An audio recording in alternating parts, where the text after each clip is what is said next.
Chicago, the third largest city in the United States, stands as one of the world's prominent financial centers. It is often referred to as the city of crime, with African Americans constituting 39% of its population. However, it is also the birthplace of the rap culture emerging from black neighborhoods and basketball culture, home to the NBA dynasty, the Chicago Bulls, and the globally renowned basketball icon, Michael Jordan. On June 13, 1997, at the United Center, the arena was filled to capacity with 21,879 spectators. The atmosphere electric with excitement. All eyes were on the central court, where Jordan, donned in his iconic number 23 jersey, executed a signature fadeaway jumper to tie the game at 86-86 against the Utah Jazz. The Jazz called a timeout, and as Karl Malone exited the court, he furiously waved his arm in frustration over a recent defensive lapse. The timer displayed a mere 1 minute and 32 seconds remaining in the fourth quarter. In that moment, the United Center erupted. Fervent Bulls fans leapt from their seats, ecstatic with shouts of disbelief. "Oh my God," trailing for nearly the entire game, "we finally equalized. Lord, 39 points. Michael has scored 39. We must win this. If we secure tonight's Game 6, it will mark the Bulls' 5th championship.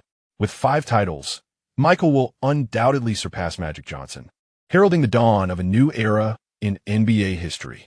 Friends, let our chant resound. Bulls champions, Michael MVP. Bulls champions, Michael MVP." The roaring cheers surged through the arena like a powerful wave, morphing into the fierce emblem of the Red Bull's head, psychologically overwhelming the visiting Jazz players. In the front row of the VIP section, a youthful boy with dark skin, full lips, and a mohawk hairstyle, adorned with diamond studs in his earlobes, leapt from his seat, exuberantly shouting to his Asian companion, "OMG, Qin, did you see? Michael has scored 39 points. I told you he would rise in the clutch. For he is the god of basketball, Chicago's one true king." Familiar yet foreign voices echoed around him, as shifting lights dazzled in his suddenly wide-open eyes. Qin Fei furrowed his brow, feeling a wave of dizziness wash over him, as countless scenes flashed rapidly through his mind like a slideshow. "Where am I?" he thought, instinctively shivering. "Could it be that I've died from playing too much Honor of Kings overnight? Wait a moment.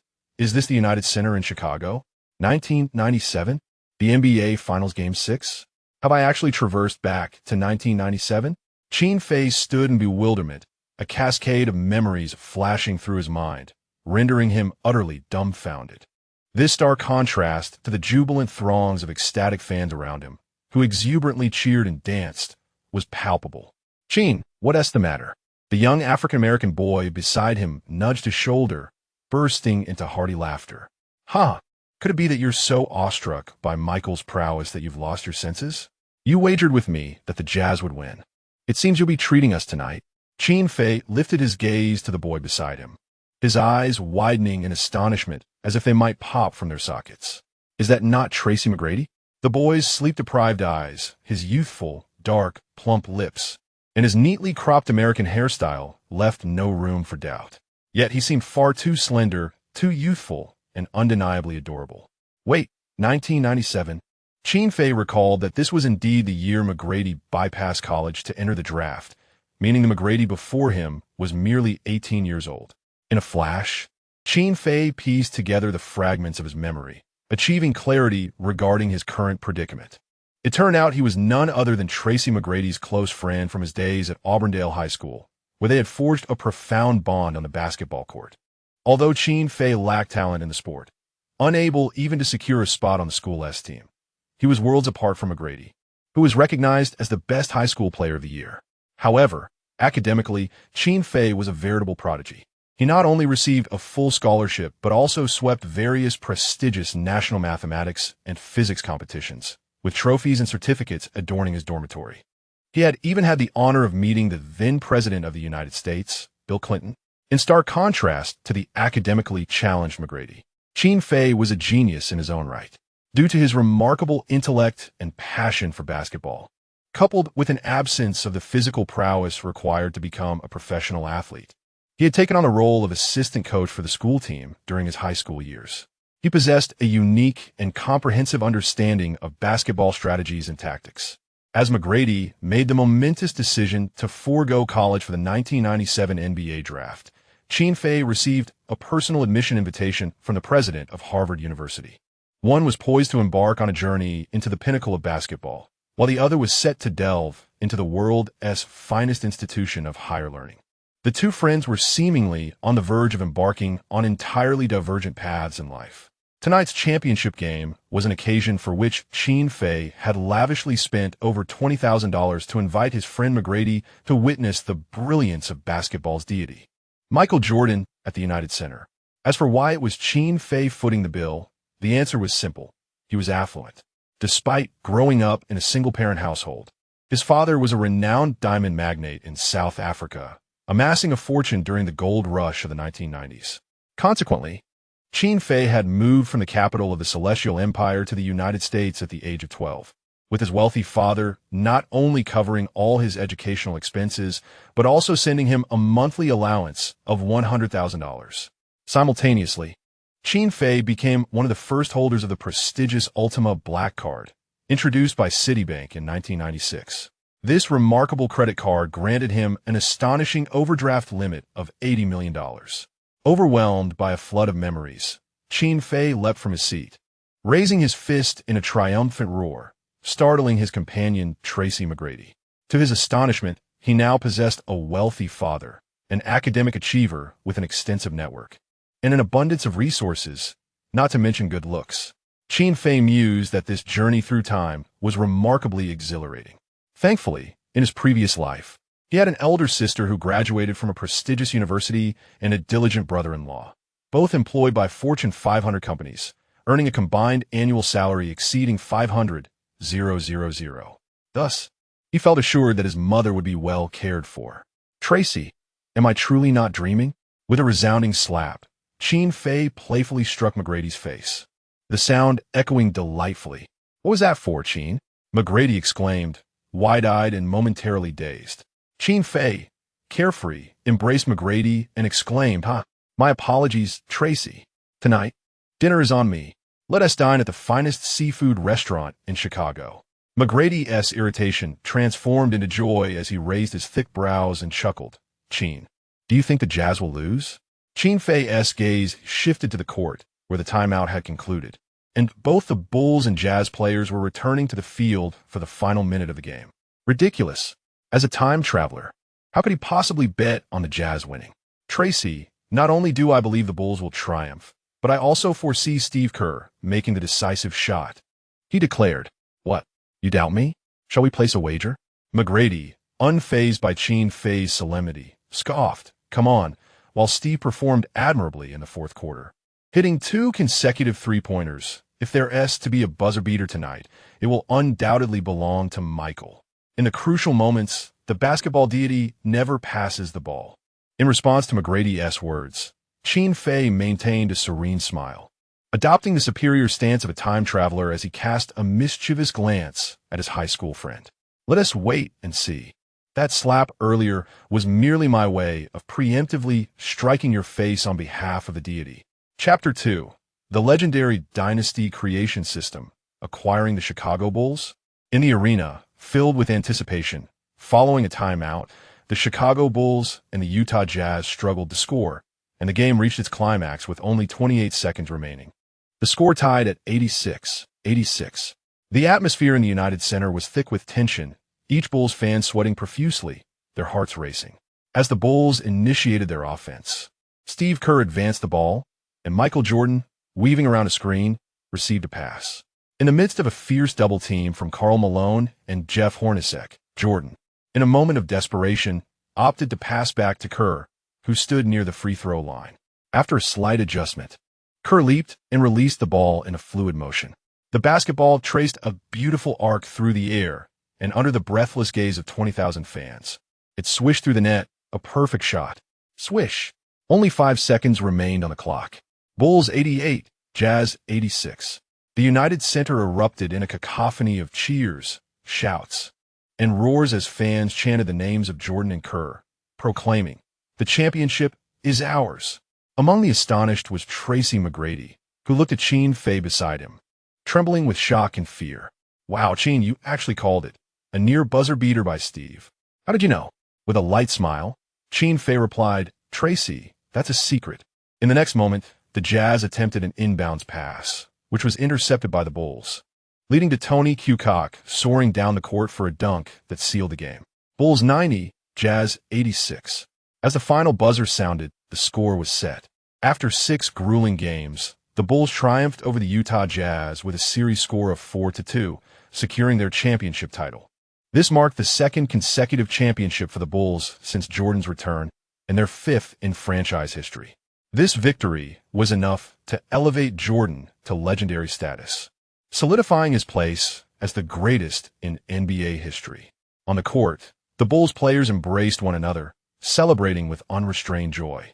Fans in the front row, including Qin Fei and McGrady, rushed onto the court to join in the festivities.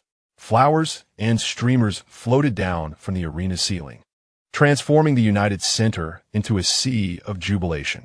Amidst the cheers and confetti, the 34-year-old Jordan donned the championship cap, pounding his chest and roaring to the fans in the stands, Chicago, this championship is for you. Feeling the fervor of the championship atmosphere, Qin Fei, as a time traveler and NBA enthusiast, was profoundly moved. The unparalleled glory was an achievement that money could never buy. Had Qin Fei's journey truly been flawless? It was often said that a system was standard for time travelers. It seemed he was still lacking one. Was he not? System, did you hear that? Quickly come forth. As Qin Fei uttered these words in his mind, an unfamiliar yet familiar mechanical voice echoed in his consciousness. Ding! Congratulations to the host for traversing to Chicago in 1997. The system is now activating. Ding! System activation complete. The NBA Dynasty Creator System has been loaded. Ding! Congratulations to the host for receiving 1,000 Dynasty points. Ding! Congratulations to the host for acquiring a beginner's gift package. Ding! Congratulations to the host for receiving a beginner's task. A series of system notifications resonated in Qin Fei's mind, filling him with immense excitement. His system had finally arrived. System promptly opened the beginner's gift package. Ding! The beginner's gift package has been opened. Ding! Congratulations to the host for obtaining S-grade negotiation skills. This skill can perplex opponents during negotiations, making it easier to persuade them. Ding! Congratulations to the host for acquiring S-grade lottery skills. This skill allows for higher draft positions during lotteries. Ding! Congratulations to the host for receiving S-grade training techniques. This skill enhances training effectiveness tenfold. Ding! Congratulations to the host for acquiring S-grade personal assistant Lynn Naza, 21 years old, affluent, long-legged, and a distinguished student from Harvard University's finance management program. Ding! After a brief moment of bewilderment, Qin Fei comprehended everything.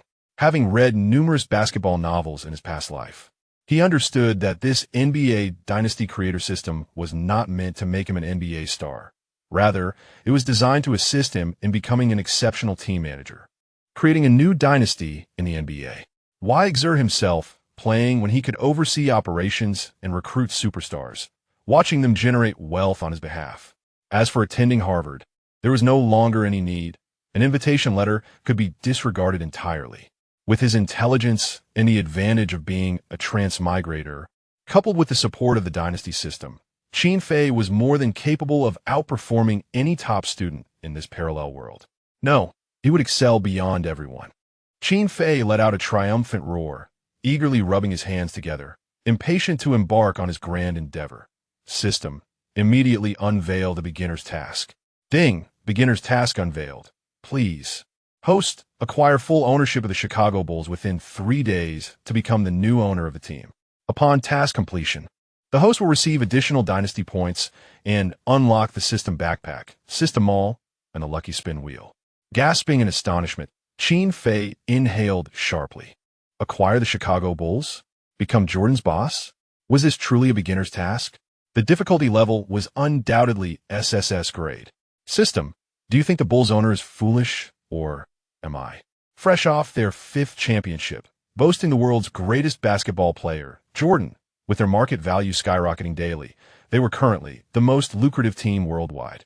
Would the owner willingly sell such a franchise? As Qin Fei frowned in contemplation, his pocket suddenly buzzed with the sound of his mobile phone. As Qin Fei answered the phone, a sweet and intelligent female voice immediately resonated on the other end. "Boss, this is your personal assistant Lin Naza. There have been new developments regarding the acquisition of the Chicago Bulls." Meanwhile, on the court, the championship trophy presentation was underway. As Michael Jordan stood at the center, receiving the O'Brien Trophy from the hands of League President David Stern, the entire United Center erupted into a frenzy once again. The youthful and inexperienced Tracy McGrady, overwhelmed with emotion, turned to Qin Fei with tears of excitement in his eyes and declared passionately, "Qin, I want to lead a team to a championship like Michael did. To stand at the pinnacle of the NBA, faced with McGrady's lofty ambitions." How could Qin Fei bear to utter the hurtful words that his career was fated to be without a championship? Of course, the past was the past. In this parallel world, with Qin Fei, the architect of a dynasty, by his side, securing a few championships with McGrady would be a mere trifle. "Tracy, in a new season, just follow my lead," Qin Fei said, patting McGrady's shoulder earnestly. "What do you mean, Qin?" McGrady asked, bewildered. "I plan to acquire an NBA team." "WTF?" McGrady exclaimed, nearly dropping his jaw to the floor. "Is this what rich people do? You're only 18. I haven't even entered the NBA as a player, and you're already becoming a boss? By the way, which team do you intend to acquire? I'm not interested in small market teams like the Timberwolves or Raptors." Qin Fei glanced at the Bulls championship members standing on the podium, raised an eyebrow with a smile, and confidently nodded. "It's them, the Chicago Bulls." Chapter 3. Luxurious cars, beautiful women, and villas as the entire Chicago, and indeed the whole of America, basked in the glory of the Bulls championship victory.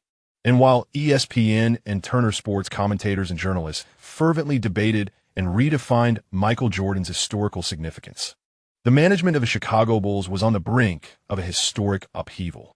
The following morning, in a Starbucks near the United Center in Chicago, a man and a woman occupied 2 seats by the window. They were Qin Fei and his exceptional personal assistant, the brilliant Harvard graduate, Lin Naza. Upon first laying eyes on Lin Naza, Qin Fei felt an instant spark, and his suspicions were confirmed. This personal assistant not only bore the name Lin Naza, but her figure and appearance mirrored that of the renowned actress Lin Naza from the entertainment industry, possessing an even greater elegance and grace. She radiated the intellectual beauty and independent spirit characteristic of a high IQ, high-appearance woman. At the tender age of 21, she epitomized the goddess of countless men's dreams. With such a strikingly beautiful and capable assistant by his side, Qin Fei couldn't help but internally commend. A product of a system must be a masterpiece. "Sir, here are several documents I have compiled regarding the changes in the market value of the Chicago Bulls over the past 12 years. Along with details about the current owner, Jerry Reinsdorf. Additionally, I have included some internal conflicts between the management and the players over the past 2 years, as well as challenges faced this summer in retaining the championship roster," Lin Naza stated, dressed impeccably in a crisp professional outfit, a white blouse paired with a black skirt, nude stockings, and red high heels that accentuated her statuesque figure. Taking the documents from Lin Naza, Qin Fei casually perused them. Jerry Reinsdorf, the current owner of the Bulls, acquired the team in 1985 for $16 million and appointed Jerry Krause as the general manager. Over the course of these 12 years, the Bulls drafted Scottie Pippen, traded for Dennis Rodman, and brought in Phil Jackson as head coach. This series of reforms propelled the Bulls to secure 5 championship titles in the 1990s, including a triumphant three-peat from 1991 to 1993. Today, the team's market value has skyrocketed from $16 million 12 years ago to an astonishing $290 million, an increase of 18-fold. Looking ahead, it is evident that the Bulls' market value will continue to ascend, making negotiations to persuade Reinsdorf to sell the team exceedingly challenging. However, through my investigation, I discovered that Reinsdorf's son recently incurred significant losses in the stock market, creating an urgent need for substantial cash to remedy their financial predicament. Reinsdorf is acutely aware that as core players like Jordan and Pippen approach the twilight of their careers, the Bulls dynasty is nearing its conclusion, and the team's market value will inevitably experience a slowdown. Lin Naza articulately analyzed the situation for Qin Fei, ultimately concluding, Thus, in my most recent negotiations with Reinsdorf, he has hinted at the possibility of selling the team, but the sale price must not fall below double the market value. And he has personally emphasized the necessity of retaining a 10 stake in the team. Qin Fei closed the folder, nodded gently, and gazed at Lin Na's exquisite visage, a slow smile gracing his lips as he remarked, "Very well, indeed." Lin Na furrowed her brows in confusion, asking, "Young master, what do you mean by very well?" Qin Fei, with a playful glimmer in his eye, replied in a wealthy demeanor, "I meant that you are exceptionally beautiful. You are my type." Instantly, Lin Na's cheeks flushed with a delightful embarrassment, her head lowering shyly as she fumbled for words. "Young master, I am discussing serious matters with you. And you wish to pursue me?" Despite her bashfulness, Lin Na couldn't resist stealing glances at Qin Fei, secretly reveling in the thought, "This Qin Fei is undeniably handsome."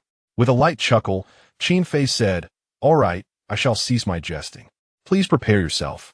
I intend to meet Reinsdorf in person, and the sooner, the better. Also, let's dispense with young master in the future. Simply call me by my name."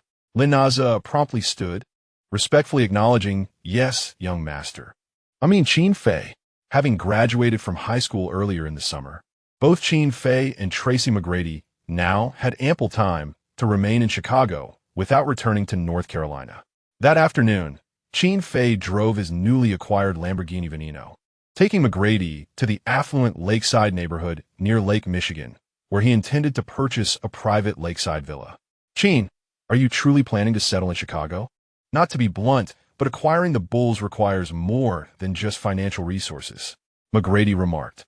"However, this grand city is remarkable. The towering skyscrapers, the splendid villas, and the picturesque lake views. I'm tempted to stay here and play." "Qin, if you do acquire the Bulls, at what draft position do you intend to select me?"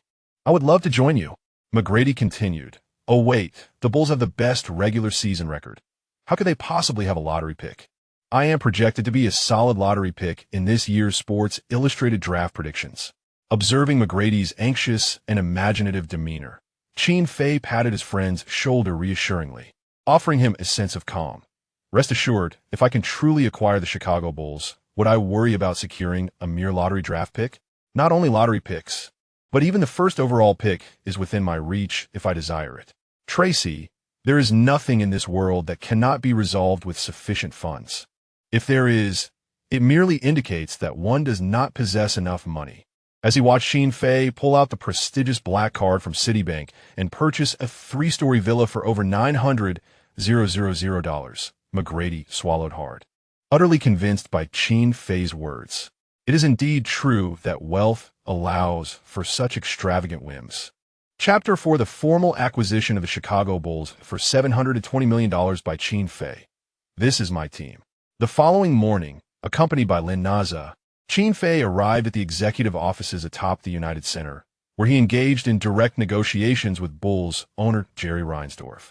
Upon first encountering Qin Fei, Jerry Reinsdorf was taken aback. He was aware of Qin's youth, yet he had not anticipated that the young man would be merely a 19-year-old international student who had never attended college. At that moment, Reinsdorf, already over 50, found it remarkable that his youngest son was even older than Qin Fei. Could such a youth, despite possessing the wealth to acquire the Chicago Bulls, truly manage the team effectively? However, after merely 10 minutes of negotiations with Qin, Reinsdorf swiftly altered his perception. The youthful individual before him from the Middle Kingdom exhibited a maturity and wisdom far beyond his expectations. In the Bulls owner's office, after an hour of discussions, Jerry Reinsdorf and Qin Fei finally reached a verbal agreement. Reinsdorf would sell the entire stake of the team to Qin Fei at a price equivalent to 2.5 times the current market value of the Bulls, amounting to a staggering $720 million. Although he had never contemplated selling the team, the monumental sum of $720 million compelled Reinsdorf to acquiesce. He believed that even a decade later, the Bulls might not achieve such a valuation, thus considering his decision to be astute. That evening, Qin Fei made a long-distance call to his father, who was in Feijo, succinctly outlining his plans to acquire an NBA team and embark on an entrepreneurial journey. "Little Fei, You are well educated, and your father supports you. How much startup capital do you require? Not much, just $800 million. $800 million? You rascal, is that not excessive? Should I send you $1 billion directly? That could work. After a humorous exchange, his father solemnly remarked, "Fortunately, we recently unearthed a diamond mine yielding 5 million carats. Otherwise, managing this $1 billion would indeed be challenging. All right, I will send the money promptly, but you must quickly hire a few bodyguards, top-tier special forces, no less. This matter cannot be delayed." Qin Fei. 3 days after the Bulls championship victory, Qin Fei officially signed the acquisition contract with Jerry Reinsdorf, becoming the new owner of the team. The price of $720 million set a record as the highest amount ever paid for an NBA team. On that day, Qin Fei graced the front pages of major American sports newspapers and magazines, overshadowing even Michael Jordan. During the handover ceremony, Jerry Reinsdorf, wearing a warm smile, rose to shake Qin Fei's hand and, with insincerity, offered his encouragement. "Young man, congratulations on becoming the 4th owner of the Bulls. May the Bulls dynasty continue to thrive under your stewardship. However, the first significant challenge before you will be how to negotiate a contract extension with Michael for the upcoming season." Jerry Reinsdorf's words are profoundly significant. In fact, the reason he ultimately chose to sell the team at a high price during the Bulls' prime was due to the challenges surrounding the re-signing of Michael Jordan. It is well known that after Jordan's return, his previous contract expired. Consequently, during the 1996-97 season, he signed an extravagant one-year deal worth $14 million with the Bulls. Given Jordan's immense global influence, David Stern personally approved that Jordan's salary would not count against the team's salary cap, fearing the repercussions on league revenues if Jordan were to retire again. Theoretically, this meant that Jordan could sign a lucrative contract with any team in the league. This exemplifies the unparalleled impact of the basketball deity who captivated the world in the 1990s.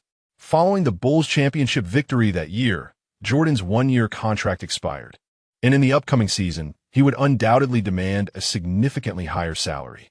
If the Bulls were unwilling to re-sign him, numerous teams would be eager to secure his services, with New York Knicks owner James Dolan being the most fervent among them.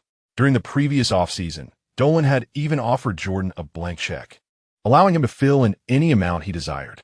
From Reinsdorf's perspective, at 34 years old, offering Jordan a contract worth $30 million or even $40 million for the new season could jeopardize an aging roster's chances of winning another championship. If the team failed to secure a second three-peat, investing such a substantial amount to sign Jordan for another year would undoubtedly be a losing proposition. However, failing to re-sign Jordan would also hasten the decline of the Bulls dynasty. Yet, all these dilemmas and troubles were no longer his concern. They were now the responsibility of the new owner, Qin Fei. In response to Reinsdorf's well-intentioned caution, Qin Fei confidently smiled and replied, "Mr. Jerry, you will witness in the new season that even without Jordan, the Bulls can indeed achieve a second three-peat. From this moment on, the Chicago Bulls are no longer your team, nor are they Jordan's team.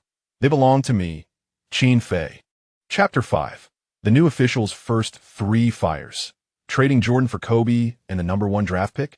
On June 17, 1997, Qin Fei officially took the helm of the Chicago Bulls, becoming the new owner of this dynasty team. At just 18 years old, Qin Fei also became the youngest owner in NBA history, as well as the first team owner of Chinese descent in the league. The news of the young Chinese billionaire acquiring the Chicago Bulls for $720 million sent shockwaves across the United States and ignited a tremendous fervor back home. Various opinions circulated rapidly.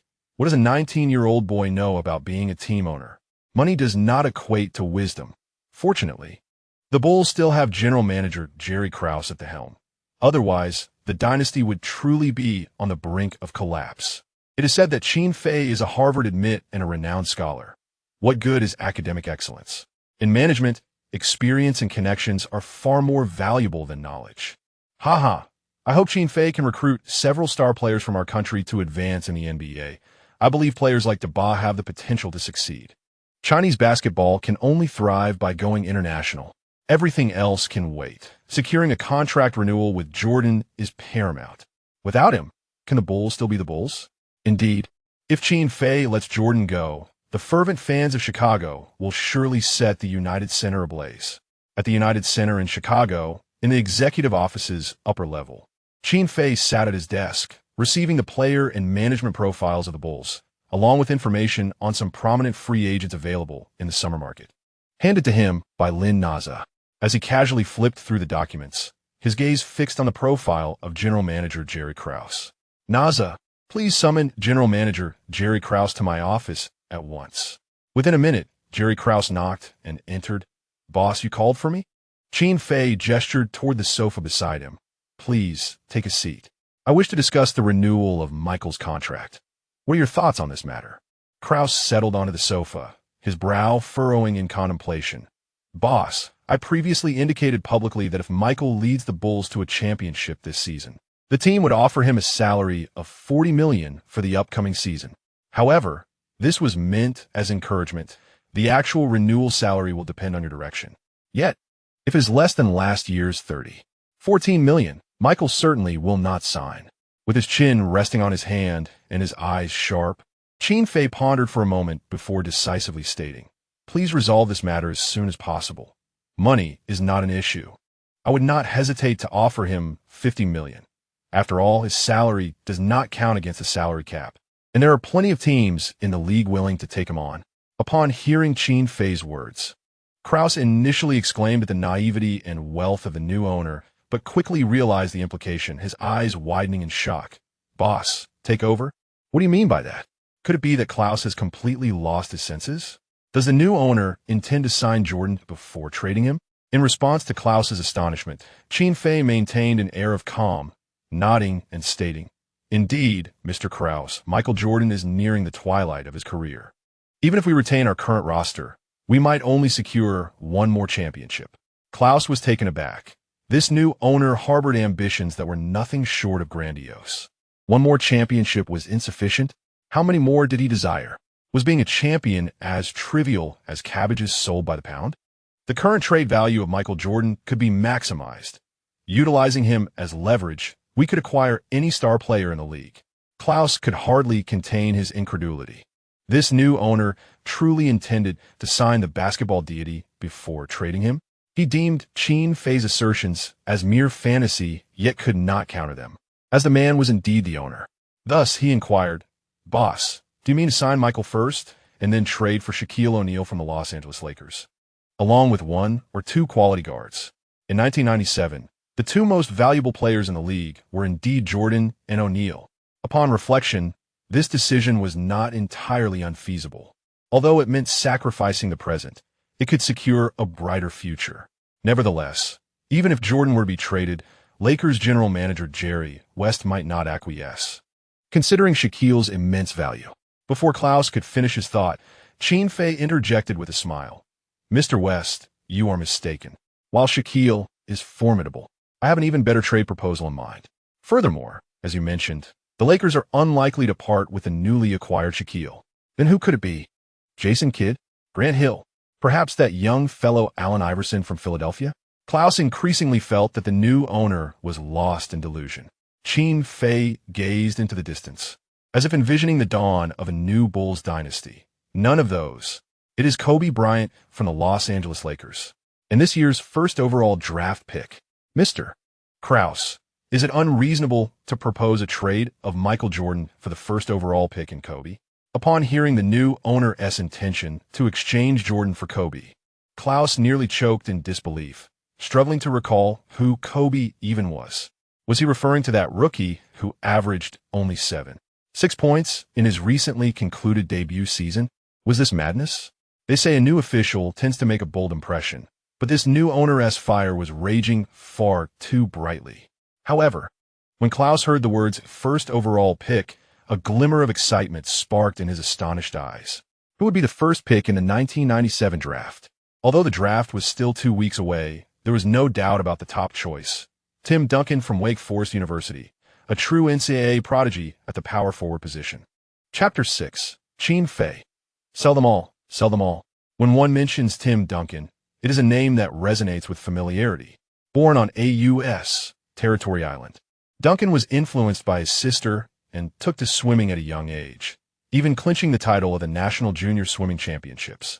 However, due to certain circumstances, he chose to abandon swimming at the age of 14 to embrace basketball. For the vast majority of NBA players, commencing basketball at 14 is considered rather late.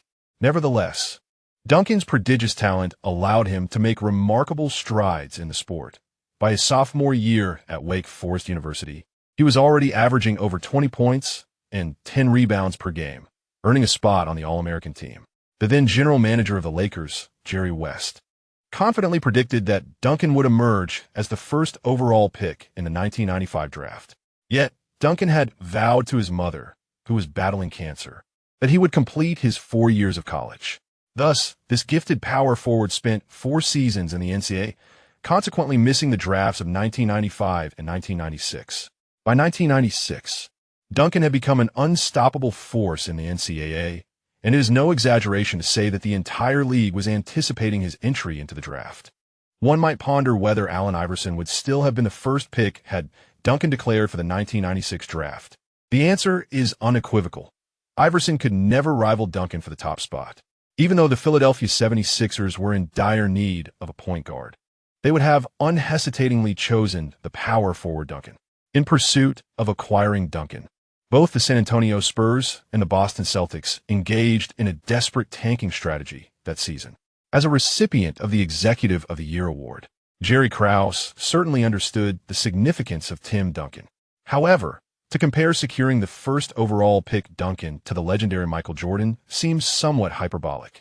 After all, it remained an enigma as to what level Duncan's talent would translate to in the NBA. As for the Lakers' number 8, Kobe Bryant, Krause had already deemed him a dispensable asset.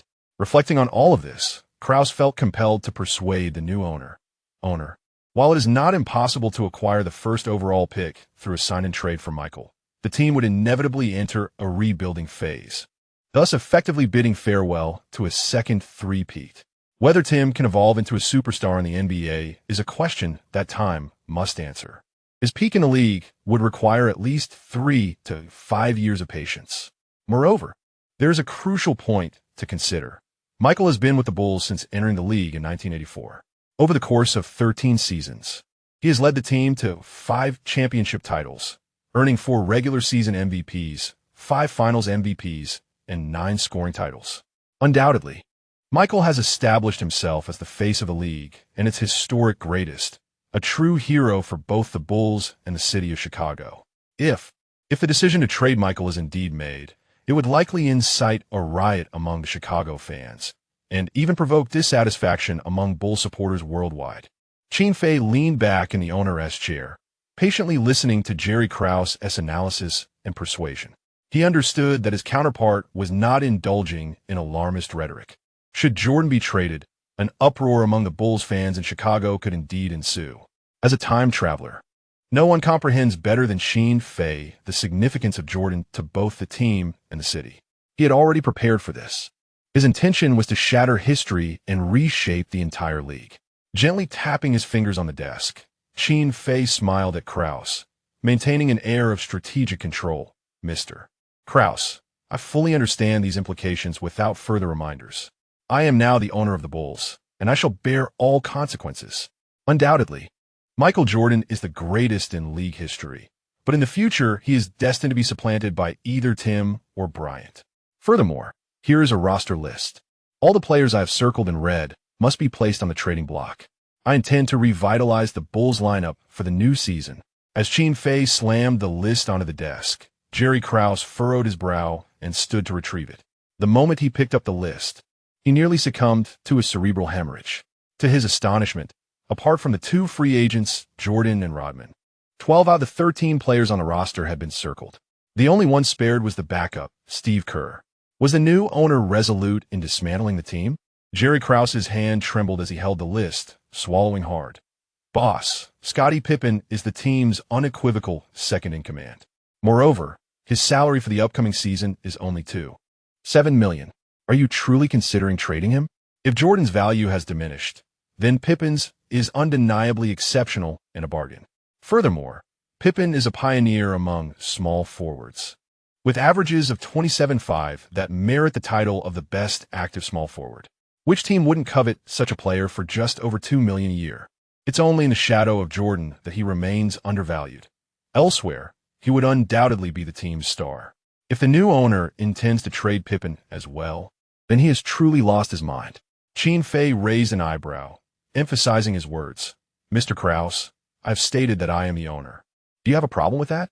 Unable to endure any longer, Jerry Krause decided against extending Qin Fei any further courtesy. While you are indeed the owner, directly intervening in the team's operations is ultimately unreasonable.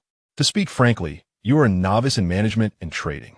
If you insist on meddling in team operations, I shall have no choice but to resign. Qin Fei's gaze flickered. He had awaited this very moment. Very well, Mr. Krause. Since you are determined to leave, I shall not keep you. I wish you better prospects with another team. I extend my heartfelt gratitude for your contributions to the team over the years. Please proceed to the finance department and request my personal secretary to disburse an additional 3-month salary. Jace Krause was utterly taken aback. At last, he comprehended that the new owner's initial act of upheaval was intended to land squarely upon him. After Krause departed, Qin Fei summoned Lin Naza into the room. Naza, I shall temporarily assume the role of the team's general manager, and I appoint you as the assistant general manager. I require the dismissal of all those loyal to Reinsdorf within management. The players circled on this roster must be promptly showcased. Any general manager interested in trading must contact me at their earliest convenience. Lastly, please reach out to Jordan and request him to visit my office soon to discuss the renewal of his contract. Chapter 7. Negotiations with Jordan. Signing first, trading later? Lin Naza picked up a roster of the Bulls players from her desk, her gaze falling upon the numerous red circles, causing her a surge of bewilderment. Scottie Pippen, Tony Kukoc, Luke Longley, Ron Harper, Jason Caffey. Undoubtedly, these champions of the Bulls, if placed on the trading block, would incite a considerable uproar across the league. Qin Fei, are you planning a complete overhaul of the team, embarking on a formal rebuild? As far as I know, Scottie Pippen shares a profound friendship with Jordan. If Pippen is to be traded, Jordan might. In response to Lin Naza's inquiries, Qin Fei chuckled lightly. You are mistaken. I have no intention of keeping Jordan. He is, in fact, our greatest asset. Amid Lin Naza's astonished gaze, Qin Fei produced a pen and paper, elegantly inscribing the names of several players. Ray Allen, Ben Wallace, Steve Nash, Del Curry, Rasheed Wallace, Marcus Camby. This is a list of players I am interested in for the upcoming season. Should we acquire any of them in trades with other teams, you can make the final decision. Additionally, I require 1 or 2 first-round lottery picks, preferably within the top 10. Furthermore, I will handle the negotiations regarding Jordan's contract renewal. You may liaise with Dennis Rodman, and the team can offer him 2 years at $9 million, but the choice to sign is entirely his. The following morning, at the luxurious conference room on the top floor of the Chicago Holiday Inn, Qin Fei and Jordan sat across from each other by the floor-to-ceiling windows. Outside, dozens of elite bodyguards stood ready, among them 2 burly African-American men, Jordan's trusted bodyguards for many years. Lin Naza, donning Daphne high heels, gracefully stepped over to the bar cabinet and poured a glass of 1982 Ch. Lafite for both Qin Fei and Jordan. Jordan had just concluded a championship parade in Chicago with the Bulls and had also visited the White House to meet with President Clinton. Michael, I am your loyal fan. I witnessed that historic moment of your championship victory from the front row in Game 6 of the finals. Haha, Mr. Qin. It is my honor to have such a wealthy fan as you. Leisurely sipping from the elegant glass of Lafite, Jordan deliberately showcased the 4 gleaming championship rings adorning his fingers, his mood evidently buoyant. Even though he had heard rumors of the new owner's intention to sign and then trade him as a globally renowned basketball icon, Jordan had long since learned to remain unfazed. Moreover, he held absolute confidence that if the new owner were to part ways with him, the one who would ultimately regret it would be the owner himself. Without his steadfast presence, the Chicago Bulls dynasty would swiftly crumble, reduced to mere fodder in the Eastern Conference. Qin Fei's discerning gaze casually swept over the 4 championship rings on Jordan's fingers, particularly admiring the one from 1993, which featured a bull's head crafted from rubies, exuding an air of formidable power. It is said that this championship ring is also Michael Jordan's favorite, with a staggering cost exceeding $600,000. Michael, you led the Bulls to their 5th championship title in franchise history, an honor unmatched by any other. I shall enlist the world's most renowned ring designer to craft the most opulent championship ring in history for you and the valiant members of the team. In the opening game of the new season, you will possess your 5th championship ring, which will also mark my inaugural one. The championship rings awarded to NBA championship teams are typically bestowed not only upon the players, but also upon the coaching staff and executives. Qin Fei has recently acquired the Bulls, becoming their new owner. Although this 5th championship has no bearing on him, he feels entitled to commission his own ring. Thus, it is only natural for him to wish to award himself one. Upon hearing Qin Fei's words, Jordan mused about the wealth of this extravagant owner, who, just days into his tenure, sought to create the most expensive championship ring in NBA history, despite having no connection to this 5th title. Truly, the affluent can be capricious, undertaking endeavors without the need for justification. Jordan's own worth exceeds $300 million, yet in the company of such affluent owners, it pales in comparison. Boss, I must commend your financial audacity. However, before I anticipate this 5th championship ring in the upcoming season, my primary concern lies with your series of decisions regarding team management during this offseason. I have heard that General Manager Krause has been dismissed. Furthermore, aside from that young lad Kerr, are all the other players on the trading block? If that is indeed the case, I shall have to reconsider my contract with the team. Jordan's stern countenance remained impassive, his polite tone neither subservient nor arrogant. After 13 years in the NBA, the now 34-year-old Michael Jordan had transformed from the naive rookie into a wise and composed veteran. In the presence of a wealthy scion like Qin Fei, Jordan recognized that he possessed a glory and pride that money could not replicate. Qin Fei faced Jordan's inquiries calmly, raising an eyebrow and responding earnestly. Michael, since we have broached this topic, let me be frank. First and foremost, Krause resigned of his own accord. I merely acquiesced to his request. Moreover, today we shall speak of business, not sentiment. Jordan's gaze sharpened. Qin Fei's assertion of discussing business rather than sentiment conveyed a maturity and foresight that belied his age. Very well, Mr. Qin, I appreciate your candor. It appears we are of like mind. Let's speak plainly. Qin Fei handed over the documents that Lin Naza had prepared overnight, continuing, in my view, this year presents the optimal opportunity for the team's reconstruction.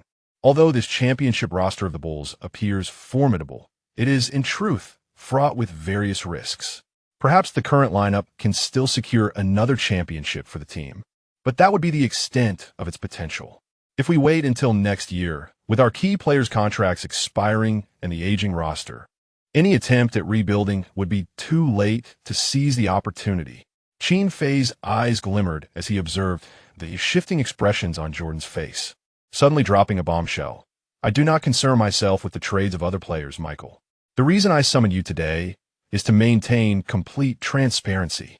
The team is willing to offer you a staggering contract of $50 million per year. After you renew your contract, we will trade you in exchange for more valuable foundational pieces for our rebuild. As for your new team, both the management and I will thoroughly seek your input.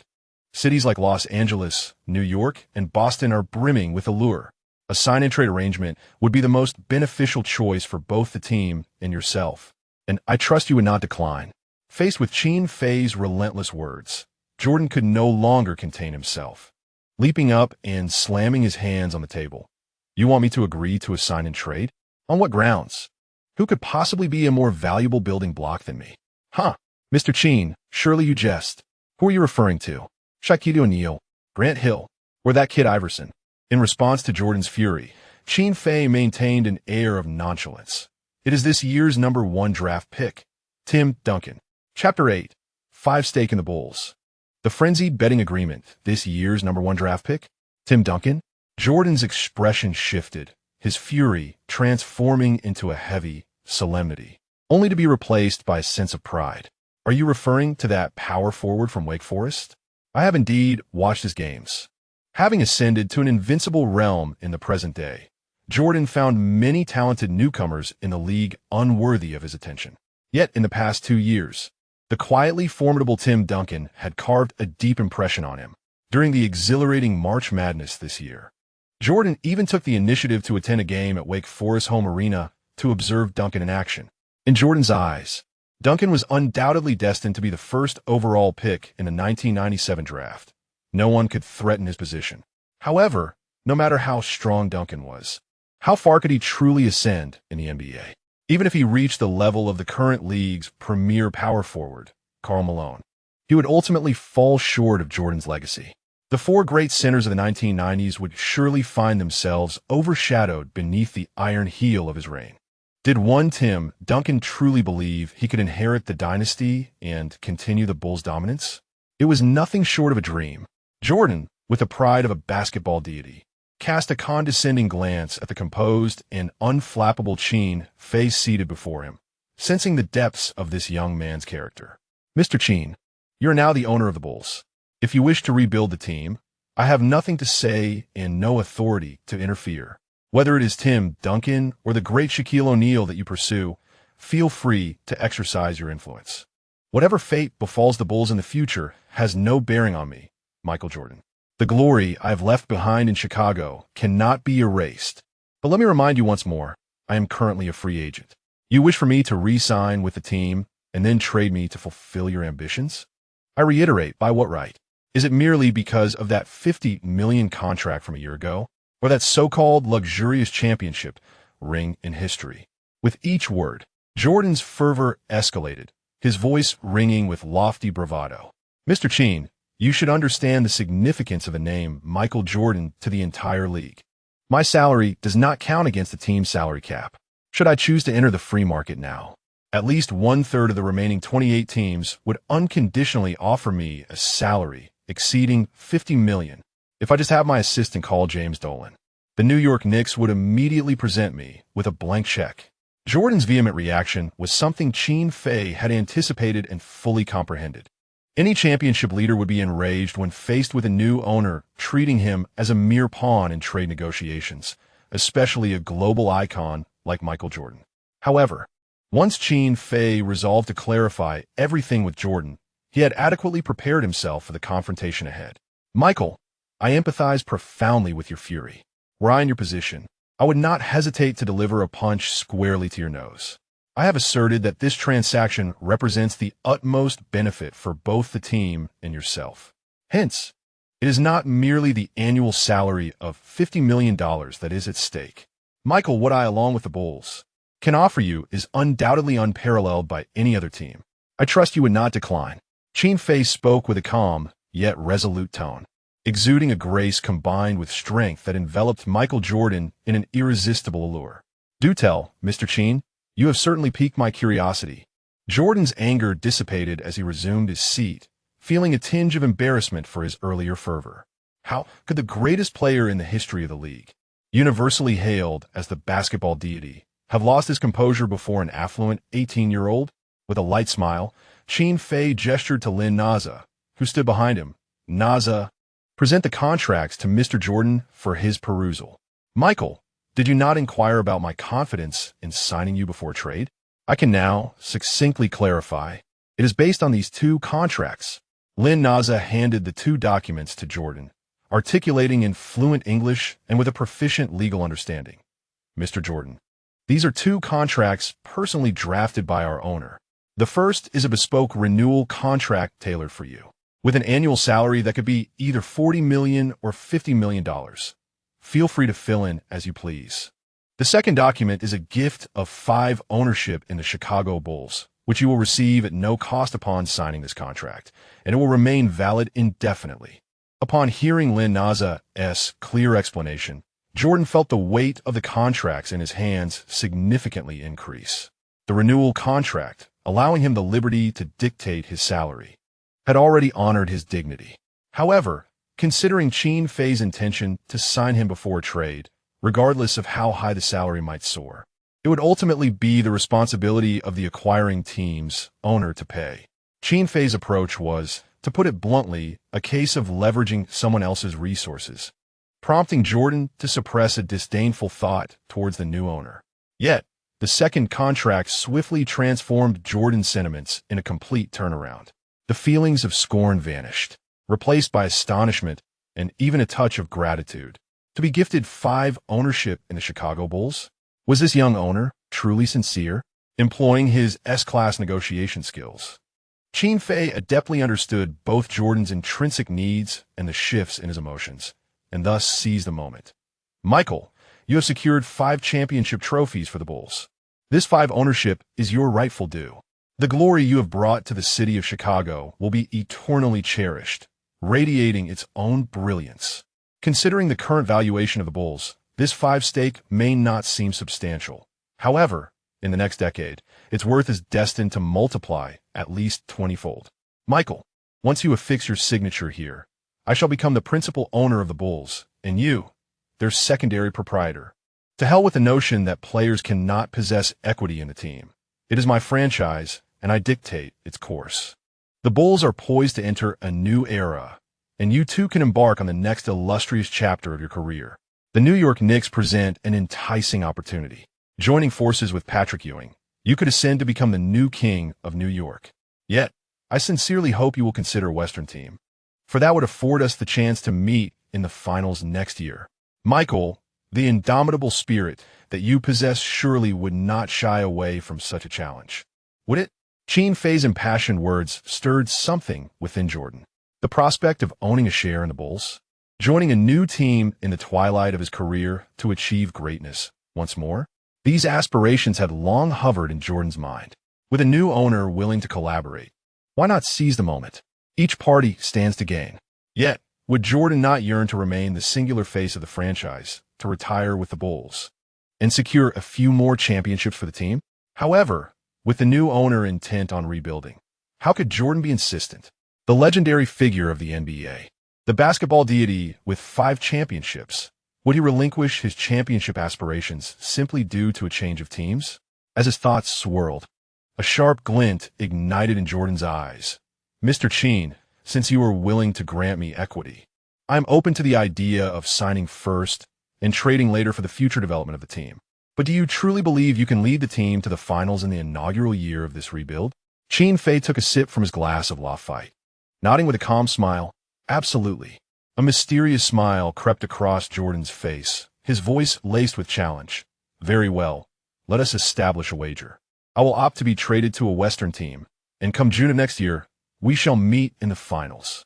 If the team I lead triumphs over yours, or if your team fails to reach the finals, I shall demand an additional 30 stake in those 5 shares of the Bulls. What say you? Are you brave enough to take this bet? As Jordan finally found his footing, a confident smile graced Qin Fei's lips. Michael, should you find yourself defeated by my former team, the Bulls, in the finals next June, or if your new team fails to reach the championship, then? Qin Fei's gaze flickered to the 4 championship rings adorning Jordan's hand.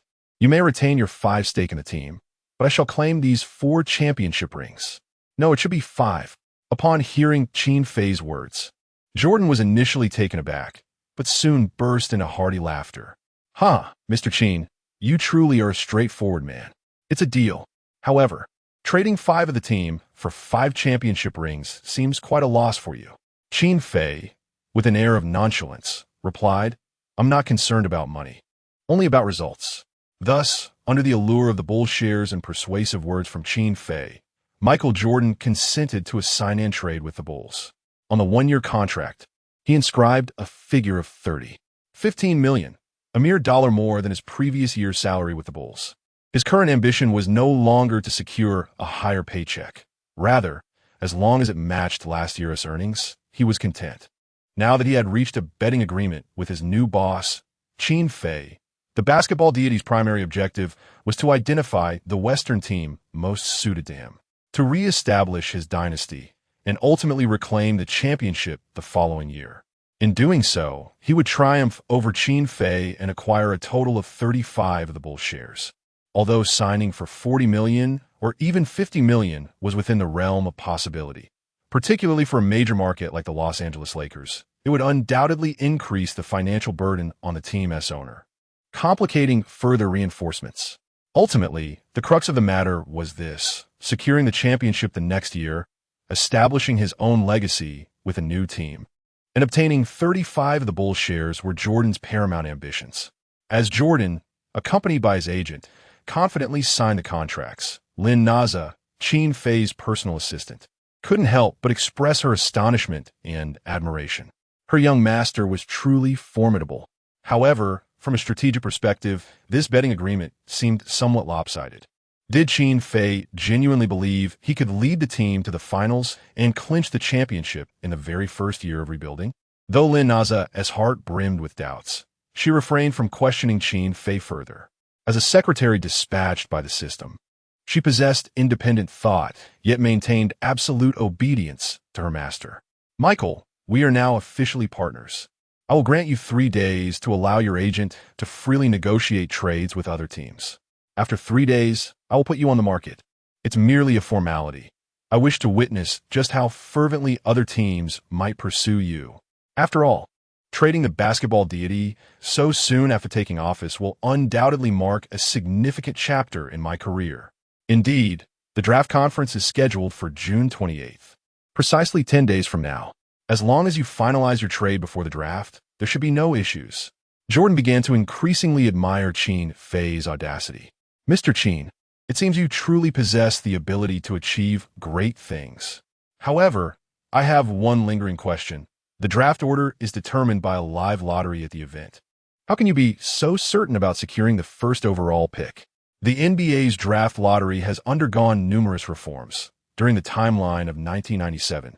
It was not the pre-draft lottery as seen in later years, but rather a direct drawing on the day of the conference, which introduced greater randomness and uncertainty. Qin Fei wore a knowing smile, exuding confidence. Michael, I have this under control. Just remember, I desire the San Antonio Spurs first-round pick. Upon leaving the Holiday Inn in Chicago, Jordan settled into his Rolls-Royce for the return to his villa. The Spurs first-round pick? Jordan furrowed his brow, finding the new owner Qin Fei increasingly inscrutable. How could he possibly ascertain that the Spurs would secure the top pick? It is noteworthy that, based on this year's performance of the 13 lottery teams, the Vancouver Grizzlies and the Boston Celtics had the poorest records, thus holding the highest probability of claiming the first pick, while the Spurs ranked third. Seated beside Jordan, his agent David Falk was even more agitated, incessantly lamenting the new owner Qin Fei's foolish maneuvers. This new owner from the East is utterly mad, Michael. Does he comprehend the implications of trading you?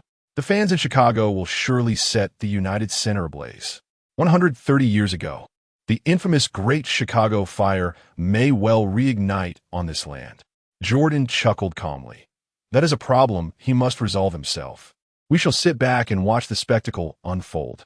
David, please expedite contact with Jerry West and clearly convey to him that if we can secure the Spurs first-round pick along with that 8th overall rookie Kobe, I shall don the Lakers number 23 jersey in the upcoming season. In Los Angeles, at the Staples Center within the Lakers management office, Jerry West was exhilarated after hanging up with Jordan's agent, his face aglow with excitement. The image of the 34-year-old peak Jordan alongside the 25-year-old formidable Shaquille O'Neal was simply too magnificent. Was the next dynasty of the purple and gold finally about to set sail under his guidance? Was the Bulls' new owner akin to a minor version of him? So generous in his dealings? Jerry West, known as Logo Man, had been a Lakers leader during his playing days in the 1960s and had once earned the sole losing MVP in the 1969 finals. After retiring, Jerry West assumed the role of general manager of the Los Angeles Lakers in 1982. Through his astute maneuvers and adept drafting, he assembled a formidable roster featuring legends such as Magic Johnson, Kareem Abdul-Jabbar, and James Worthy. This strategic brilliance propelled the purple and gold to 4 championships during the 1980s, with Magic Johnson hailed as the preeminent player in the league before Michael Jordan, surpassing Larry Bird in acclaim. Recently, West has garnered praise for his shrewd decision to sign Shaquille O'Neal and to trade for the 13th overall pick, Kobe Bryant, during the draft. While O'Neal's prowess was unequivocal, Bryant's performance in his rookie season left much to be desired. Although West recognized Kobe as a player with immense potential, he was not a time traveler like Qin Fei and could not foresee the monumental achievements that awaited Bryant. Now at 34, Jordan seeks to join forces with O'Neal to forge a dynasty in the purple and gold, and the sagacious Jerry West would undoubtedly be inclined to embrace such an opportunity. Chapter 10. Pippen for Ray Allen and a first-round pick, Kukoc for Nash. Jerry West had never envisioned that the Lakers could acquire Jordan. After all, even if Jordan and Shaquille O'Neal failed to lead the team to a championship, his global influence and immense box office appeal, combined with the vibrant market of Los Angeles, would undoubtedly allow the Lakers to reap substantial financial rewards in the coming years. Securing Jordan would undoubtedly elevate the Lakers' market value, potentially surpassing that of the New York Knicks. However, Jerry West began to harbor doubts when he learned that the Bulls specifically sought a first-round pick from the Spurs. What could this possibly mean? General Manager, you wish to see me? A middle-aged man respectfully entered the office. It was Mitch Kupchak, the current vice president of the Lakers, destined to become the general manager. Mitch, please contact Greg Popovich of the Spurs as soon as possible. Inform him that we are willing to offer everything except Shaquille O'Neal for this year's first-round pick. That afternoon, upon returning to the United Center's office, Qin Fei was greeted by a tall, bespectacled man in his 50s who anxiously burst through the door. This was none other than Phil Jackson, the legendary coach of the Chicago Bulls and a former champion with the New York Knicks, often referred to as the Zen Master. Qin Fei was well acquainted with Phil Jackson, who had secured 2 three-peats during his tenure with the Bulls in the 1990s and later brought the Los Angeles Lakers, with the formidable duo of Kobe Bryant and Shaquille O'Neal, to another 3 consecutive championships. In the 2009-10 season, he guided a single-core Kobe to 2 more titles, culminating in a remarkable collection of 13 championship rings, 2 as a player and 11 as a coach, surpassing the legendary Bill Russell. However, in this alternate reality, with Qin Fei's arrival, it appeared that Phil Jackson's prosperous days were numbered. Boss, you are actually placing our key players on the trading block? What on earth is happening? I've heard from Jerry Krause that you intend to sign and then trade Michael. If that's the case, confronted by Phil Jackson's impassioned inquiries, Qin Fei interjected, cutting off the old fox mid-sentence. Mr. Jackson, what exactly are you trying to convey? Are you suggesting that should I decide to trade Michael, you would not hesitate to resign? Let me clarify. The owner of the Bulls is now me, and I also serve as the team's general manager. No one can undermine my decisions. If you have any objections, you are free to leave at any time. While Qin Fei respected Jordan, he had no intention of yielding to Phil Jackson. Although the old man's triangle offense had merit, his career as a coach had largely benefited from the presence of superstar players. In terms of genuine coaching prowess, Phil Jackson was not on par with the likes of Don Nelson or Greg Popovich. In a remarkable display of assertiveness, Qin Fei's remarks turned the tide, effectively silencing the self-important Phil Jackson, whose indignation was palpable as his white mustache bristled with fury. Boss, it seems you have long harbored intentions of dismissing me as head coach. If that is the case, let us meet on the court in the upcoming season. I hope that under your leadership, the Bulls do not hasten their descent into ruin. As Phil Jackson, visibly agitated, turned to leave, Qin Fei, with a touch of benevolence, called after the towering figure of the Zen Master. Mr. Phil, the Los Angeles Lakers could be a splendid opportunity for you. Perhaps you might continue your collaboration with Michael there. I might take on the role of head coach for the new season, and we shall see who prevails on the court. After Phil Jackson departed, Lynn Naza swiftly entered, her long strides confident as she carried a folder, ready to update Qin Fei on the latest developments regarding player trades. Qin Fei, you wouldn't contemplate dismissing Mr. Phil as coach as well, would you? Leaning back in his executive chair with his legs casually draped over the desk, Qin Fei replied nonchalantly, if he wishes to leave, I certainly won't beg him to stay. By the way, Naza, I plan to assume the role of head coach this season. Please scout for 2 assistant coaches in the league for me. Certainly. Lynn Naza silently criticized, pondering how Qin Fei, not only a boss, but also the general manager meddling in trades and drafts, would even take on the coaching mantle. What would he do next? Strip down and play himself?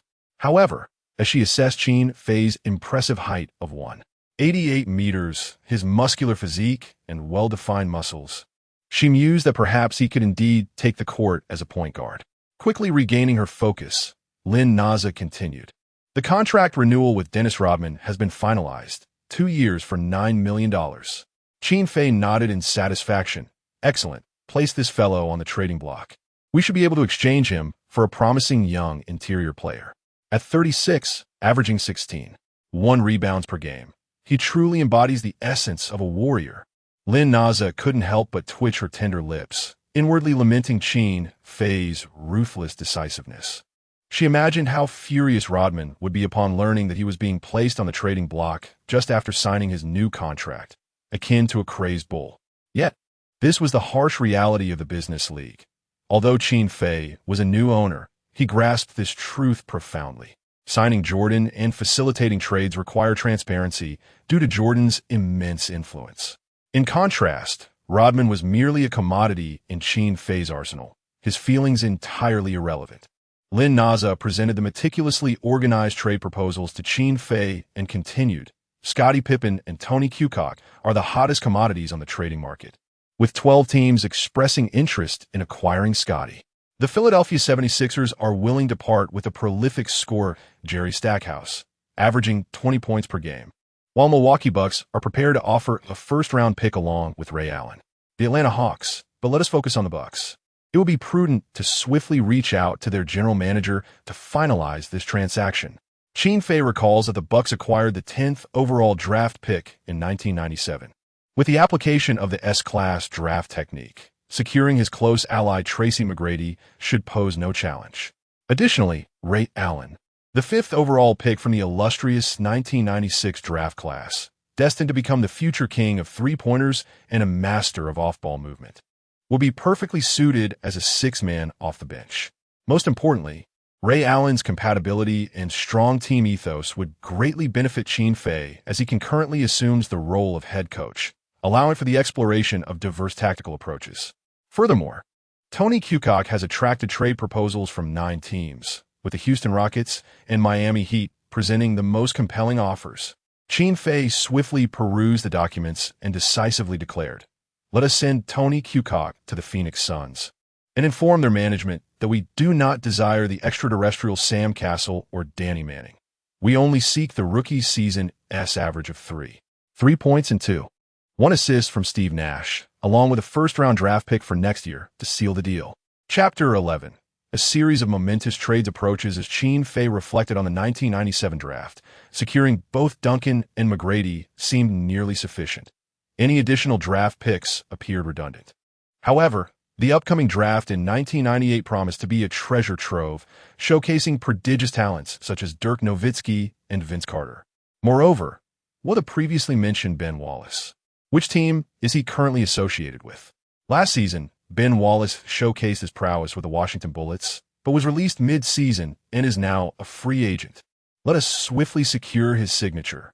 Certainly, Wallace's salary with the Bullets last season was $250,000. How does a 3-year, $1 million contract sound? That is far too low. Let us offer him $2 million over 3 years. I want him to be wholly committed to the Chicago Bulls. Qin Fei considered Ben Wallace to be one of the most overvalued players, a 4-time DPOY winner, undoubtedly a Hall of Fame caliber athlete, the pinnacle of blue-collar interior players. Could $2 million for 3 years truly be considered exorbitant? He envisioned that if these trades materialized, and if Jordan managed to acquire a first-round pick from the Spurs along with Kobe Bryant from the Lakers, the new starting 5 for the Chicago Bulls would soon take shape. Regarding Jordan's dealings, Qin Fei felt little trepidation, trusting that Lakers GM Jerry West would employ various strategies to placate Spurs coach Greg Popovich. After all, the probability of landing the top pick with the Spurs' first-round selection ranked only 3rd in the league, trailing behind the Boston Celtics and Vancouver Grizzlies. Popovich would undoubtedly eschew immediate benefits for a less than 10 chance at the top pick. Tim Duncan is exceptionally talented and will undoubtedly become the cornerstone of a championship team. Yet the Spurs may not be the ones to possess him.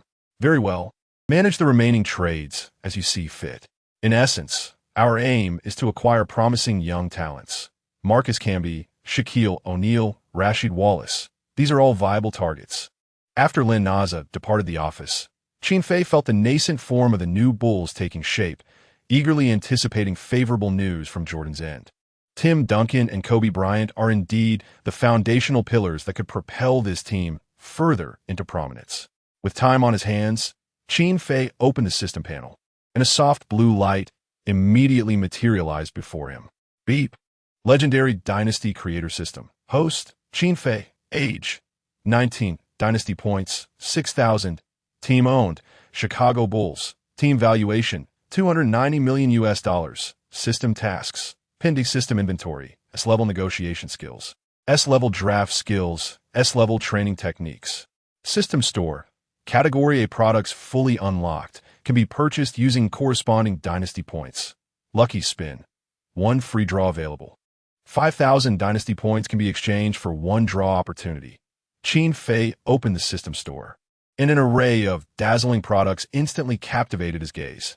S-level Star Peak Experience Card, Divine Coach Tactics Board, SS-level Injury Prevention Card, Super Mind Reading Glasses, Divine 100-fold Training Card.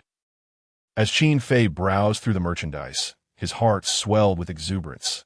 Indeed, products from the system are undoubtedly exquisite. However, upon seeing the prices of these items, he could not help but gasp in astonishment. A mere S-level product costs 5,000 dynasty points, let alone SS-level and divine items. It appears that he must undertake more system tasks to earn additional dynasty points. Next, Qin Fei noticed the lucky spin, a wheel adorned with 5 colors: white, blue, yellow, red, and purple. The white section occupies the largest area, with blue, yellow, and red decreasing in size, while purple is the smallest. White signifies no prize. Blue represents S-level products. Yellow denotes SS-level products. Red stands for divine items. And finally, purple symbolizes super divine products. Observing that the system had granted him 1 free draw opportunity, Qin Fei immediately proceeded to partake. Beep. The lucky spin is currently drawing. Please wait.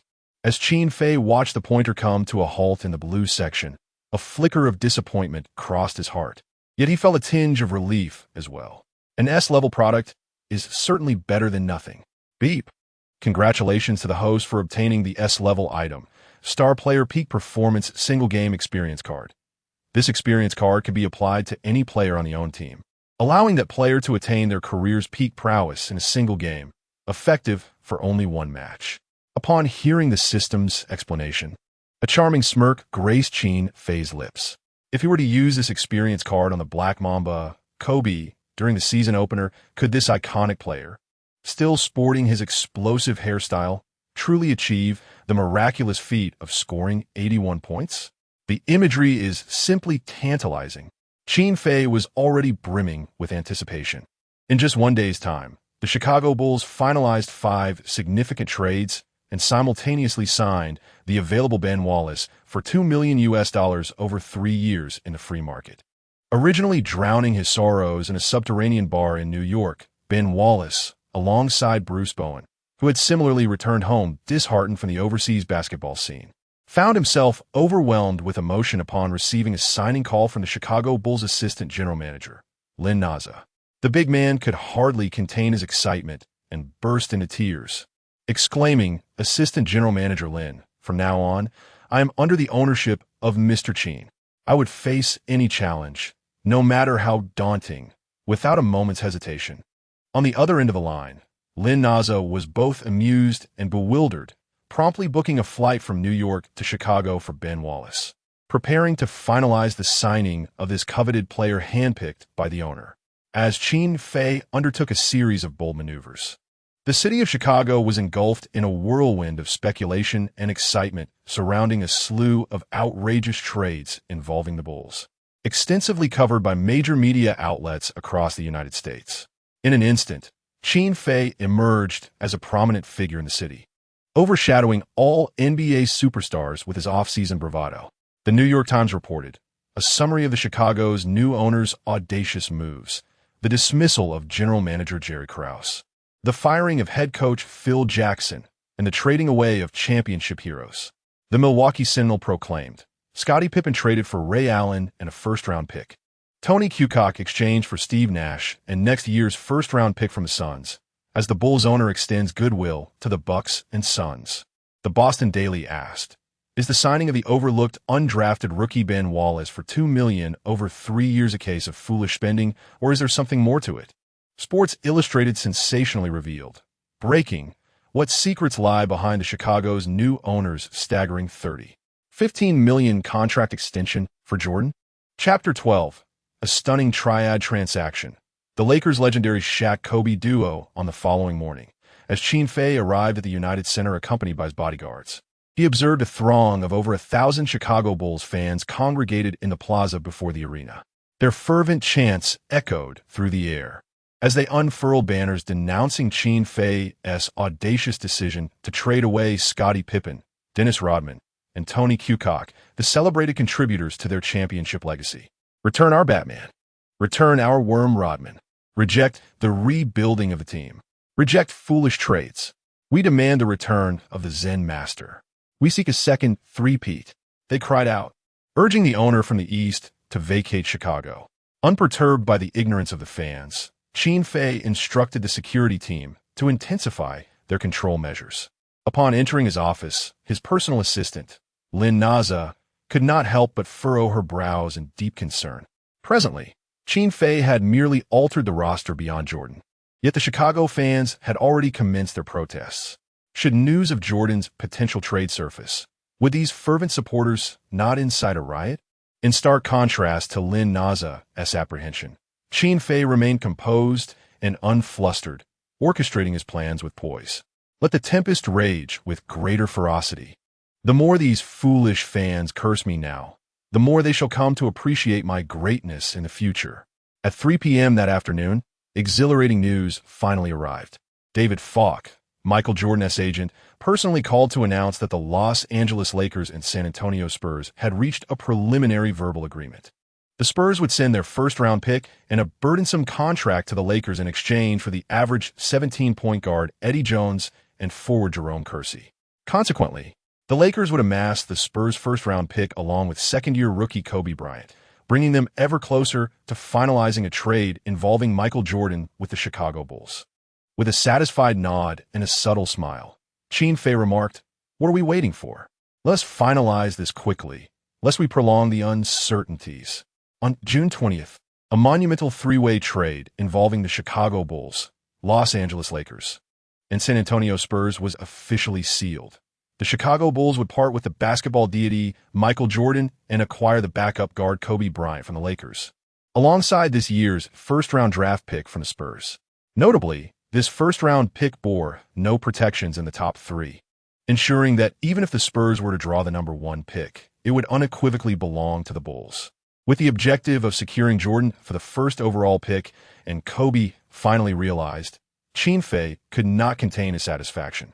Coupled with the acquisitions of Steve Nash, Ray Allen, Ben Wallace, and a top 10 first-round pick from trades and the free market, he envisioned the new roster for the Bulls' upcoming season.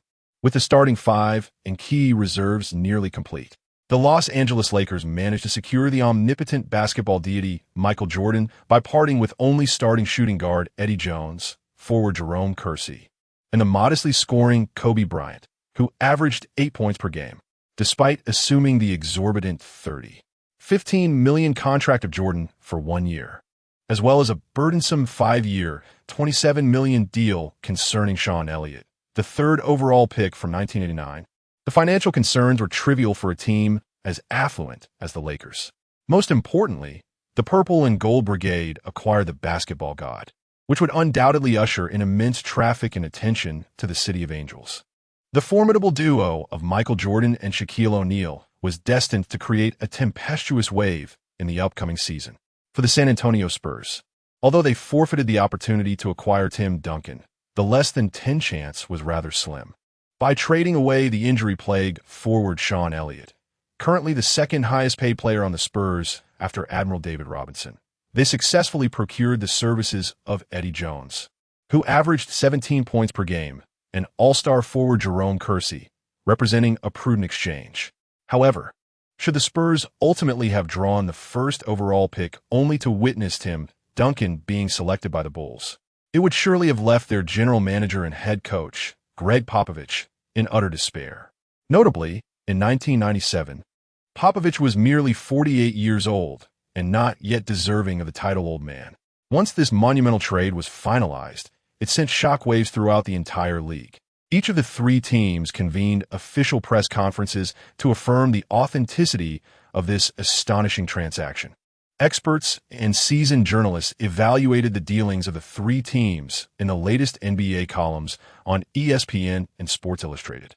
The Los Angeles Lakers received an S rating, as acquiring Jordan evidently gave them the greatest odds of success.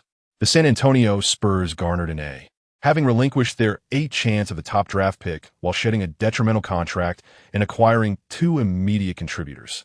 With the anticipated return of one of the league's top 4 centers, David Robinson, the Spurs were poised to contend for the championship once more. Naturally, the lowest trade rating went to the Chicago Bulls, who received AC from both ESPN and Sports Illustrated.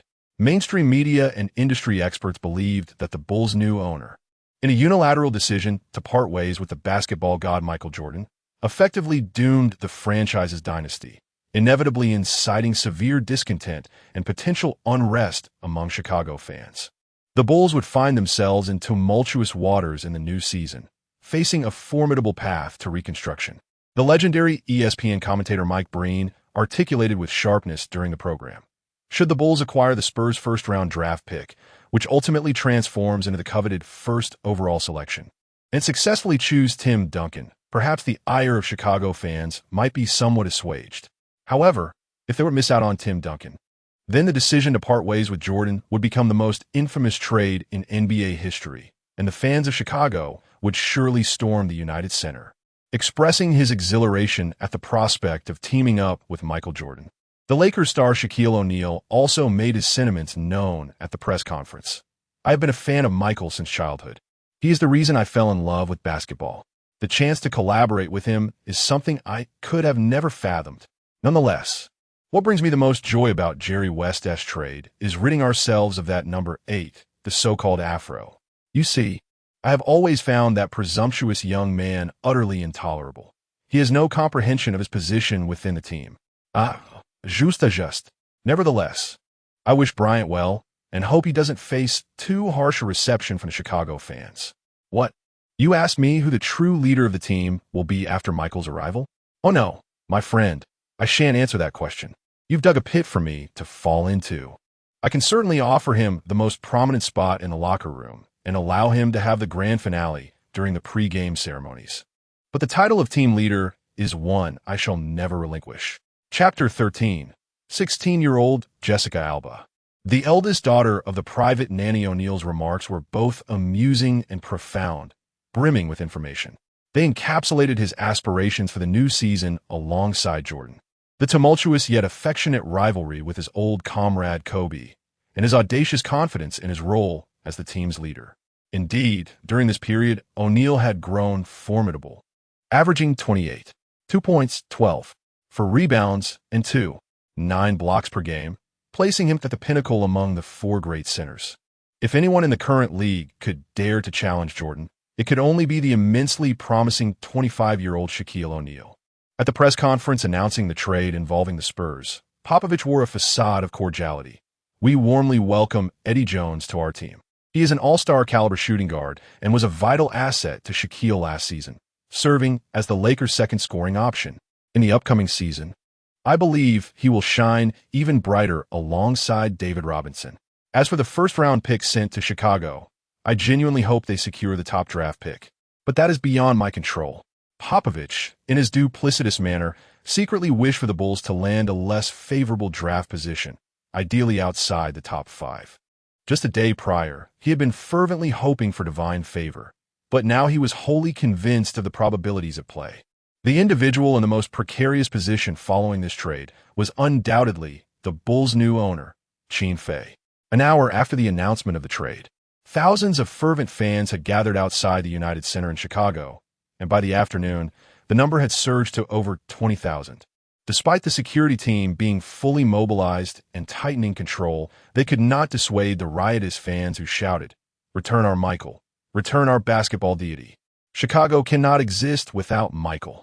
The new owner must leave America." Has the new owner destroyed the Bulls dynasty? Do we not deserve better as fans? Just because you have money, you think you're important? Refund our season tickets. Refund our money. Without Michael, we will never return to the United Center for a Bulls game. If the new owner does not bring Michael back, we will set the United Center ablaze. The clamor of chants and curses escalated, with over 20,000 fans outside the barricades raising their fists in protest, their voices resonating powerfully. By 6 in the evening, the crowd had swelled to more than 50,000. Some fans began throwing water bottles and stones toward the arena, the sound of shattering glass echoing amidst the chaos. In the midst of the riot, the unsettling crack of gunfire was also heard. Meanwhile, Qin Fei, who had driven back to his lakeside villa earlier that morning, was now lounging on the opulent sofa in his living room, leisurely watching an American film titled Camp Crazy. Having traversed from 2021 to the year 1997, Qin Fei found himself grappling with the inadequacies of the Blue Star's economic, cultural, and entertainment industries. Despite his immense wealth and residing in the most prosperous superpower on the globe, he was still tethered to outdated technology, using a clunky mobile phone and engaging with a monotonous game of Russian block, all while watching a drab black-and-white television. However, the film titled Crazy Summer Camp, which he had no recollection of from his previous life, featured a 12-year-old multi-ethnic beauty that piqued his interest. With her luscious, sun-kissed brown skin, captivating deep brown eyes, and cascading waves of light chocolate locks, she exuded an undeniable allure. As Qin Fei perused the film's cast list, he was struck with astonishment. Jessica Alba? This enchanting young girl would later become the renowned star of Hollywood? His excitement surged as he connected the dots. This Crazy Summer Camp was indeed Jessica Alba's breakout role at the tender age of 12. Born in 1981, she was merely 16 at this time, a stunning beauty with mixed heritage from France, Denmark, and Mexico, still a blossoming flower in 1997. Contemplating this, a sly smirk danced upon Qin Fei's lips. It seemed that his journey back to 24 years prior was laden with advantages. Although the advancements in economic, technological, and cultural realms could not rival those of the future, the caliber of celebrities and models during this era was undeniably exceptional. In a time devoid of cosmetic enhancements, beauty filters, or digital retouching, authenticity reigned supreme. 16-year-old Jessica Alba, 15-year-old Anne Hathaway, and 13-year-old Scarlett Johansson, alongside local luminaries such as Lin Jiaxin, Wang Zuxian, and Zhang Buozhi, painted a vivid tapestry of natural beauty. With a mischievous grin, Qin Fei pondered how many hearts he might ensnare in the future. Ahem, composure, composure. Women would only hinder his swiftness in action. As he emerged from his reverie, he reminded himself that he was now the owner of an NBA team and could not afford to carry the remnants of his past self. At that moment, the beautiful maid, currently preparing dinner in the kitchen, knocked and respectfully entered the living room, with her hands entwined in her floral apron tied at the waist. She bowed to Qin Fei and inquired, "Master, the meal is ready. Shall I serve it now, or would you prefer to wait for Tracy?" Tracy had been residing in Qin Fei's villa lately, spending his days dominating local basketball courts in Chicago. With the draft just under a week away, Qin Fei planned to fly to New York alongside Tracy. Noticing the maid's hands nervously twisting her apron, as if she had more to say, Qin Fei raised an eyebrow and asked, "Annie, is there something else?" After Qin Fei spent $900,000 acquiring the lakeside villa, he, upon the property manager's recommendation, employed a butler and a nanny to attend to his daily needs. Although both the butler and the nanny earned over $20,000 a month, their exceptional service was truly meticulous. The beautiful nanny, Annie Kelly, though in her 30s, was remarkably well-preserved, with firm, radiant skin that belied her age. Her mixed heritage of American and Irish descent bestowed upon her a beauty and grace that could rival any Hollywood starlet. With such a stunning woman as a nanny, who was both attentive and skilled in half of the 8 culinary traditions of China, was a salary of $20,000 truly excessive. It was, in fact, a bargain of remarkable proportions. "Master, my eldest daughter will be flying from Brooklyn to Chicago tomorrow.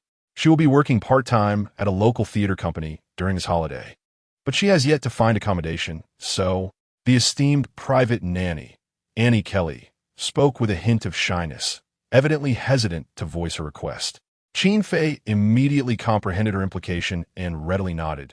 Let her come and stay in the villa. There are over a dozen empty bedrooms. Upon hearing Qin Fei's words, Annie Kelly was filled with immense joy, bowing repeatedly in gratitude. Thank you, master. To work for you is truly divine providence. By the way, what is your daughter's name? As Qin Fei gazed upon Annie Kelly's exquisite mixed beauty, he was struck by the thought of her daughter, who was to join them as a part-time actress. My eldest daughter's name is Hathaway. She just turned 15 this year. Hathaway? Annie Hathaway? Qin Fei exclaimed in surprise, having just seen Jessica Alba on television. Now, this young Annie Hathaway would soon be residing in his home? Indeed, it seemed that a handsome and affluent man could hardly escape the allure of romantic prospects. Clearing his throat, Qin Fei composed himself and chuckled lightly. I happen to have no plans tomorrow. When does your daughter arrive? I shall go and fetch her. Before the astonished Annie Kelly could respond with enthusiasm, a tall, slender black man burst into the villa, clad in a basketball jersey and wearing striking red AJ5 sneakers that thudded heavily against the floor. It was none other than Tracy McGrady, who had just returned from a nearby basketball court. As McGrady pushed open the living room door, he shouted exuberantly at Qin Fei. Dude, Qin, I just heard the news. You actually traded Michael? You sent the basketball god to Los Angeles? Good heavens, the Chicago fans are going to be furious with you. Do you even realize that? In the face of McGrady's exaggerated reaction, Qin Fei remained calm and collected, responding with a playful smile. Tracy, I'm doing this for your benefit. If I don't let go of Jordan, how will you ascend as the new king of Chicago? Qin Fei's words caused McGrady's astonishment to swiftly transform into bashfulness and delight. McGrady extended his large hand to touch the back of his head, feeling somewhat embarrassed as he said, Qin, you hold me in such high regard. Hee, you really have a keen eye for people. Chapter 14. The turmoil subsides. Kobe takes the stage, however, this time. You are in for a significant predicament. Before McGrady could finish his statement, Qin Fei's mobile phone rang. Yet again, it was Lynn Naza calling. This marked the fourth call from her that afternoon. Upon answering, Lynn Naza's voice on the other end was laced with urgency. Qin Fei, the security department has completely lost control of the situation. I have already called the police, but they have yet to arrive. Multiple glass walls outside the United Center have been shattered by fans. Some have been injured in the stampede, and others are threatening to set the arena ablaze. The scene has spiraled into utter chaos. What shall we do next? Qin Fei scoffed, responding sharply into the phone. A bunch of fools. Let them create a ruckus. If they burn down the United Center, I can always invest in constructing an even grander one. After all, this arena is not my personal property. With a mere 21,000 seats, it hardly accommodates the fervent fans of the upcoming season. Lynn Naza felt a wave of embarrassment wash over her. Her boss's blind confidence was astonishingly misplaced. At this rate, selling tickets for the new season's home games would be a challenge, even at discounted prices, let alone achieving a full house. Qin Fei had anticipated the uprising among Chicago's fans. He understood that reasoning with these foolish individuals was futile and entirely unnecessary, since they sought to escalate matters. Let them do so. Ultimately, the destruction of public property would not go unaddressed by the local police. It was only through leading this brand new Bulls team to extraordinary success in the upcoming season that he could truly dazzle those who criticized him. Moreover, while the United Center is among the few luxurious arenas in the NBA, boasting a capacity exceeding 20,000, it had long suffered from neglect, with many facilities within it aging. The damage inflicted by the local radical fans would conveniently pave the way for subsequent renovations. His NBA team must possess the grandest and most opulent home arena. That night, Chicago deployed over 1,000 police officers, finally quelling the Bulls fans' riot. Several armed ringleaders, members of local gangs, were detained by law enforcement. The external walls, glass, and seating of the United Center sustained varying degrees of damage, with one entrance set ablaze. Over 200 individuals were injured in the chaos, with several critically wounded now recovering in the hospital. According to local financial publications, the fan riot resulted in damages amounting to at least $30 million. Fortunately, there were no fatalities. The following morning, Michael Jordan issued a public statement, urging Chicago fans to remain calm. I regret the turmoil that took place at the United Center yesterday. I bear some responsibility. The new owner consulted me thoroughly before trading me, and I left Chicago for Los Angeles voluntarily. I extend my heartfelt gratitude to the fans of Chicago for their unwavering support throughout the years. You will forever be my driving force. I cherish this city and all of you.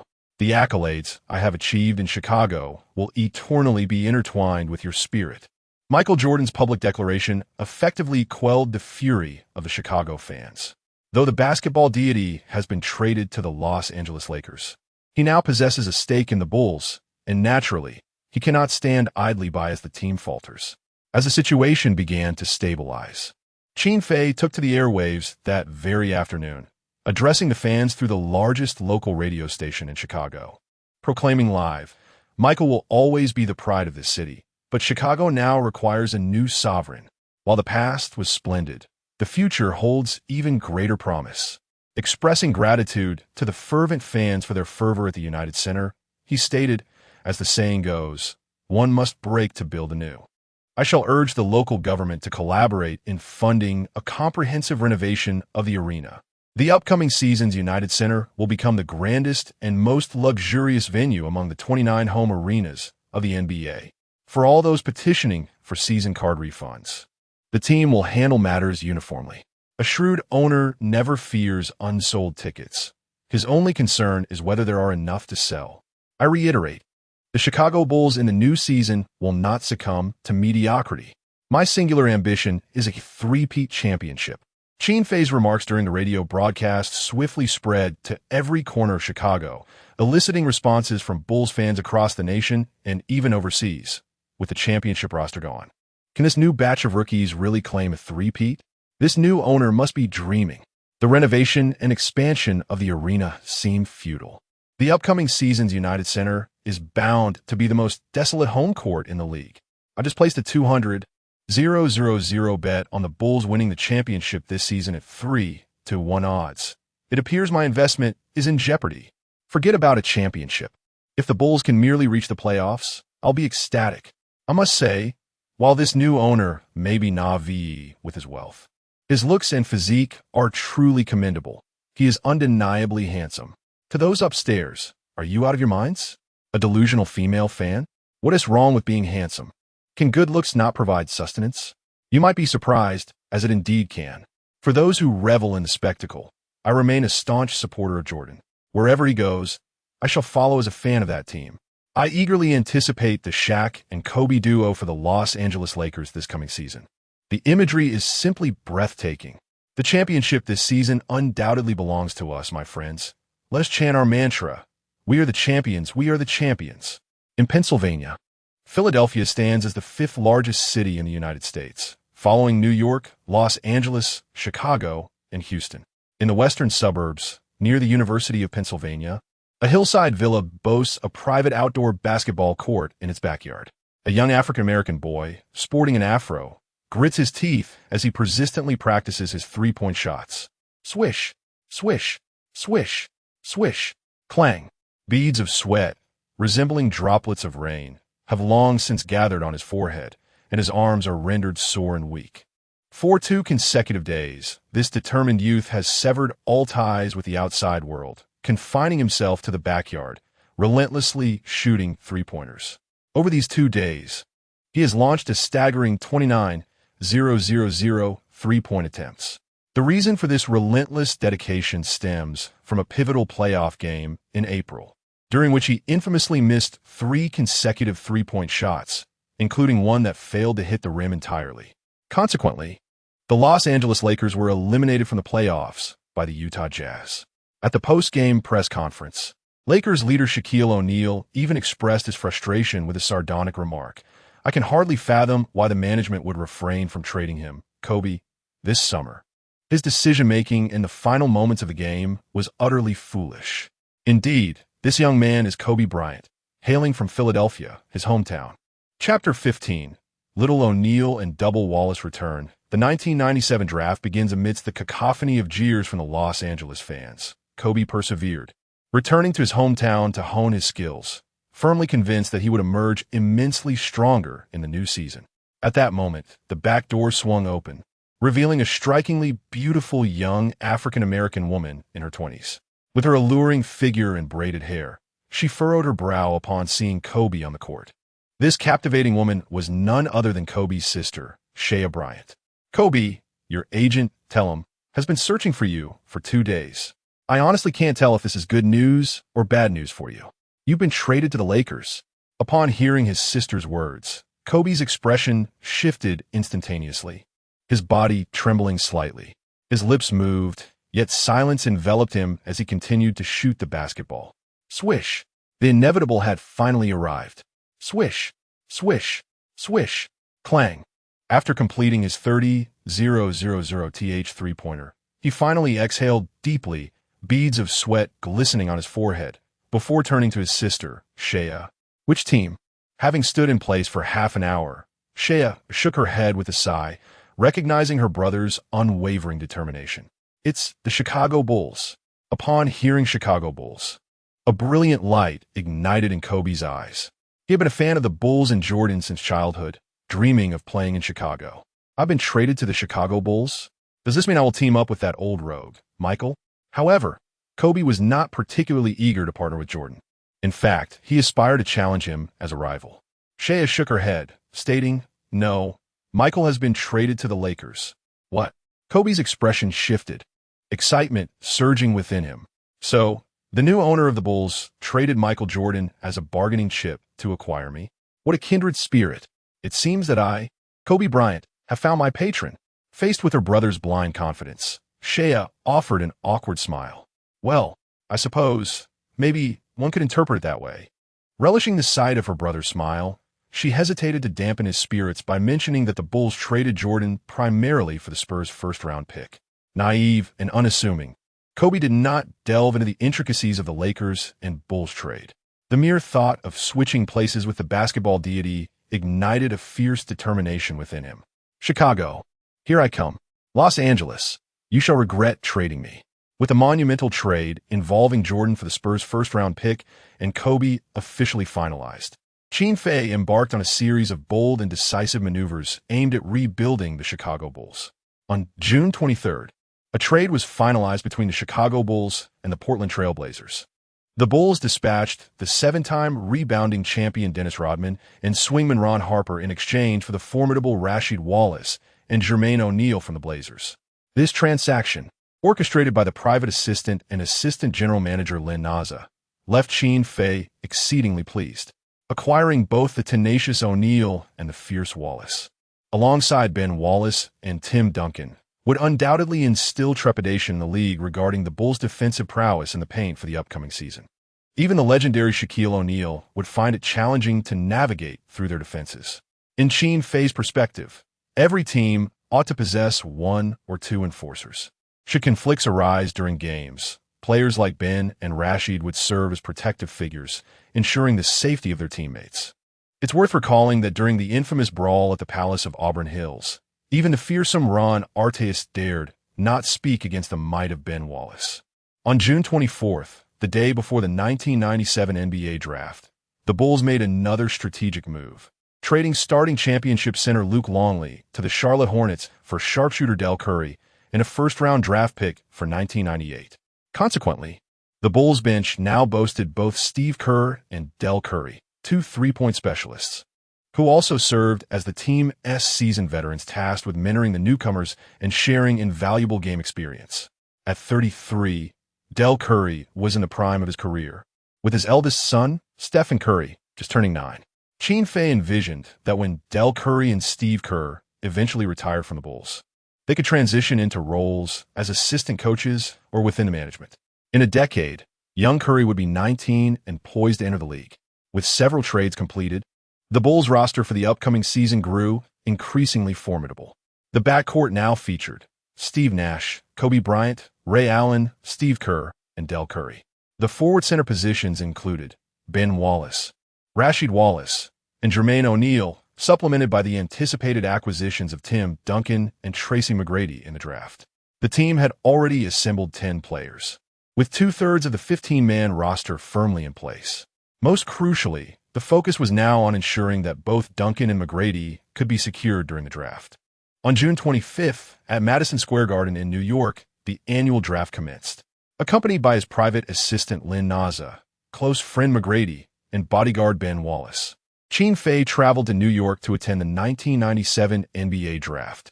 Although the overall talent pool of this draft could not rival the illustrious class of 1996, it still presented a plethora of gifted newcomers, among which Tim Duncan from Wake Forest University stood out as the most illustrious representative and the presumptive first overall pick. In addition to Duncan, Chauncey Billups, Tony Batty, and Tracy McGrady are also set to be invited to the green room as lottery picks. A total of 80 rookies are participating in this year's draft, competing for 58 selections across 2 rounds, as the 29 teams of the NBA take turns making their choices. Madison Square Garden, with its 19,000 seats, is filled to capacity, bustling with anticipation. As the clock strikes 7 in the evening, the exhilarating draft officially commences. Accompanied by Adam Silver, NBA Commissioner David Stern steps onto the central stage, waiting for the audience's jeers to subside before addressing the microphone with a resounding voice. Ladies and gentlemen, welcome to the 1997 NBA Draft. Today, our NBA family will embrace a new generation of prodigies. Chapter 16. Securing the coveted first overall pick, Popovich weeps in the restroom. David Stern eloquently delivered the opening remarks, to which applause resonated throughout the audience. The draft, a significant event following the NBA Finals, attracted the general managers, head coaches, and star players of various teams to the venue. Prior to the commencement of the draft, a live lottery ceremony was held. In the timeline of 1997, the NBA's draft lottery had yet to undergo the reforms that would lead to the pre-draft lottery format. Instead, the draft order was determined through a live drawing at the event. The 13 teams that did not qualify for the previous season's playoffs, classified as lottery teams, participated in the drawing based on their performance records. The remaining 16 teams were ranked from weakest to strongest according to their results. Note, in 1997, the league comprised a total of 29 teams, with 15 in the Eastern Conference and 14 in the Western Conference. At that time, the New Orleans Hornets were still part of the Eastern Conference and would not transition to the Charlotte Bobcats until the 2004-2005 season. Theoretically, all 13 lottery teams had an opportunity to secure the first overall pick, albeit with varying probabilities. The team with the poorest record in the 1996 to 1997 regular season was the Vancouver Grizzlies, who finished with a dismal 14 wins and 68 losses. As part of the NBA's expansion into Canada, the Vancouver Grizzlies and the Toronto Raptors joined the league in 1995, and last season marked merely their second complete season in the NBA, making their bottom position justifiable. Abdul Rahim, the Grizzlies' promising star and the third overall pick of the exceptional 1996 draft class, stepped onto the stage to conduct the lottery drawing for his team. Sitting in the audience, the Grizzlies' general manager and head coach were filled with excitement, clasping their hands in prayer, hoping that Rahim would secure the coveted first overall pick for their franchise. Rahim, a versatile forward, averaged 18, 7 points and 9 rebounds in his rookie season and was selected for the all-rookie first team the previous year. Though Qin Fei did not hold a strong impression of the player, he was aware that Rahim had been selected as an all-star reserve during the 2000-2001 season. For the Grizzlies, securing the first overall pick this year and selecting the prodigious power forward Tim Duncan could lead to a formidable duo with Rahim, potentially propelling the young franchise of the Vancouver Grizzlies to rapid success and possibly reshaping the landscape of the league. With the highest 25 probability of obtaining the first overall pick, the Grizzlies had every reason to believe in their fortune. However, only Qin Fei was aware that disappointment awaited the Vancouver Grizzlies. Meanwhile, in the green room, Tim Duncan, with his wide, innocent eyes, eagerly anticipated the outcome of the Grizzlies' drawing. At just 21, Duncan appeared earnest and diligent, yet internally, he repeatedly lamented, "For heaven's sake, please don't let the Grizzlies get the first overall pick. I have no desire to play in that desolate place called Vancouver, where it's freezing cold. At last, the results of Raheem's drawing were revealed. It was the third overall pick. Qin Fei smiled and nodded, having already seen through everything. As he observed the general manager and head coach of the Vancouver Grizzlies lamenting in despair, Qin Fei reflected on the fact that securing the third overall pick was commendable enough. He recalled that in the original timeline, the Grizzlies merely ended up with the fourth pick. Meanwhile, Tim Duncan in the green room was exuberantly raising his fist, having successfully evaded the bone-chilling climate of Vancouver. The subsequent teams, the Boston Celtics, Chicago Bulls, and Philadelphia 76ers, all situated in prominent eastern cities, meant that whoever secured the first overall pick to claim him would be acceptable to Duncan. Next to grace the stage was Anthony Walker, the Celtic star player, affectionately nicknamed Fat Buddha. He would later form a dynamic duo with Paul Pierce, leading the Celtics back to the playoffs. Seated courtside, Celtics general manager, the legendary Red Auerbach, was currently puffing on a cigar, his expression inscrutable. If the Vancouver Grizzlies' record of 14 wins and 68 losses indicated a lack of talent, then the Celtics' dismal 15 wins and 67 losses epitomized a true tanking effort. Last year, Red Auerbach had orchestrated a losing season in hopes of acquiring Allen Iverson, but found himself in the awkward position of securing only the sixth pick. This year, he was determined to secure the coveted first overall pick and claim the once-in-a-century talent of Tim Duncan. After all, compared to Allen Iverson, Tim Duncan embodied the ironclad spirit of the Celtics far better. Yet, Anthony Walker's selection brought no hope to Boston fans, as he ended up with the fourth pick. The color drained from Auerbach's face, and he pondered that perhaps it was time for him to consider retirement. More astonished than Auerbach was undoubtedly Spurs head coach Greg Popovich, whose face had turned pale. Both the Vancouver Grizzlies and the Boston Celtics had perfectly missed the first overall pick.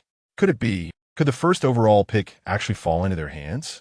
Popovich cast a sidelong glance at the Bulls' new owner, Qin Fei, seated not far away, his breath growing shallow with anxiety. The third to take the stage was the Spurs leader, one of the four great centers, David Robinson, famously known as Admiral. Among the players participating in the lottery, David Robinson was undoubtedly one of the biggest names. After all, superstars like Michael Jordan, Hakeem Olajuwon, Patrick Ewing, Karl Malone, and Charles Barkley had all led their teams to the playoffs. Had it not been for Robinson's injury last season, the Spurs would not have ended up with a record of 20 wins and 62 losses. Yet, David Robinson knew all too well that this pick was destined for the Bulls, and he kept silently repeating to himself, "Please, do not let me draw the first overall pick." However, as fate would have it, when David Robinson randomly reached into the ballot box and pulled out an envelope, he was utterly stunned. To his utter disbelief, he had indeed drawn the first overall pick. In 1997, the coveted first overall pick was claimed by the San Antonio Spurs. However, this unprotected pick had already been traded to the Chicago Bulls. When David Stern personally announced that the first pick ultimately belonged to the Chicago Bulls, the front row spectators, Lena Jha, Tracy McGrady, and Ben Wallace, leapt from their seats, exuberantly shaking their fists in celebration. Haha, Qin Fei, we truly secured the first pick. Qin, can I team up with Tim Duncan? This feeling is incredible. Boss, in the upcoming season, Tim and I will form the most formidable defensive front in the league. Even Kobe Bryant, who sat in the back row with his sister, Shea Bryant, shared in the excitement, pumping his fists in exhilaration.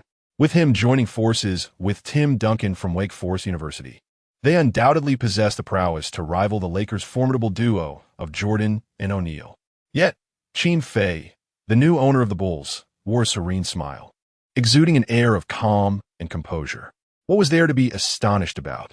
He was, after all, a time traveler. Nevertheless, witnessing David Robinson indeed draw the first pick caused Popovich to collapse in tears in his seat. Yet deep within, Qin Fei reveled in secret delight, feeling like a deity, omniscient and all-seeing, grasping the joys and sorrows of every soul. This sensation was exquisitely intoxicating. In Las Vegas, at the Royal Underground Casino, Michael Jordan, who had not attended the draft event, was immersed in his persona as a seasoned gambler, fiercely competing against the boxing champion Tyson and others. Suddenly, amidst the clamor of the casino, a man's voice rang out in astonishment. Goodness, the Chicago Bulls actually secured the first overall pick. Jordan's expression shifted, his eyes narrowing with sudden intensity. Qin, it seemed, had indeed placed his bet wisely. Chapter 17. The Reserved Tim Duncan. The return of the Bulls' new triumvirate next to grace the stage was Allen Iverson of the Philadelphia 76ers. With his distinctive cornrow hairstyle, Iverson, the first overall pick of the illustrious 1996 draft class, made a resounding impact in his rookie season, averaging an impressive 23.5 points per game, heralding a promising future ahead. Fortune favored Iverson as he was selected with the coveted second overall pick. Consequently, the top four selections of the 1997 NBA draft were claimed by the Chicago Bulls, Philadelphia 76ers, Vancouver Grizzlies, and Boston Celtics, respectively. The subsequent picks aligned closely with Qin Fei's recollections. The fifth pick belonged to the Denver Nuggets, the sixth to the New Jersey Nets, the seventh to the Golden State Warriors, the eighth to the Dallas Mavericks, the ninth to the Milwaukee Bucks, and the 10th to the Toronto Raptors. Utilizing the system's bestowed S-rank lottery technique, Qin Fei managed to elevate the Milwaukee Bucks from their anticipated 10th pick to the 9th. This first-round selection had already been traded to the Bulls during the acquisition of Pippen. Thus, Qin Fei successfully secured both the first overall and the 9th picks, clearing the way to select Duncan and McGrady without hindrance. The formal drafting ceremony commenced as David Stern returned to the stage, receiving the list from the Bulls. A glow of excitement illuminated his aged visage. In the 1997 NBA draft, the Chicago Bulls select, with the first overall pick, Tim Duncan from Wake Forest University.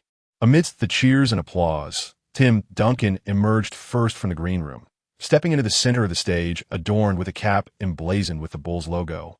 Embracing and posing with David Stern, in a harmonious touch, the large screen behind them showcased a meticulously edited 45-second montage of Duncan's collegiate highlights during his 4 years in the NCAA.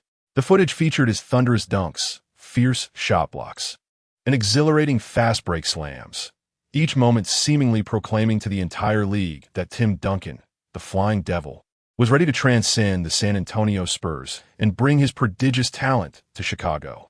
After sharing a heartfelt embrace with Stern, Duncan reciprocated with Qin Fei, who patted him on the shoulder, his face alight with admiration. Tim, on behalf of the Chicago fans, we warmly welcome you. This will be the birthplace of your dreams, and you shall become the new king of Chicago. Responding to the young owner's praise and expectations, Duncan humbly touched his head, modestly replying, "Thank you for your kind words. Boss, I must say, you have an exceptional eye for talent." Seeing the somewhat stoic Duncan deliver a McGrady-esque remark, Qin Fei couldn't help but chuckle. It appeared that while McGrady was flamboyant, Duncan was delightfully reserved.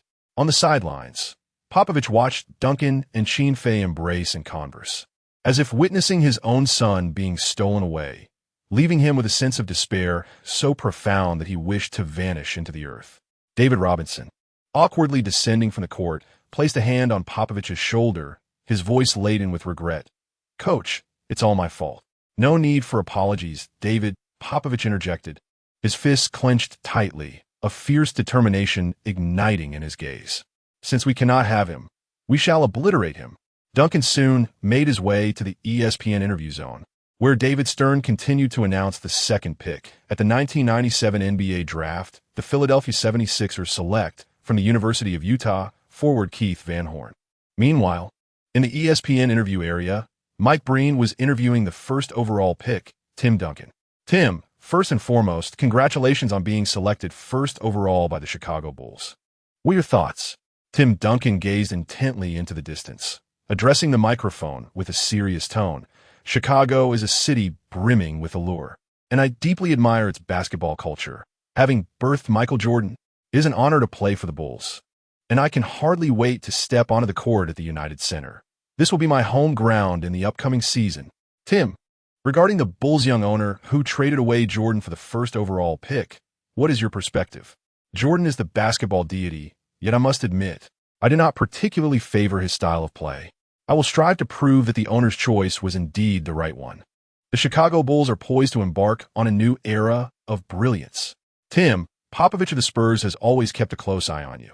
Having visited San Antonio for a personal workout, do you feel regret for missing the opportunity to join forces with Popovich due to the trade of draft rights? Popovich? Ahem.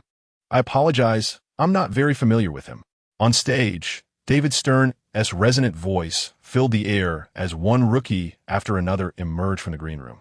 Lining up on stage, the Vancouver Grizzlies select, with the third pick in the first round from the University of Colorado, Chauncey Billups.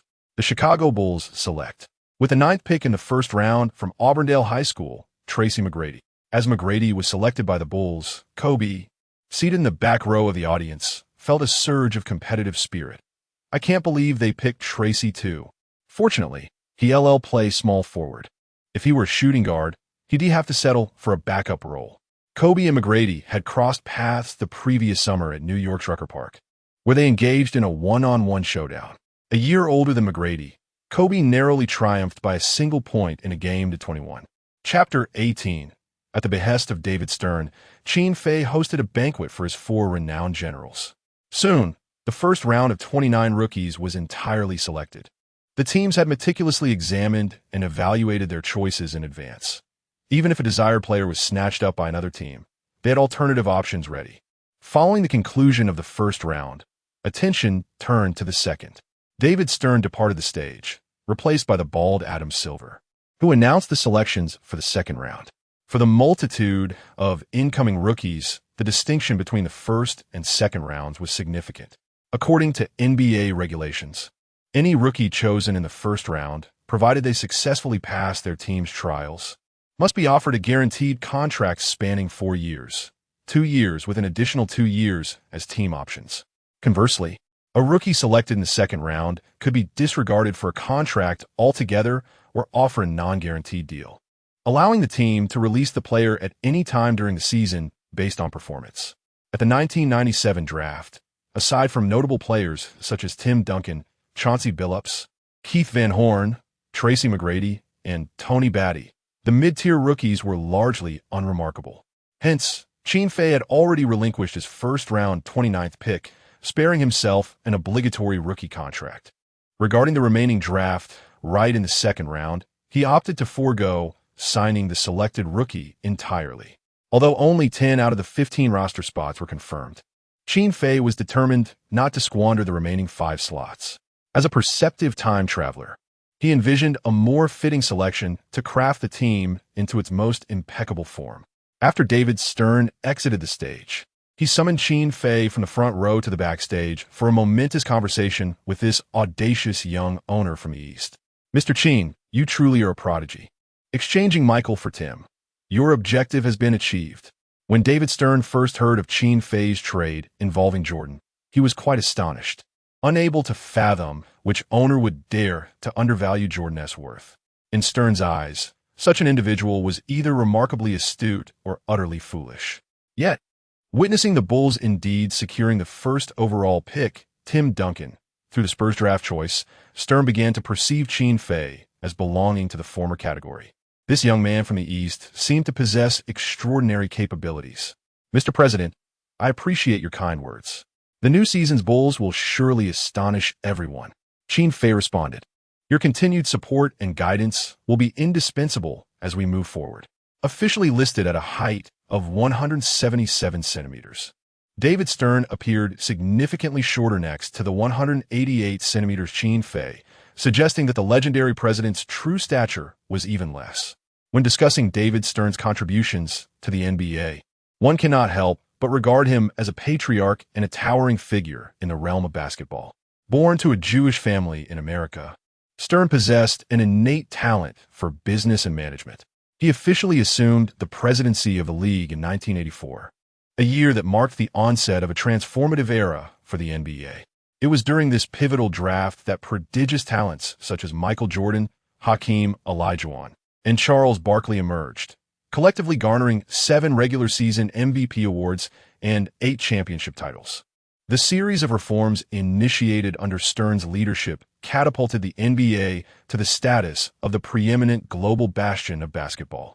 It is no exaggeration to assert that, without David Stern, the NBA might have faced impending collapse and bankruptcy. This seemingly affable elder, beneath his genial exterior, exhibited a steely resolve and an unyielding demeanor. During a labor negotiation in the late 1980s, Stern infamously threatened the representatives of striking players, stating, "I know where the bodies of NBA players are buried. I have buried a few myself." The league's current splendor owes much to two pivotal figures, David Stern and Michael Jordan.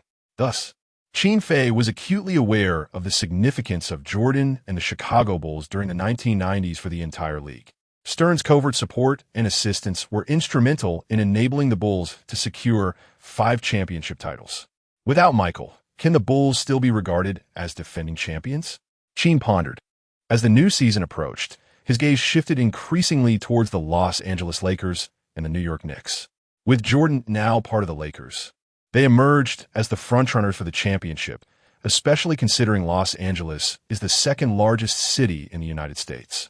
The Knicks, situated in the global metropolis of New York, remained Stern's favorite franchise. Confronted with Stern's inscrutable demeanor, Qin Fei maintained his composure and unveiled a secret strategy he had devised for the presidency. "President, you surely understand better than I do the vastness of the NBA market in our nation, which boasts over 200 million basketball enthusiasts." Qin's words ignited a spark in Stern's eyes, his face glowing with excitement. "Qin, can you truly leverage the Chicago Bulls to penetrate the NBA market in our country? Yet, relying solely on you, a singular proprietor from our nation, may not suffice," Stern remarked. Observing the president's intrigue, Qin Fei confidently replied, "Of course. Within 3 years, Chicago will possess a bona fide superstar from our nation, and he will be at least of MVP caliber." A Chinese superstar? Of MVP caliber? David Stern was overjoyed. He had always yearned to introduce 1 or 2 exceptional players from the Celestial Empire to profoundly penetrate the NBA market there. However, due to various factors such as the physical attributes of Chinese players and the interference from the Chinese Basketball Association, this aspiration had remained unfulfilled. Now, with the fearless and innovative owner Qin Fei at the helm, a rare opportunity had presented itself. If it were indeed possible to cultivate an MVP caliber star from the Celestial Empire within the NBA, it would undoubtedly invigorate the entire fan base in an unprecedented manner. "Mr. Qin, if you can nurture an MVP-level player within 3 years, not only will the Chicago Bulls forever remain the league's favorite team, but I, David Stern, assure you that you will command respect throughout the entire league." Qin Fei firmly shook hands with the excited David Stern. "Mr. Stern, perhaps we won't need to wait 3 years. You may witness significant results in the upcoming season." This conversation with David Stern was not merely a whim from Qin Fei. In fact, he had already devised a plan to bring a Chinese star into the fold. It was just that the necessary groundwork within the country was rather complicated. However, with the staunch support of David Stern, Qin Fei's confidence had soared to 90%. On the evening following the conclusion of the draft, in a luxurious upscale restaurant in New York, Qin Fei hosted a private dinner, accompanied by Secretary Lynn Naza, for the new team members, Tim Duncan, Tracy McGrady, Kobe Bryant, and Ben Wallace. At ages 21, 22, 19, and 18 respectively, these 4 players had been part of a formidable team that clinched 10 championships over a span of 13 seasons from 1998 to 2010 in the original world. Now, they were all under Qin Fei's leadership, becoming the core of the Chicago Bulls. Qin Fei was filled with youthful reminiscence and brimming with hope for the new season. "Gentlemen, let us indulge in food and drink tonight. We shall not return until we are thoroughly merry. In the new season, you will all take the court as starters. For the point guard position, let us have Steve Nash play. We, the Chicago Bulls, shall forge the youngest Red Storm of the league." His words ignited fervor among the group.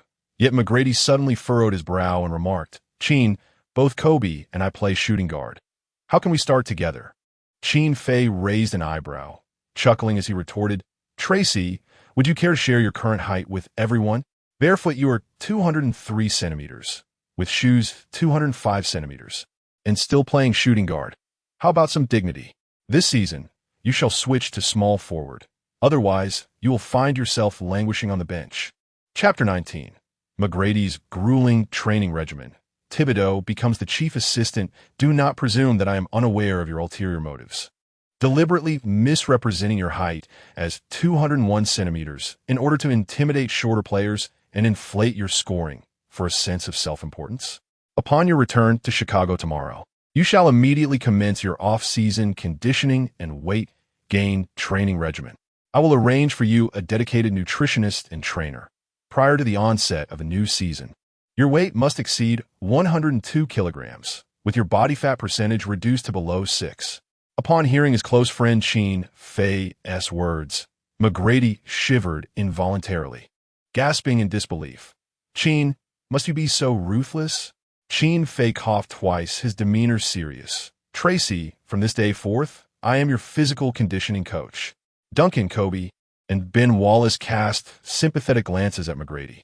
Yet Qin Fei's next utterance turned the tide unexpectedly. It is indeed a bit unreasonable to have you participate in such rigorous training during the off-season.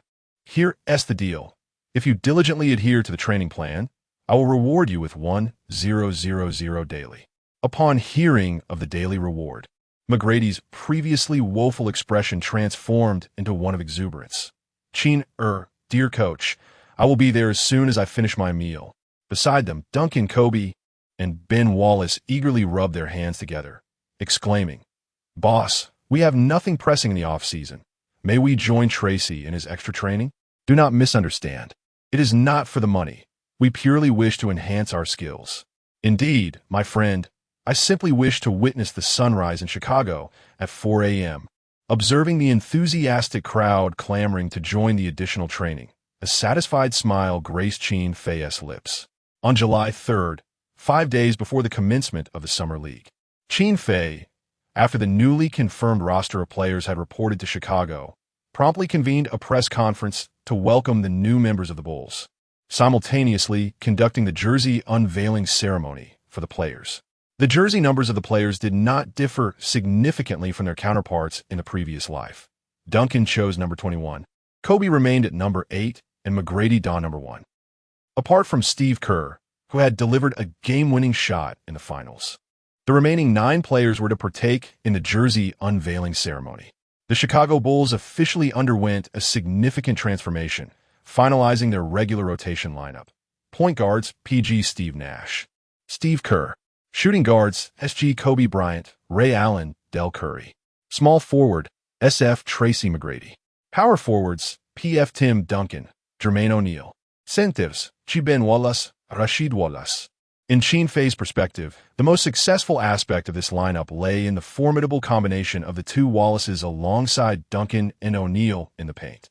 Aside from the fact that Duncan, Olajuwon, and the formidable Glove are versatile players capable of fulfilling both power forward and center roles, their exceptional skills in low-post defensive scoring and lateral defensive assistance allow for a seamless integration of these 4 interior players on the court. In the realm of point guards, the youthful and vigorous Nash takes the starting position, while the seasoned Cole serves as a capable backup. It is worth noting that Cole does not strictly embody the archetype of a traditional point guard. Rather, he often assumes the role of a shooter within the Bulls' triangle offense. In the shooting guard position, Kobe leads as the starter, with Ray Allen and Del Curry providing backup. It seems somewhat unjust to relegate the historically elite three-point shooter Ray Allen to a secondary role. Yet the presence of scoring titans like Kobe and McGrady in the starting lineup leaves little room for additional ball-handling responsibilities. In his younger days, Allen was proficient in both shooting and driving, making him a formidable contender for the league's 6th Man of the Year award. However, the small forward position appears to be lacking in talent, currently represented solely by McGrady, who is transitioning from shooting guard to small forward. This predicament can largely be attributed to the detrimental influence of Michael Jordan on the aspiring youth, leading many promising players around the height of 2 meters to aspire to be shooting guards, perceiving small forwards as mere auxiliaries akin to Pippen. Nonetheless, Qin Fei remains optimistic about identifying 1 or 2 promising blue-collar small forwards in the upcoming Summer League. Following the press conference showcasing the players, Qin Fei led the team to the indoor basketball training facility at Northwestern University that afternoon. The United Center had suffered damage at the hands of fans, prompting Qin Fei to collaborate with local government officials to invest $120 million in a comprehensive renovation and expansion of the arena. Consequently, during this off-season, the Bulls have rented the Northwestern University training facility to facilitate player training. At this moment, on one side of the basketball court, the dapper and charismatic Qin Fei stood at the center, flanked by 10 players. Behind him stood his personal assistant, the stunning Lin Naza, along with 4 assistant coaches. The chief assistant coach, also serving as the team's defensive coach, is Tom Thibodeau, whom Lin Naza recently recruited for Qin Fei. In this timeline of 1997, Thibodeau was only 39 years old and had spent the previous 2 seasons as the head coach of an unheralded NCAA team. Upon receiving an offer from the Chicago Bulls and Qin Fei, with an annual salary of $300,000, Thibodeau eagerly made his way to Chicago without hesitation. While this salary may seem modest for an NBA player, it is quite substantial for an ordinary college coach. Additionally, Lin Naza arranged for Qin Fei to have a strength and conditioning coach, a mental skills coach, and a data analyst, thereby shaping the coaching staff for the upcoming season. Welcome, everyone, to the Chicago Bulls family. From this day forward, we shall stand together as teammates. Perhaps the individuals standing beside one another are still somewhat unfamiliar with each other. However, fret not, for we shall utilize the medium of basketball to introduce ourselves. At present, we have precisely 10 players on the court. I shall now divide you into 2 teams for a spirited 5v5 intra-squad match. Steve Nash, Kobe Bryant, Tracy McGrady, Tim Duncan, and Ben Wallace, you shall form the red team. Steve Kerr, Ray Allen, Del Curry, Rasheed Wallace, and Shaquille O'Neal, you will constitute the blue team. In no time, Qin Fei organized the players into 2 groups and turned to his chief assistant coach, Tom Thibodeau, with a smile, saying, "Tom, I shall lead the red team while you guide the blue team. We shall disregard the clock. The first team to reach 30 points shall be declared the victors. Should the team you lead be defeated, you shall treat everyone to a grand feast tonight. What do you say?" As Tom Thibodeau chuckled and shook his head in amusement, and the players rejoiced with cheers, Qin Fei suddenly added, "By the way, McGrady is on a restricted diet." Chapter 20. The flight attendant overturns Little O'Neal since returning to Chicago from the draft in New York. McGrady has been subjected to a meticulously structured diet regimen orchestrated by the nutritionist assigned by Qin Fei. He is required to consume no less than 5 meals daily, primarily comprising muscle cuts, steak, and egg whites, complemented by fruits and vegetables. Fried foods, cola, and tobacco are strictly forbidden. Fortunately, the culinary prowess of the nutritionist, Jack, has rendered his pan-seared filet mignon McGrady's favorite dish. Yet, the thought of his teammates indulging in the renowned seafood extravaganza and oysters at the Chicago, Michigan lakeside restaurant, along with the enticing allure of the fiery waves, causes McGrady to salivate uncontrollably. With a resentful glance directed at his close friend Qin Fei, he ultimately resolves to forego temptation. After all, enduring hardship is essential to surpass the likes of Kobe and ascend as the new king of the Chicago Bulls. Qin Fei gathered the 5 members of the red team on one side of the court, away from Thibodeau's blue team, and accepted the tactical board handed to him by Lin Naza, proceeding to issue instructions in hushed tones. The primary offensive threats for the blue team lie with 3 perimeter players, Kerr, Ray Allen, and Del Curry. Nash, your responsibility is to monitor Steve Kerr closely. Your defensive skills may not be the strongest, but do your utmost. Kerr has significant limitations as a point guard, lacking in both penetration and passing vision. Your task is to closely contest his shots. Tracy, you're assigned to guard Del Curry, whose primary threat comes from 3-point shooting off the catch. You possess advantages in speed and stamina. Stay close to him and create as much disruption as possible to prevent him from receiving the ball. Once he secures it, employ the same defensive strategy as Nash. Deny penetration while contesting his shots. Bryant, your defensive duties on the perimeter are paramount. Ray Allen is adept at both shooting and driving. With explosive athleticism, you are both elite shooting guards of the '96 Golden Generation. Based on their rookie season performances, Ray Allen may have the edge in offense, but I have unwavering confidence in your defensive capabilities. Qin Fei with earnest conviction, placed a reassuring hand on the young Kobe's shoulder, signifying his trust. When it comes to perimeter defense, both Kobe and Jordan rank among the highest echelons in history. It is no exaggeration to assert that Kobe's defensive prowess throughout his career may even surpass that of Jordan.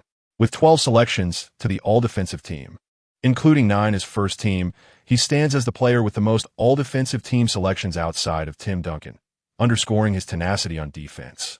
If Ray Allen proves too challenging to contain, guide him towards his weaker side, and let Tim and Ben handle the collaborative defense and support in the paint area.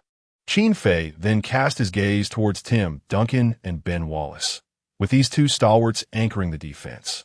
The red team's paint area is assuredly a no-fly zone that no adversary would dare to infiltrate. Ben Wallace's illustrious career saw him selected as the NBA's Defensive Player of the Year, DPOY, 4 times, tying him for the most in history alongside Dikembe Mutombo. Although Tim Duncan never claimed the DPOY award, his 15 selections to the All-Defensive Team are unparalleled in history. In the eyes of Qin Fei, Duncan's defensive prowess is significantly underrated. Much like his offense, it is understated and unpretentious. The reason Duncan never secured a DPOY title is primarily due to the remarkable consistency of his defense, akin to a top student who consistently scores 99 or 98 on exams, leading to a sense of complacency. Duncan often guarded the weak side, while Ben Wallace defended the strong side. Should the blue team initiate their offense with a high screen and roll, one need only follow Rasheed Wallace out, and there est him to take the challenge. Rasheed's mid-range jump shot is notably accurate, and if Ben were to follow him out, his height could be a disadvantage. However, Tim's wingspan is ample enough to contest his shot. As for Little Al, his mid-range game is negligible and poses little threat. On the offensive end, this is merely a routine intra-squad scrimmage with limited time, so let us simplify it with a high screen and roll. Steve possesses remarkable speed in driving to the basket, while Tim has a reliable mid-range bank shot from the weak side at a 45-degree angle. The two of you executing a pick at the free throw line will undoubtedly create significant havoc. You may take inspiration from the legendary pick-and-roll partnership of Karl Malone and John Stockton, which would surely be effective for you both. Kobe Bryant and Tracy McGrady hold advantages in height and talent during their matchups on the perimeter. If you feel confident, I encourage you to settle matters through one-on-one battles. Remember, we are a cohesive unit. When Tim and Nash execute a pick, Kobe and Tracy must actively relocate, while Ben should provide screens off the ball for the two of them. When Kobe and Tracy engage in isolation on the perimeter, Tim and Ben should strive to draw Rasheed and Little Al out of the paint, thereby creating space for their teammates to penetrate. Lastly, the battle for rebounds is crucial. The team that controls the boards will dominate the game. That is all I have to say, gentlemen. Take to the court, and I shall stand in the front row to applaud you. Qin Fei's impassioned speech left Duncan, Kobe, and the others momentarily stunned, filled with profound admiration. Indeed, the new owner, a product of Harvard's elite, proved his basketball intellect to be formidable. To not be a head coach would be a great waste of such talent. Standing nearby, the beautiful assistant Lynn Naza felt her heart race, her gaze filled with admiration for Qin Fei. He truly was captivating, exuding charisma as he orchestrated the players from the sidelines. Soon, the two teams took the court, with an assistant coach stepping in as referee, marking the commencement of the scrimmage. Qin Fei instructed the two assistant coaches behind him to prepare paper and pen to meticulously record each player's performance statistics, facilitating targeted training and improvement in the future. At the sound of the whistle, Tim Duncan and Rasheed Wallace leapt high from the center circle, vying for the basketball soaring above them. Rasheed Wallace, the 4th overall pick of the 1995 draft, had averaged 23 points and 5 rebounds at his peak. And in the early 21st century, he was celebrated alongside Duncan, Kevin Garnett, and Chris Webber as one of the NBA's premier forwards. Though Wallace had already spent 2 seasons in the league and posted averages of 1 points and 8 rebounds with the Trail Blazers last season, he could not match Duncan's gifts in height, wingspan, leaping ability, and explosiveness. With a resounding smack, Duncan soared, his long arms extended to effortlessly tip the ball over Wallace's head. Steve Nash, positioned behind him, stepped forward to seize the ball, granting the red team their first offensive possession after the opening tip. While both Duncan and Wallace were officially listed at 211 centimeters, Duncan appeared slightly taller when they stood together. Furthermore, Wallace's wingspan measured only 23 meters, whereas Duncan's reached an astonishing 30 meters. Duncan's vertical leap during the draft combine was recorded at an impressive 89 meters, showcasing his superior athleticism. The perception of Duncan as a grounded player during his tenure with the Spurs was largely attributed to a severe injury that sidelined him for an entire season in 2000, after which his athletic capabilities noticeably diminished. However, in this parallel universe, with the guidance of the systematic Qin Fei, Duncan would not be subjected to such a debilitating injury again. The NCAA's omnipotent Flying Devil would continue to shine in the NBA. After receiving the ball, Nash swiftly advanced, connecting with Duncan, who had circled around Wallace from the weak side for a fast break. Their eyes met in mutual understanding. With a swift motion, Nash lofted the ball perfectly, and Duncan, rising against the defense of Jermaine O'Neal beneath the basket, soared into the air.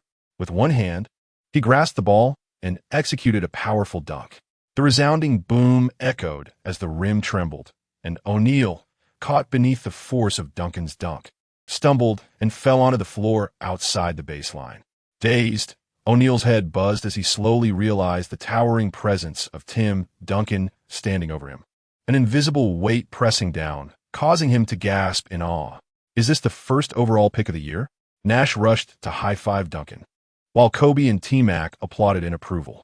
The typically understated and stoic Duncan refrained from any celebratory gestures, instead turning to jog back on defense. With his spectacular opening dunk, Duncan proclaimed to all of Chicago, "The 1997 first overall pick has arrived." Chapter 21. The restricted zone of Duncan and Ben Wallace. The fast break connection of Kobe and T-Mac, standing courtside, Qin Fei was taken aback by Duncan's explosive opening dunk. This incarnation of Duncan felt quite unfamiliar. It seems that Tim Duncan of the Chicago Bulls is destined to embark on an entirely different path of supremacy compared to the Stone Buddha of the Spurs in his previous life. The red team, 2, the blue team, 0. The blue team initiated their offense, with Steve Kerr bringing the ball up. At the high post, he attempted a pick and roll with the elevated Rasheed Wallace. However, due to a lack of synergy, the execution of this play was subpar. Nash swiftly navigated around Rasheed to contest Kerr's mid-range jumper. Kerr aimed to pass to Wallace, positioned at the left elbow of the free throw line, but found Duncan's defense impeccably positioned. Suddenly, a figure zipped past him. Without hesitation, Kerr swiftly executed a bounce pass. It was Ray Allen. The agile Ray Allen evaded Kobe and received the pass from Kerr, using Shaquille O'Neal's screen to surge into the paint for a soaring dunk. In his youth, Ray Allen was indeed a formidable leaper, having narrowly lost to Kobe in this year's All-Star Dunk Contest, claiming the runner-up position. However, Ray Allen overlooked the presence of Ben Wallace beneath the basket. As a mere undrafted player, Allen, a 5th overall pick from the illustrious '96 draft class, had his reasons to dismiss Wallace. Yet in the next moment, he would realize his error. With a thunderous sound, Ray Allen leapt to slam the basketball into the hoop. But suddenly, a fierce gust emerged from behind him. A powerful black hand descended with force. With his afro bobbing, Ben Wallace's muscular frame surged with explosive power, arriving just in time to swat the ball violently against the tempered glass backboard. The basketball rebounded directly into Shaquille O'Neal's hands, who was momentarily elated. This unexpected opportunity was indeed a pleasant surprise. Witnessing Wallace's rejection of Ray Allen, O'Neal wasted no time and leaped with both hands gripping the ball, preparing for a thunderous dunk of his own. "Isn't it just a dunk?" O'Neal thought, believing he could match Duncan's prowess. However, in the next instant, the scene shifted dramatically. As Ben Wallace descended from his leap, he sensed O'Neal looming behind him, ready to capitalize on the moment. With a fierce roar, Wallace summoned all his explosive energy, propelling himself skyward once more. In O'Neal's astonished gaze, Wallace performed a mid-air somersault, and with the might of a mountain, he delivered another emphatic rejection. The sound echoed, and Tom Thibodeau, standing courtside, was left dumbfounded. What extraordinary explosiveness was this? The second leap was truly terrifying. Meanwhile, Qin Fei smiled to himself, reveling in the realization that the S-Class training card he had activated for Ben Wallace a fortnight ago was now bearing fruit. The court was a whirlwind of action as Ben Wallace executed two impressive blocks, yet his strength and positioning were lacking. The ball soared once again into the hands of Rasheed Wallace, stationed near the free throw line. Taking a deep breath, Rasheed aimed to resolve the situation with his signature straight-arm jump shot. However, the agile Duncan approached him without hesitation, his long arms casting a formidable shadow and completely obstructing Rasheed's shooting space. The fierce competitor, Rasheed, clearly underestimated the newly crowned first overall pick, lowering his center of gravity to attempt a strong play against Duncan. Bang, bang, bang. However, after 3 consecutive shoulder clashes, Rasheed was left astounded. He could not budge the 21-year-old Duncan in the slightest. How could this young man's core strength be so extraordinary? It was worth noting that when Tim Duncan first entered the league, he weighed only 108 kilograms, less than 240 pounds, and his muscular build was smooth and unassuming. Unlike Ben Wallace's chiseled physique that screamed raw power, Rasheed's expression turned serious. It seemed he had underestimated this rookie. Although there was number 24-second violation in the intra-squad scrimmage, Rasheed had already caught the ball and found himself in a dilemma at the high post. The seasoned Steve Kerr swiftly moved to support Rasheed, while Tom Thibodeau on the sidelines shouted for him to pass. Yet, the obstinate Rasheed refused to yield to Duncan, opting not to pass to Kerr. Instead, he feigned a pass to mislead Duncan and then spun around to take a jump shot directly over him. Duncan's defensive fundamentals were impeccable, honed over 4 years in the NCAA, allowing him to anticipate Rasheed's right-side jump shot. He had already gathered his strength for the leap, prepared to counter. Smack! Just as the basketball left Rasheed's fingertips, Duncan's enormous hand descended like a thunderous clap. He forcefully pressed both the player and the ball down. Duncan executed his block with remarkable finesse, ensuring the ball did not fly away. But upon landing, he swiftly regained possession, completing the block and steal in one fluid motion. In a flash, Duncan passed the ball out to Nash, who quickly turned and dashed down the left side of the court. Kobe and T-Mac raced down the middle and right, respectively, as the trio accelerated, leaving the blue team S defenders scrambling in disarray. As Nash crossed half-court, he faced pressure from Del Curry, but with a deft behind-the-back pass, he delivered the ball to the swiftly advancing T-Mac. In a moment of playful audacity, T-Mac opted not to take the open layup and instead passed to the trailing Kobe on the right. Kobe received the ball, swiftly cutting into the lane, and leapt into the air, executing a breathtaking 360-degree turn while completing a high-difficulty dunk with remarkable hang time. Boom! The illustrious Kobe Bryant, the aerial maestro, proudly proclaimed his triumph as the dunk king of the 1997 All-Star Dunk Contest, having bested Ray Allen in a breathtaking display akin to Mercury cascading in fluid motion. A swift counterattack unfolded, transitioning from the formidable blocks of Ben Wallace and Tim Duncan to the exquisite assist from Steve Nash, culminating in Kobe's spectacular 360-degree slam dunk, executed with finesse as he connected with Tracy McGrady. All 5 players from the red team participated, launching an unstoppable offensive surge reminiscent of an arrow piercing through the clouds, a force akin to an army charging forth. Following the remarkable basket, Kobe and McGrady celebrated with a shoulder bump, their seamless synergy delighting onlooker Qin Fei. Should Kobe and McGrady choose collaboration over contention for possession, the Chicago Bulls' offensive prowess would undoubtedly stand unmatched across the league. Furthermore, Qin Fei recognized that the primary architect of this swift counterattack was none other than Tim Duncan, the cornerstone of the franchise, a title well-deserved. Chapter 22. Del Curry. Who isn't a Curry now? Although Ben Wallace's 2 blocks were explosive and worthy of a highlight reel, they pale in comparison to the practicality and significance of Duncan's blocks that secured possession. After all, Duncan's rejections directly transitioned into fast break points for the team, while Big Ben's blocks still allowed the opposing team to retain possession. Even if one were to execute a spectacular rejection that sent the ball soaring into the upper tier, The subsequent play would still result in an inbound pass for the opposition. Only Duncan, with his unpretentious and utilitarian approach to blocking and stealing, holds the highest value. From the sidelines, Qin Fei observed that both Big Ben and Duncan had yet to reach their peak performance. Big Ben's defense resembled a sniper's strike, sudden and unpredictable, leaving opponents with no room to evade.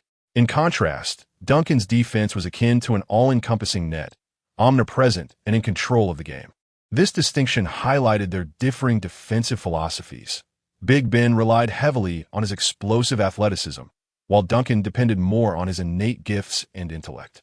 With the formidable inside pairing of Duncan and Big Ben, and with continued training to enhance their synergy, they were destined to become the most fearsome duo in the paint, surpassing even the peak performance of the dynamic Wallace duo from the 2004 championship Pistons.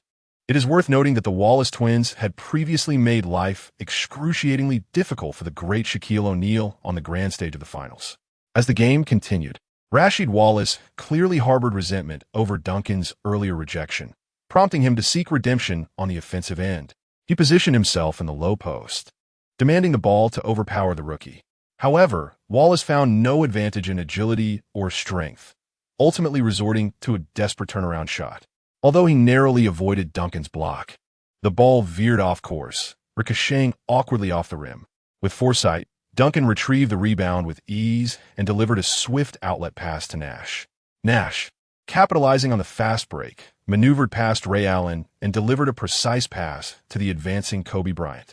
Upon receiving the ball, Kobe surged into the paint, feeling the presence of teammate Tracy McGrady trailing behind. In a moment of spontaneity, he executed a clever alley-oop, launching the ball high towards the glass backboard. The ball bounced off the backboard and landed perfectly in McGrady's grasp. He leaped into the air, performing a magnificent one-armed windmill dunk. The thunderous roar echoed through the arena. Both McGrady and Kobe, having entered the league as high school graduates and lottery picks, exemplified extraordinary talent.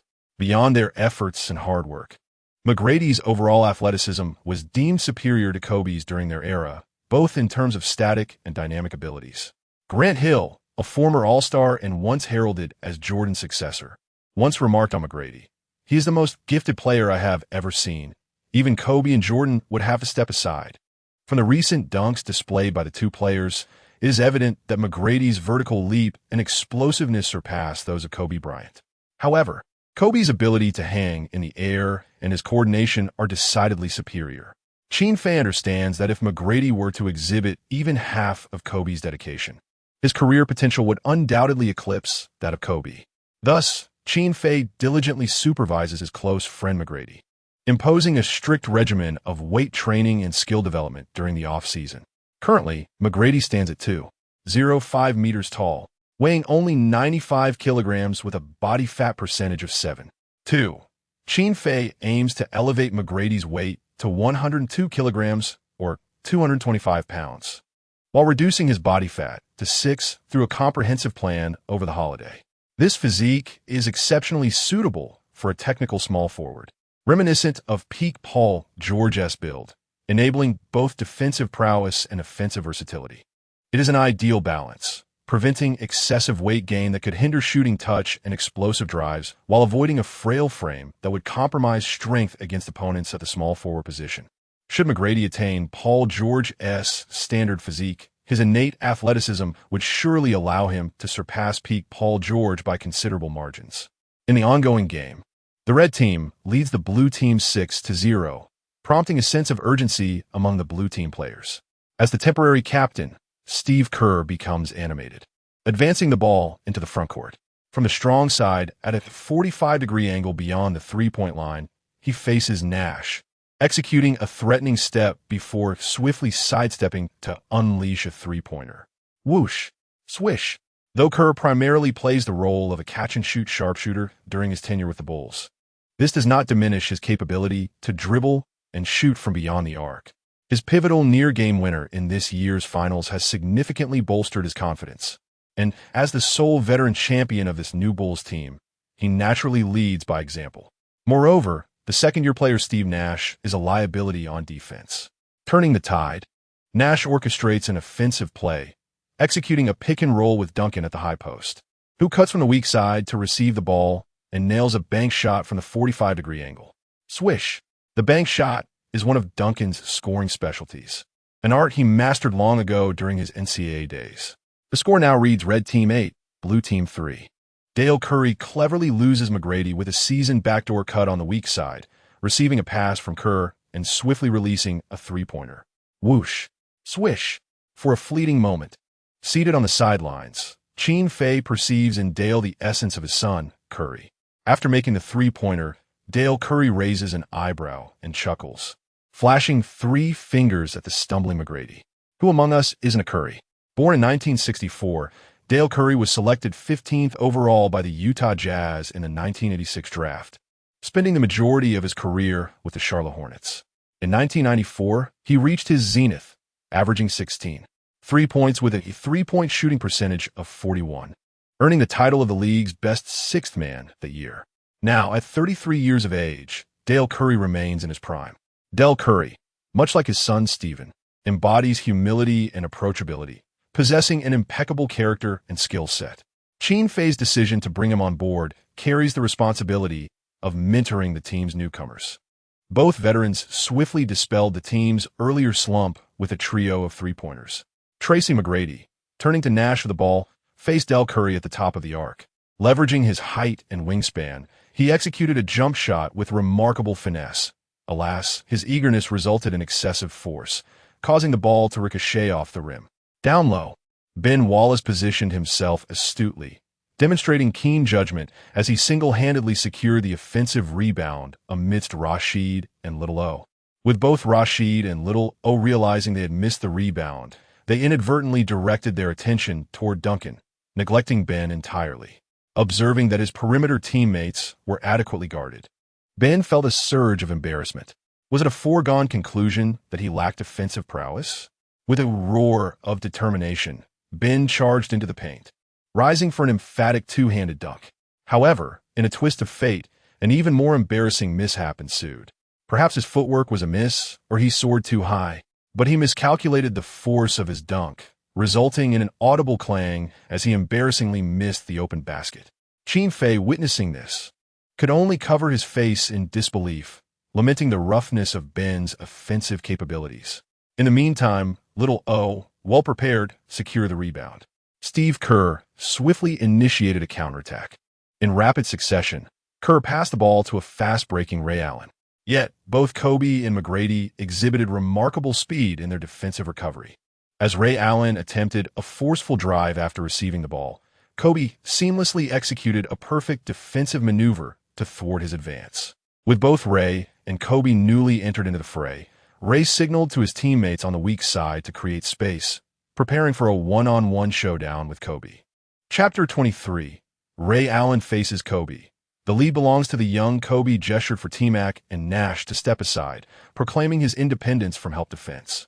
With his center of gravity lowered and arms outstretched, Kobe's gaze was wholly absorbed, as if he were demonstrating to Nash and T-Mac, who had just been scorched from three-point range due to defensive lapses, what elite perimeter defense truly entails. In comparison to Nash and T-Mac, Kobe's prowess on the defensive end was indeed on a higher echelon, even as a sophomore. During the early years of his career, Kobe began as a bench player for the Lakers, often earning the trust of his coaches through his defensive tenacity, which frequently eclipsed his offensive contributions. In this phase, Kobe was characterized by his swift footwork, unwavering focus, and relentless energy, unafraid to engage in fierce battles with opposing perimeter players. Ray Allen, drafted in 1996, not only held a higher draft position than Kobe, but also boasted an impressive rookie season average of 13.4 points, significantly surpassing Kobe's 7.6 points. However, while Allen was a starter for the Bucks, Kobe was relegated to a bench role, thus granting Allen a considerable advantage in playing time. At least based on their rookie performances, Allen's skill and reputation clearly outshone those of Kobe, and in their encounters during that season, Allen maintained the upper hand. Therefore, in this moment of one-on-one confrontation against Kobe, Allen exuded confidence in his ability to score. With his back to the basket, Allen faced Kobe's aggressive on-ball defense. He executed a deceptive spin move to the left, shifting Kobe's defensive focus before swiftly dribbling to the right. Whoosh! Allen's spin dribble was executed with remarkable speed, allowing him to gain half a step on Kobe. Yet, Kobe's defensive instincts were sharp. He quickly adjusted his footwork, disrupting Allen's path to the basket. As Allen halted abruptly, pivoting to change direction and drive to the left, he showcased his dribbling skills. Although he may not rival the legendary ball handling of the 1996 draft class as elite guards like Iverson and Marbury, Allen's technical prowess and speed were commendable, especially when compared to taller guards like T-Mac. Kobe maintained his defensive presence, his footwork precise and agile. His lateral movements were fluid, and his long arms continuously posed a significant challenge for Allen, nearly forcing a turnover. Frustrated by his inability to shake Kobe, Allen resorted to backing down. In that fleeting moment of hesitation between driving and passing, Kobe sprang into action, his hand darting like lightning to swipe at the ball. Crack! The surgical precision of Kobe's steal left Allen startled and unprepared. In an instant, Kobe seized control of the ball and pivoted for a fast break. Whoosh! The theft created an opportunity for a swift counterattack. By the time the blue team's players comprehended the situation, Kobe had already burst into the front court, executing a layup against Del Curry. Swish! Beep beep! As the ball swished through the net, the buzzer sounded, signaling a moment of triumph. 2-1. Kobe, elated after scoring, turned and pranced with jubilant little steps, theatrically gesturing towards Del Curry. With a resigned shake of his head, Del chuckled and playfully patted Kobe on his rear. Observing this scene from the sidelines, Qin Fei suddenly recalled a moment years later when young Curry, facing Kobe, sank a three-pointer. And Kobe smiled while giving Curry a playful pat on the backside. Perhaps both Del Curry in the present and Kobe in the years to come shared a common sentiment. The waves of the Yangtze River pushed the former generation aside. The lead belongs to the youth. Stepping to the free throw line, Kobe effortlessly sank his shot, completing a three-point play. Ray Allen executed a lightning-fast steal, racing down the court to finish with a 2-1, transforming the red team's transition into a showcase of the little flying hero. Qin Fei marveled at Kobe's defensive prowess in his youth, asserting it was no exaggeration to say he left Tracy McGrady in the dust. However, Ray Allen was not one to relent. In the blue team's subsequent offensive play, he drove past Kobe, utilizing a screen from Little O to finish at the rim. For elite scorers, offense is always the proactive choice. Even Kobe could not completely stifle the penetrating and shooting abilities of Ray Allen. As it was merely a straightforward intra-squad scrimmage, the pace of play quickened with the diminishing intensity of defense. After Ray Allen scored with a drive, Tracy McGrady responded with a smooth three-pointer from the arc, swishing through the net.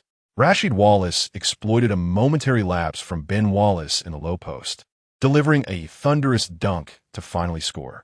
Turning back, Big Ben received an interior pass from Duncan and, with a fierce roar, unleashed a two-handed slam to alleviate the embarrassment of having previously missed a dunk.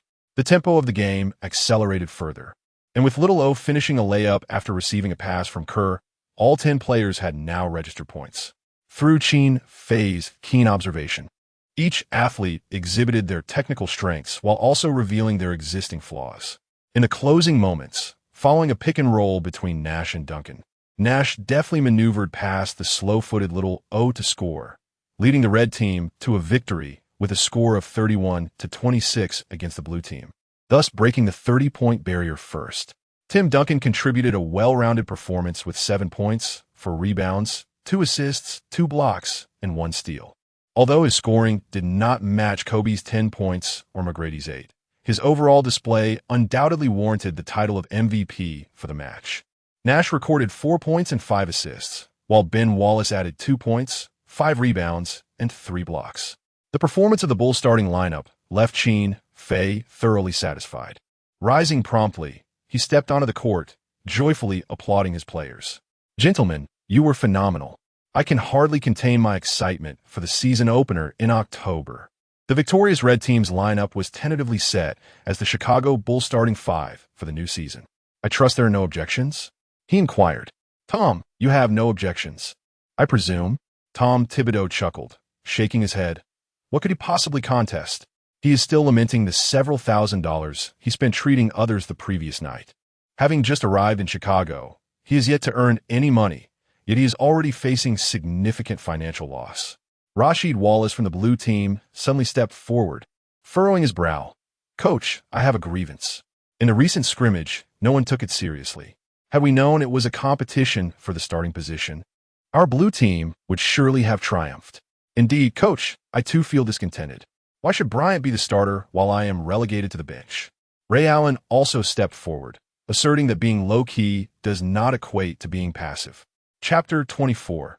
The Arrival of 50,000 Dynasty Points. The Celestial Empire's Great Wall is coming in response to Ray Allen's dissatisfaction. Kobe raised an eyebrow with confidence, declaring, "If need be, we can compete once more. Let's engage in a full 48-minute battle. Ray, I assure you, I will defend you in such a manner that you shall question your very existence." T-Mac also began to boast. "Had we known this was a contest for the starting position, would we have allowed you to score 26 points? The atmosphere between the two teams became charged, a palpable tension urging them towards yet another confrontation. Enough of this contention. The preliminary starting lineup for the new season is my decision."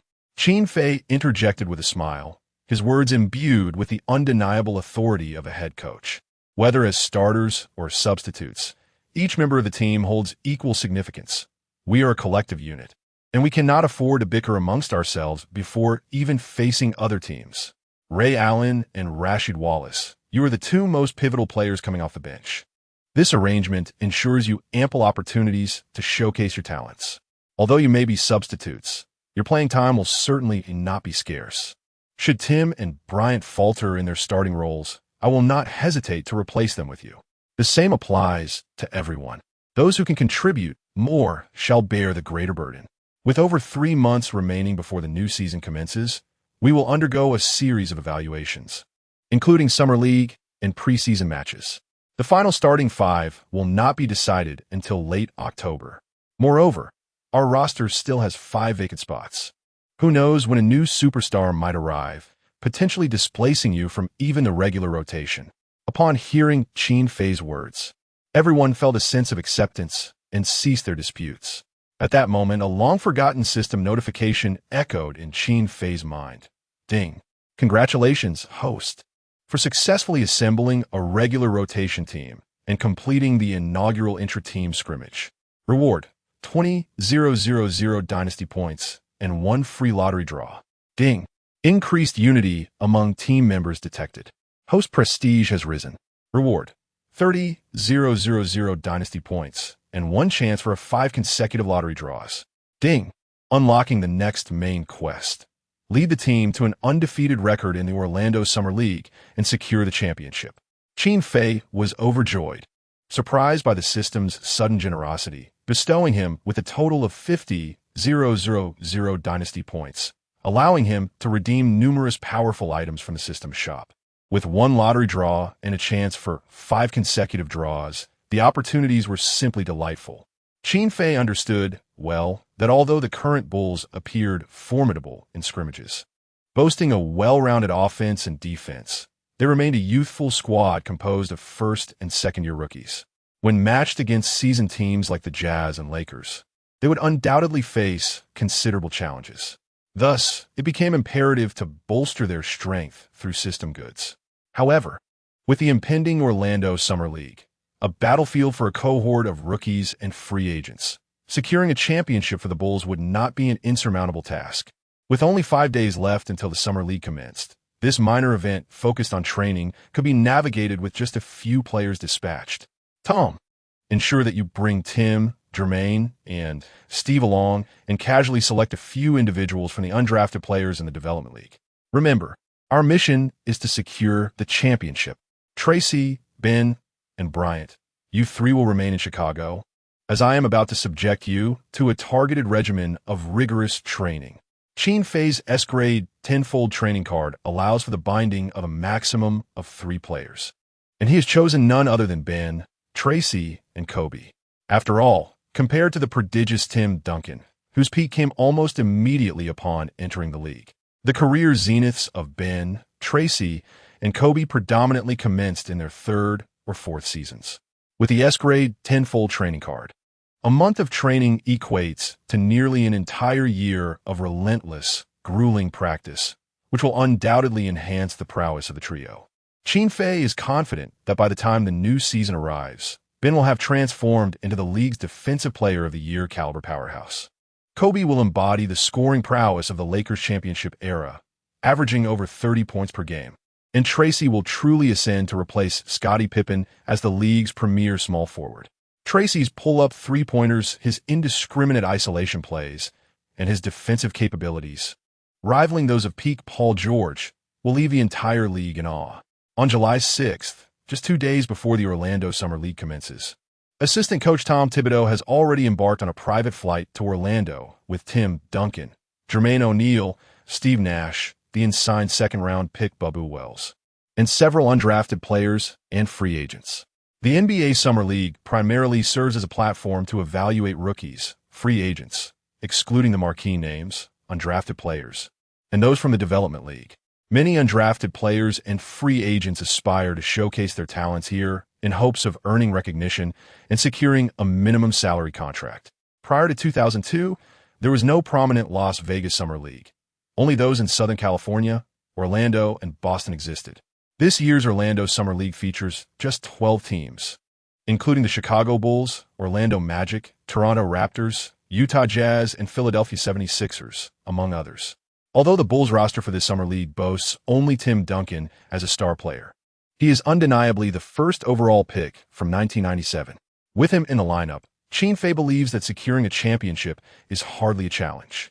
Moreover, with the support of Jermaine and Nash, Qin Fei is certain that the Duncan-Nash pick-and-roll will be unstoppable in the Orlando Summer League. The other teams' rosters are comparatively weaker, with only a few recognizable names like Marcus Camby and Chauncey Billups. That afternoon, while overseeing the training of Tracy, Ben, and Kobe at the Western University basketball training facility, Qin Fei received some promising news brought by Lin Naza. Qin Fei, with great excitement, learned that Coach Zhang from the Heavenly Empire had successfully established connections within the Basketball Association.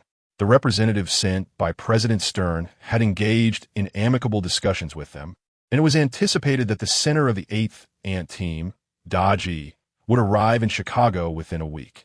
Qin Fei triumphantly raised his fist, for the NBA was on the cusp of welcoming its inaugural Great Wall from the Heavenly Empire. Coincidentally, Qin Fei had previously obtained a special enhancement card named the Great Wall of the Heavenly Empire through 5 consecutive draws in the system. This enhancement card had stringent requirements, necessitating its use on a player of Heavenly Empire nationality, standing over 15 meters tall. Daji, who had just turned 20 and measured exactly 15 meters, was the perfect candidate to utilize this enhancement card. Chapter 25. The Law of Attraction. As the Summer League commences, Qin Fei, in his previous life as a devoted basketball aficionado, not only followed the NBA but also kept a keen eye on domestic leagues and international competitions. He held great admiration for towering players such as Yao Ming and Yi Jianlian. Compared to these national team luminaries, the player known as Daji displayed a skill set and playing style that were more aligned with the FIBA basketball framework. Daji was characterized as a shooting and technically proficient big man, a trait that was not particularly valued in the NBA around the turn of the millennium. During this period, the league was dominated by powerful centers who excelled in physical play within the paint, making blue-collar centers with strength and tenacity more promising prospects. This disparity explains why another Chinese big man, Bai, garnered a lesser reputation and performance in domestic leagues compared to Daji. It found more opportunities and playing time in the NBA. In fact, Pau Gasol's rookie season in the NBA showcased averages of 17 points and 9 rebounds. Yet he was still derided by American fans for being soft, highlighting the league's disdain for space-oriented big men at the time. In his past life, Daji was selected in the second round of the 1999 NBA draft by the Dallas Mavericks, where the then-coach Don Nelson had high hopes for him, seeing a reflection of Dirk Nowitzki in Daji. Unfortunately, Daji did not receive the same level of support as Nowitzki and subsequently wandered through 5 unremarkable seasons in the NBA. His journey included a notable incident of being dismissed from the national team after failing to secure a contract with an NBA team and lingering in the Summer League. This episode illustrates that Daji's actions were not born from a lack of patriotism, but rather from his lofty ambitions. He was determined to carve out a name for himself in the NBA, the pinnacle of global basketball. From Qin Fei's perspective, Daji possessed the potential to achieve fame in the NBA, perhaps even growing to rival or surpass the legacy of Yao Ming. His failure to succeed in his previous life stemmed primarily from two factors: unfortunate timing and a struggle to adapt. Had Daji been born in the contemporary small ball era of the NBA, a 210 centimeters big man capable of spacing the floor, with solid post moves and the ability to handle the ball, coupled with a three-point shooting percentage nearing 40, he would undoubtedly have reached at least the level of an all-star reserve like Nikola Vuevi. Moreover, with Qin Fei as a supportive owner and the aid of a versatile system, Daji's future in the NBA would undoubtedly be bright. Significantly, Daji was just 20 years old at this juncture, in the prime of his youth, already making a name for himself on the IE team, averaging 21 points and 8 rebounds, and leading his team to consecutive CBA championships. As early as the 1996 Atlanta Olympics, Daji represented his national team, famously blocking the esteemed David Robinson during a game against the Dream Team. It was during this time that he caught the attention of NBA scouts and international talent evaluators. As for Yao, born in 1980, he is slightly over 3 years younger than the others, and he is likely still honing his skills in the youth team of the Shanghai Sharks. After sharing the good news, Lin Naza suddenly furrowed her brows and awkwardly remarked, "Qin Fei, our team's finances have been flowing like water. Acquiring the team cost us $720 million, and collaborating with the government to renovate the arena has already consumed over $60 million. Additionally, with the refunds on season tickets, the players' dietary, training, and travel expenses, along with the salaries of the coaching staff and management, the costs have accumulated to over $10 million. The initial capital of $800 million in the Team S account has dwindled to less than $10 million. Moreover, with the Bulls roster facing significant challenges, the fans across Chicago and globally have expressed immense discontent. The official merchandise sales have plummeted to a standstill, and there has been little interest in pre-sales for the upcoming season's tickets. The 12 radio stations with broadcasting agreements have also terminated their contracts. We will likely need to economize on all fronts for the team moving forward. Fortunately, the players' salaries are only disbursed after the new season begins. Otherwise, it would be another substantial expenditure. The NBA's salary distribution system does not issue annual salaries in one lump sum. Typically, it commences on November 15th, divided into 12 payments over the 6-month regular season, with 2 payments each month to the players' accounts. In addition to the base salaries, teams have various incentives. For instance, selections for the All-Star Game or receiving weekly and monthly accolades yield bonuses ranging from thousands to tens of thousands of dollars. Conversely, players may incur fines for absenteeism, suspensions, or even altercations. Upon hearing Lin Naza's concerns, Qin Fei remained unfazed and expressed no worry. Instead, he waved his hand grandly and declared, "Spend. The necessary expenditures must be made. It's an investment. After all, how can one expect to reap rewards without investment? I still have $200 million on hand, and I'll allocate another $100 million as startup capital. Naza, in the coming period, focus on robust spending to enhance the team's public relations. Reach out to all local sports publications in Chicago, as well as prominent publications in New York and Los Angeles, including renowned journalists from ESPN and Sports Illustrated. Compensate them to extensively cover Duncan and Nash's performances in the Summer League. The more sensational, the better. Our Bulls' Summer League debut is just around the corner, right? Please remind Tom Thibodeau to ensure ample playing time for Duncan, Nash, and Little O, encouraging them to score high and make a significant impact. This will generate the buzz and traffic we need. Those fans who refuse to purchase jerseys and tickets will surely come around once the regular season commences. No one can escape the law of irresistible allure. The new season of the Chicago Bulls is destined to unleash a crimson tempest that will sweep across the entire league and even the globe. Qin Fei brimmed with confidence as he glanced back at McGrady, Kobe, and Ben, who were drenched in sweat, fervently training on the court, his eyes sparkling with anticipation. In just a few short days, Ben's muscles had noticeably thickened, resembling a coiling python, while McGrady's weight approached 100 kilograms, his body fat percentage declining rather than increasing, with his athletic prowess and coordination remaining unaffected. Kobe, with the assistance of Qin Fei's S-level shooting guidance system, effectively corrected the flaws in his shooting posture, gradually developing a refined shooting technique and significantly enhancing his three-point shooting percentage. Qin Fei nodded in satisfaction, a smile playing on his lips, and playfully winked at the side. Addressing Lin Naza, "Naza, it is imperative that we keep the training progress of these three under wraps. We must ensure the media remains oblivious to the whispers. As the new season dawns, Duncan and Nash will serve as our reliable weapons, while McGrady and Kobe are set to astonish the crowd." On July 8th, in Orlando, within the confines of a gymnasium at the Orlando summer training camp, the Chicago Bulls prepared to face the Toronto Raptors in their inaugural match of this summer's league. Chapter 26. Barkley. A dream is just a pile of rubbish. The Toronto Raptors and the Vancouver Grizzlies, both situated in the Great White North of Canada, are the youngest franchises in the NBA, having joined the league in 1995 and competed in merely 2 complete seasons. However, in stark contrast to the dismal performance of the Vancouver Grizzlies, who languished at the bottom of the standings, the Toronto Raptors managed to secure 16 more victories last season. Under the guidance of the second-year rookie, affectionately nicknamed Little Flying Mouse, Damon Stoudemire, alongside the second overall pick of the '96 draft, Marcus Camby, the Raptors did not resemble a fledgling team in the least.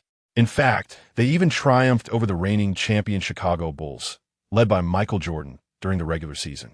In this summer league, the Raptors are once again led by Marcus Camby as they contend with the rookies. Many seasoned fans will undoubtedly recognize Camby, the second overall pick of the illustrious '96 draft class, which was second only to Allen Iverson. Had it not been for Philadelphia's pressing need for a point guard at that time, Camby might have easily claimed the top pick that year. After all, he was a formidable force in the NCAA in '96, having bested both Allen Iverson and Stephon Marbury to win the Naismith Award. In his recently concluded rookie season, Marcus Camby averaged an impressive 14, 8 points and 6.3 rebounds per game, earning a spot on the all-rookie first team. However, tonight's match between the Bulls and the Raptors does not feature Iverson or Marbury. Instead, it centers around the rivalry between Camby and Tim Duncan. During the 1995-96 NCAA season, Duncan led Wake Forest University in a memorable clash against Camby's University of Massachusetts, where the two engaged in an epic battle that was too close to call. In this summer league matchup, the 1997 first overall pick and the 1996 second overall pick will once again engage in a fierce contest in the paint. Although the Orlando Summer League at this time garnered little attention, with sparse fans filling the 10,000 seat arena, the presence of 2 superstar commentators at the ESPN broadcast booth added a touch of excitement to the game. One was the leader of the Indiana Pacers, Reggie Miller, and the other was the renowned round mound of rebound, Charles Barkley. At present, Reggie Miller is 32 years old, while Charles Barkley is 34, both still in their prime and regarded as superstars in the league. Throughout his career, Reggie Miller has remained a stalwart for the Indiana Pacers, epitomizing the notion of one man, one city. Before the emergence of Ray Allen and Stephen Curry, he was hailed as the finest three-point shooter in the NBA. His legendary feat of scoring 8 points in 9.8 seconds against the formidable Patrick Ewing in the 1995 playoffs is still celebrated today, standing as one of the most revered moments in NBA history, prior to Tracy McGrady's 13 points in 35 seconds. When it comes to Charles Barkley, fans are undoubtedly familiar with him. He entered the league in 1984 alongside Michael Jordan and Hakeem Olajuwon, and in 1993, he snatched the regular season MVP from Jordan. Barkley's historical standing is decidedly higher than that of Reggie Miller. Last season, in an effort to contend with the trio of Jordan's Bulls, Barkley made the bold decision to leave the Phoenix Suns, where he had played for 12 seasons, and joined the Houston Rockets to partner with the Dream, Hakeem Olajuwon.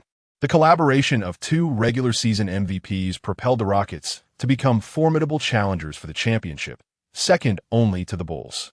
However, in his first season with the Rockets, Barkley was plagued by injuries, participating in only 50 regular season games, with a noticeable decline in his average scoring. In the original timeline, both Barkley and the Dream began their decline in 1997, with the Rockets' performance diminishing year by year, leaving them devoid of championship aspirations.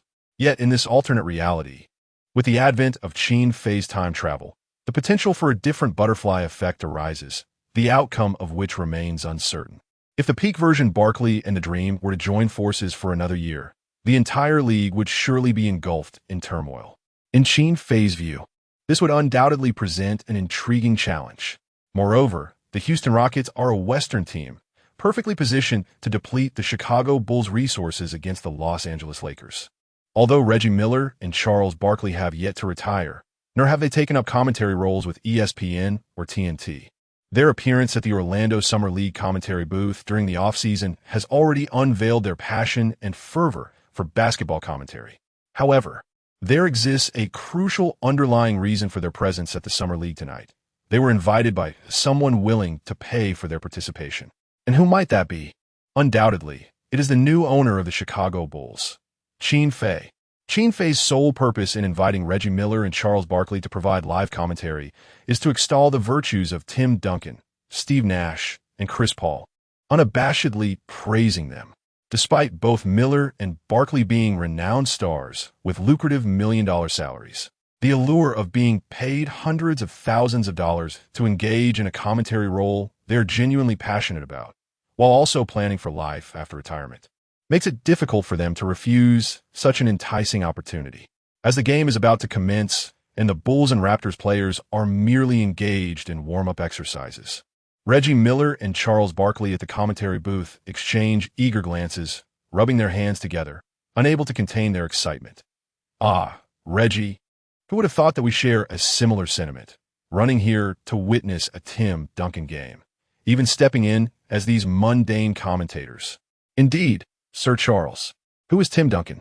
This year's unequivocal top draft pick has ignited a fervor across the league, with numerous teams seemingly intent on losing in order to secure his talents, ultimately benefiting the Chicago Bulls.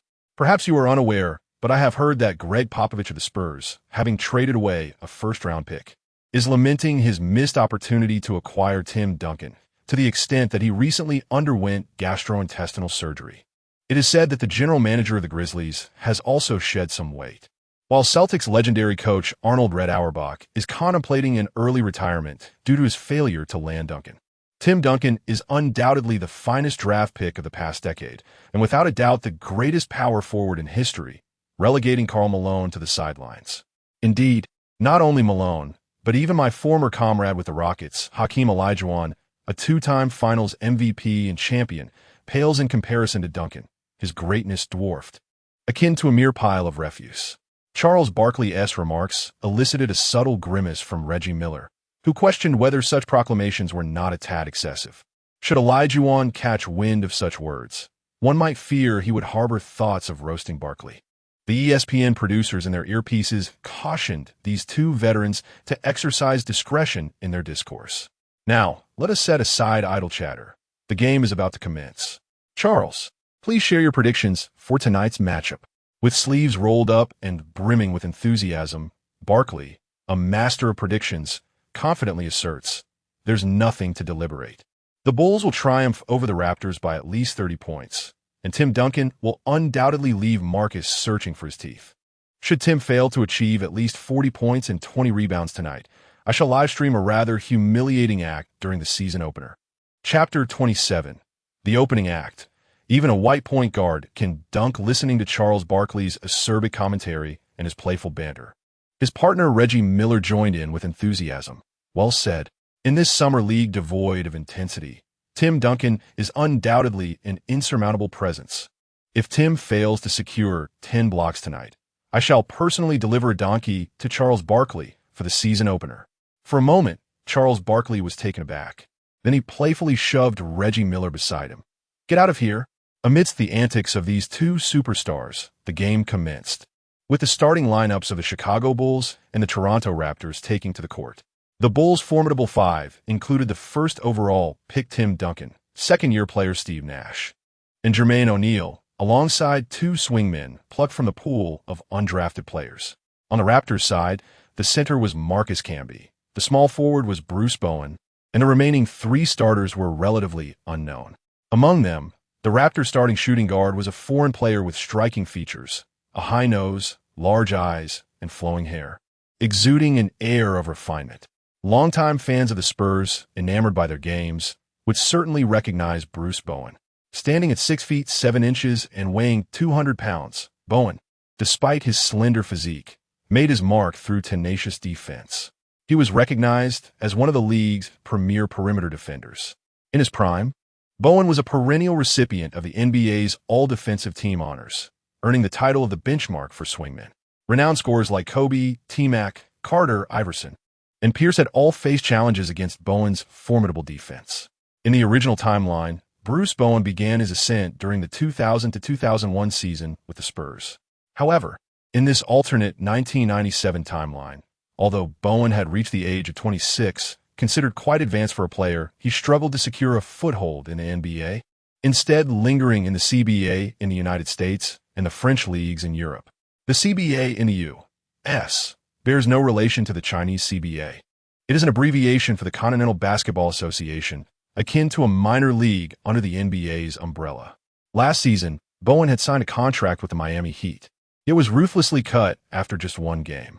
Now, accompanying the Raptors in this summer league, Bruce Bowen naturally aspired for an opportunity to shine, hoping to catch the eye of an NBA team and secure a minimum contract. The game swiftly commenced, with Tim Duncan and Marcus Camby facing off for the jump ball at center court. With a resounding thud, Duncan soared above Camby to snatch the basketball, and Nash stepped forward to receive the pass, initiating the Bulls' first attack.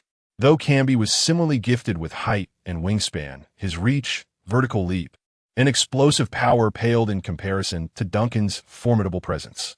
Duncan swiftly positioned himself in the front court, engaging in a tussle for position with Marcus Camby in the paint. With his back to Camby, he pressed against him, raising his right arm to signal for the ball from Nash, who, without hesitation, passed it directly to Duncan in the low post. Nash understood that a genuine showdown was imminent between Duncan and Camby. One was the first overall pick of 1997, the other the second overall pick of 1996.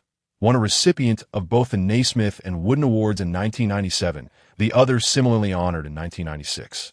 The parallels between Duncan and Camby were too numerous to overlook, inviting comparisons for both media and fans alike. With his back to the basket, Duncan, the humble and soft-spoken player, merely smiled and said, "Marcus, I'm coming for you." Like Duncan, Camby was also a genuinely good-natured individual, rarely indulging in trash talk on the court. "Tim, welcome to the NBA." Their encounter lacked the typical animosity of rivalries, instead fostering a mutual respect. Bang, bang, bang. Duncan, with his back to Camby, initiated direct physical contact, bumping against Camby's chest a couple of times. Noticing Camby's slight instability, he lowered his center of gravity and took a small step forward with his right foot. In a flash, Duncan seized the opportunity, extending his right leg behind Camby's right leg, swiftly pivoting to place Camby behind him. He then executed a smooth step and a layup, effortlessly completing the play. Swish. Bulls 2, Raptors 0. Camby internally acknowledged Duncan's keen observational skills and nimble footwork. As Duncan effortlessly backed down Camby to score, commentators Charles Barkley and Reggie Miller, seated at the sidelines, were immediately animated. The game hadn't even officially commenced, yet Duncan's dominance in the paint against Camby was worthy of their exuberant commentary. "Oh my, did you see that? That's Tim. Scoring on Camby is like a walk in the park. That was too effortless." Indeed, Duncan displayed remarkable intelligence, strategically attacking Camby's front leg and pivoting around to evade Camby's defensive reach. His agile footwork and astute reading of the defense showcased that while talent is crucial in basketball, intellect is equally indispensable. Impressive. Duncan truly is exceptional. On the court, the Raptors launched their offensive. After the point guard brought the ball up, he similarly passed it to Camby in the low post. Camby, the sole star of the Raptors' Summer League roster, was naturally the focal point of their offense. Despite being recognized as a defensively strong but offensively limited player, primarily known for his putbacks and dunks, Duncan was well equipped to handle such a player. He need not stay too close to Camby.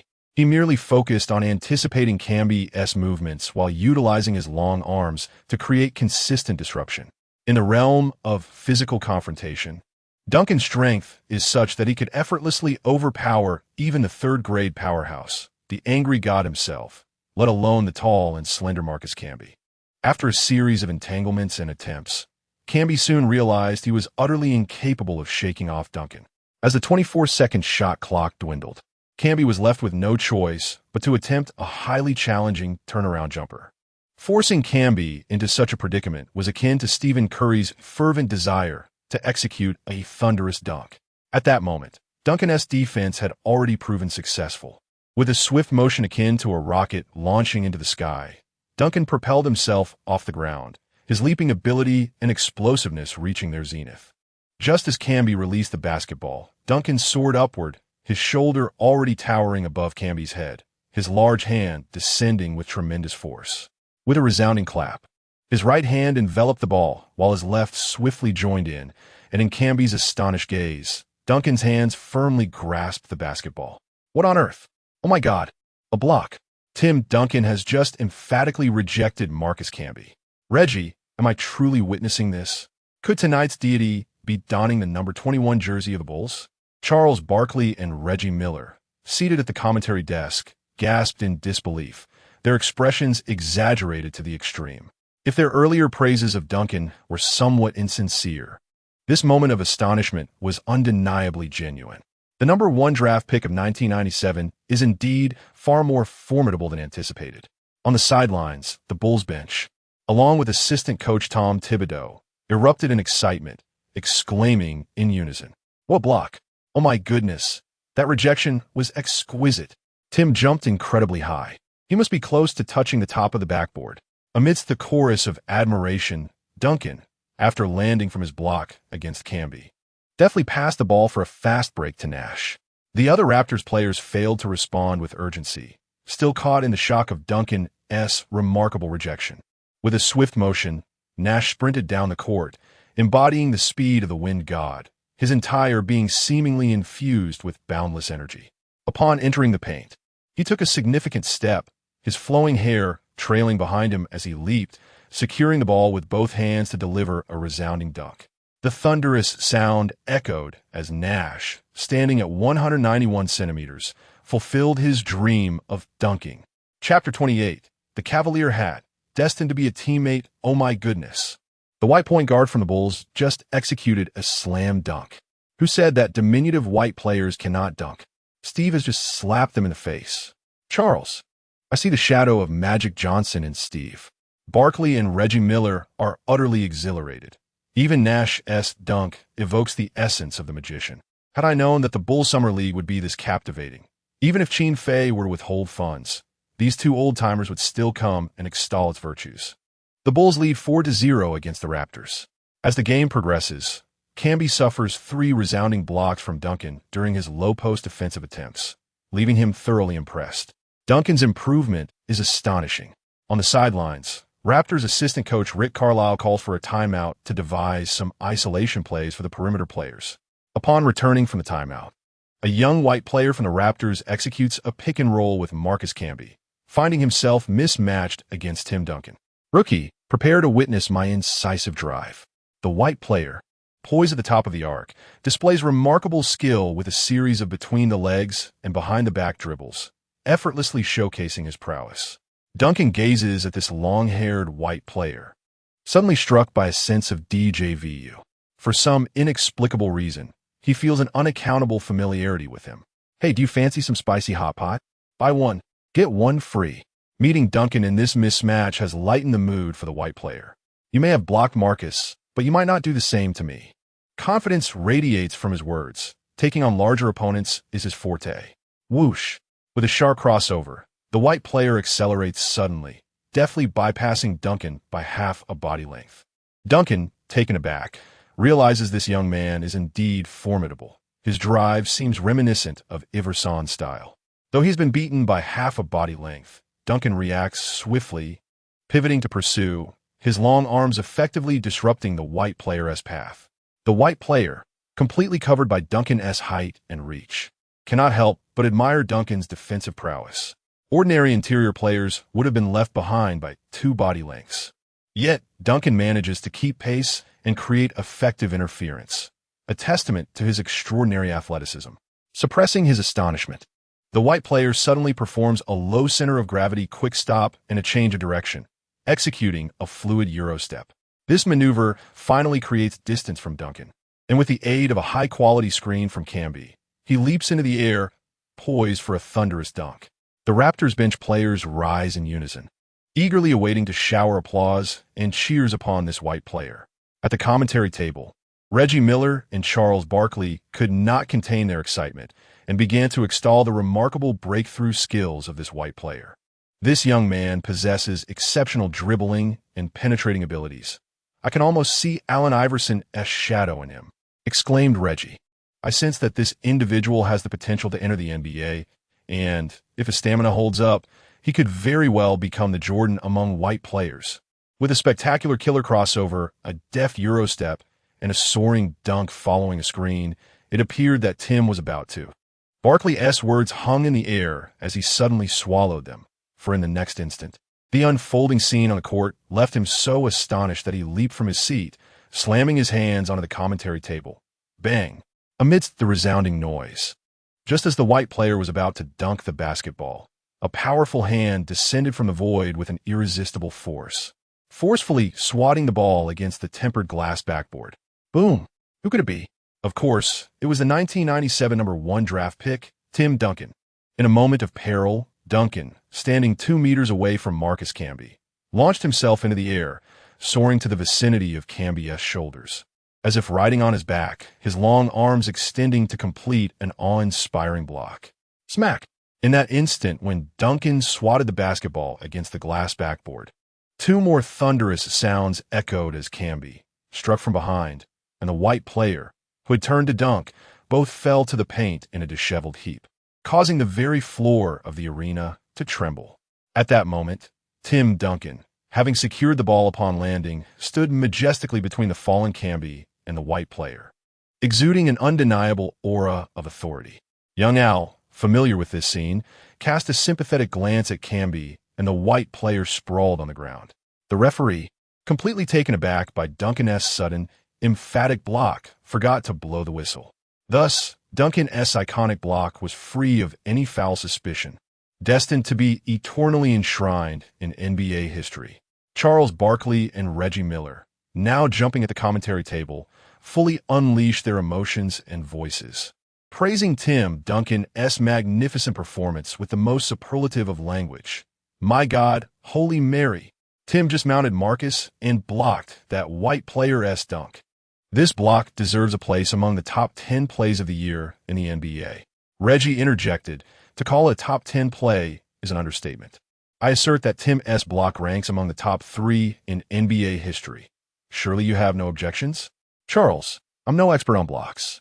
But as long as Wilt Chamberlain has no objections, neither do I," exclaimed Reggie.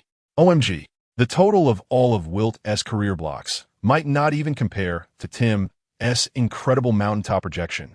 This is indeed a Tim Duncan who has yet to participate in a single NBA regular season game. In less than 3 years, he shall ascend to become the first shot-blocking king in NBA history, with the esteemed Hakeem Olajuwon graciously stepping aside. The promising future of Tim Duncan is boundless. Was Hakeem Olajuwon compared to him? Should he dare to step onto the court, Tim would undoubtedly dominate him, even in his twilight years. Charles Barkley, in his characteristic exuberance, has once again belittled Olajuwon to the point of worthlessness. The flying pig reflects that Olajuwon, now over 60, is rumored to be suffering from heart failure and may not have much time left. Even if he were aware of this, what could he do? Praising Tim Duncan is the priority here. Indeed, Tim is an extraordinary talent. In comparison, the dream seems merely to be on the receiving end of a beating. I am seriously contemplating joining forces with the newly crowned #1 draft pick in Chicago. Charles, to be honest, I too am considering leaving the Pacers to play for the Bulls. On the court, a more thrilling scene is about to unfold. Chapter 29. The stellar attribute fusion card and the unbelievable dunk by Bowen during a successful defensive play by the Bulls. Nash dribbled the ball and passed it to the penetrating Tim Duncan. Upon receiving the ball, Duncan charged towards the paint, causing Bruce Bowen, who was desperately trying to defend, to lose his footing and slide into the paint. In that fleeting moment, as Bowen fell, a massive shadow soared overhead, enveloping him in an overwhelming sense of pressure. Boom! A thunderous sound erupted behind him, leaving Bruce Bowen's mind reeling, his pupils dilated, and his body trembling, as he became lost in contemplation of life's profound philosophical questions. Who am I? Where am I? Where on earth am I headed? What has Duncan accomplished? In an astonishing display of athleticism, Duncan leaped from within the paint, soaring over the fallen Bruce Bowen to deliver a breathtaking dunk. Nash and the young Oladipo rushed toward Duncan, exclaiming that they had witnessed a divine moment. On the sidelines, the Summer League bench players and assistant coach Tom Thibodeau erupted in excitement, waving their towels like propellers. Commentators Charles Barkley and Reggie Miller had lost their voices, finally recognizing that they may have spoken too soon. No, could this truly be called premature? This was nothing short of objective reality. After executing that remarkable dunk over his opponent, Tim Duncan towered over the bewildered Bruce Bowen, remarking, "My friend, your defense was commendable, and your attitude is commendable. Would you be interested in joining the Bulls next season? I could potentially persuade the owner to offer you a minimum contract." Upon hearing that a team was interested in signing him, Bruce Bowen sprang to his feet, turned to Duncan, and quipped, "You think defeating me qualifies you to recruit me? Huh, give me your number." Duncan chuckled and embraced Bowen, whispering that they would discuss it after the game. The match unfolded into a one-sided massacre, with the Bulls leading the Raptors by an astounding 32 points at halftime. Duncan played for 17 minutes, achieving an impressive 39 points, 21 rebounds, and 7 blocks from 16 out of 22 shooting attempts, thereby shattering 3 records for individual scoring, rebounding, and total blocks in a Summer League game. Nash also delivered a stellar performance with a double-double of 12 points, 11 assists, and 3 steals in the first half. Given the substantial lead, Tom Thibodeau opted to keep Duncan and Nash off the court in the second half, allowing Oladipo and the undrafted players to dominate the game. Oladipo's performance was equally commendable, scoring 23 points on 9 of 15 shooting, including free throws, in a Summer League game that initially garnered little attention. The trio of Bulls stars generated unprecedented excitement and viewership. ESPN swiftly expressed regret for not broadcasting the match live, while reporters from various sports publications hurried to Orlando to fervently interview the prodigious rookie Tim Duncan, who dazzled with a remarkable halftime performance of 39 points, 21 rebounds, and 7 assists, showcasing his extraordinary shot blocking and gravity-defying dunks over Bruce Bowen. Following the conclusion of the game, both Duncan and Tom Thibodeau engaged in conversation with Bowen, who had exhibited exceptional defensive prowess during the match. Duncan even sought out the white player who had successfully penetrated his defenses, extending an invitation. "Hey, I heard you haven't signed with the Raptors yet. Why not come to Chicago? We still have a few roster spots available for the upcoming season. Would you be interested in joining us?" The white player was taken aback by the personal invitation from the illustrious #1 draft pick. It seemed he would not be returning to the obscure league next season. "Tim, I will never forget that monstrous block you delivered that evening in Chicago." Within the temporary office of the Northwestern University basketball training facility, Qin Fei reclined in the executive chair, listening intently to Lynn Naz's enthusiastic report on the Summer League's opening game. Qin Fei, Duncan's performance was nothing short of astounding.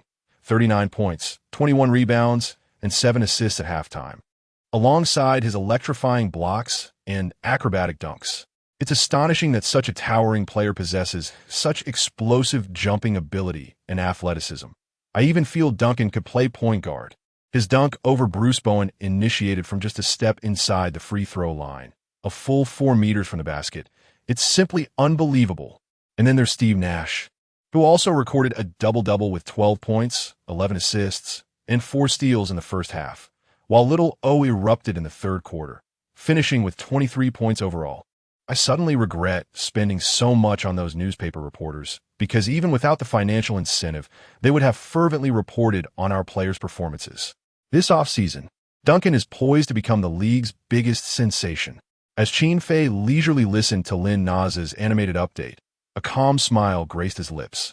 No one understood better than he that Duncan, Nash, and little O would excel that evening, prior to their journey to Orlando.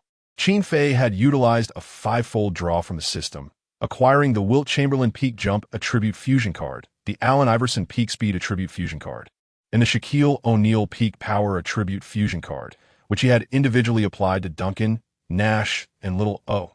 Due to the ongoing fusion process, the 3 players still had room for enhancement in these specific attributes. Once fully developed, Duncan, Nash, and little O would undoubtedly deliver performances that would send shivers throughout the entire league. This Orlando Summer League was destined to elevate their reputations to new heights. Qin Fei took a sip from his goblet of XO and chuckled. Their exceptional performances were anticipated. I, Qin Fei, never misjudge the talent I choose. By the way, have you discovered any promising newcomers during the Summer League? As the situation gradually settled, the team's roster of 15 still required 4 more players. Lin Naza perused the documents in her hand and promptly replied, "Yes, indeed." Coach Tom personally sent an email detailing the circumstances of 2 free agents. The first is Bruce Bowen, age 26, standing at 2.01 meters and weighing 91 kilograms, playing as a small forward. Upon hearing the name Bruce Bowen, Qin Fei immediately slapped his thigh and decisively agreed. Signing this defensive maestro on a minimum salary was undeniably a tremendous bargain. Currently, the Bulls lineup only featured Tracy McGrady as a small forward, so having Bruce Bowen as his backup to handle the dirty work was simply perfect. And the other? The other player hails from South America, currently competing in the Ojo League, standing at 1.98 meters and weighing 90 kilograms, just turned 20 years old. His name is Manu Ginobili. Chapter 30. The bounty of rookie contracts and vast salary cap. Though Qin Fei, accustomed to the tumultuous tides of life as a time traveler, remained unfazed, he could not suppress his excitement upon hearing the name Manu Ginobili uttered by Lin Naza. With her captivating eyes gleaming with surprise and curiosity, she confirmed, "Indeed, it is Manu Ginobili." Qin Fei, do you by any chance know this white player? According to the records, this athlete entered the Argentine National League at the tender age of 17, and within merely 3 years, he ascended to become the leading scorer of his league. Lin Naza contemplated that while Ginobili was a scoring champion in the Argentine League, the competitive level in this South American nation's basketball league paled in comparison to the esteemed CBA of the Celestial Empire. In the NBA, a league teeming with talent, he remained relatively obscure. Otherwise, he would not be participating in the Summer League. Qin Fei chuckled softly, acknowledging that he had encountered Ginobili at least once. He was astonished to realize that this balding player was already 20 years old, with Steve Nash from the land of Maple and the imminent arrival of a domestic center. Qin Fei had long considered augmenting his team with international players. However, he had never envisioned Ginobili as an option. After all, in Qin Fei's recollection, Ginobili had only entered the NBA draft in 1999, concluding his time in the European League in 2002 before officially joining the San Antonio Spurs. Notably, in his inaugural season with the Spurs, the team clinched the NBA championship for the 2002 to 2003 season. Qin Fei had contemplated Dirk Nowitzki, who entered the draft in 1998, and Pau Gasol, who made his NBA debut in 2001, yet he had unconsciously overlooked Manu Ginobili, mistakenly believing him to still be a minor. However, it became apparent that Ginobili, born in 1977, was older than both Nowitzki and Gasol, and was merely a year younger than this year's top draft pick, Tim Duncan. Balder? Lin Naza raised her delicate brows, her petite nose twitching slightly as she glanced at the accompanying photograph of Ginobili on the document. The image depicted a striking figure with flowing locks that seemed far from being bald. Never mind. Qin Fei inquired with a smile. How did Manu perform in tonight's game? Representing the Raptors, Manu Ginobili started the match and played for 22 minutes over 3 quarters, scoring 24 points. Along with 5 rebounds, 3 assists, and 2 steals, a commendable performance indeed. Qin Fei nodded in satisfaction. Very well, let us secure his signature as soon as possible. I entrust this matter to you. Lin Naza was taken aback by Qin Fei's decisiveness. His unpredictability as a boss was truly intriguing. All right, I will expedite the process. Last season, Bruce had a contract with the Heat for a mere $260,000, yet he was cut after just 1 game. The offer from the European League for Manu Ginobili stood at 3 years for $500,000, and signing him for the minimum salary would pose no issue. In terms of contract duration, I feel it would be prudent to sign for just 1 year to facilitate future evaluations. Ultimately, for these 2 players to remain in the NBA is already a blessing. After listening to Lin Naza's analysis, Qin Fei's eyes sparkled, and he waved his hand. No, I want them to sign long-term contracts starting from 3 years. By the way, what is the salary cap for teams in the league this year? What does the current roster's salary structure look like? Lin Naza quickly reported to Qin Fei, providing information he didn't need to consult documents for, as it was already etched in his mind. For the 1997 to 98 NBA season, each team's salary cap is set at $26.9 million. Currently, there are 10 players under contract with the team. The highest salary belongs to Tim Duncan. The management has followed your directive and just signed him to a 3-year, $10.2 million rookie maximum contract, with his salary for the upcoming season being $2.97 million. Third-year player Rasheed Wallace holds the second highest salary at $2.33 million. Veteran Del Curry follows in third with a salary of $2.09 million. Ray Allen earns $2.05 million. Tracy McGrady $1.36 million. And Kobe Bryant $1.18 million. Steve Nash receives $1.05 million. Jermaine O'Neal $0.95 million. Steve Kerr $0.76 million. And Ben Wallace $0.62 million. The total salary for these 10 players amounts to $15.34 million, leaving the team with over $11 million in salary cap space. This is ample to sign another prominent free agent. After hearing Lin Naza's report, Qin Fei exclaimed that it was incredibly cost-effective. At least 8 of these 10 players are at the peak of their careers and are all-star caliber, with 3 being MVP level, all for a mere annual salary of $15 million, which is only half of Michael Jordan's $15 million. The benefits of rookie contracts are indeed remarkable. Moreover, Steve Kerr, who delivered a near game-winning shot in the finals, is a seasoned veteran with 10 years in the league, yet earns only around $700,000 a year. How commendable is that? Qin Fei mused that when it comes time to present championship rings at the season opener, he should bestow an additional $100,000 or $200,000 as a bonus to Steve Kerr, especially since he is the last remaining contributor from the previous era on this Bulls team. Furthermore, Kerr serves as the captain for this group of rookies. Naza, I have high hopes for Bruce Bowen and Manu Ginobili. To ensure they remain dedicated to playing well in Chicago, let's offer them slightly more lucrative contracts.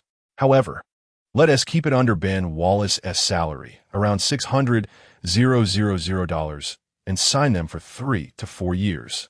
Once they establish themselves, they can serve as valuable assets in the free market for trades that better suit the team's system. Qin Fei recognized that the current roster's composition across various positions is not entirely rational, as neither the starters nor the bench players are getting enough playing time. Thus, further trades are undoubtedly necessary to refine the lineup. Therefore, possessing sufficient assets is essential to truly exercise one's will. Manu Ginobili and Ray Allen both occupy the shooting guard position. Once Kobe truly showcases his MVP caliber in the starting lineup, it is inevitable that one of these 2 substitutes will be traded. If it were possible to cultivate Ginobili and Allen into prolific scorers averaging over 20 points per game as exceptional bench players, then, with some strategic maneuvering, acquiring a star like Kevin Garnett or even Grant Hill could very well be within reach. Qin Fei became increasingly exhilarated with each passing thought. He truly was a genius. Signing Manu and Bruce, along with the imminent arrival of Daz, solidified 13 spots on the 15-man roster, leaving only 2 positions unfilled. NASA, please procure the list of free agents available this summer.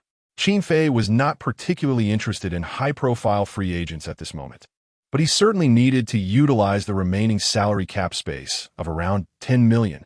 Seated at his desk, he casually perused the documents handed to him by Lin Naza, and several illustrious players immediately caught his eye. Patrick Ewing, Grant Hill, Sean Kemp, Tim Hardaway, John Stockton, Jason Kidd. Chapter 31. The high-profile free agent? McGrady's Achilles heel, the illustrious Patrick Ewing, the first overall pick of the 1985 NBA draft, is celebrated as the King of New York and ranks among the 4 premier centers in basketball history. Throughout his career, he has demonstrated remarkable efficiency while playing for the Knicks. In the summer of 1997, a moment etched in the annals of basketball history, Michael Jordan ventured into the free market, contemplating a departure from Bulls. Contrary to popular belief, his initial preference was not the Los Angeles Lakers, but rather the New York Knicks. James Dolan boldly proclaimed his willingness to offer Jordan a blank check, while Knicks fans eagerly anticipated the prospect of a championship collaboration between Jordan and Ewing. Ultimately, however, Jordan opted to remain with the Bulls, and Ewing signed a lucrative contract with the Knicks exceeding $25 million annually. Notably, Jordan's contract was merely $30 million, and his salary did not count against the team's salary cap, whereas Ewing's $25 million salary constituted 3/4 of the Knicks' salary cap, resulting in the team incurring substantial luxury taxes. This underscores James Dolan's financial prowess in the bustling metropolis of New York. Despite the exorbitant luxury taxes and hefty salaries, Ewing did not deliver a championship to the Knicks. Following a disappointing 1-4 loss to Tim Duncan's Spurs in the 1999 NBA Finals, Ewing's career trajectory began its decline. As a prescient and discerning traveler through time, Qin Fei was not naive enough to sign Ewing at such an extravagant price. Well aware that James Dolan would never relinquish the King of New York. Even if offered $2 million, Qin Fei would hesitate. After all, Duncan's current salary was merely $2.9 million, and Ben Wallace earned just over $600,000, both far superior to an aging Ewing. However, Qin Fei indulged in a bit of mischief, prompting Lin Naza to contact Ewing's agent, revealing the Bulls' interest in signing him for $20 million annually.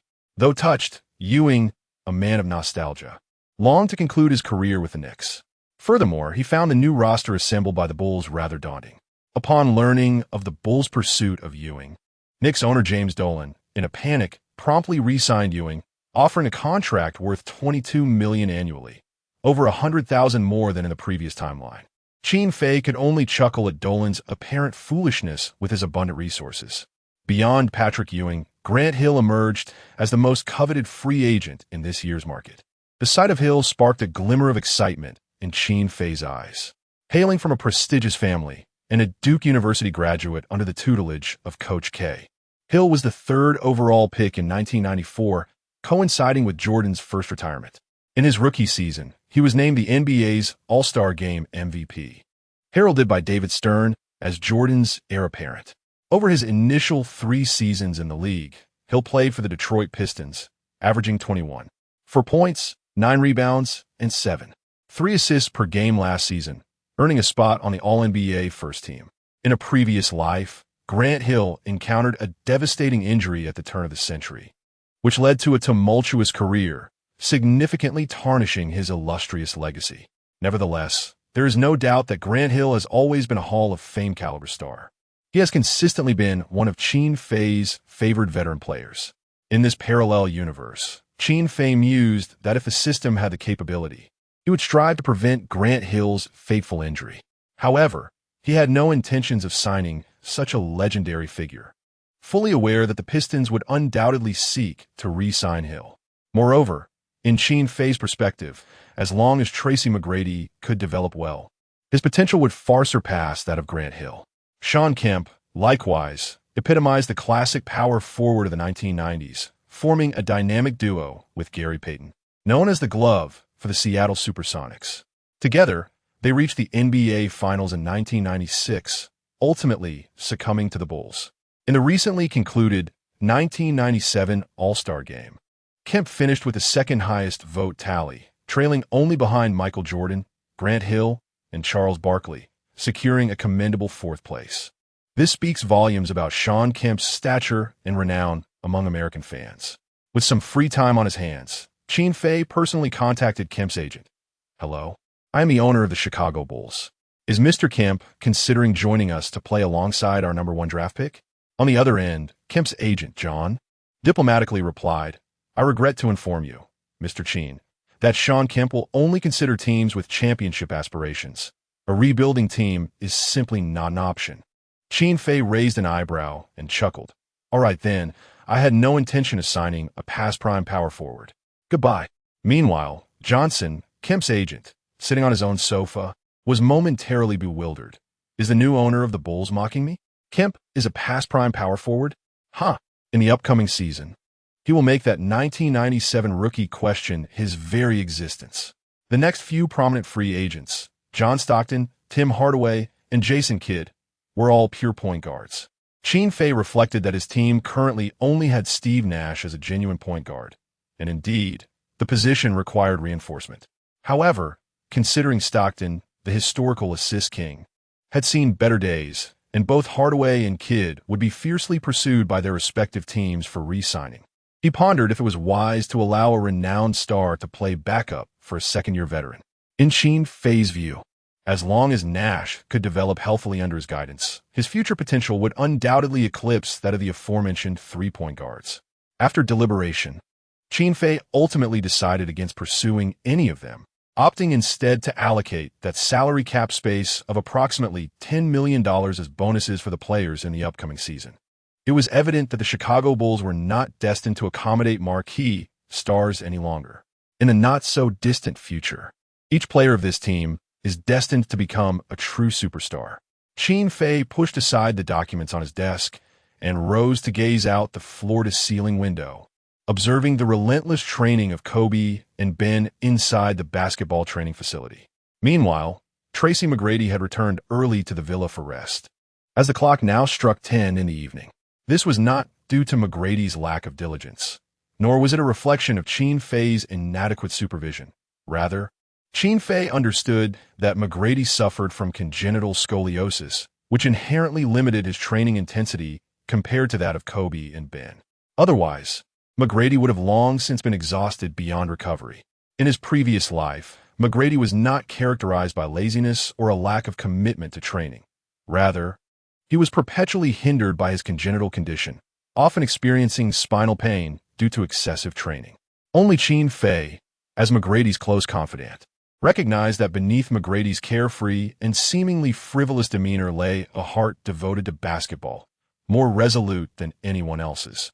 If McGrady's scoliosis could be corrected and restored to normalcy, then Qin Fei believed that in this lifetime, McGrady would undoubtedly transform into the league's indisputable all-time greatest small forward, a feat even LeBron James of the future would find impossible to surpass. Chapter 32. The arrival of Uncle Moo and Jordan's formal debut in the Lakers' 23 jersey yet. How could a congenital affliction be surmounted by the medical standards of the 1990s? Fortunately, Qin Fei possessed an omnipotent system. During a previous exploration of the system's marketplace, Qin Fei was elated to discover a medical item named the Universal Treatment Card for congenital diseases. Upon the system's elucidation, Qin Fei was thrilled to learn that this card could flawlessly rectify Tracy McGrady's spinal curvature, liberating him from the shackles of his ailment and ushering him into a new professional journey. However, the price of such medical cards was exorbitant, often costing several $100,000 dynasty points, far beyond Qin Fei's current accumulation. Nevertheless, he remained optimistic that as the regular season commenced, and through winning matches and fulfilling system tasks, he would amass sufficient dynasty points to grant his close friend McGrady a second chance at life. When the time came, Tracy McGrady would undoubtedly unleash his full potential on the court. A day later, in Orlando, the summer league continued. The Chicago Bulls were set to face their second opponent of the summer, the Philadelphia 76ers. At the commentary table sat the ever-entertaining Reggie Miller and Charles Barkley. Though this time, they had not been invited by Qin Fei. Rather, They had volunteered to discuss the exploits of Tim Duncan and Steve Nash for their own amusement. Charles. Tim scored 39 points and grabbed 21 rebounds in the last game, not the 40-20 you mentioned. Don't forget your own vow for the season opener, Barkley retorted, rolling his eyes at Reggie Miller. Reggie, you too must remember your promise. For the season opener, do not forget to bring me a beautiful little donkey, worthy of my handsome visage. Charles, I must ask, is it polite to describe yourself with the word handsome? Following Tim Duncan's astounding performance against the Raptors, where he recorded an incredible 39 points, 21 rebounds, and 7 assists, media outlets were in a frenzy, prompting ESPN to decide to broadcast the Bulls vs. 76ers match through one of its radio stations. The audience in attendance swelled, drawing numerous fans eager to witness the action. Among them, in the front row of the VIP section, 2 individuals clad in hip-hop casual attire captured the attention and enthusiasm of many. These 2 were none other than the Philadelphia 76ers star player Allen Iverson and last season's Defensive Player of the Year, Dikembe Mutombo, affectionately known as Uncle Moo, who was only 31 at this time, significantly younger than the 40-year-old Mutombo, who later joined the Rockets. Just yesterday, a shocking trade had sent the center Dikembe Mutombo from the Atlanta Hawks to the Philadelphia 76ers to acquire the towering defensive center standing at 2.18 meters. The Philadelphia 76ers made a significant sacrifice, parting ways with the all-star forward Derek Coleman and 3 first-round draft picks, in their quest to provide the top pick, Allen Iverson. With a formidable ally, the management of the 76ers has undoubtedly overdrawn their future. The collaboration of Allen Iverson and Dikembe Mutombo in Philadelphia has sent shockwaves through the league, propelling the 76ers from a 22nd spot to an impressive 9th in the latest ESPN Power Rankings. If memory serves correctly, Mutombo joined the 76ers in the original timeline in 2001, the same year Iverson led the team to the NBA Finals alongside the esteemed center. That year, Iverson not only clinched the regular season MVP, but also earned the title of scoring champion. In this alternate reality, Mutombo's arrival 3 seasons earlier to join forces with Iverson raises the question, could this accelerate Iverson's peak performance? Seated in the VIP section, adorned with a distinctive hairstyle, diamond earrings, and a thick gold chain, Iverson's hip-hop ensemble exuded an undeniable swagger. His partnership with Mutombo evidently elevated his spirits, filling him with anticipation for the upcoming season. Officially listed at 183 centimeters, yet standing shy of 180 centimeters, Iverson appeared diminutive next to the genuinely towering Mutombo, who measured a solid 2.18 meters. The duo resembled a father and son attending a game together. Dikembe, the Bulls rookie sensation Tim Duncan, is no ordinary player. I faced him during my NCAA days, and his progress over the past year has been remarkable. Iverson remarked, when we encounter the Bulls in the new season, I trust you to contain his scoring. Listening to Iverson, Mutombo chuckled softly, his large, dark hand brushing his nose. The new generation is indeed formidable. I've observed this young man's game. He is impressive. Just the other day, he scored 39 and grabbed 21 rebounds and a half. His future is bright. If I can limit his averages to 15 and 8, that would be quite an accomplishment. Humble and modest, Mutombo maintained a low profile both in public and private settings. While Tim Duncan is undoubtedly talented, we also possess the extraordinarily gifted 2nd overall pick, Keith Van Horn.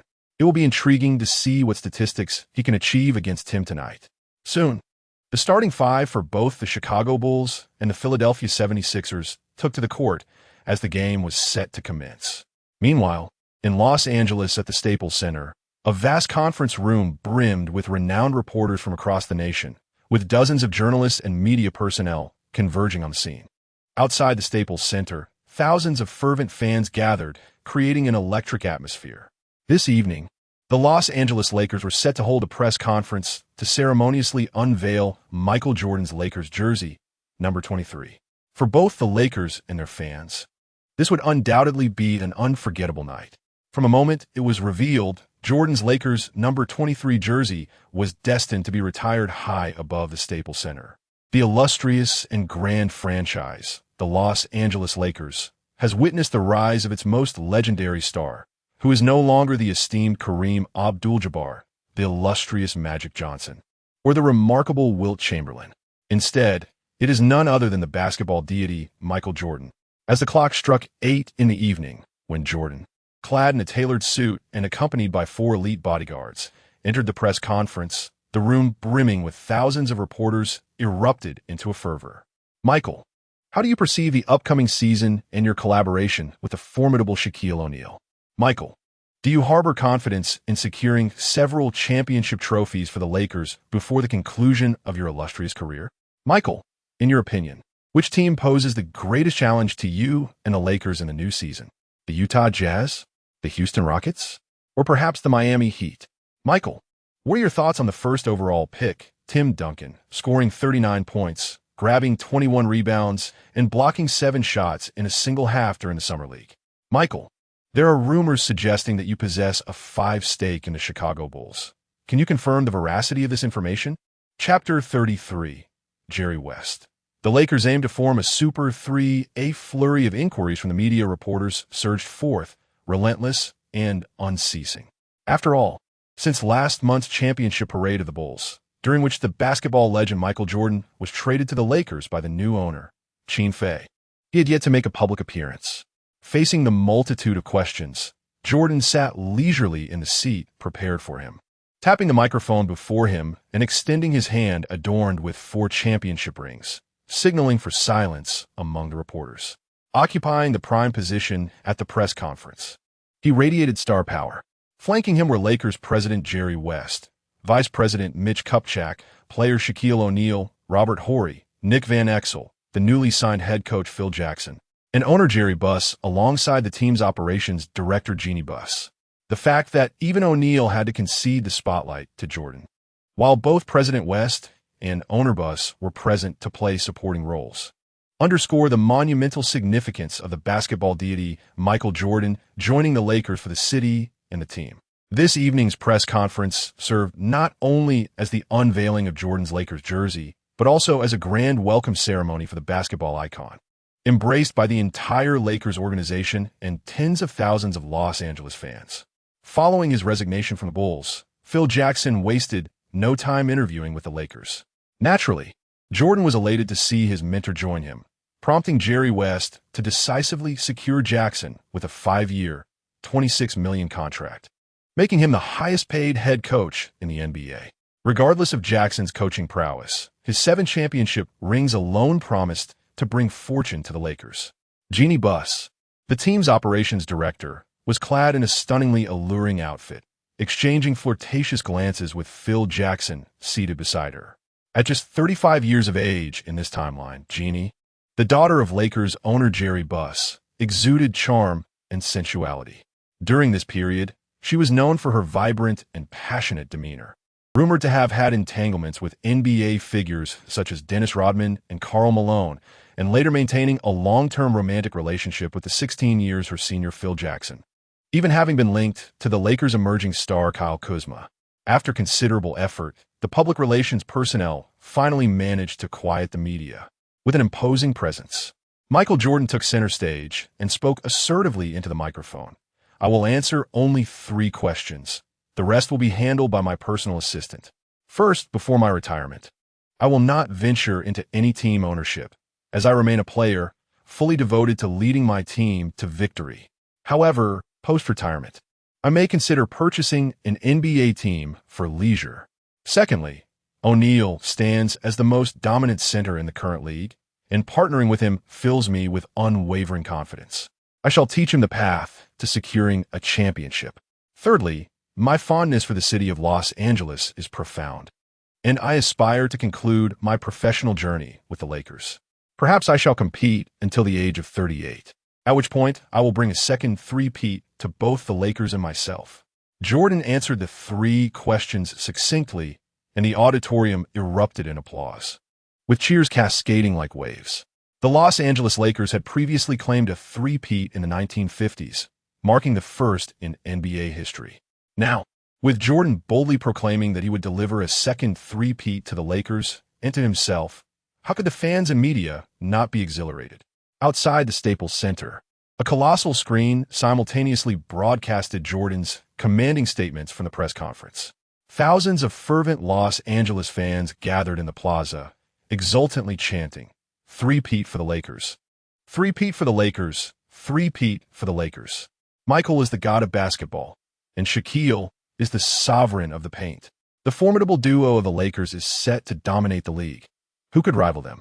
Since 1988, the purple and gold have not savored the taste of championship for 9 long years, but come June of next year, the Lakers will reclaim the O'Brien Trophy after a decade.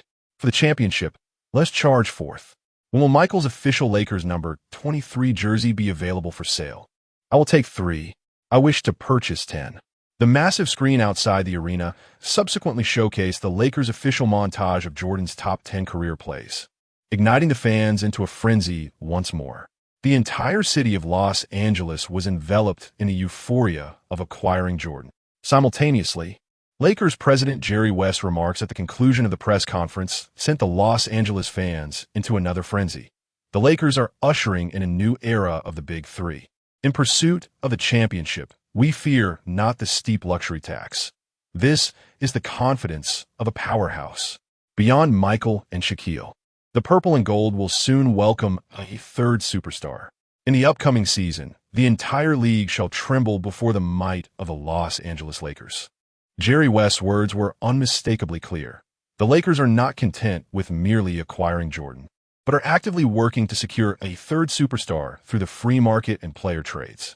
This undoubtedly serves as a bombshell, plunging the remaining 28 teams in the league into a state of panic and shock. The iconic photograph of Michael Jordan, Shaquille O'Neal, Jerry West, and Phil Jackson at the press conference graced the cover of Sports Illustrated the following day. Lakers legend Magic Johnson, while participating in an ESPN reality show, also openly expressed his anticipation for the Lakers' upcoming season. The purple and gold have embarked on a new era, and after 10 years, the championship beckons once more to Los Angeles. In the illustrious history of the Los Angeles Lakers, a plethora of superstars has emerged, including George Mikan, Jerry West, Elgin Baylor, Wilt Chamberlain, and the incomparable Kareem Abdul-Jabbar. However, when it comes to the foremost figure in the franchise's annals, none can rival the legendary Magic Johnson. Widely regarded as the greatest point guard in NBA history, Magic was the first overall pick in the 1979 draft and devoted his entire 12-season career to the Lakers, leading the team to 5 championship titles. He also garnered 3 regular season MVP awards and 3 finals MVP honors. Unfortunately, he was compelled to retire at the tender age of 32 after being diagnosed with the HIV virus in 1991. One can only ponder the greatness his career might have attained had he not retired prematurely. He may have remained an insurmountable figure, even for the likes of Michael Jordan. In Salt Lake City, within the confines of the Energy Solutions Arena, the anxious Karl Malone, known as the Mailman, burst into the general manager's office. "Walter, have you heard? The Lakers not only acquired Michael, but are also seeking a third superstar. If we don't bolster our squad for the upcoming season, we want to even make it out of the Western Conference, let alone contend for the championship. Should we reach out to Sean Kemp? I have his number." Meanwhile, at the Toyota Center in Houston, Rockets head coach Rudy Tomjanovich addressed the dream, Hakeem Olajuwon, who is diligently working on his game during the offseason. This offseason is bound to be tumultuous. The Los Angeles Lakers are poised for a resurgence. "Indeed, Coach," Olajuwon replied. "You ought to persuade the general manager to strengthen our roster swiftly. Our wing positions have become a glaring weakness." With a deft display of his signature footwork, he maneuvered past his training partner to effortlessly score, then turned to his coach with a friendly suggestion. Tomjanovich sighed, shaking his head. If only fortifying the team were as simple as it sounds. You know our owner is notoriously frugal. If only he could be as generous as the young owner of the Bulls, we wouldn't be lamenting our pursuit of a third championship. By the way, Hakeem, where's Charles? I haven't seen him around lately. Olajuwon shrugged, bemused. That guy's become enamored with commentary. He has been working for ESPN in Orlando these past few days. Not only that, he even called me a pile of dog feces. When he returns to Houston, I swear I'll roast him like crispy pork belly. Tomjanovich could only respond with a bemused expression. Chapter 34. Pat Riley's calculated strategy. The scene unfolds as Coach Zhang arrives in Miami, at the home of the Miami Heat. the American Airlines arena. The fierce competitor Alonzo Mourning bursts into the president's office with urgency. "Coach, why haven't we renewed Tim Hardaway's contract yet? Whatever he demands, we should accommodate. If the owner can't afford it, I'll cover the difference myself. Have you heard? The Lakers have not only acquired Jordan and O'Neal, but they are also secretly pursuing Shawn Kemp. I've heard the Jazz are interested in Kemp too. Perhaps we should secure Kemp first and leave the Lakers and Jazz empty-handed."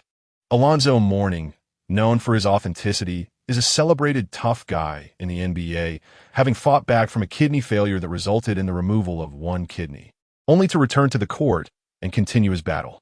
Seated at the desk is a middle-aged man impeccably dressed in a suit, his hair slick and shiny, with penetrating yet wise eyes that harbor a calm demeanor concealing lethal intent.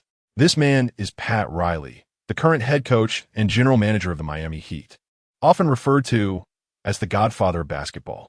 "What is there to worry about? I have my plans," he asserts. "Let the Lakers, Jazz, and Rockets engage in a fierce struggle amongst themselves in the Western Conference. The Eastern Conference title belongs to us. The Knicks are no longer a concern." Pat Riley, who coached the Lakers in the 1980s, led the likes of Magic Johnson and Kareem Abdul-Jabbar to 4 championships. In the 1990s, he took the Knicks to the finals. Now, at the helm of the Heat, he has seamlessly combined the roles of head coach and general manager, transforming the team from a mere contender into the 2nd seed in the East, only behind the Bulls, in just 2 seasons. When it comes to legendary status, Pat Riley stands shoulder to shoulder with Red Auerbach, easily outshining Phil Jackson. Yet, even with Pat Riley's shrewdness, he could not foresee that the so-called rebuilding Chicago Bulls would pose a threat to the Heat's standing in the East. While other teams in the league are frantically strategizing to strengthen their rosters in response to the terrifying rise of the Los Angeles Lakers, the owner of the Chicago Bulls, Qin Fei remains leisurely in his temporary office at Northwestern University, whistling and listening to his personal assistant Lynn Naz's reports. Critiquing the players' performances in the Summer League, Steve Nash with 30 points and 16 assists, Little O with 28 points and 15 rebounds, Duncan scored 19 points, 8 rebounds, and 3 blocks in just 1 quarter? Not enough. We need more explosiveness. Who do we face next? The Heat? They better not come back unless they win by 50 points. Despite his words, Qin Fei is secretly pleased. It seems that the 3 S-Class Superstar Attribute Fusion cards have genuinely enhanced the abilities of Duncan, Nash, and Little O, rather than being a mere flash in the pan. However, he knows that Summer League performances are only a glimpse, and there remains substantial room for improvement for the trio. Due to Duncan's innate talent, which bears a resemblance to that of Zhang Bo-Lun, his fusion with the Zhang Bo-Lun Peak Jump Attribute Fusion card reached an impressive 99 in a remarkably short span. Conversely, Jermaine O'Neal's fusion with the O'Neal Peak Power Attribute Fusion card has not progressed as smoothly, currently standing at only 70. Steve Nash has achieved a 65 fusion with the Iverson Peak Speed Attribute Fusion card, which has significantly enhanced the Win Suns' 100-meter sprint time from 10.9 seconds to an impressive 10.6 seconds. It is widely acknowledged that among NBA players, Allen Iverson holds the record for the fastest 100-meter sprint at 10.3 seconds. Although Nash is a point guard, the importance of speed enhancement for any player is unequivocal. The fusion progress of S-level attribute fusion cards can only be incrementally improved during actual games, independent of training outside the court. This explains why Qin Fei opted to have Kobe, Big Ben, and Tracy McGrady remain for training while sending Duncan, Nash, and Little O to compete in Orlando. However, beyond the S-level star attribute fusion cards, Qin Fei is more concerned about possessing a Celestial Great Wall single attribute amplification card, which is classified as divine level, surpassing the S level by a significant margin. When applied to the G, the results are bound to be astonishing. With this thought in mind, Qin Fei eagerly anticipates his arrival. NASA, when is the G's team expected to arrive in Chicago? Is there any specific news? I just spoke with Coach Zhang from the Celestial Empire this afternoon. The latest they will be on a flight from the capital to New York is the day after tomorrow. Since there are no direct flights from the capital to Chicago, they must transfer in New York. Qin Fei raised an eyebrow, remarking, New York truly lives up to its reputation as the world's foremost metropolis. Chicago currently ranks only third in the United States. However, he wondered if Chicago might surpass Los Angeles and New York to become the leading city in America in the near future. Gazing into the distance, his eyes sparkled with a bright gleam. He was uncertain if Chicago could eclipse New York, but he was resolute that the capital and Shanghai of their celestial empire must surpass New York. The following day, the Bulls faced the Miami Heat in their third game of the Summer League. However, the Heat, lacking any promising rookies in recent years, were without stars like Alonzo Mourning, Tim Hardaway, and Jamal Mashburn for the Summer League. Consequently, led by Tim Duncan, Steve Nash, and Little O, the Bulls triumphed over the Heat by a staggering 59 points, setting a new record for the largest margin of victory in a single Summer League game. In this match, Tim Duncan scored an astounding 51 points and grabbed 29 rebounds, while Steve Nash contributed 22 points and 16 assists, and the exuberant Little O added 27 points and 18 rebounds. The trio collectively amassed 100 points.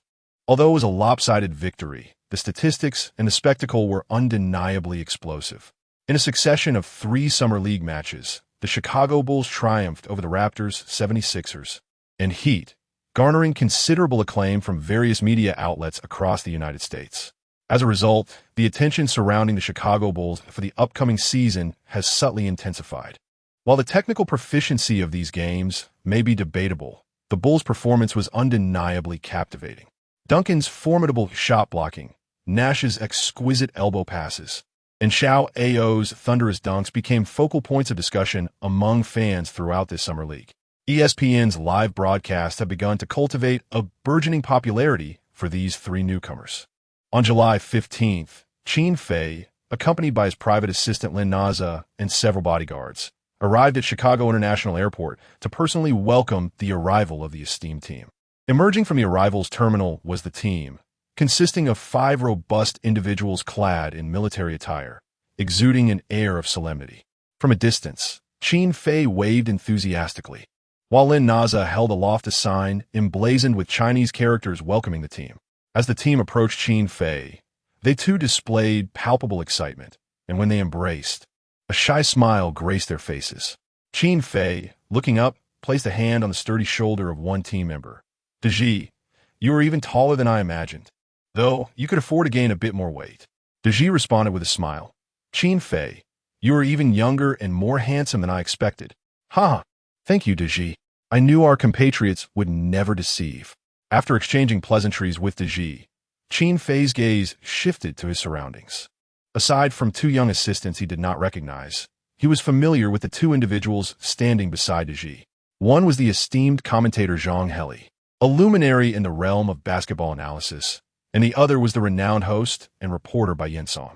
Qin Fei first embraced Coach Zhang warmly, exclaiming, "Coach Zhang, after watching your commentary for so many years, it is a pleasure to finally meet you in person."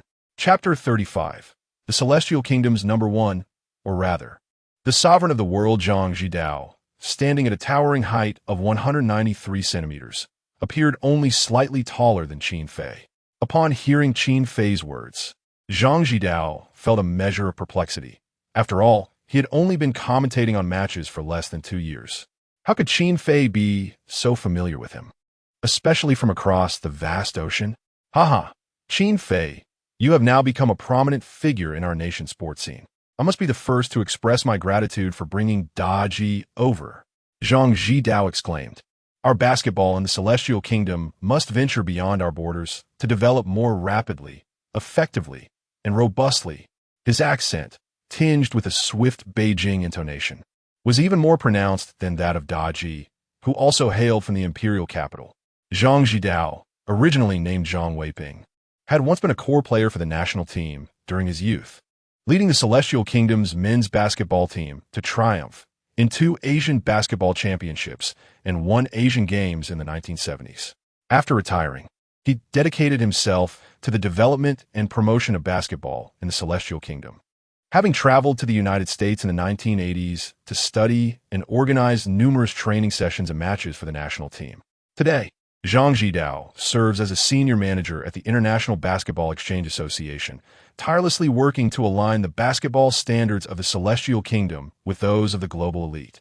Qin Fei's sudden decision to bring Da Ji to the NBA ahead of schedule was largely facilitated by Zhang Jidao's negotiations and maneuvering with the Bai team. As the domestic basketball environment in the 1990s was quite intricate, and Bai was a military organization, money alone would not suffice. Listening to Zhang Jidao's fervent remarks, Qin Fei suddenly felt that the joking Wei Ping Bryant had gained an air of gravitas. "You are right, Zhang Jidao, but it might be a tad premature to thank me now. Wait until Da Ji is selected for the NBA All-Star Game next year. Then you can express your gratitude." Misunderstanding Qin Fei's intent, Zhang Jidao chuckled. "Well said. As long as Da Ji can perform well with the Bulls, he certainly has a chance to be selected for the All-Star Game. With over 1 billion people in our celestial kingdom, there must be at least over 100 million fans, right? Even if we have to rally behind him, we can ensure Da Ji makes it to the All-Star Game." The mere thought that local fans could finally cast their votes for an NBA star from their homeland filled Zhang Jidao with uncontainable excitement. He recalled when David Stern brought NBA game footage to the Imperial Capital, promoting the NBA with the assistance of Zhang Jidao, which ultimately led to a broadcasting agreement being signed. In the 1990s, with the rise of the Bulls in Jordan, the NBA gained a modicum of influence domestically, and Jordan's name began to resonate throughout the Celestial Kingdom. Yet, the broadcasting efforts of the Celestial Kingdom's fifth channel remained insufficient, often showcasing only 1 or 2 matches a month, predominantly in highlights. With the formal joining of the Bulls, our nation has proudly witnessed its inaugural players stepping onto the grand stage of the NBA. Coach Zhang firmly believes that the upcoming NBA season will swiftly gain traction and promotion domestically, allowing more young basketball enthusiasts to experience the pinnacle of global basketball. Accompanying this momentous occasion is the renowned journalist Bai Song, who, at the age of 29, is in the prime of his career, hosting the program Eastern Time on a national channel.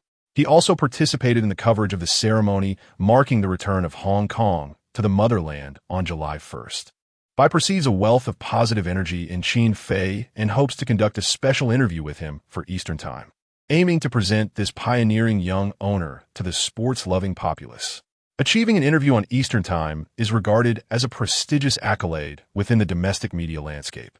On that day, Qin Fei arranged for the finest accommodations in Chicago for Da Ji, Coach Zhang, and Bai Song, ensuring they could rest adequately and adjust to the time difference. The following morning, in a temporary office at Northwestern University's basketball training facility, Da Ji officially signed a 3-year contract worth $3 million with the Bulls, a sum surpassing those previously awarded to stars like Ben Wallace, Ginobili, and Bruce Bowen. It goes without saying that familial connections play a role. Who would dare object to Qin Fei's generous offer to a homegrown star? By afternoon, Qin Fei brought Da Ji, now clad in his jersey, to the training facility where Kobe, Ben, and Tracy McGrady were honing their skills on the court. He also summoned Ray Allen, Rasheed Wallace, Steve Kerr, and Del Curry for extra practice. "Everyone, pause for a moment. I would like to introduce a new teammate," Qin Fei announced, standing at the center of the court. "This is my fellow countryman Da Ji, standing tall at 16 meters. As he called the 7 players to the center circle, the expressions on their faces varied. "Da Ji, welcome to the Chicago Bulls. You certainly outshine Qin in terms of looks." McGrady, ever jovial, teased Da Ji, perhaps playfully ribbing Qin Fei. "You are indeed tall, even surpassing Rasheed by quite a margin. If the fans at the United Center decide to lift the roof this season, we might just need you to hold it up for us." Kobe chuckled as he shook Da Ji's hand, showcasing his own sense of humor. Ray Allen, Del Curry, Ben Wallace, Steve Kerr, and Rasheed Wallace each exchanged friendly words with Da Ji, welcoming him warmly, although Rasheed and Ben exhibited a hint of wariness towards Da Ji, given his imposing height and the inevitable competition for playing time in the upcoming season. The camaraderie was unmistakable. However, neither Wallace dared to show the slightest disrespect, for this was none other than the hometown compatriot of their boss, Qin Fei. They were eager to ingratiate themselves, so how could they possibly afford to display any displeasure? Da Ji, feeling the warmth of his teammates, was both flattered and astonished. He expressed his heartfelt gratitude for their warm welcome, stating that they would now be teammates, and he hoped to learn from one another. The humble and affable De Gea had initially feared he might be marginalized by the team in America, but with the backing of boss Qin Fei, all his apprehensions seemed unwarranted. Standing nearby, Coach Zhang and Bai Yinsong nodded in approval. It appeared that the Chicago Bulls had transformed into a familial team from their homeland. I have always said that the best way to understand one another is through the language of basketball. I trust you all are eager to witness the prowess of my tall compatriot? Qin Fei exclaimed.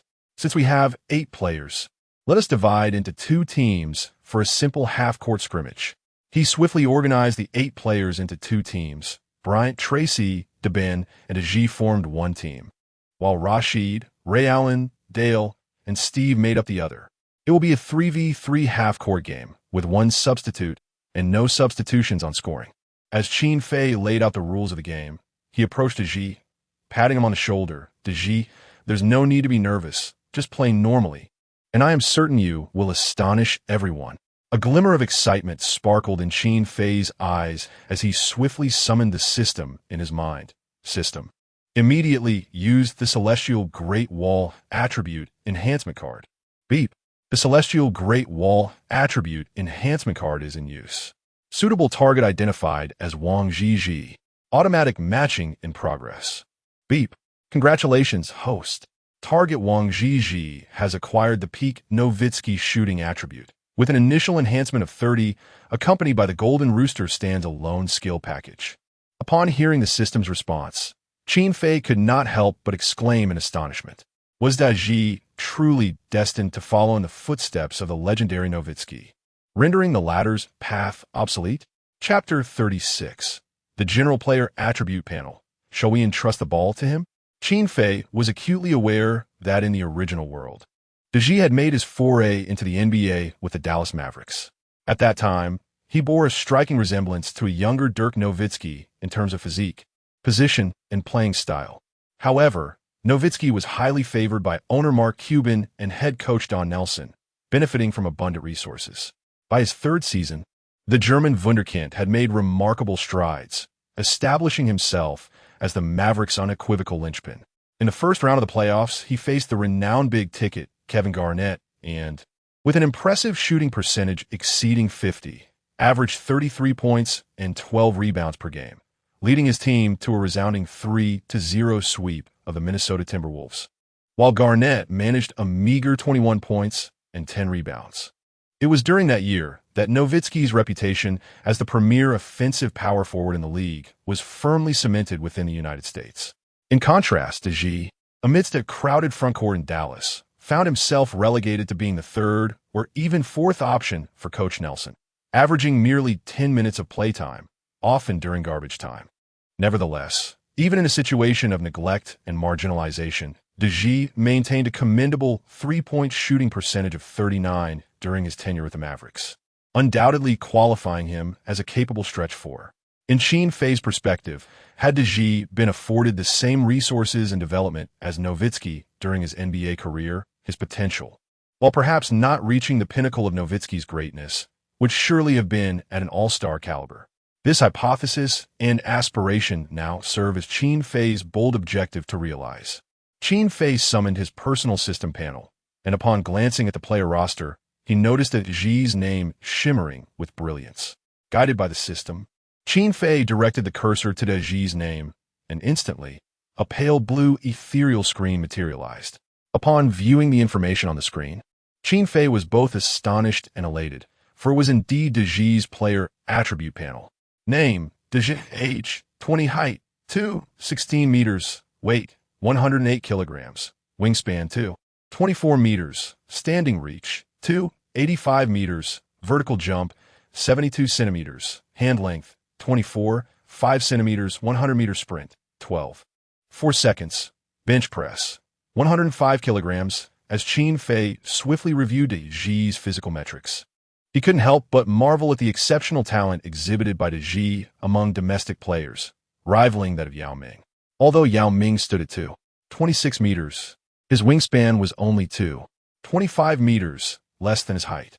In contrast, Deji at 2.16 meters boasted a wingspan of 2.24 meters, falling short of Yao's wingspan by a mere centimeter. Additionally, Deji's vertical leap of 72 centimeters and standing reach of 2.85 meters were indicative of the caliber typically seen in NBA centers. It is noteworthy that Tim Duncan's vertical leap, prior to incorporating Wilt Chamberlain's peak jumping attribute fusion card, was merely 76 centimeters. However, Duncan's wingspan is indeed extraordinary, reaching an impressive 2.30 meters with a hand length of 26 centimeters. This remarkable physicality contributes to his status as the greatest defensive power forward in history, a natural talent that is difficult to rival. Nevertheless, Deji currently weighs only 108 kilograms, and his bench press strength fails to even match his body weight, which is rather disappointing. Nonetheless, in Qin Fei's view, both weight and strength can be significantly improved through training, whereas attributes such as height, wingspan, and hand size are innate gifts. At this moment, Qin Fei has already devised a tailored weight gain and strength training plan for Deji. Before the season opener, he aims for Deji's weight to reach at least 115 kilograms, with his bench press performance exceeding 130 kilograms. Although Qin Fei has defined Deji's role as a space-oriented power forward and does not expect him to dominate in the paint like Duncan, his weight and strength must at least meet acceptable standards. It is worth noting that Duncan's peak bench press reached an astounding 170 kilograms, while the formidable Ben Wallace managed an incredible 208 kilograms, surpassing even Shaquille O'Neal. As Qin Fei's thoughts drift, he continues to review Deji's basketball attributes: speed, 70, strength, 70, post play, 75, layup, 75, close shot, 80, mid-range shot, 85, three-point shot, 90 dunk, 80, ball handling, 70 assists, 75, rebounds, 75, blocks, 80 steals, 70 defense, 70 free throws, 90 stamina, 60 willpower, 92 signature move. The Golden Rooster stands on one leg. Overall rating. Hey, note, the NBA player overall rating is divided into 7 levels. C. Water Boy. B. Average bench player. A. Starting player. A. All-star player. S. Superstar. SS. Top 10 historical giant. SSS. Michael Jordan. Qin Fei observes that Deji has just integrated the Peak Nowitzki shooting attribute enhancement card. And with an initial enhancement of 30, his overall rating has already reached A, which is quite impressive, especially considering this is the highly competitive NBA. His three-point attribute has skyrocketed to 90, ensuring a shooting percentage of over 40 in official games, making him a reliable long-range threat for the team. With continued training and further enhancements, Qin Fei believes Deji will undoubtedly emerge as one of the league's premier offensive power forwards, with A or even S ratings beckoning him. After all, the Peak Nowitzki was a terrifying weapon capable of defeating the Heat's Big Three single-handedly to clinch a championship. However, Deji's stamina is rather weak, scoring only 60, which barely passes. In the context of the NBA, this likely means he can only maintain optimal performance for about 20 minutes. The overall physical fitness undoubtedly requires enhancement. However, in Qin Fei's perspective, he currently commands a formidable lineup, with 5 players rotating in the paint. This arrangement ensures that they can maintain optimal performance for approximately 20 minutes during the game, which is more than sufficient. It would be unreasonable to overly favor a local player at the expense of others' playing time. Ultimately, Deji's determination has reached an astounding score of 92, truly befitting the lineage of a soldier from the Celestial Empire. Simultaneously, Qin Fei cannot help but marvel at Jordan's exceptional prowess, standing alone at an SSS level. Even the omnipotent system concedes to his might.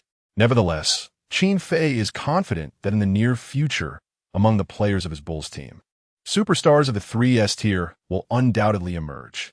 With this thought, he suddenly becomes curious about the current attribute panels and overall ratings of Duncan, Kobe, and McGrady. However, aside from Deji, the names of the other players do not shine, as the system indicates that their attribute panels have yet to be unlocked. System, how can I unlock the attribute panels of other players? Why can I only see Deji's? Ding, responding to the host. Deji is currently utilizing a divine attribute enhancement card, which includes the player attribute panel. The attribute panels of other players require binding a divine card to unlock, or they will automatically unlock once their personal strength reaches S-level superstar. Qin Fei comprehends that the divine card indeed surpasses the S-level card by several leagues. With the player attribute panel, Qin Fei can devise targeted training regimens for each player, adapting to their specific needs, which is immensely beneficial. It follows that players not bound to a divine card will also have their attribute panels automatically unlocked upon reaching superstar status, indicating that the current batch of rookies has yet to attain that level. Nevertheless, Tim Duncan should at least have an A rating by now. Qin Fei navigates the system and communicates within a specialized space. Hence, only a second has elapsed in the real world. Very well, with assistant coach Tom absent. I shall simultaneously assume the role of coach for both of your teams today. For the red team, Bryant, Tracy, and Deji, you three will take the court first, with Big Ben as a substitute. Your team lacks a point guard, so Bryant will temporarily fill that role. During his prime, Kobe's playmaking ability was also remarkable, often delivering assists that could rival the best highlights. However, his scoring prowess often overshadowed his organizational skills. This is precisely why Qin Fei has only positioned Steve Nash as the sole pure point guard within the team. There are numerous advantages to having Kobe step in as a point guard, although his court vision and passing capabilities may not rival the venerable Nash. His scoring threat significantly enhances his passing game. The Kobe of the past was known for his relentless drive, often charging through double or triple defenses. However, in today's Bulls team, Qin Fei is resolute in not fostering such detrimental habits in Kobe, especially given the abundance of talent within the squad, which cannot accommodate any lone wolves. On the defensive end, Kobe's effectiveness against opposing point guards is incomparable, a stark contrast to Nash's defensive shortcomings. As Qin Fei contemplated the upcoming season, he considered the formidable teams featuring powerful point guards and dual threat guards, such as Gary Payton of the Seattle Supersonics, Tim Hardaway of the Miami Heat, and Allen Iverson of the Philadelphia 76ers. He realized that they would heavily rely on Kobe for defensive support. Bryant possessed a commendable mid-range shot and was reasonably proficient in three-point shooting. When he stepped beyond the arc, one could attempt to pass the ball to him. Upon hearing Qin Fei's words, Kobe gazed at him incredulously, as if he had stumbled upon a rare giant panda from the Celestial Empire. Was this a jest? A towering center, standing at 16 meters, attempting to shoot three-pointers? Who would seize the rebounds? Chapter 37. The Great Wall of the Celestial Empire stands tall. The Rooster stands proudly both domestically and internationally. In the mid-1990s NBA, there were few towering players bold enough to attempt three-point shots, and even fewer coaches willing to implement such strategies. At that time, Dirk Nowitzki and Pau Gasol had yet to enter the league. Thus, how could Kobe foresee that in the forthcoming small ball era, a center who could not shoot three-pointers would not be considered a good center?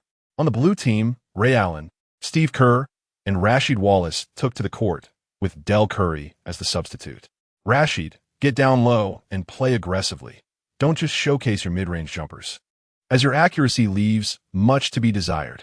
The rules dictated that after scoring, the offensive team could continue to inbound the ball until they missed a shot, with the first team to reach 21 points declared the winner. The game commenced swiftly, with Rasheed and Daji jumping at center court. While Rasheed's jumping ability and explosiveness surpassed Daji's, he was at a disadvantage in height and wingspan. The basketball, tossed into the air, was deftly tipped by Daji, allowing Kobe to snatch the ball ahead of Kerr, leading the red team to initiate the first attack. On the sidelines, Coach Zhang and Bai Yin Song instructed the accompanying cameraman to diligently document the entirety of this scrimmage. It marked Daji's inaugural internal training match since joining the Bulls, a moment of significant importance. On the court, Kobe dribbled near the free throw line, facing Ray Allen's defense. Daji immediately moved to set a screen for Kobe, who maneuvered around Allen before encountering Rasheed's help defense. With Rasheed's impressive height, wingspan, and lateral mobility, he was more than capable of stifling the penetration of ordinary guards. Thanks to systematic training over the past few days, Kobe's confidence and form had greatly improved. Undaunted by the mismatch against Rasheed, he recalled Coach Qin Fei's advice and discreetly scanned the court's periphery. To his astonishment, Ji, after setting the high screen, had not rolled to the basket, but instead drifted out to the three-point line. Kobe was taken aback. This towering figure truly intended to shoot a three-pointer? At that moment, Tracy McGrady, utilizing his speed, evaded Steve Kerr and made a backdoor cut into the lane, while Ray Allen was a step behind in his rotation. Standing at 2.05 meters, McGrady possessed remarkable speed and explosiveness, a testament to his exceptional talent. Without hesitation, Kobe opted to loft the ball towards the basket. However, he miscalculated the force, sending it higher than intended. Yet, McGrady, leveraging his astonishing vertical leap, soared upward, grasped the ball mid-air, and emphatically slammed it through the hoop. With a thunderous crash, McGrady's aerial dunk left his teammates in awe, prompting spontaneous applause and cheers. Coach Qin, seated on the sidelines, joined in the ovation, clearly pleased with the evident progress Kobe and McGrady had made during their recent training sessions. Qin Fei harbored no objections regarding Kobe's decision not to pass the ball to the perimeter for a three-point shot, as passing to McGrady was evidently the more judicious choice. Beside him, Coach Zhang expressed his admiration for McGrady's spectacular dunk. Qin Fei, McGrady's talent is truly explosive. In my perspective, he and Kobe are undoubtedly the two players on this Bulls team with the greatest potential for future development. Qin Fei smiled, praising Coach Zhang's keen eye, pondering how early Wei Ping Bryant had become enamored with praising Kobe. The score stood at Red Team 2, Blue Team 0. The match continued as the Red Team initiated play from beyond the three-point line. This time, Kobe encountered interference from Ray Allen during his drive, executing an extraordinary no-look behind the back pass. The basketball seemed to possess an uncanny awareness, soaring precisely into the hands of the awaiting Ji at the left elbow of the free throw line. Meanwhile, McGrady cleverly maneuvered without the ball, delaying Rasheed Wallace's defensive effort, thereby granting Ji an impeccable opportunity for a mid-range shot. Ji received the ball, leaped, bent his knees, lifted his arms, and with a fluid motion, released the shot. The basketball traced a beautiful arc through the air, swishing effortlessly through the net. Swish! The score now Red Team 4, Blue Team 0. Kobe was the first to rush over and high-five Ji, simultaneously giving him a thumbs up. Ji, well done. A towering giant, as tall as Shaquille O'Neal, astonishingly possessed such a delicate shooting touch and graceful shooting form. Kobe acknowledged that he was genuinely impressed by Ji, especially considering that O'Neal had never even achieved a free throw percentage above 50. Bryant, your passing is also exceptional. After making that shot, Ji felt the tension dissipate, exchanging smiles and compliments with Kobe. On the sidelines, Qin Fei wore a slight smile, knowing that Ji's performance was just beginning. Coach Zhang, seeing Ji's first shot result in a two-pointer, became exuberantly animated, his face glowing with excitement as he shouted, Ji, excellent work. Be decisive when taking your shots. Never hesitate. No one can block you. Coach Zhang was particularly thrilled and exhilarated by Ji's basket, as it marked Ji's first successful shot in a training game with the Bulls since joining the NBA. With a radiant complexion, Coach Zhang's eyes sparkled with anticipation. He seemed to foresee a glorious future for Ji in the NBA. Ji would surely make his first basket in an official NBA game, experience the honor of being selected for his first NBA All-Star game, and perhaps even triumphantly secure a championship title, wearing the coveted championship ring. Finally, a Chinese basketball player had the opportunity to establish himself in the world's premier basketball league, the NBA. On the court, Ji retreated to the weak side at the 45-degree angle beyond the three-point line, once again receiving a pass from Kobe. Steve Kerr, closest to Ji, chose not to abandon McGrady to contest Ji's shot. What could one do against a towering figure of 2.16 meters attempting a shot from beyond the arc? Could he even reach the opponent's knees when jumping? Rasheed Wallace remained steadfast within the paint, eagerly awaiting the opportunity to seize a rebound, while vociferously declaring, Ji, go ahead and shoot. I truly doubt you can hit another three-pointer. The moment Qin Fei suggested that Ji was more accurate than him, Rasheed felt a surge of indignation, eager to witness just how precise this towering figure from the Celestial Empire could truly be. In the next instant, the basketball propelled from Daji's fingertips, soared past Rashid's astonished gaze, and swished through the net with a crisp, melodious sound, creating a delightful splash of net. Swish! Daji had indeed made the three-pointer. The scoreboard now read Red Team 7, Blue Team 0. Players from both teams on the court gasped in disbelief, casting looks at Daji as if he were a sorcerer. The finesse in his shooting was nothing short of extraordinary. Did the hoop before him transform into a celestial sea of stars? Daji beamed with joy, reminiscent of an innocent child, raising his left hand to kiss his palm. He had hardly anticipated that, upon his first venture into a foreign land, he would not only acclimate but thrive, even exhibiting a shooting touch more fervent than during his domestic matches. Was it possible that he was destined to shine in the NBA? Was Chicago truly a land of fortune for Wang Zhizhi? As the Red Team continued their offensive, Kobe, aware that Qin Fei orchestrated this intra-squad scrimmage to assess Daji, had no intention of seizing the spotlight for himself. He passed the ball once more to the scorching hot Daji. Positioned at the high post, Daji received the ball as Rasheed Wallace aggressively advanced to defend him. Daji, with his back to the basket, attempted to leverage his slender frame against the formidable Rasheed, only to find that he could not budge the intimidating presence before him. Wallace, now fully engaged, taunted Daji. "Stop wasting your energy, Daji. I genuinely worry your bones might shatter. Come on, spin around and score on me. I'm all set to treat you to a spicy hot pot." Chapter 38. Duncan captures Summer League MVP. Dynasty points credited in the face of Rasheed's provocation. Duncan remained remarkably composed, refraining from verbal retorts. Instead, he executed a deceptive shoulder shimmy, followed by a swift pivot that successfully disrupted Rasheed Wallace's defensive equilibrium. He then rapidly spun in the opposite direction, raising his right leg to shield himself while propelling off the ground with his left, leaning back against Rasheed's astonished gaze, and decisively released a mid-range jumper. Rasheed attempted to leap for a block, yet despair flickered in his eyes. How could a towering figure of 16 meters, possibly reach the ball after such a turn? Whoosh! The basketball soared past Rasheed's fingertips, slicing through the air with a rushing sound, and accurately hurtled towards the hoop. Swish! Clap! Beep! The harmonious sound of the ball swishing through the net, the echo of impact against the wrist, and the referee's whistle merged into a delightful symphony on the court. On the sidelines, Coach Zhang and Bai Yinsong leaped in jubilation, while the poised Qin Fei smiled and joined in the applause. Indeed, Nowitzki's chicken leg skill was as legendary as its reputation suggested. With this signature move, Duncan carved out his own niche among the formidable beasts of the NBA's interior players. Swish! As Duncan approached the free throw line, he successfully converted an additional free throw, tallying 3 points.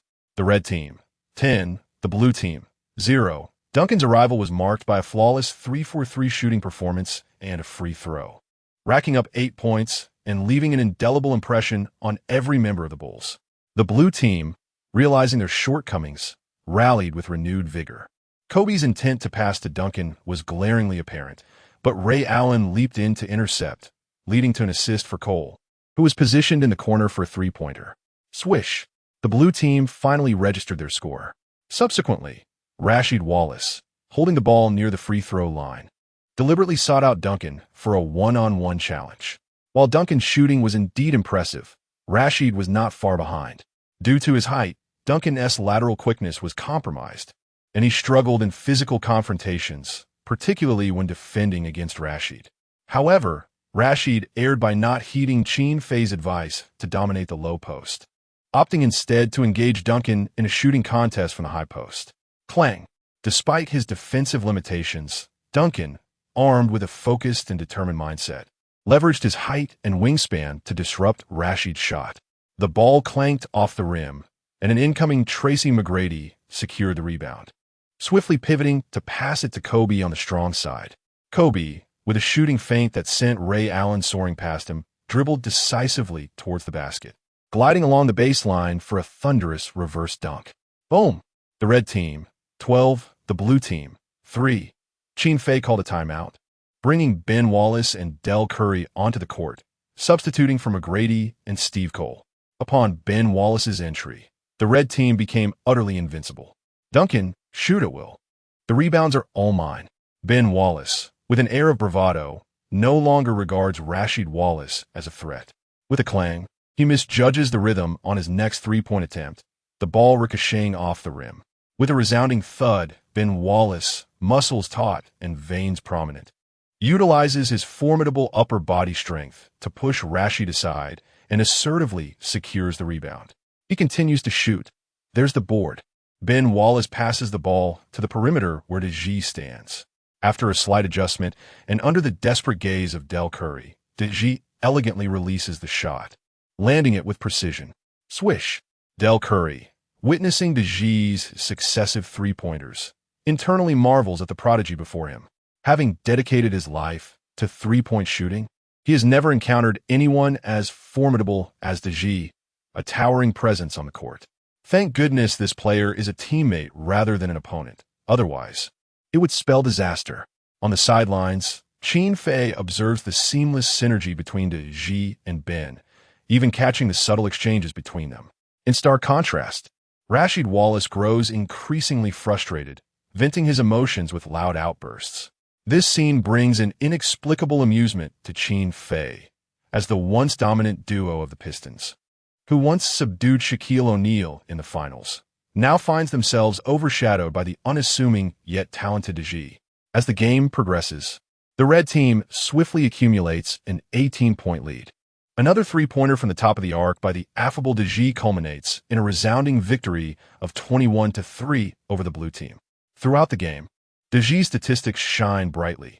6 out of 8 from the field, 3 out of 5 from beyond the arc, and 1 out of 1 from the free throw line, totaling 16 points, earning him the undisputed title of MVP in this intra-squad scrimmage. With DeGie's performance exceeding all expectations, even Kobe, T-Mac, and Ben willingly take on supporting roles. On the sidelines, Coach Zhang and Bai Yinsong are understandably ecstatic. It appears that DeGie's potential remains untapped, revealing him to be a player who thrives under pressure. Remaining in his home country would certainly stifle his growth. The elegant shooting motion of his leg lift and lean back is truly remarkable. Perhaps it deserves a name. Upon hearing Bai Yinsong's suggestion, Qin Fei rises with a light chuckle. Let us call this Move the Rooster Standalone. The Rooster Standalone? Coach Zhang exclaims, slapping his thigh in excitement. What a splendid name. The Rooster Standalone. Our homeland's territory does resemble a rooster, does it not? With DeGie representing our nation in the NBA, and with your guidance, I am confident he will stand tall and carve out his own space here. Bai Yinsong's eyes gleam as he claps his hands. Excellent. We now have a title for the special report accompanying DeGie's journey to America. The Great Wall of the Celestial Empire stands unyielding. The rooster stands alone at home and abroad. The following morning, Qin Fei and Bai Yinsong find themselves seated atop a high stool in the center of the basketball training hall, surrounded by 3 cameras. Bai Yinsong, impeccably dressed in a suit and with a serious demeanor, is conducting a high-level interview with Qin Fei on behalf of the Celestial Empire Channel, utilizing his standard Mandarin. Qin Fei, impeccably attired in formal wear, exuded an undeniable charm, his demeanor reflecting an unexpected maturity and wisdom beyond his years. During the concluding segment of the interview, Bai Yinsong posed a rather sensitive question with political undertones. As a prominent figure in our nation, have you encountered local disdain and injustice in Chicago? I refer not to your abilities or wealth, but rather to issues of skin color and ethnicity. Qin Fei met the camera's gaze with a poised and confident smile, his voice resolute as he delivered an answer that left the Tianchao Channel-S reporting team thoroughly satisfied. I take immense pride in my skin color and my country. Those who attempt to provoke and insult us on the NBA court will find me leading my team to decisively trample them underfoot in the most honorable manner. On July 22nd, the Orlando Summer League drew to a close. Under the leadership of Tim Duncan, Steve Nash, and Shaquille O'Neal, the Chicago Bulls emerged victorious, completing the tournament with an unblemished record of 8 wins, averaging a staggering 29, 5 points more than their opponents, thus claiming the championship title without contest. This year's first overall draft pick, Tim Duncan, also garnered the official MVP award of the Summer League, boasting extraordinary statistics of 38, 6 points, 15, for rebounds, and 7, 2 blocks per game. Meanwhile, in Chicago, Qin Fei suddenly heard the familiar chime of the system notification in his mind. Ding! Congratulations to the host for leading the Chicago Bulls to victory in the Orlando Summer League, earning 200,000 Dynasty points, 5 lottery tickets from the system store, and 10 peak reappearance cards for all-star veterans. Ding! The next main mission is unlocked. Lead the team to secure a perfect record in 6 preseason games. Chapter 39. The resurgence of all-star veterans. The roster of 15 is complete, and upon hearing the system's announcement, Qin Fei was overjoyed to receive a reward of 200,000 Dynasty points. It appears that as the system's tasks progress and their complexities increase, the rewards become increasingly generous. With these 200,000 Dynasty points, Qin Fei is now just a step away from acquiring the Divine Level Universal Treatment Card for congenital diseases. He believes that before the new season's opening game, Tracy McGrady will completely overcome the torment of congenital scoliosis, thus enhancing both his strength and determination. Qin Fei has accumulated 7 or 8 lottery cards from the system's marketplace, contemplating a chance to try his luck when he finds some leisure time in the future. In his view, the current Chicago Bulls, despite their primary players being rookies and second-year players, are poised for success. With the players' skills soaring through competitions and training, coupled with his strategic guidance as head coach, winning 6 preseason games is undoubtedly within reach.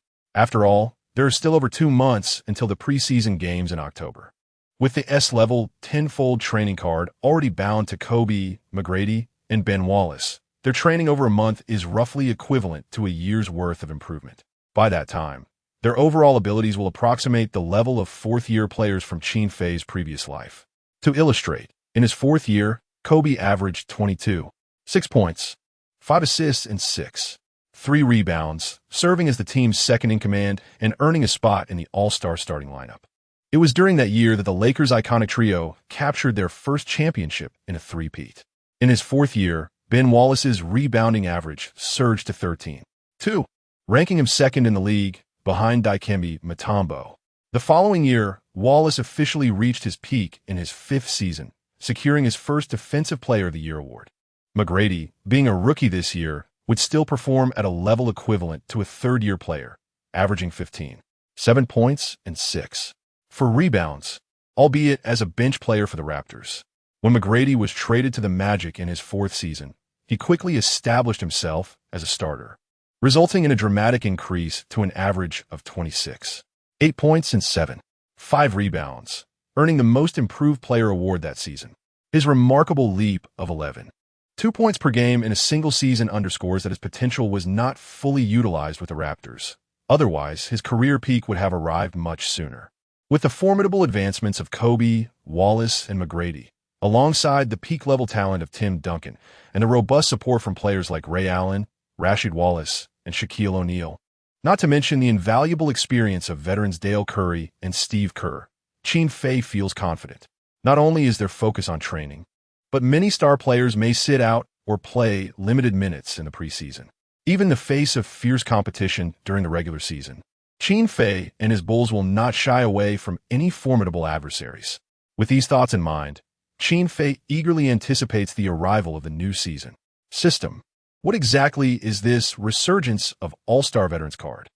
Generosity abounds, as 10 cards are bestowed at once. Qin Fei's curiosity is piqued by the purpose of the All-Star Veteran Peak Reappearance card. However, the name itself hints at its function. Ding. Reporting to the host. The All-Star Veteran Peak Reappearance card can only be used on NBA veterans aged 33 and above who have been selected as All-Stars. Each All-Star Veteran Peak Reappearance card allows the veteran player to shine on the official NBA stage, reclaiming their peak prowess, albeit for only one game.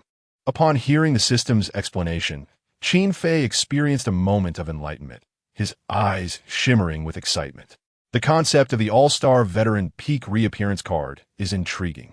Envisioning an NBA veteran over the age of 33 returning to their prime for a game is exhilarating. although the effect lasts for just a single match. He currently possesses 10 such cards and can later purchase more through the system's marketplace using Dynasty points. However, there are no NBA veterans over the age of 33 who have been selected as All-Stars within his current team roster. Steve Kerr and Del Curry are the only two veterans in the lineup, yet Kerr is only 32 this year and does not meet the age requirement, nor does he possess All-Star caliber. Although Del Curry is over 33 and has been named the league's best sixth man, he too has never been an All-Star. Consequently, the All-Star Veteran Peak Reappearance card cannot be utilized on either of these two gentlemen. Qin Fei mused that fortunately, only 13 out of the 15 spots on the team roster are filled, leaving 2 slots available.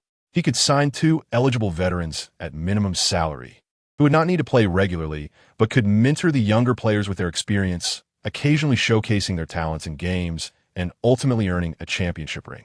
If this opportunity were made public, a multitude of aging players would surely rush to his office, exclaiming, "Boss Qin, help me up. I can still play." Suddenly, Qin Fei recalled a potential flaw in the system's S-level card. If the only restriction for All-Star veterans is that they must be over 33 with no upper age limit, then players like the legendary Magic Johnson in his 40s, Kareem Abdul-Jabbar in his 50s, or even Wilt Chamberlain and Bill Russell in their 60s could also partake in this experience of returning to their prime on the court. The resurgence of these 4 legends, all of whom are top-tier historical figures, would undoubtedly ignite the league. Imagine one game, even just 1 minute, 1 basket.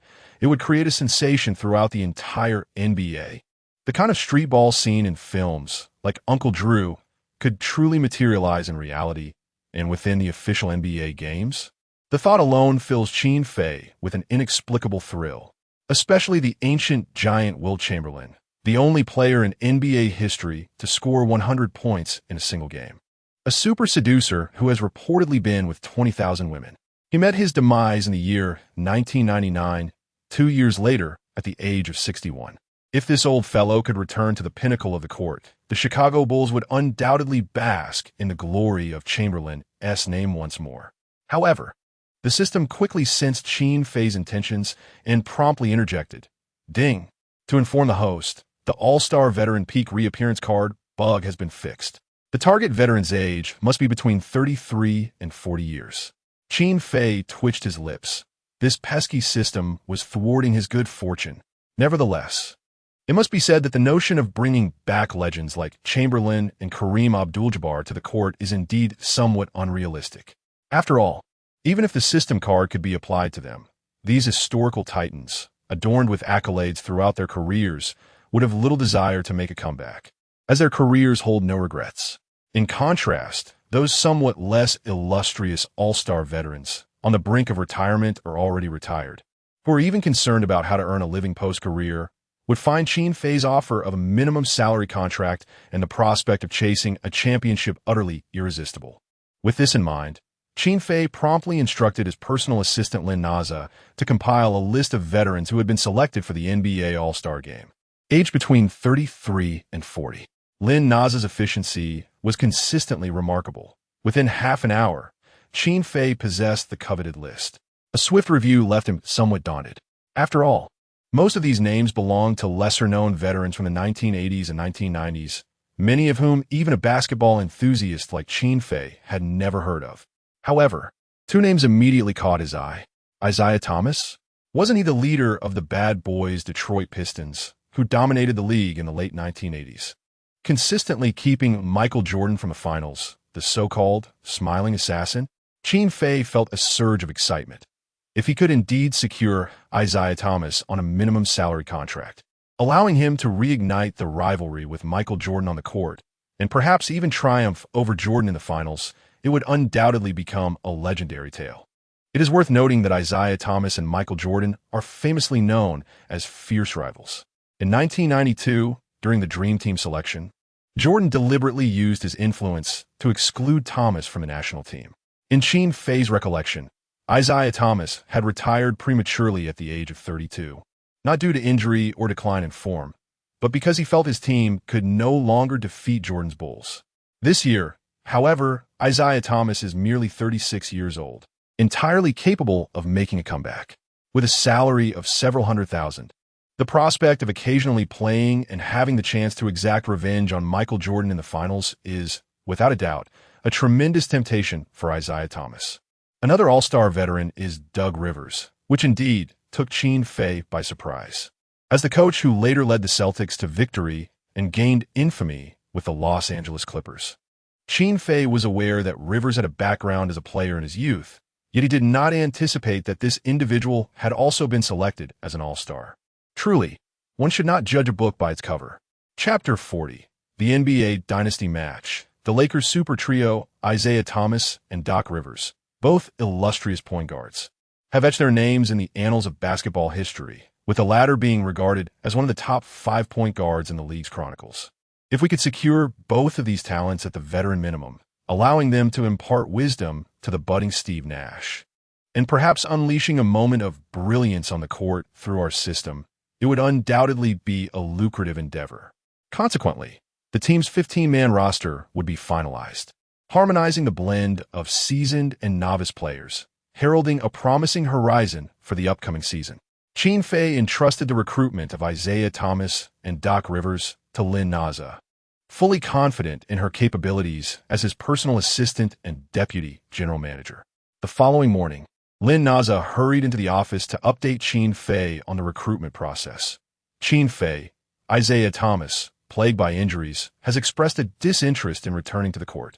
Moreover, he currently holds the position of Executive Vice President of Basketball Operations with the Raptors. On the other hand, Doc Rivers has readily agreed to sign with us for a minimum salary of $250,000 for 1 year. However, he has one stipulation. He wishes to join our Bulls coaching staff after completing the season. Upon hearing this, Qin Fei was left bewildered and amused. Was this man already scheming to infiltrate the Bulls coaching staff? No problem. Let's grant him that request. After all, having one more assistant coach won't make a difference. Lynn Naza swiftly presented another dossier on Qin Fei's desk. Qin Fei. This is the profile of Jeff Malone, a 36-year-old two-time All-Star shooting guard. He was recently waived by the Miami Heat's president, Pat Riley, and I've heard he is contemplating retirement or pursuing opportunities overseas. Why not consider signing him directly? The name Jeff Malone immediately sparked a recollection in Qin Fei's mind. In the NBA, there are 3 Malones: Moses Malone, Karl Malone, and Jeff Malone. Moses Malone was the premier center of the 1980s, a champion and a recipient of numerous accolades, including regular season and finals MVPs. Truly a top 15 all-time great. Karl Malone, the current leader of the Utah Jazz and last season's regular season MVP, is regarded as the greatest power forward in history prior to Tim Duncan. In comparison, Jeff Malone's fame pales against the illustrious legacies of the aforementioned legends. Nevertheless, he boasts an impressive career average of 19.2 points, justifying his two-time All-Star status. Qin Fei promptly declared, "Excellent. Let us finalize the deal swiftly. Naza, you've been a tremendous help these days. You truly are my invaluable assistant." Lynn Naza's cheeks flushed with a rosy hue, and she bashfully lowered her gaze, retorting, Who is your invaluable assistant? You're just trying to take advantage of me." On July 24th, Tom Thibodeau, the assistant coach of the Chicago Bulls, returned to Chicago on a private jet accompanied by Tim Duncan, Steve Nash, Shaquille O'Neal, and Manu Ginobili, who was poised to sign with the team, along with Bruce Bowen. Simultaneously, veteran All-Stars Doug Rivers and Jeff Malone arrived at Qin Fei's temporary office at Northwestern University. Consequently, Manu Ginobili, Bruce Bowen, Doug Rivers, and Jeff Malone, 2 newcomers and 2 seasoned players, officially signed with the Chicago Bulls on the same day. Ginobili and Bowen's contracts were each worth 3 years and $1.8 million, while Rivers and Malone's contracts were for 1 year at $250,000. Thus, the 15-man roster for the Chicago Bulls for the 1997-98 season was finalized. Point guards, PG Steve Nash, Steve Kerr, Doug Rivers. Shooting guards, SG Kobe Bryant, Ray Allen, Del Curry, Manu Ginobili, Jeff Malone. Small forwards, SF Tracy McGrady, Bruce Bowen. Power forwards, PF Tim Duncan, Rasheed Wallace, Jermaine O'Neal. Centers, C. Ben Wallace, and others. With the new season's roster officially established, featuring a blend of youth and experience. Qin Fei exhaled a long sigh of relief. A series of system notifications then chimed in. Ding! Congratulations to the host for completing the assembly of the new season's 15-man roster, receiving 15 S-Class player injury prevention cards, which have been automatically applied to the 15 team players. Ding! S-Class injury prevention cards strengthen players' resilience, reducing injury susceptibility by 20 during games and training, effective throughout their professional careers. On August 1st, Qin Fei and NBA Commissioner David Stern boarded a private jet bound for the imperial capital of the Celestial Empire. With the invaluable assistance of Director Zhang and Bai Yen Song, they formally signed a 4-year broadcasting agreement worth $8 million with the head of Channel 5 in the Celestial Empire. The agreement stipulated that Channel 5 would broadcast all regular season and playoff games of the Chicago Bulls during the contract period, alongside selected marquee matchups featuring other teams such as the Los Angeles Lakers and New York Knicks, as well as the Christmas Day games, the All-Star Game, and the Finals. Compared to the exorbitant sums paid by future entities for exclusive NBA broadcasting rights, this 4-year, $8 million contract could be deemed a mere gift. Yet, David Stern was positively elated.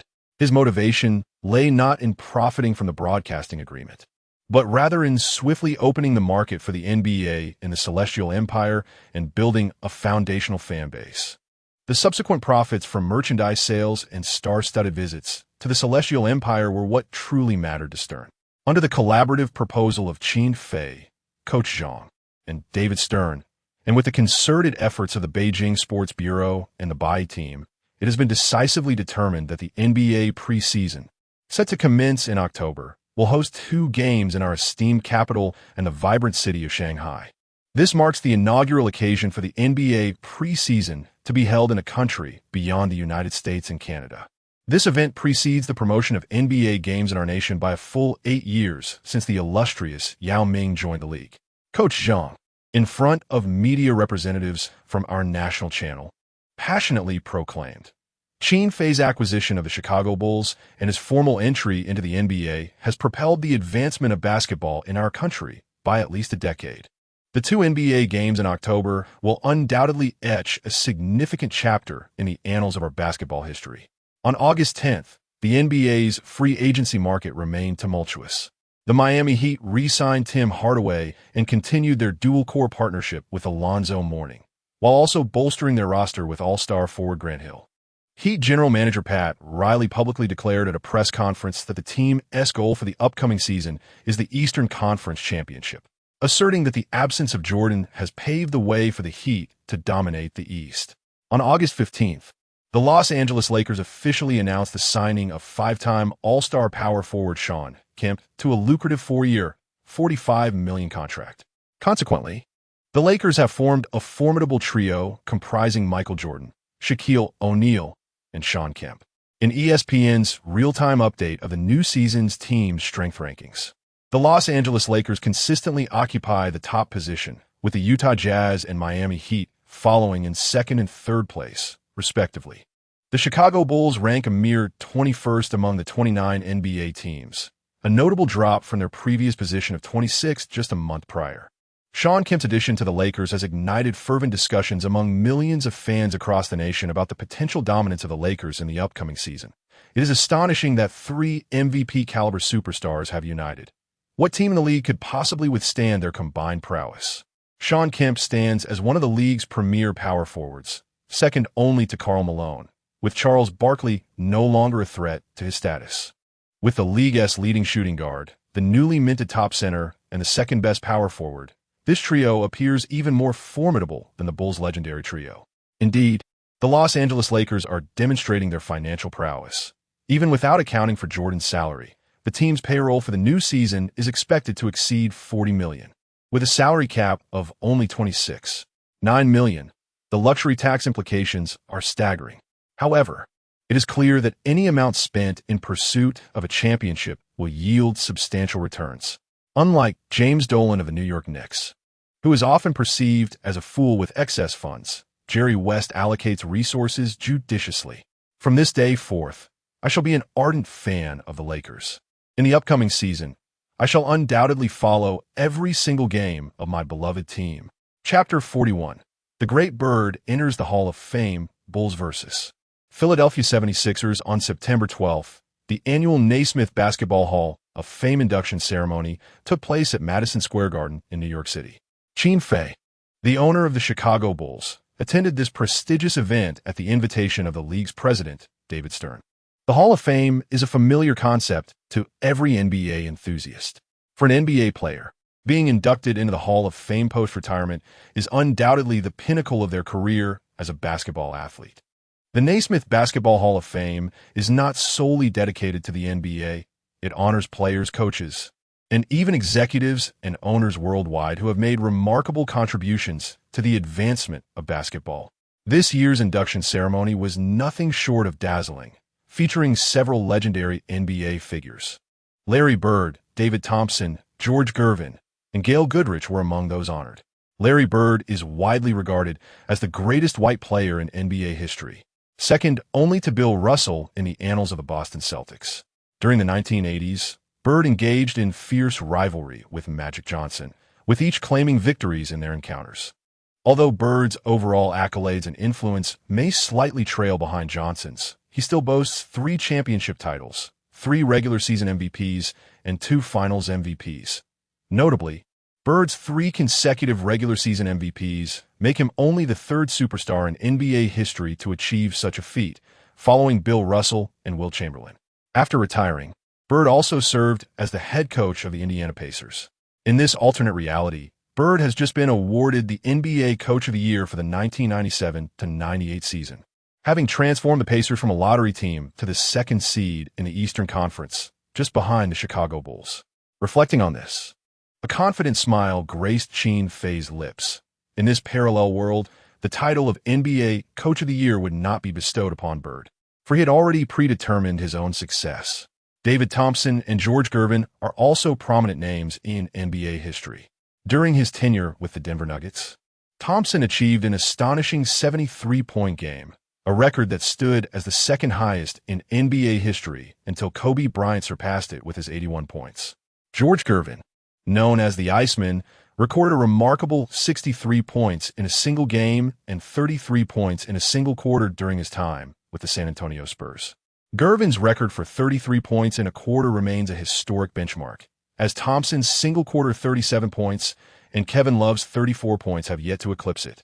Gail Goodrich, a Lakers legend, was part of the team that secured the championship in 1972 and served as a vital assistant alongside Jerry West and Elgin Baylor. As Qin Fei observed the illustrious NBA legends ascend the stage to deliver their speeches, he felt a profound sense of inspiration. He pondered how many individuals from his newly formed Chicago Bulls would be enshrined in the Hall of Fame a decade or 2 from now. On September 20th, the complete schedule for the NBA's upcoming preseason and regular season was finalized. The Bulls were set to play 6 preseason games, including 2 exhibitions in China. The first game was scheduled for October 6th at the Workers' Stadium in the capital, where they would face the Philadelphia 76ers. The second exhibition took place on October 9th at the Shanghai Sports Arena against the Milwaukee Bucks.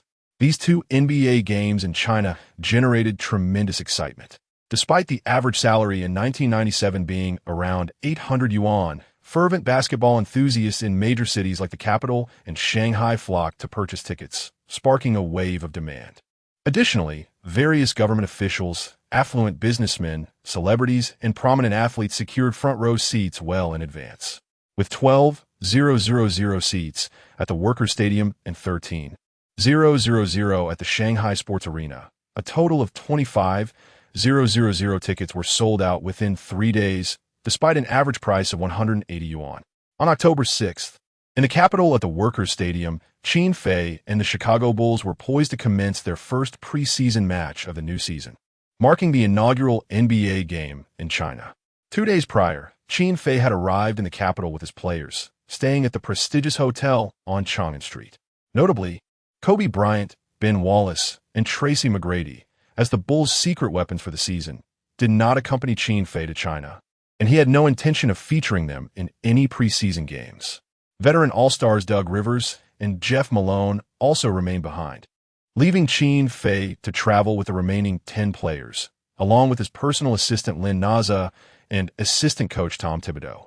In this historic match in the capital, the Bulls faced off against the Philadelphia 76ers, led by Allen Iverson. Given the significance of this inaugural game in China, NBA Commissioner David Stern placed great emphasis on the event, prompting the 76ers to field their full roster, including both Allen Iverson and Dikembe Mutombo. For the Chinese fans, aside from their own beloved stars, the most recognizable figure was undoubtedly Allen Iverson. By 6 o'clock in the evening, all 12,000 seats in the Workers' Stadium were filled to capacity, with the Chinese fans brimming with excitement. On the court, Bulls players such as Tim Duncan, Steve Nash, Ray Allen, Shaquille O'Neal, Rasheed Wallace, and Manu Ginobili were engaged in warm-up shooting drills, while the 76ers' Allen Iverson, Dikembe Mutombo, and Theo Ratliff were doing the same on their respective end. On the sidelines, Deji was engaged in a live interview conducted by Coach Zhang. Seated in the coaching area was Qin Fei, who was equally exhilarated, as this would mark his inaugural match as head coach in his professional career. Did you see that? It's Allen Iverson. His ball-handling skills are extraordinary. Tonight, we are here to cheer for Deji, playing a preseason game right at home. He must perform exceptionally well, and I've heard that Qin Fei will have him start. Oh my, look at that dapper gentleman in a suit on the sidelines. He must be Qin Fei, right? Goodness, he is so young and handsome. Chapter 42. How to Contain Iverson. In the Workers' Stadium, the enthusiastic fans from the Celestial Empire engaged in animated discussions. Their focus primarily on Allen Iverson and Qin Fei. This audacious Qin Fei truly displayed remarkable courage, dismantling the championship roster of the Bulls to bring in a cadre of fresh talent. It is said that after trading away Jordan, the local gang-affiliated fans in Chicago nearly set the United Center ablaze, resulting in damages amounting to tens of millions.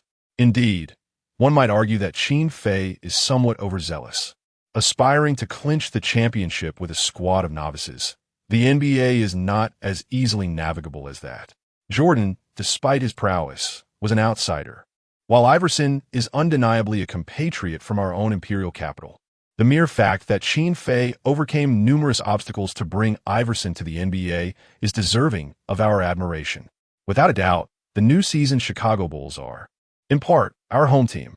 Whenever there is a live broadcast of a game, we will undoubtedly be there, come rain or shine. Haha, I just upgraded to a 24-inch Changhong television. Watching NBA games on it is simply exhilarating. Yet, nothing compares to the electrifying atmosphere of witnessing a game live. Let the match commence. I can hardly contain my excitement. Feeling the palpable enthusiasm of the Celestial Empire's fans, Qin Fei was deeply moved. Though tonight's match was merely a preseason affair with no bearing on the standings, he understood its profound significance. He aimed not only to secure victory, but to do so with flair, excitement, and drama, leaving an indelible impression on the fans that would linger in their memories forever. In the front rows of the audience, Qin Fei's gaze fell upon numerous familiar faces: Kong Linghui, Lu Guoyang, Wang Junxia, Deng Yaping, and Li Xiaoshuang. These are the champions from last year's Atlanta Olympics. With the return of Hong Kong City on July 1st, cultural exchanges between the two regions have flourished, bringing forth a dazzling array of stars from the entertainment industry: Cheng Long, F.A. Gu, Lu Dahua, Wang Zuxian, and Li Jiasin, who added to the vibrant scenery along the sidelines. Naturally, the renowned players from the CBA, such as the legendary Liu Yudong, Guo Shiqiang, Ade Jiang, Gong Luming, Bartle, and Ma Jian, were also present, seizing the opportunity to observe and learn from the NBA action featuring international stars like Allen Iverson and Dikembe Mutombo, alongside engaging in post-game discussions. 5 minutes before the game commenced, the players concluded their warm-up routines. Qin Fei gathered the Bulls members in a circle for a pre-game rallying cry. Though this is merely a preseason match, I hope everyone can unite and play with seriousness every single minute. The Philadelphia 76ers sent forth their full-strength lineup, with Iverson and Mutombo standing as superstars in the league. Larry Brown even provocatively challenged our vulnerability at the pre-game press conference. I urge everyone to summon their strength and determination, delivering a resounding blow to the 76ers. Our singular objective is victory. with Steve Nash and Ray Allen in the backcourt. Ray, with Kobe absent. This is your splendid opportunity to shine. Bruce Bowen, you shall commence as the starting small forward. That second overall pick from the 76ers is entrusted to you. Let him experience the intensity of NBA-level defense. As Bruce Bowen proudly secured his position as a starter for the preseason debut, he eagerly rubbed his hands and vowed, "Coach, rest assured, if that so-called bus scores in double digits tonight, you have my permission to remove my head and use it as a football." Qin Fei cast a sidelong glance at Keith Van Horn, who was standing by the sidelines. Bowen's audacious claim about the player being a bust seemed slightly exaggerated. However, compared to this year's #1 pick, Duncan, and the third overall selection, Chauncey Billups, Van Horn did appear somewhat lackluster. Cough, cough, Bruce. While your defensive tenacity is commendable, remember to maintain a clean play style. No tripping, flying kicks, or eye pokes, please. This is merely a preseason game. After hearing Qin Fei's admonition, Bruce Bowen was somewhat bewildered. How did it come to tripping and eye poking? He had never resorted to such shameless tactics while playing in Oceania. Unbeknownst to Bowen, these defensive maneuvers had been imparted to him by Coach Popovich of the Spurs. Qin Fei certainly did not wish for Bowen to descend to the underhanded levels of his former self in San Antonio.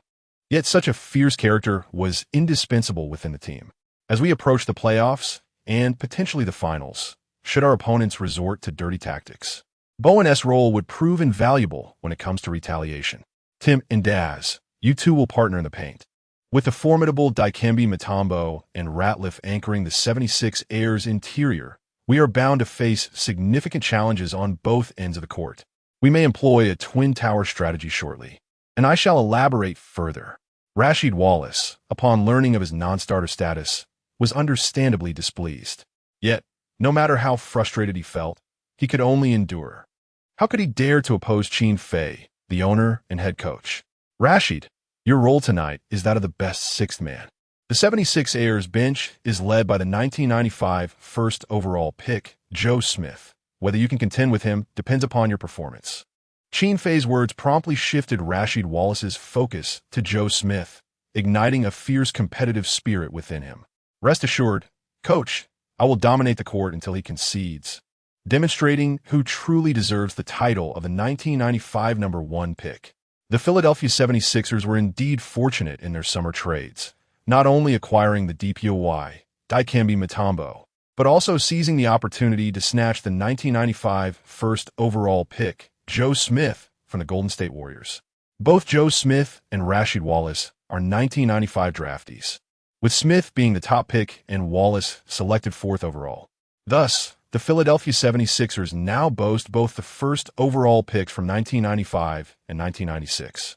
Had they not traded the 1990 first overall pick, Derek Coleman, to acquire Dikembe Mutombo, the 76ers could have had 3 first overall picks on their roster simultaneously. Even the 1995 first overall pick must take on a role from the bench, underscoring the impressive overall strength of this year's Philadelphia 76ers. Rightfully positioned 9th in the ESPN team power rankings. Offensively, the strategy centers around Tim and Steve executing high pick-and-roll plays, with Bruce creating space on the perimeter while Ray Allen remains ever prepared to cut and receive the ball. Defensively, the challenge lies in containing Allen Iverson, the most formidable opponent when facing the 76ers. As soon as Iverson takes possession, Nash and Allen will swiftly double-team, leaving Jerry Stackhouse momentarily unmarked. Once Iverson penetrates the paint, Tim must always be alert to provide help defense and block attempts. It is nearly impossible to fully restrain Iverson. All they can do is strive to deny him easy scoring opportunities. For now, that is all I shall say. Let's all give our best, and I shall be in the front row cheering for you. Qin Fei extended the back of his right hand, and the Bulls players placed their palms atop one another in solidarity. Gentlemen, for victory, let us charge forth. In contrast to Qin Fei's earnest pre-game exhortations, the head coach of the Philadelphia 76ers, Larry Brown, appeared remarkably composed. At 57 years of age, Larry Brown is one of the most seasoned coaches in the NBA, boasting a remarkable 24-year coaching career.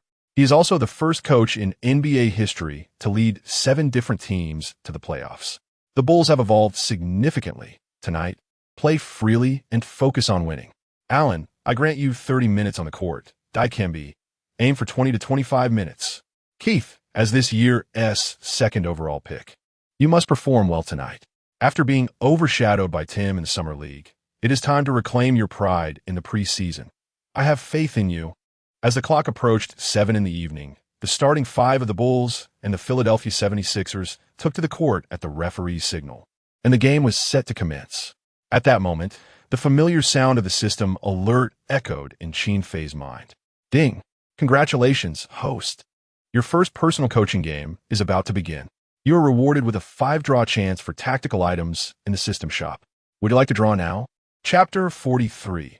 Iverson 1v2. The marvelous high pick and roll tactic, as Qin Fei pondered the strategic draw of tactical items. He mused that it was indeed a timely boon.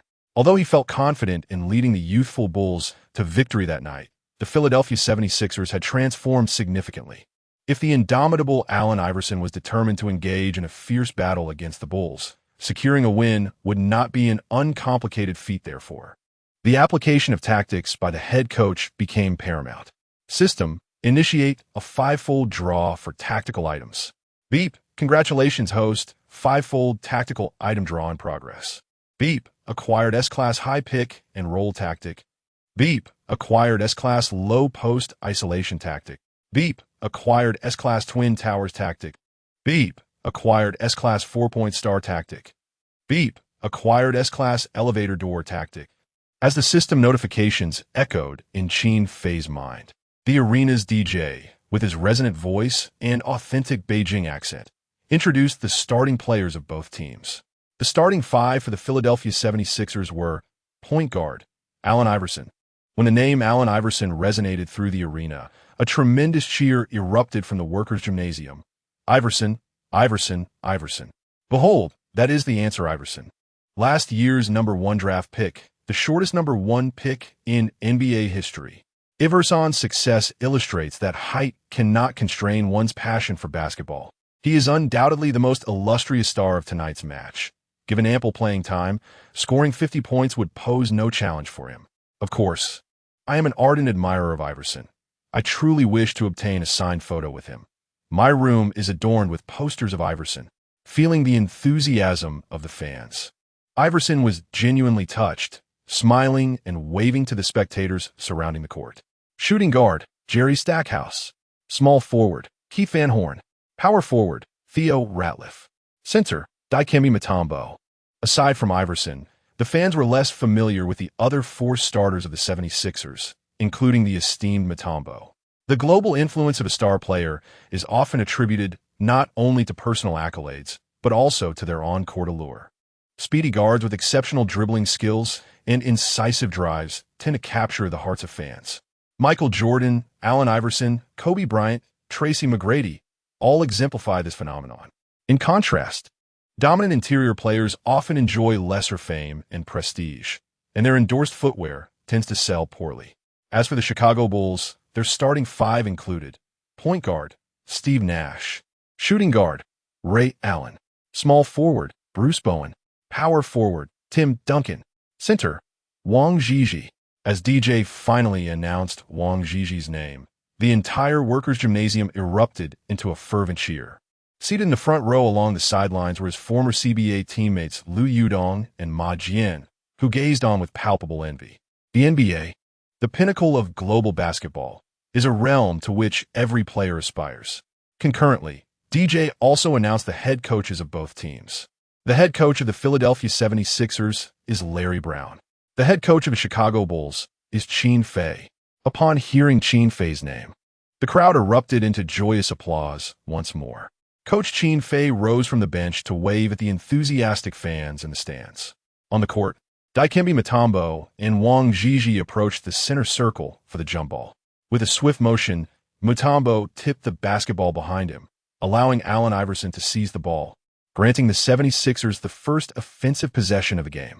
At the commentary booth, Director Zhang and the young commentator Su Kun were equally exhilarated. Director Zhang remarked on the towering presence of Dikembe Mutombo, the center for the Philadelphia 76ers. Indeed, Mutombo stands at an impressive height of 2.18 meters with a wingspan of 2.31 meters, both measurements surpassing those of Wang Zhizhi. Hailing from the Congo, Mutombo is affectionately nicknamed the African Mountain in the NBA.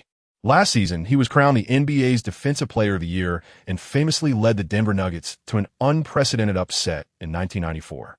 While he may not have the same notoriety as Iverson, in terms of respect and leadership, Mutombo undoubtedly serves as the foremost captain of the current 76ers squad. To prepare for tonight's game, Director Zhang has diligently researched every player's statistics and playing style. In the next moment on the court, Iverson faced a double team from Nash and Ray Allen. He first executed a signature crossover to evade Nash, then performed a convincing prayer gesture, tricking Ray Allen into jumping prematurely. Following this, he abruptly halted and jumped, releasing the ball with poise. Duncan was entangled with Mutombo beneath the basket and could not provide any assistance, while Wang Zhizhi struggled to keep up. Bruce Bowen was also drawn to the weak side by Keith Van Horn. Swish! The basketball, propelled by Iverson, traced a beautiful arc before swishing through the net. After a brief moment of silence, the workers' gymnasium erupted once more, filled with ecstatic screams. It was as if the arena had transformed into the 76ers' home court, the Wachovia Center. Director Zhang, with a professional tone, praised Iverson's crossover and prayer gesture are simply remarkable. It's a perfect fusion of speed and skill. No double team could contain him. Truly, this is the man who could shake off Jordan in his rookie season to make a shot. It seems the 76ers have already secured a playoff berth in the Eastern Conference this year. In his rookie season, Allen Iverson faced off against Michael Jordan in a game between the 76ers and the Bulls. With a deft change of direction, he nearly left the basketball deity off balance while simultaneously sinking a shot despite Jordan's defensive effort. This moment catapulted Iverson to instant fame. Qin Fei was equally impressed by Iverson's stunning performance, noting that the enthusiasm of Chinese fans evidently spurred him on. However, Qin Fei did not express anger at Nash and Ray Allen's miscommunication during the double team. Instead, he stood up to applaud them. He understood that Nash and Allen were merely finding their rhythm and synergy. Otherwise, under their combined pressure, even Iverson would not have scored so effortlessly. The earlier move of the quick crossover followed by a layup could only be executed successfully once in the same game before it would lose its effectiveness. As the Bulls transitioned to offense, Nash advanced the ball, executing a pick and roll with Duncan, a maneuver he had perfected during the Summer League. Iverson pursued diligently around the screen, prompting Nash to pass the ball. Duncan, having shaken off Theo Ratliff on the weak side, received the pass and took a decisive step forward. Observing that Dikembe Mutombo had not made a move, Duncan launched a jump shot from the left side at a 45-degree angle, approximately 10 feet from the basket. The ball struck the backboard and swished through the net, securing 2 points for Duncan. Mutombo was acutely aware of Duncan's formidable playmaking ability in the low post. Had he chosen to rush out for the contest, he would have inevitably left the basket unprotected. Theo, on the next defensive possession, I'll guard Tim. You pursue that towering Chinese player. Upon hearing Mutombo's words, Ratliff felt a weight lift from his shoulders and nodded eagerly. As a third-year player, he had already been intimidated by Duncan during the Summer League. Defending him felt like a futile endeavor. On the sidelines, Coach Zhang excitedly educated the Chinese fans, explaining that Duncan's bank shot from a 45-degree angle was truly exceptional. He noted that, even without a defender in front, Duncan could still disrupt the opponent's rhythm through his triple threat stance, leading to either a successful shot or an exquisite assist. Indeed, he was the number 1 pick of 1997, living up to his reputation. In the opening exchanges, both Allen Iverson and Tim Duncan scored, showcasing the prowess of the 1996 and 1997 draft picks in a thrilling duel. While Duncan's bank shot off the pick and roll was less visually captivating than Iverson's dazzling crossover that left 2 defenders in his wake, it was undeniably a more practical and efficient method of scoring on the court. Duncan's basket was not the product of a solitary hero's effort, but rather the result of seamless teamwork and adaptability to varying situations. Listening to Coach Zhang's analysis, the young Sichuan adjusted her glasses, utterly impressed. Subsequently, Iverson once again initiated an offensive play, Yet the effectiveness of the double team executed by Nash and Ray Allen significantly increased.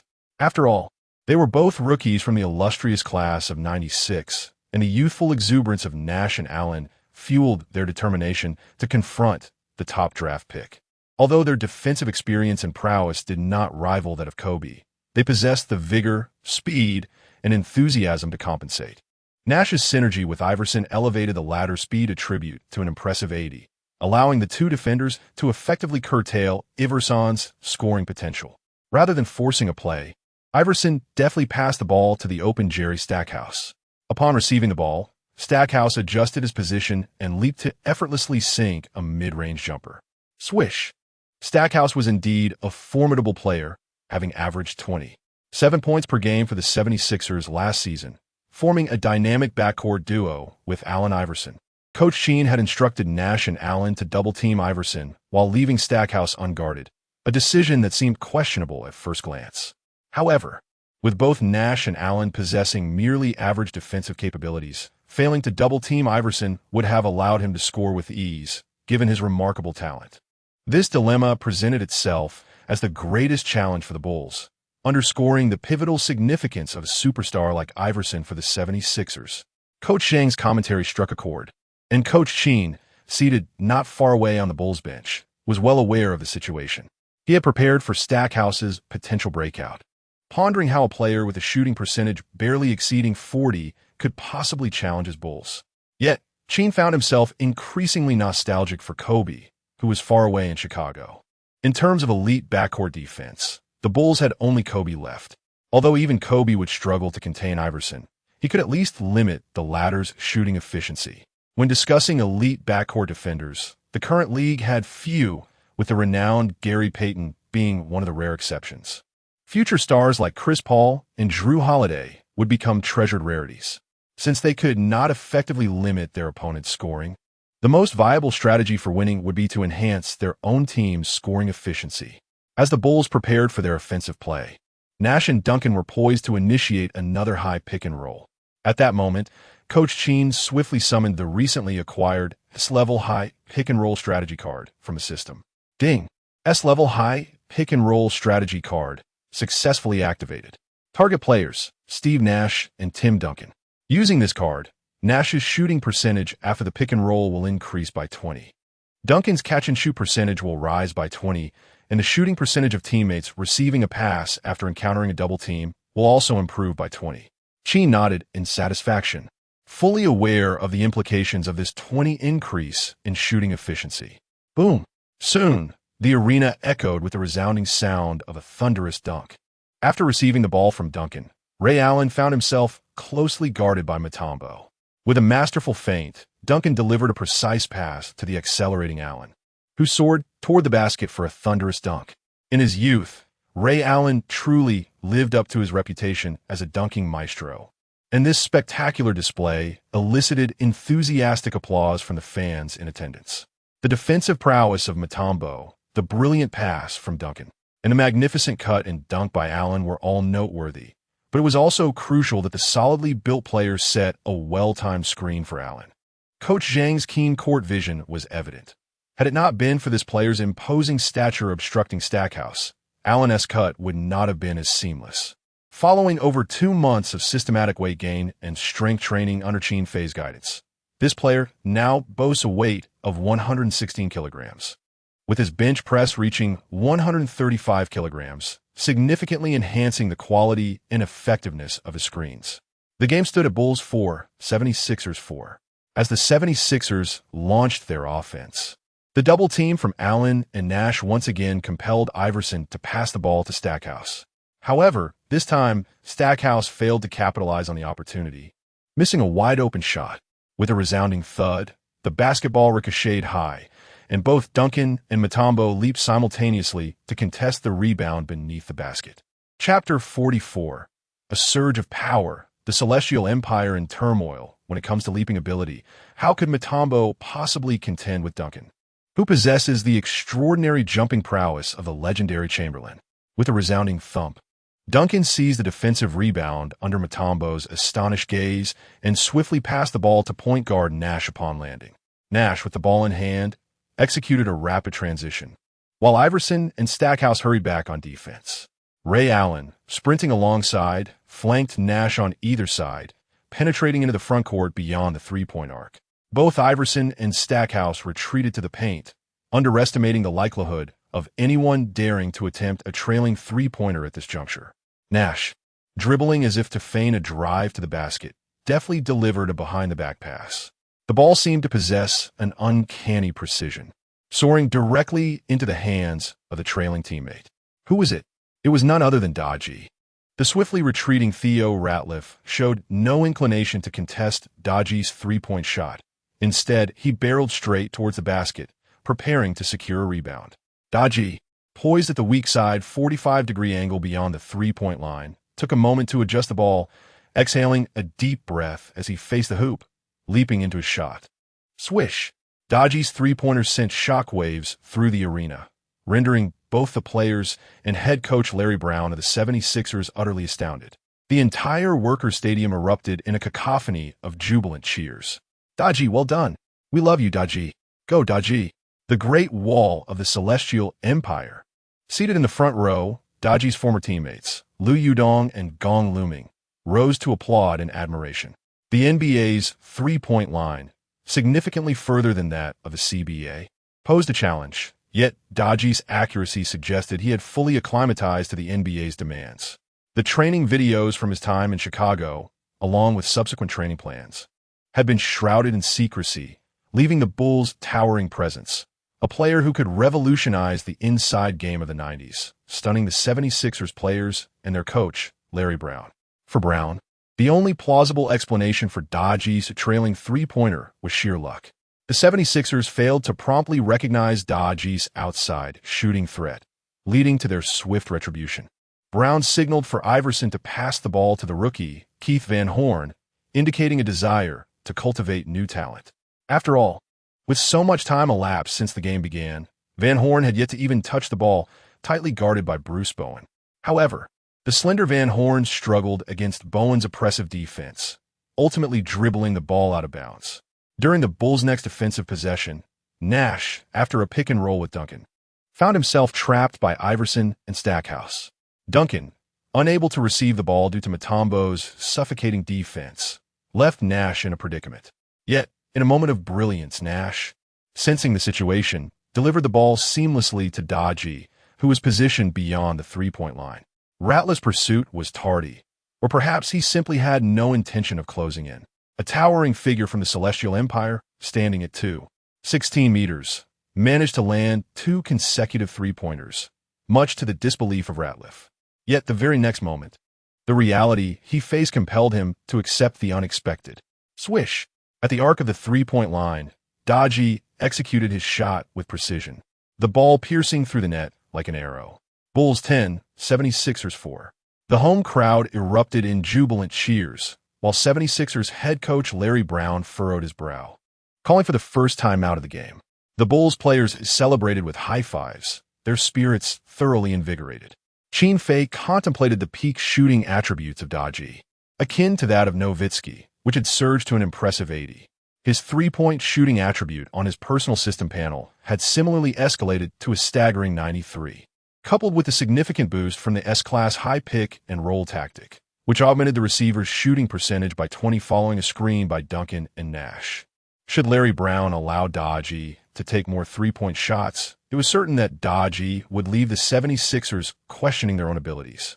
Tonight marked the first-ever NBA game featuring a player from the Celestial Empire, and Dodgy, as the pioneer, was determined to reward his hometown with a spectacular performance. Ratliff, you must closely follow that towering figure from the Celestial Empire. It appears he possesses a formidable long-range shooting touch. The game had only just commenced, and the Bulls' momentum was merely a fleeting moment. Adjusting his golden-rimmed glasses beneath his gray hair, the genteel Larry Brown exuded confidence in his words.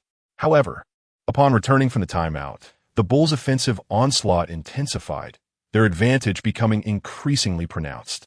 With the implementation of the S-Class high pick and roll tactic, the combination of Tim Duncan and Steve Nash proved to be invincible. Whether it was Nash's fast break layup post screen, Duncan's powerful drives to the basket, or the three-point threats presented by Dodgy and Ray Allen. Each play inflicted considerable damage. Dikembe Mutombo could barely contain Duncan in the low post. Yet Duncan showcased his exquisite playmaking ability. Although Allen Iverson could keep pace with Nash, the latter's passing was elusive and unpredictable. Dodgy's shooting accuracy from beyond the arc and mid-range surpassed 50, while Ray Allen's three-point shooting and cuts to the basket posed a constant threat.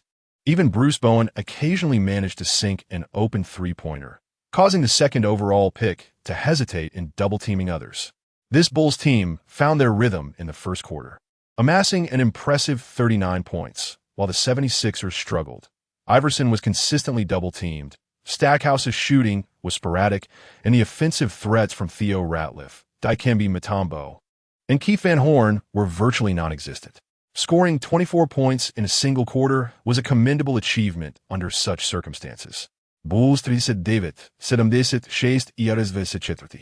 Dodgy concluded the first quarter shooting 5 for 7, including 3 of 4 from three-point range, tallying a team-high 13 points, igniting fervor among the fans from his homeland. Duncan achieved an impressive tally of 8 points, 5 rebounds, 3 assists, 1 steal, and 1 block in a single quarter, truly embodying the cornerstone of the team's offense and defense. As the second quarter commenced, the primary players took a momentary respite on the sidelines. Qin Fei subsequently introduced a second unit comprising Rasheed Wallace, Jermaine O'Neal, Steve Kerr, Manu Ginobili, and Del Curry. The 76ers' second unit was spearheaded by the 1995 first overall pick, Joe Smith. The strategy of substituting 5 players at once carries substantial risk, yet Qin Fei remained unfazed. He employed an S-level low-post isolation tactic card, with Rasheed Wallace, enhancing his one-on-one efficiency in the paint by 20. Qin Fei, with a smile, patted the shoulders of the furious Tianzhuan and declared, "Rasheed, the time has come for you to shine. Show that 1995 first overall pick, Joe Smith, what you're made of." Chapter 45. The Roaring Celestial Lord Unleashed. Who is the true number 1 of 1995? Rasheed Wallace gazed at Joe Smith, poised to enter the game by the sidelines of the 76ers, his eyes brimming with fierce determination, and his entire being radiated an indomitable spirit. Clenching his fists, he declared, "Coach, prepare yourself for a spectacle. Tonight, I shall render him unrecognizable even to Kevin Garnett." Upon hearing Rasheed Wallace's words, Qin Fei could not help but feel a mix of amusement and exasperation. Joe Smith bore a striking resemblance to the Timberwolves' Kevin Garnett, sharing a similarly tall and slender physique. Rasheed Wallace's greatest disdain was reserved for fellow rookie Joe Smith and Kevin Garnett.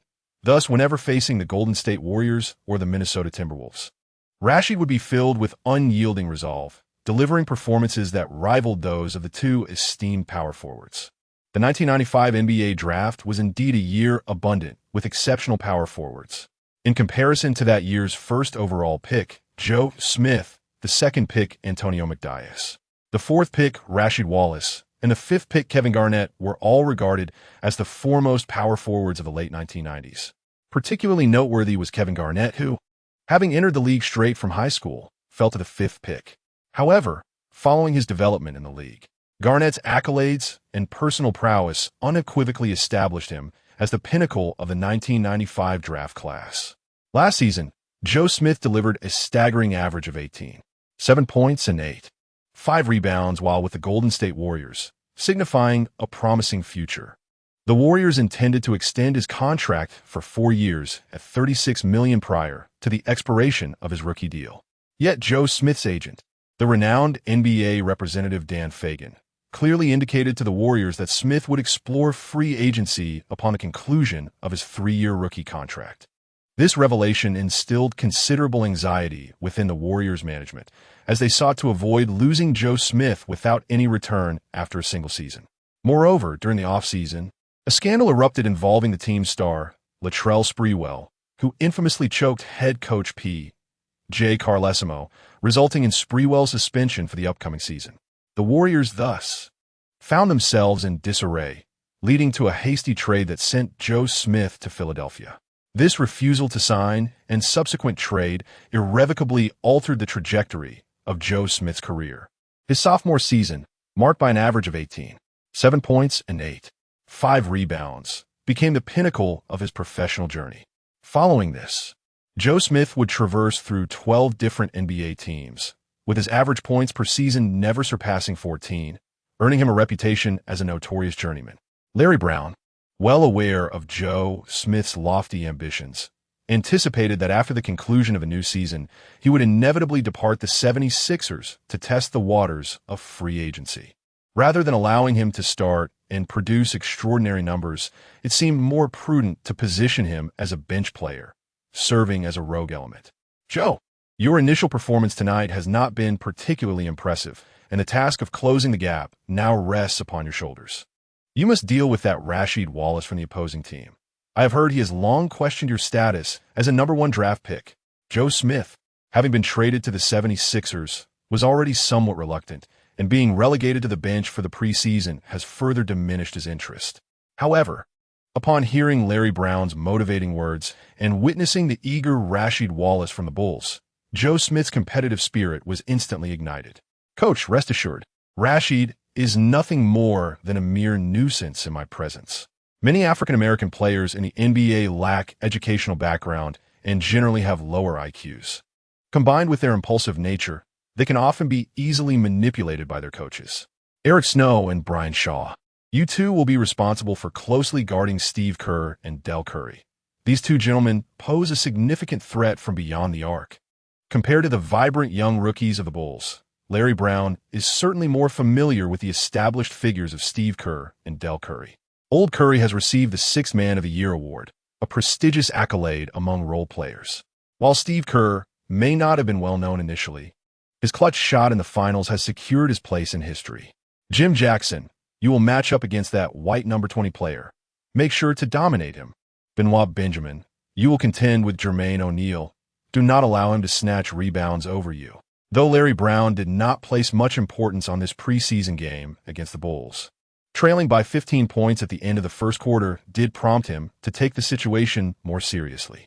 The second quarter commenced swiftly, with both the Bulls and 76ers employing a complete 5-man rotation, showcasing 10 fresh faces on the court. The preseason focuses on honing skills, and it seems the coaches of both teams are quite open in their player selections. The Bulls have a 10-man rotation, while the Philadelphia 76ers have an even 12-man rotation. As the second quarter began, the Bulls were the first to launch an attack.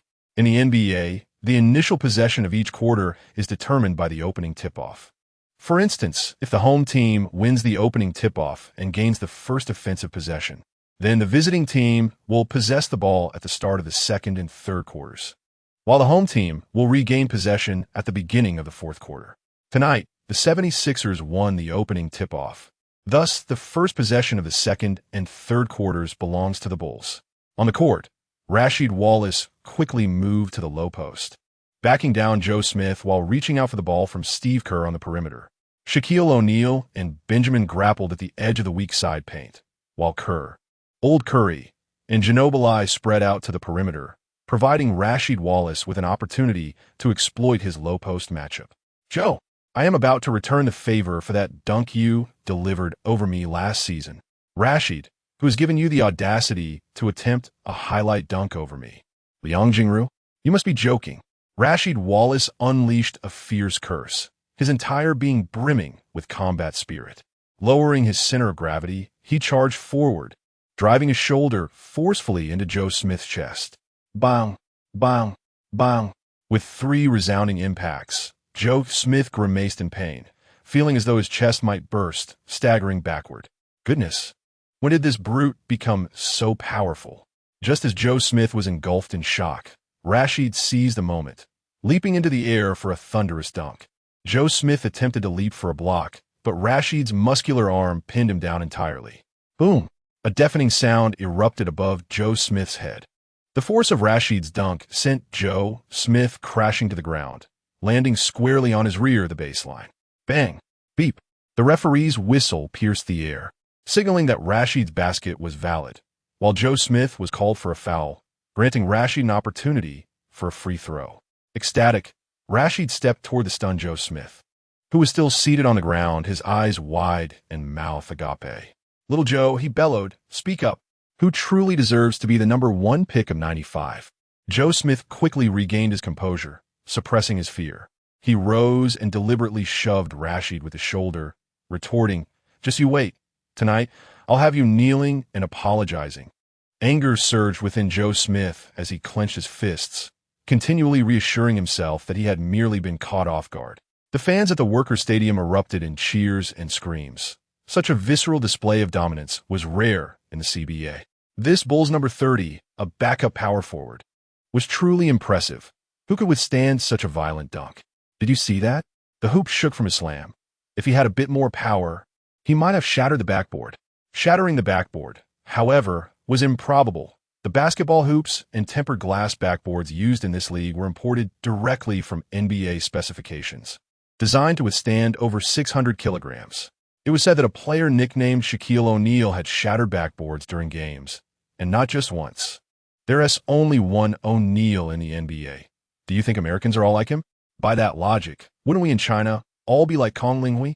On the sidelines, Tim Duncan, Steve Nash, and others were laughing and chatting, yet they leaped up to applaud Rashid's stunning dunk over the 95 number 1 pick, waving towels in celebration. Qin Fei, sitting on the coaching bench, nodded in satisfaction at Rasheed Wallace's performance, fully aware that the real excitement was just beginning. Allowing Rashid to explode from the bench was clearly Qin Fei's intention. After all, it is merely the preseason at this juncture. The core players primarily focus on executing strategies, and there is no pressing need for them to overly showcase their individual talents. In contrast, the bench players can freely unleash their personal abilities, striving to make a name for themselves and creating an illusion among other teams in the league that the Bulls reserves surpass the starters in strength. Consequently, this will significantly enhance the market value of players like Rasheed Wallace and Ray Allen in future trades, enabling the acquisition of more valuable and promising newcomers. Chapter 46. The Twin Towers dominate the paint. Little O's blood-soaked dunk Rasheed Wallace stepped to the free throw line for an additional shot. Clang! It was entirely within reason that Rashid, who had only a 65 free throw shooting percentage in the early years of his career, missed the shot, especially given his overwhelming excitement. Beneath the basket, the 76ers backup Twin Towers, Joe Smith and Benoit Benjamin, leapt simultaneously, eager to secure the defensive rebound. The first overall pick of 1985 was the imposing Patrick Ewing, while the third pick that year was none other than Benoit Benjamin. Standing at 2'13" meters and weighing 250 pounds, Benjamin was the epitome of a traditional center, boasting an impressive peak season average of 16 points, 9 rebounds, and 2 blocks. However, with the relentless toll of injuries and age, his performance had significantly declined, averaging merely 8 points and 9 rebounds in the previous season, now entering the twilight of his career. Just as Joe Smith and Benjamin reached for the basketball, a powerful and agile figure surged upward behind them. A robust black hand snatched the ball, cradling it with ease. Bam! Thud! Both Joe Smith and Benjamin felt as if they had been struck by a tank, losing their footing and collapsing in the paint. As they raised their astonished gazes, a shadow soared above them, reminiscent of a mythical bird taking flight. The immense pressure felt as if a mountain were collapsing, accompanied by a deafening explosion. Boom! Who was it? Jeremy O'Neal. After enduring a grueling summer of training, coupled with the integration of the peak O'Neal Strength Attribute Fusion card, Little O'Neal's weight had surged to 122 kilograms, 270 pounds, with a bench press record now reaching 219 kilograms. He had finally unleashed his terrifying potential on the court, soaring after grabbing the rebound in a 1v2 scenario. Little O'Neal executed a ferocious two-handed dunk, hanging from the rim. Gripping the hoop tightly, his substantial frame swung with inertia, causing Joe Smith and Benjamin beneath him to break into a cold sweat. If he were to fall upon them, they would not merely be injured. They would surely end up in the ICU. Desperate to flee, their legs felt as if they were weighed down by lead, and the strength to rise was utterly depleted. Crack! Crack! The backboard trembled violently under Little O's relentless assault, emitting a pained groan, while the entire hoop quaked under his weight, as if on the brink of collapse. My goodness, this number 7 is even more ferocious than number 30. Did you see that? The backboard is truly about to shatter. Jermaine O'Neal? Little O'Neal? Is this the same shark that shattered the backboard? Terrifying. Are these two from the Bulls intending to annihilate the paint? Who says NBA guards are more entertaining to watch? I revel in witnessing these interior beasts deliver their thunderous dunks. The fervent enthusiasm of the numerous fans seated around the Workers' Stadium ignited the atmosphere, with some unable to contain their excitement, leaping from their seats and scattering their snacks and drinks across the ground. On the Bulls bench, the key players such as Duncan Nash and others had hardly settled in before being jolted to their feet by Shaquille O'Neal's astonishing dunk, their cheers echoing as they displayed exaggerated expressions of amazement. Duncan's eyes widened in disbelief. Am I seeing things? Is this guy really not the big shark? Nash, tossing his flowing locks in a dramatic flare, mused. It seems the basketball hoops and tempered glass backboards here in the Celestial Empire are of even higher quality than those in our NBA. The exuberant Gentry waved his towel wildly, inadvertently launching it into the air, where it landed squarely on the face of Coach Zhang, who was stationed a few meters away at the commentary table. Ray Allen, pumping his fist in exhilaration, proclaimed Jermaine as someone with a touch of obsessive-compulsive disorder. You absolutely must shatter that backboard tonight, or I won't let you off the hook. The CBA players seated in the front row, particularly those playing center and power forward like Liu Yudong, Ma Jian, and Bart, could not help but retract their necks, collectively pondering. The NBA truly is the NBA. Even a weak team's bench players are this formidable. The disparity appears greater than we imagined. The star-studded audience, composed of the city's most attractive individuals, was equally awestruck by Jermaine O'Neal's breathtaking dunk. Brother Chenglong, squinting playfully, quipped, "Thank goodness Jermaine O'Neal is a basketball player. Had he ventured into Hollywood, Schwarzenegger and The Rock would have been overshadowed." Brother F.A. humorously added, "Even Qin Fei's bodyguard plays like this?"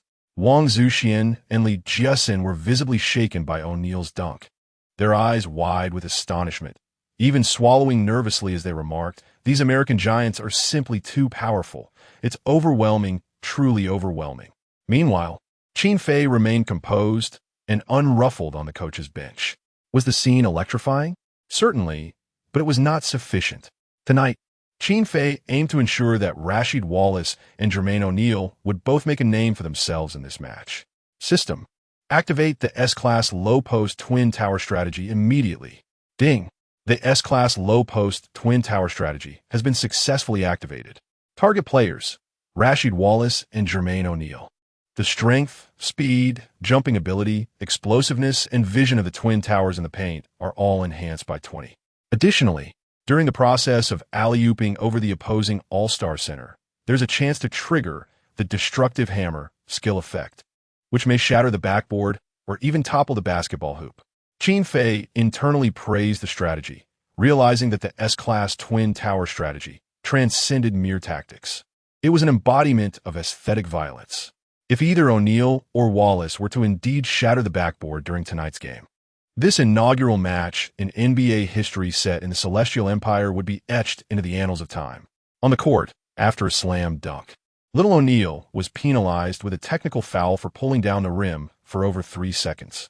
Despite being a game in the Middle Kingdom, the esteemed David Stern had ensured that NBA's renowned official, the bald-headed Crawford, personally officiated this match in the capital. Joseph Joy Crawford, known colloquially as Bald Crawford, began his officiating career in the NBA during the 1970s and is recognized as one of the league's most passionate, assertive, and diligent referees. Among the myriad of memorable officiating moments in Crawford's career, perhaps the most notorious occurred during the 2007 playoffs when he issued a technical foul to Duncan, who was seated on the bench, merely for an inappropriate laugh. This controversial call sent shockwaves through the league, resulting in Crawford's suspension and prompting David Stern to arrange for a psychologist to assist him.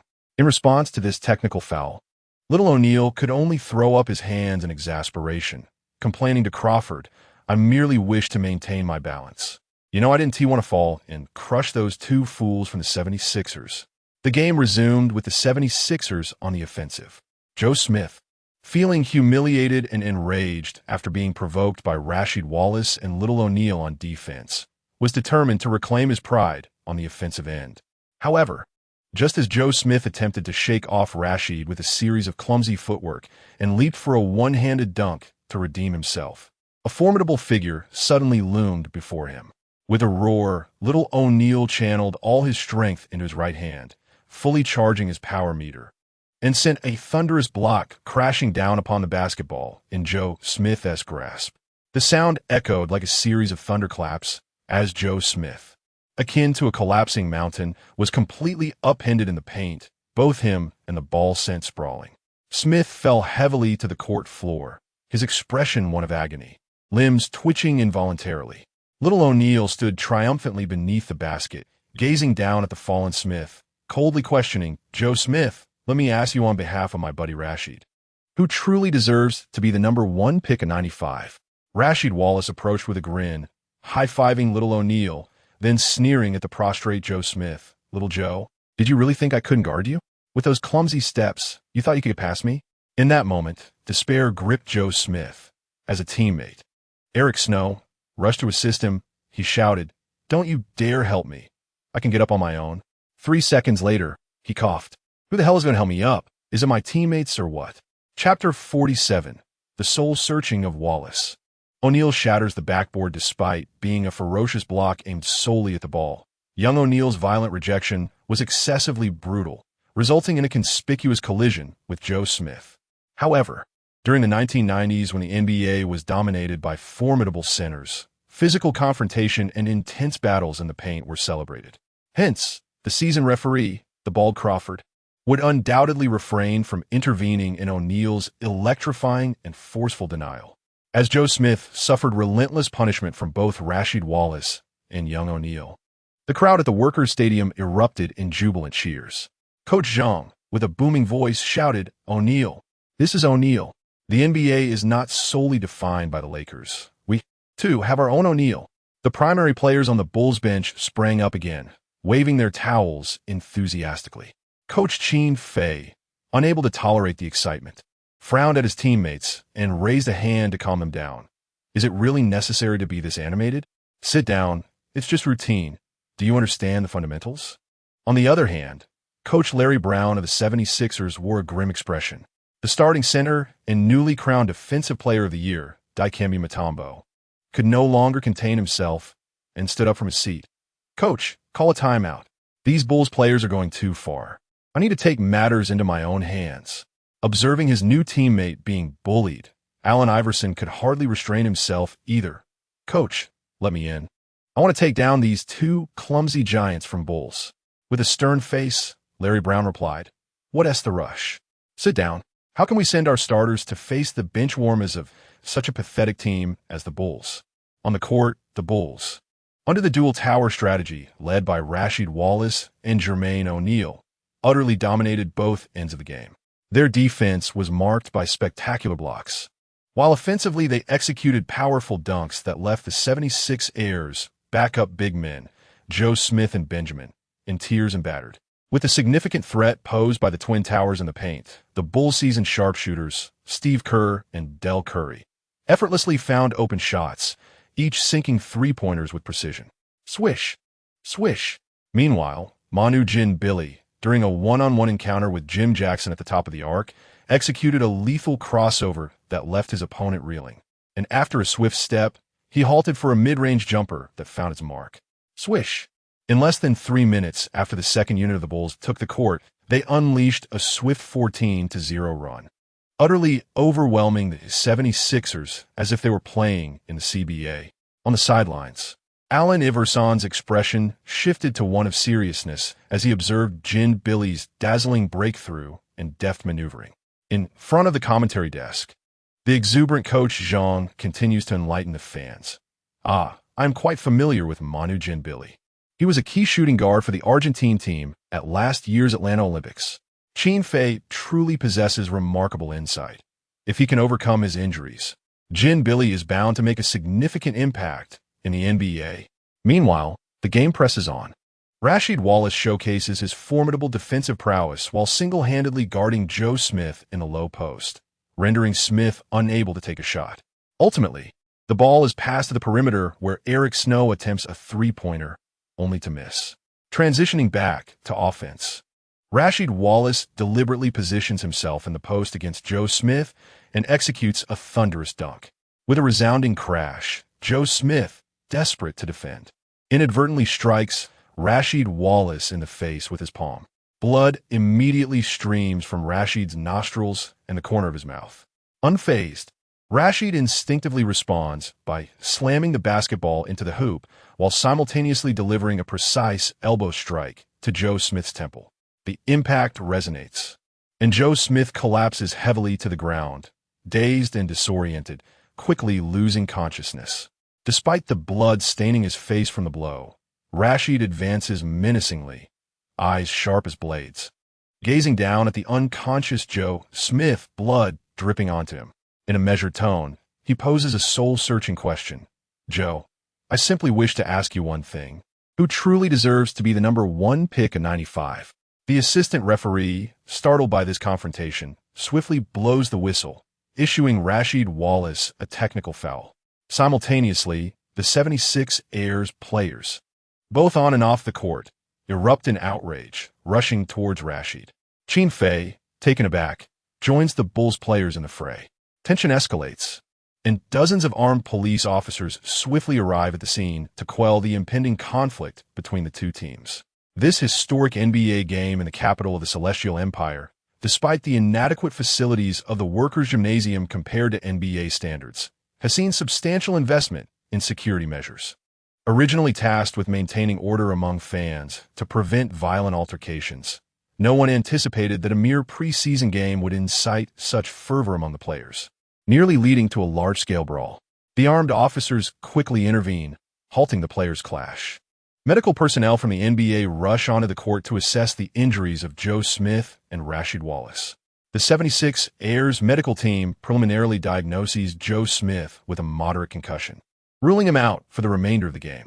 Rasheed Wallace merely sustained a superficial injury, and after a brief application of pressure, he was fully capable of rejoining the fray. The spectators in the stands, fervent fans from the Celestial Empire, buzzed with excitement, exchanging whispers and exclamations.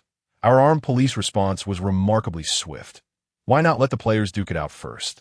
A brawl among a cadre of foreign athletes earning million-dollar salaries would undoubtedly be a sight to behold. Truth be told, I too yearn to witness a skirmish. It is far more captivating than the game itself. The formidable Rasheed Wallace truly commands respect. From this day forth, I shall be his staunch supporter. What has become of Joe Smith? Could it be that Rasheed Wallace has rendered him utterly befuddled?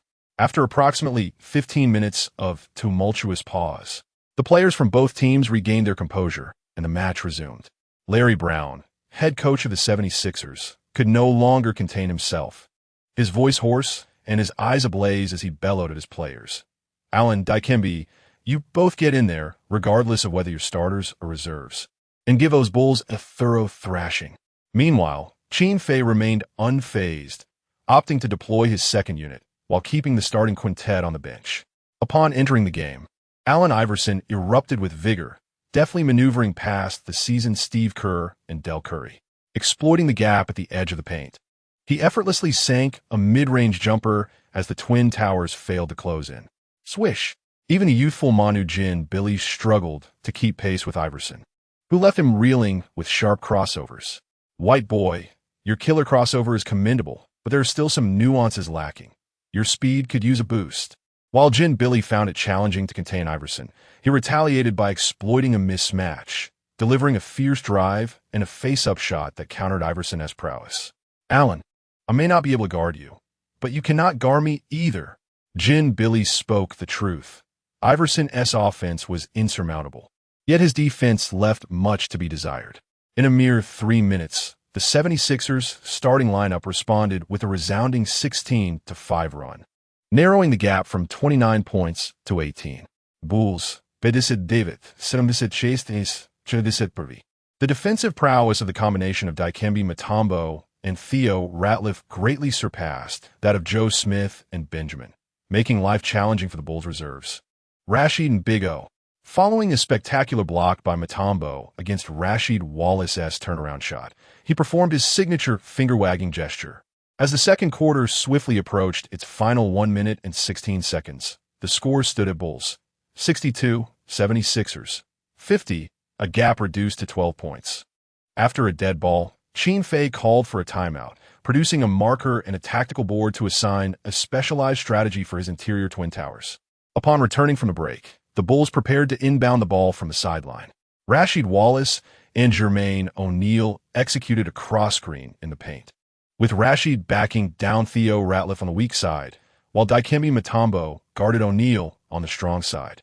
Cole delivered the ball to Rashid Wallace, with his back to Ratliff, pushed him away and turned to take a shot. In a swift motion, Mutombo, who was closely guarding O'Neal, rushed over to provide help defense. Rashid's eyes glinted with anticipation as he performed a feigned shot, skillfully bouncing the ball beneath Mutombo to O'Neal on the strong side. Jermaine received the pass in the strong side paint, took a powerful stride into the lane, and leaped with vigor, clutching the ball with both hands and forcefully smashing it toward the hoop. Mutombo, taken aback, hurriedly turned around, attempting to block O'Neal's dunk. As O'Neal soared into the air, his body tensed, arms raised above his head like a bowstring pulled taut, he suddenly unleashed an explosive force, slamming the ball down over Mutombo in a thunderous dunk. Boom! On the sidelines, Qin Fei's eyes sparkled with excitement as he could no longer contain his exhilaration and leapt from his seat. Amidst the resounding noise, the rim shook. The backboard swayed, and the tempered glass cracked with a series of sharp sounds. Good heavens, Jermaine O'Neal shattered the backboard. Chapter 48, Mutombo's Injury. O'Neal is the true shark at the commentary desk. Both Coach Zhang and Su Kun were utterly astonished, rising from their seats in disbelief. The players of the Bulls and the 76ers, along with the 12,000 fervent fans in the Work-Arrest Stadium, erupted in a collective frenzy. The sound of shattering tempered glass echoed like firecrackers as countless shards cascaded down like a torrential rain. In the paint area, Rashid Wallace and Theo Ratliff hastily retreated from the restricted zone, while fans in the front row leapt to their feet, scrambling to distance themselves from the unfolding chaos. Jermaine O'Neal, who had just executed this jaw-dropping dunk, stood firm beneath the basket, resembling a tank that had just crashed to the ground. He remained unflinching, allowing the shards of tempered glass to rain down upon him, even as they cut into his skin and arms. Meanwhile, the unfortunate Dikembe Mutombo lay sprawled on the floor, having been toppled by O'Neal's explosive dunk. His heavy form lay across O'Neal's feet, and shards of glass, mingled with O'Neal's warm blood, rained down upon Mutombo's face and body. The backboard and the entire hoop continued to tremble violently above them, on the verge of collapse. Oh my, he shattered the backboard. Did Jermaine O'Neal truly just break the backboard? Is it a common trait among those named O'Neal? Isn't this tempered glass supposed to meet NBA standards? How could it withstand over 500 kilograms of pressure only to be shattered like this? Goodness, this is the first time in my life I've witnessed someone break a tempered glass backboard live. This $180 ticket is undoubtedly worth every penny. It's not merely a case of breaking the backboard. The entire hoop seems ready to be torn down. O'Neal is incredible, the true shark. From this day forth, I shall be a devoted fan of Jermaine O'Neal. Who dare say our Bulls are a weak team destined to miss the playoffs this year? With the first overall pick Duncan, Rashid Wallace, and O'Neal, along with the sharpshooting of G, we can undoubtedly dominate the interior against the majority of NBA teams. Amidst the fervent discussions among fans, medical personnel and staff rushed onto the court to stabilize the precariously swaying hoop, while also attending to the injuries of Dikembe Mutombo and Jermaine O'Neal. The game was once again halted. 76ers head coach Larry Brown paced anxiously, watching as the limping Mutombo was assisted by medical staff into the player tunnel, his heart heavy with worry and dread. In comparison to the outcome of a trivial preseason game, the potential injury to their defensive stalwart Mutombo posed a far graver loss, with consequences that could be dire. Alan, go check on Dikembe's injury in the locker room. He shouldn't returned to the court. Larry Brown certainly did not wish for the team to suffer injuries, especially to Allen Iverson, due to a mere preseason game. The moment he laid eyes on the formidable Rasheed Wallace and Jermaine O'Neal coming off the bench for the Bulls, a shiver ran down his spine. Their ferocity was truly overwhelming. Allen Iverson, clearly understanding the coach's intentions, merely moved his lips, ultimately choosing silence as he turned to accompany Mutombo towards the visitors' locker room. Although the Bulls' aggressive display tonight ignited Iverson's indomitable spirit and determination to lead a comeback, the absence of a defensive stalwart in the paint rendered his singular offensive prowess insufficient for a turnaround. After all, the interior strength of both the starting and bench players for the Bulls was simply terrifying. Medical personnel swiftly attended to Jermaine O'Neal, staunching the numerous wounds on his face and arms, covering them with Band-Aids. Dozens of staff members busied themselves on the court, replacing the shattered basketball hoop and clearing away shards of glass and debris. After reviewing the footage, head referee Crawford and his two assistants deemed the incident of Little O shattering the backboard severe enough to warrant an additional technical foul, resulting in his ejection from the game after accumulating 2. Rasheed, your and Little O's tasks for tonight have been accomplished. It's time to head to the locker room and rest well. Qin Fei patted Rasheed and Little O on the shoulder, his eyes filled with appreciation. You are the greatest contributors to the team's victory tonight. With heads held high, Rasheed and Little O strode towards the players' tunnel, embodying the spirit of victors. Little O, still wide-eyed, stared at his own hands in disbelief. Did I really shatter the backboard? Did I actually break the backboard over Mutombo? He is the defensive player of the year. Rasheed chuckled and playfully punched Little O in the chest. Jermaine, you just stolen my spot for the top 10 plays of the night, dismantling the DPOY's defense and shattering the backboard. This dunk is enough to boast about for a lifetime. The task of replacing the backboard was intricate, leading to a pause in the game that lasted over half an hour. Meanwhile, fans in the stands were engrossed in animated discussions about Little O's breathtaking feat. Regrettably, the media facilities of the Workers' Gymnasium fell short of NBA standards, lacking the high-definition screens overhead to allow fans who missed the moment to relive Little O's extraordinary dunk. On the commentary platform, Director Zhang and Su Kun continued to extol and marvel at Little O's remarkable achievement. Incredible. Little O is truly remarkable. He shattered the backboard over the towering 2. 18 Meter Mutombo.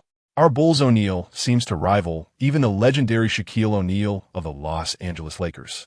In terms of sheer impact, none of Shaquille's previous backboard-shattering dunks can compare to Little O's tonight.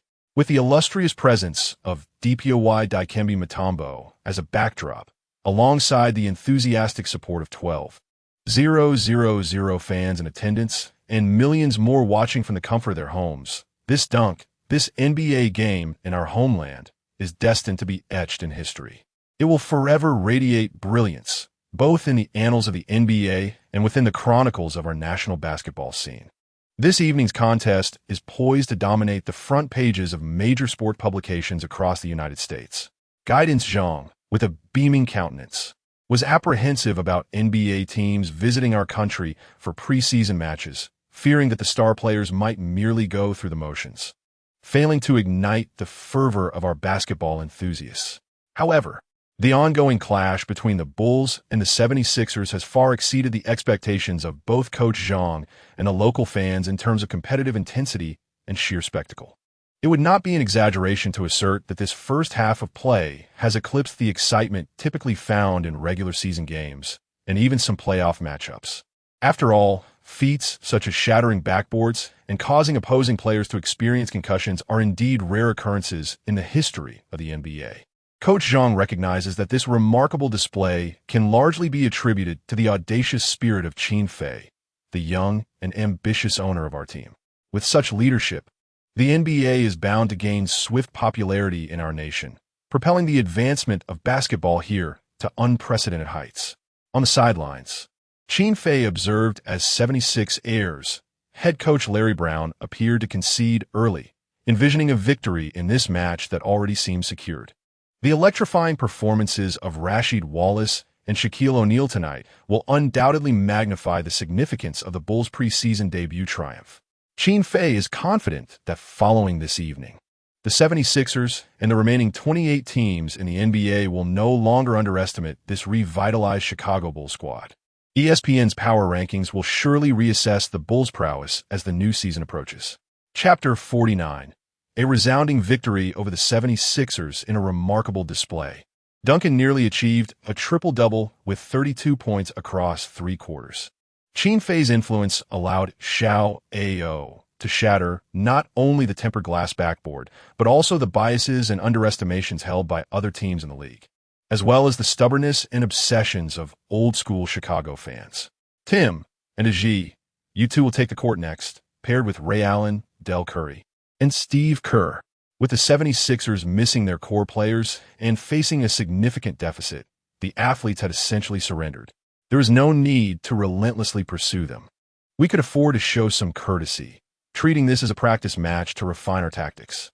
Tim and Ajay could attempt to replicate the Twin Tower strategy one had just employed with Rashid and Xiao Ao in the low post, while the perimeter players remained poised to move and receive passes.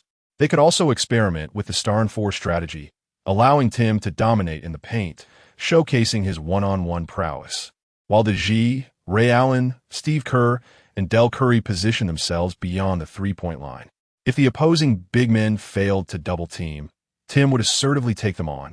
Should they provide assistance, he would swiftly pass to an open teammate on the perimeter, who would then confidently shoot the three.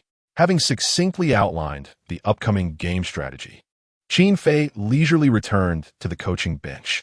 He refrained from deploying the S-class tactical card on the players, opting instead to familiarize them with the core principles of the strategy for future critical matches. Only by mastering various tactics on the court could the enhancement effects of the S-class tactical card truly elevate their performance. Once the game resumed, Duncan, leading the Bulls alongside Ajay, faced a 76ers team devoid of Allen Iverson and Dikembe Mutombo, leaving them utterly defenseless. The entirety of the third quarter became a showcase for Duncan and Ajay.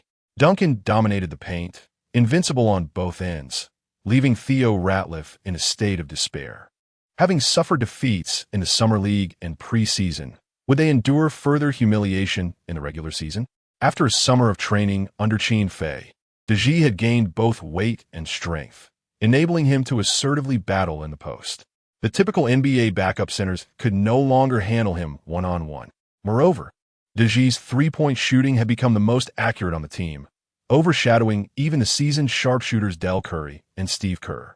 Given that this match took place in the capital, the players were keen to pass the ball to Ajay, allowing him to accumulate points.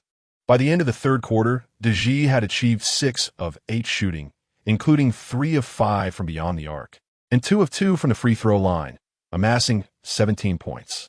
Coupled with the 15 points he scored in the first half, he had totaled 32 points by the end of 3 quarters, the highest in the game. The home crowd erupted in excitement, astonished that Ajay had indeed secured the highest score of the match. Initially concerned about whether Ajay could adapt to the intensity of NBA competition, it now seemed that such worries were unfounded. His prowess was undoubtedly worthy of a starting position. Although tonight's game showcased the teammates' deliberate efforts to support the team, Ajay's efficiency was genuinely remarkable. He demonstrated versatility with 32 points, along with 6 rebounds, 3 assists, and 2 blocks, truly comprehensive.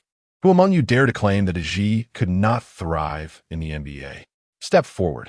I assure you, no harm shall come to you. My friends, as the new season approaches, let us prepare to cast our votes for Ajay during the All-Star selections. With millions of fans from our great nation, we must ensure Ajay's place among the All-Stars. Does Ajay even require our votes for such a stellar performance? He is undoubtedly an All-Star. By the end of the third quarter, the Bulls had established a commanding lead of 31 points over the 76ers, rendering the contest a foregone conclusion. Throughout the fourth quarter, Qin Fei opted to withdraw Duncan and Ajay, employing a small ball lineup led by the explosive Ray Allen and Manu Ginobili, who added to the score with finesse. Ultimately, the Bulls triumphed over the 76ers with a resounding score of 126-81, securing a thrilling victory. DeGea notched the highest score of the game with 32 points, while Duncan contributed 21 points, 13 rebounds, 8 assists, 2 steals, and 5 blocks, falling just short of a triple-double. Furthermore, Rasheed Wallace, Manu Ginobili, Ray Allen, and Del Curry all scored in double digits, although Xiao Ao managed only 8 points, 6 rebounds, and 3 blocks. His emphatic dunk over Mutombo was indisputably the top highlight of the night. Nash recorded 6 points and 9 assists. Steve Kerr added 9 points. And Bruce Bowen contributed 3 points and 2 steals. Qin Fei's Bulls, consisting of 10 players, all delivered commendable performances, amassing an impressive 126 points without the need for overtime, an astounding feat in the slower-paced 1990s. The 76ers not only suffered a defeat, but also lost their key player, Dikembe Mutombo, making this preseason a costly endeavor. Nevertheless, Allen Iverson shone brightly, scoring 27 points in limited minutes, earning the adoration of fans.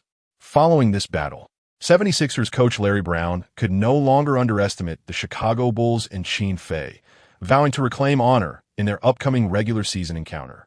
Rumors suggest that a dispute arose between Larry Brown and Allen Iverson in the locker room, solidifying tensions between the mentor and his protege. After the game, Qin Fei, accompanied by Lin Naza, dined with visiting celebrities from the port city at the renowned Quanzhou Peking Duck restaurant near the front gate of the capital. The atmosphere was convivial and lively. F.A. Gu remarked, "Qin Fei, you have become a prominent figure in our nation, acquiring the Bulls for $700 million and trading Jordan for a host of rookies. However, after witnessing tonight's game, I am profoundly impressed with such a formidable lineup. The Bulls will undoubtedly secure a playoff berth in the new season." Chenglong Degu added, "Qin Fei, there are many beautiful women in the port city. Would you like me to introduce a few to you? Wang Zuxian, Qin Fei. My niece is 17 years old this year and has just secured the 3rd place in the Hong Kong City Miss Pageant. Look, here is her photograph. Li Jiasin, Qin Fei, I have a younger sister who is 8 years my junior, and she bears an uncanny resemblance to me. Qin Fei. Lin Naza." On the following morning, Qin Fei, accompanied by the players of the Bulls and the renowned stars of the CBA, attended a fan meeting where they took photographs with thousands of enthusiastic fans and shared the joys of playing basketball. Among the athletes present, the most celebrated were not Tim Duncan nor the towering figure of Yao Ming, but rather the rim-shattering Jermaine O'Neal and the fiercely competitive Rasheed Wallace. On October 9th, in the celestial realm of the Middle Kingdom, at the Grand Shanghai Sports Arena, Qin Fei and his Bulls roster of 10 are set to face the Milwaukee Bucks in their 2nd NBA game in China tonight. Chapter 50, Pippen's Fury. Consequences not severe. Speaking of the Bucks, this offseason has seen considerable negotiations with the Bulls. Qin Fei orchestrated a trade that sent Scottie Pippen to the Bucks in exchange for Ray Allen and a first-round pick, which fortuitously landed Tracy McGrady at the 9th position. This trade elucidates that Qin Fei effectively swapped the Bulls' second-in-command, Scottie Pippen, for both Ray Allen and McGrady. Jordan exchanged for Duncan and Kobe, while Pippen was traded for Allen and McGrady. These pivotal transactions in Qin Fei's team reconstruction are destined to be heralded as some of the most illustrious maneuvers in the annals of NBA history. In stark contrast to Qin Fei and Jordan's forthrightness, the abrupt decision to send Pippen to the Bucks for Allen and a first-round pick was bound to incite the ire of the legendary Pippen, who undoubtedly harbored grievances towards the new owner of the Bulls.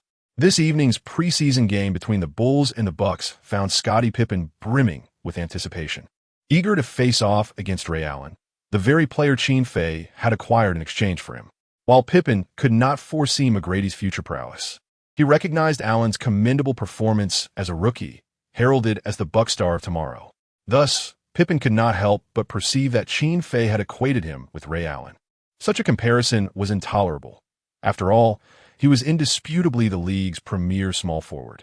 Consequently, Pippen entered the game filled with resolve and fury, determined not only to outshine Ray Allen, but also to lead his team to a resounding victory over the Bulls. "Big dog when I take on that kid Ray Allen. You handle the rookie sensation, Tim Duncan." Glenn Robinson, known as Big Dog, reacted with reluctance, rolling his eyes at Pippen's words. "Can we swap roles here?" "Swap? Not a chance. Glenn Robinson, the first overall pick in 1994, had emerged as the undisputed leader of the Bucks over the past 2 seasons, averaging 23.4 points and 7 rebounds as a formidable forward. Despite standing at only 6 feet 7 inches, his 230-pound frame granted him tremendous strength, allowing him to often play the power forward position. After all, if Charles Barkley could thrive at power forward despite being under 6 feet 6 inches, then the 6 feet 7 inches Robinson was certainly capable. However, facing the prodigious Tim Duncan, the reigning Rookie of the Year, left him feeling somewhat insecure. Though both were first overall picks, Robinson's physical attributes paled in comparison to Duncan's extraordinary talent. Yet, with Pippen overlapping in position, age, experience, and reputation, the Bucks management was elated to have acquired Scottie Pippen, openly declaring him the team's leader, with Robinson relegated to the role of the second-in-command. Thus, with the leader issuing orders, Robinson felt compelled to comply. As the clock struck 7 in the evening, the Magic City Sports Arena, with its 13,000 seats, was filled to capacity. The match was on the verge of commencing. Qin Fei gathered the starting 5.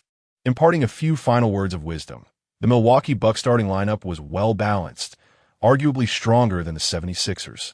The starting point guard, Terrell Brandon, averaged 16.8 points and 7 assists per game, showcasing a commendable equilibrium in both offense and defense, easily ranking among the top 5 active point guards in the league.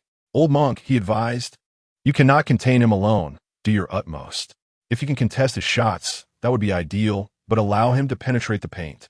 Ray Allen, you were acquired through a trade for Scottie, and he will undoubtedly target you on the court tonight. In terms of defense, Bruce Bowen, do your best to guard Pippen. Even if you cannot fully limit his scoring, ensure he does not have an easy time. On the offensive side, Ray Allen, I encourage you to match Pippen's intensity. Should he attempt to exploit a mismatch against you, do not shy away. Stand your ground bravely. Although Pippen is a master defender on the wing, your speed and explosiveness are equally formidable. In the paint, the Bucks feature the versatile Glenn Robinson at power forward, alongside the second overall pick from 1987, center Alonzo G. Tim and Big Z, you possess a height advantage in your matchup, and you are equally matched in strength. The Twin Tower strategy will surely yield favorable results. The Bucks pose a greater challenge than the 76ers, yet our advantages lie in the interior and bench depth. The Twin Tower strategy and low-post isolation will form the foundation of our victory. Everyone, give it your all. I shall be in the front row, cheering for you. Soon, at the referee's signal, both team starting players took to the court. The Chicago Bulls starting 5, point guard, PG, Steve Nash, shooting guard, SG, Ray Allen, small forward, SF, Bruce Bowen, power forward, PF, Tim Duncan, and center, C, Big Z. The Milwaukee Bucks starting 5, point guard, PG, Terrell Brandon, shooting guard, SG, Michael Curry, small forward, SF, Scottie Pippen, power forward, PF, Glenn Robinson, and center, C, Alonzo G. In this match, Qin Fei opted for Duncan to jump for the opening tip instead of Big Z. Duncan's remarkable wingspan and leaping ability easily overshadowed Alonzo G., who stood at only 2.07 meters.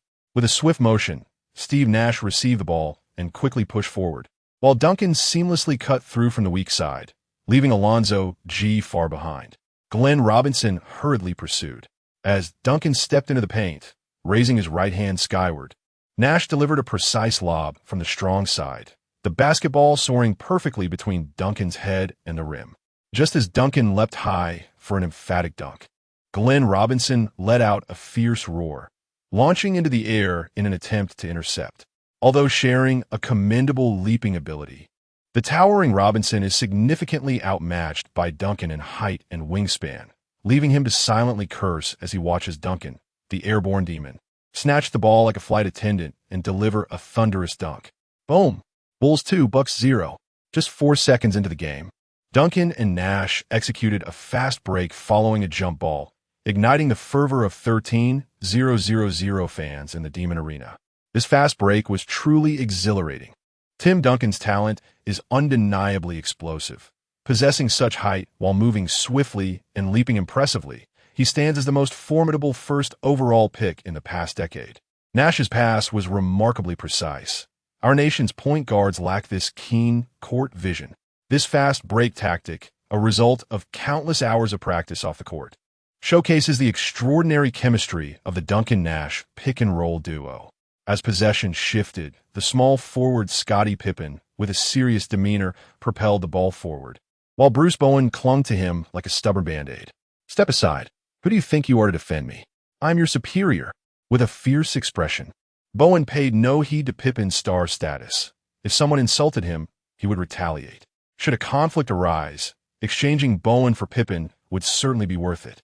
Chapter 51. Aerial devilish assault and the gap between champions. The frenzied Bruce Bowen startled Scottie Pippen, who was filled with a mix of astonishment and fury. "You insignificant little brat. How dare you challenge me on the court? I possess 5 championship rings and stand as the foremost small forward in the league. Do you truly believe you can guard me? Bah. After the game, wait for me in the underground parking lot." Pippen, consumed by rage, felt his face flush with indignation as he unleashed a torrent of taunts upon Bowen, completely oblivious to the fact that this was a game in the Celestial Empire. Were it not for the NBA's prohibition on players wearing rings during matches, Pippen would have relished the opportunity to showcase his 4 championship rings, blinding Bowen with their brilliance. "Ah, Pippen, do not forget that this is the hometown of my esteemed teammate. We Bulls are practically the home team here, and this city is half our domain. To dare to boast in our territory, the local fans could drown you in a sea of spit. What? Are you afraid now? Remember, you said to meet in the underground parking lot after the game. Whoever fails to show is not worthy of standing to relieve themselves." Unable to contain himself, Scottie Pippen instinctively retracted his neck and coldly retorted, "Since you seek your own demise, tonight I shall shatter your pride." Before his words had fully escaped his lips, Pippen abruptly nudged Bowen in the chest with his shoulder, then retreated just enough to create space, switching the ball from his right hand to his left, feigning a leftward drive. Yet, Bowen remained unfazed, lowering his center of gravity and positioning himself firmly in front of Pippen. As a master of defensive prowess, Bowen, though not yet at the zenith of his career at the age of 26, had honed considerable defensive skills and experience on the court. Pippen's earlier feigned drive lacked the shoulder dip, indicating that his leftward maneuver was merely a ruse.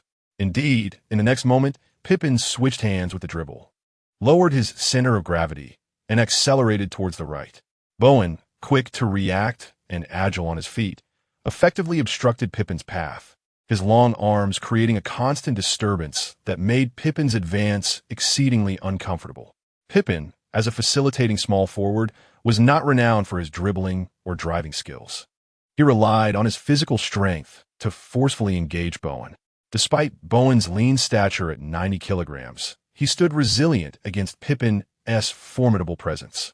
Observing the Bulls' paint area guarded by Duncan and a towering teammate, Pippen understood that if he ventured too deep and faced a double team, passing the ball out would become a daunting task. Thus, gritting his teeth, he backed into Bowen, positioned near the foul line, and launched himself into a jump shot.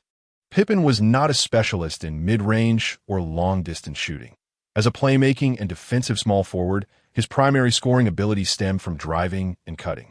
This was a point that Qin Fei had meticulously advised Bowen about prior to the game. Successfully compelling Pippen to take more mid-range shots while applying pressure would constitute a significant defensive achievement.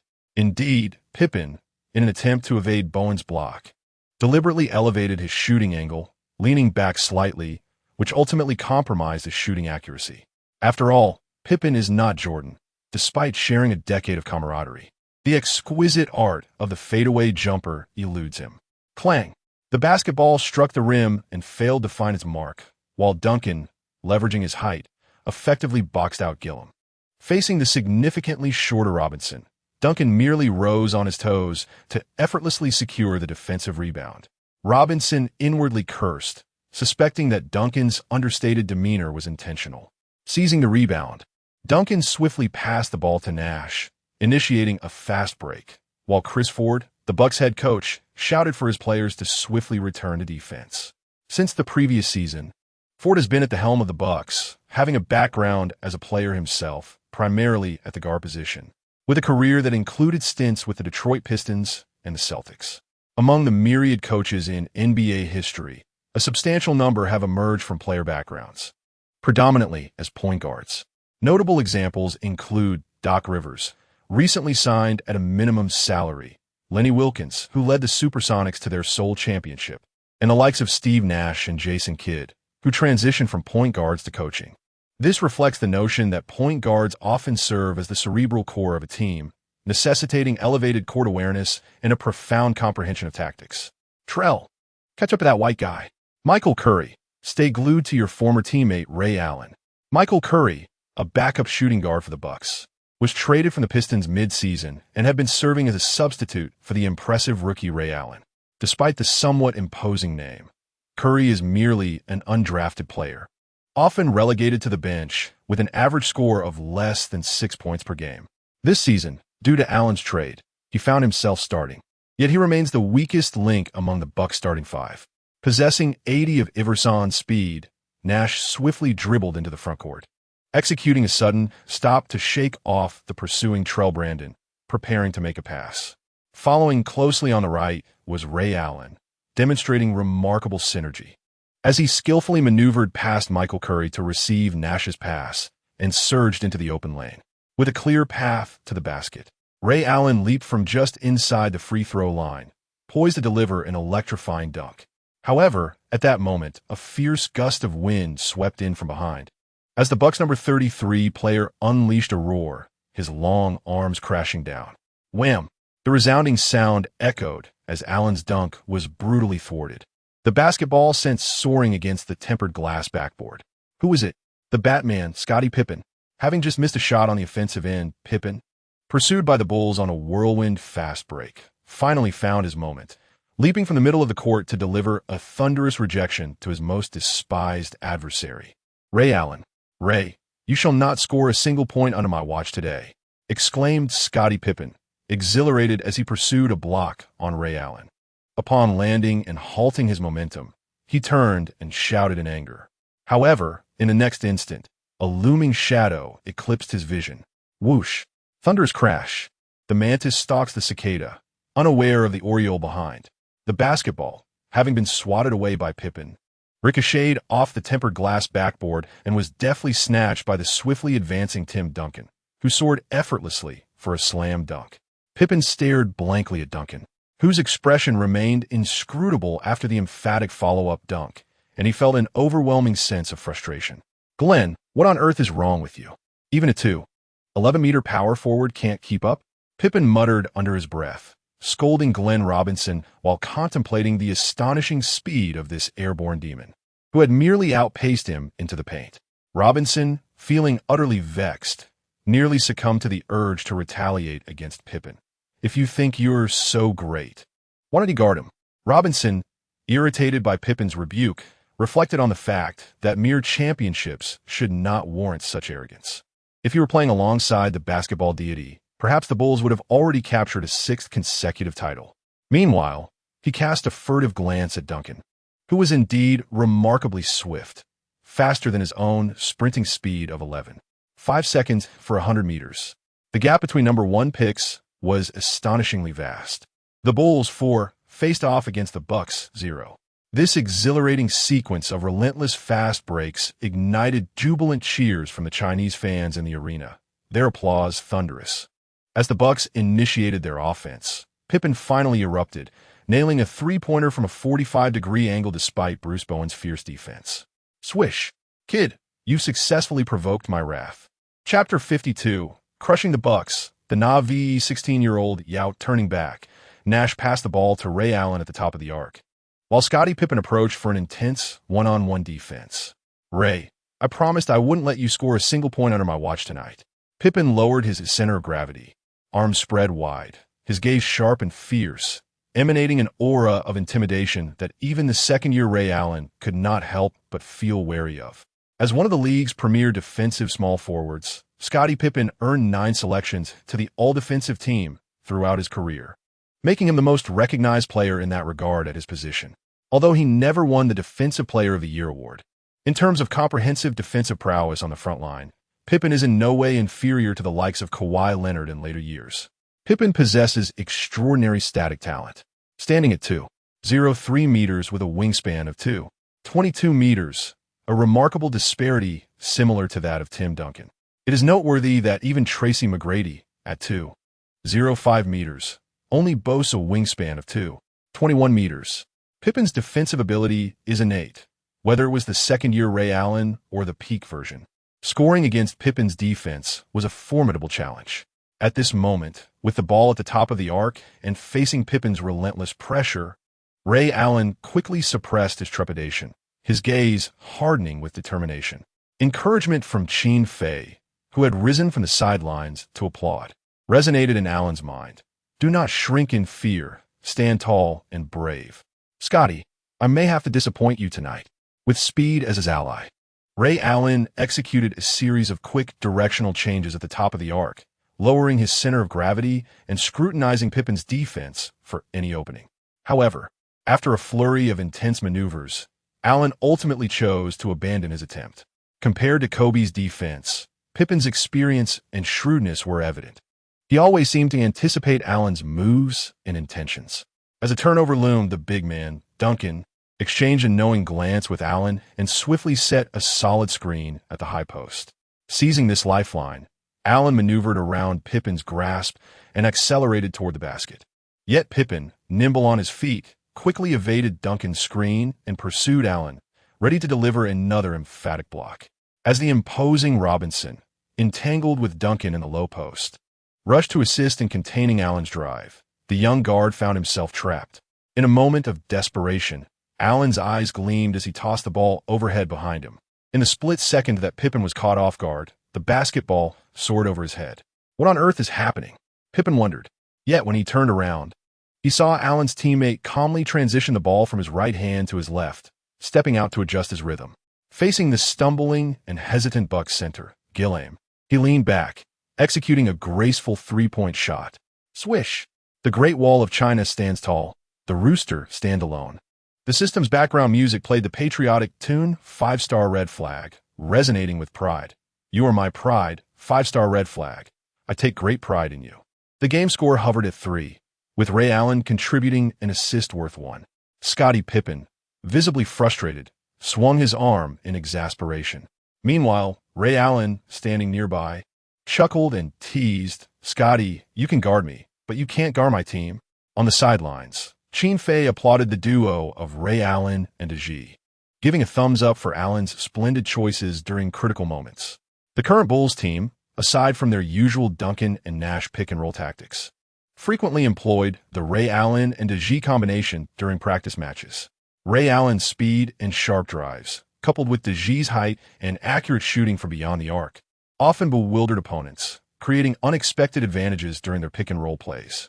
Seated along the sidelines, Rasheed Wallace, Shaquille O'Neal, and Manu Ginobili rose to applaud their teammates, eagerly anticipating their turn to enter the fray. In Qin Fei's eyes, this group of players possessed top-tier talent and skills across all positions in NBA history. If they could unite and collaborate, it would mark an indomitable era for Chicago. And indeed, this was that moment. Tonight, Qin Fei chose not to rely on any tactical cards from the system. He had complete faith that these rookies could effortlessly overcome the internal and external challenges posed by the Bucks. By the end of the first quarter, the Bulls had established a commanding lead on both offense and defense, particularly in the paint, where the formidable duo of Duncan and Ajee overwhelmed the Bucks' interior defense. Duncan even delivered a spectacular block on the formidable Robinson, swatting his shot down without jumping, much to the amusement of the Chinese fans in attendance at the Magic City Sports Arena. Robinson, flustered and furious, secretly pulled Duncan aside and whispered, "Hey, we're both number 1 picks. Why make it difficult for each other?" Duncan smirked, raised his thick eyebrows, and retorted, "Are you also a number 1 pick?" "Sorry, I wasn't aware." Robinson replied, "Come on, must you be so ruthless?" Despite Pippen's explosive performance in the first quarter, scoring an impressive 19 points, even the defensive stalwart Bruce Bowen was left shaking his head. However, Pippen's shooting efficiency was dismal. It took him 17 attempts to achieve those 19 points. Has Pippen truly unleashed himself now that Jordan is gone? The Bulls led the Bucks 42-26, enjoying a significant 16-point advantage by the end of the quarter. As the second quarter commenced, Rasheed Wallace and Jermaine O'Neal resumed their domination in the paint, like untamed stallions reveling in their abundant talent. The Bucks, whether starters or substitutes, simply could not withstand the onslaught of these two virtuosos. Moreover, due to the nuances of his skin tone, Qin Billy, often overlooked by defenders, effortlessly executed consecutive Eurostep drives, complemented by the formidable screens set by his two beastly teammates in the paint, making scoring appear almost deceptively facile. As the point deficit widened, Scottie Pippen, seated on the Bucks bench, discarded his towel and stood up, eager to re-enter the fray. The Bucks head coach called for a timeout, earnestly advising Pippen, "Scottie, you are a small forward. You cannot continue to play recklessly. Share the ball with your teammates and allow them to find their rhythm." "Understood, coach," Pippen grumbled in response. Yet upon re-entering the game, he continued his frenzied shooting spree. Clang, clang, clang, swish. The renowned iron of Scottie Pippen, long before Kobe's emergence, had already secured its endorsement. Bucks head coach Chris Ford furrowed his brow, cursing inwardly, "Goodness, Pippen, do you not possess any courtesy?" As the second quarter commenced, Bruce Bowen's defense rendered Pippen increasingly ineffective, as he managed to hit only 2 out of 9 attempts. Bowen, on the offensive end, remained silent, refraining from shooting and dedicating his energy solely to defense, which Qin Fei greatly admired. With a dearth of talent at the small forward position and Tracy McGrady still in Chicago, they had no choice but to rely heavily on Bruce Bowen. Thankfully, the 1990s NBA was not dominated by small forwards, standing in stark contrast to the era ruled by LeBron, Durant, Leonard, and Antetokounmpo. Otherwise, Pippen would not have enjoyed the esteemed title of the league's premier small forward. In today's era, where the interior reigns supreme, shooting guards vie for attention, and point guards proliferate, the small forward position might be the least conspicuous of the 5 on the court. The first half swiftly approached its conclusion, and with a buzzer-beating three-pointer following a pass from Kerr, the Bulls entered the halftime break with a commanding 34-point lead. The discord between Pippen and Robinson became overt on the court, leading the Bucks to a disastrous defeat, devoid of any hope for a comeback. The home crowd of Chinese fans fervently chanted the names of their players, and a tall, affable-looking young man in the front row stood up, beaming with delight. His square face radiated admiration as he gazed at Pippen, filled with respect and yearning, silently contemplating, "When will I reach such heights as Pippen?" Qin Fei easily noticed this towering fan, exclaiming to himself, "Isn't that Yao Ming?" Chapter 53. The grand opening of the new season. A mysterious guest shocks the audience at this moment.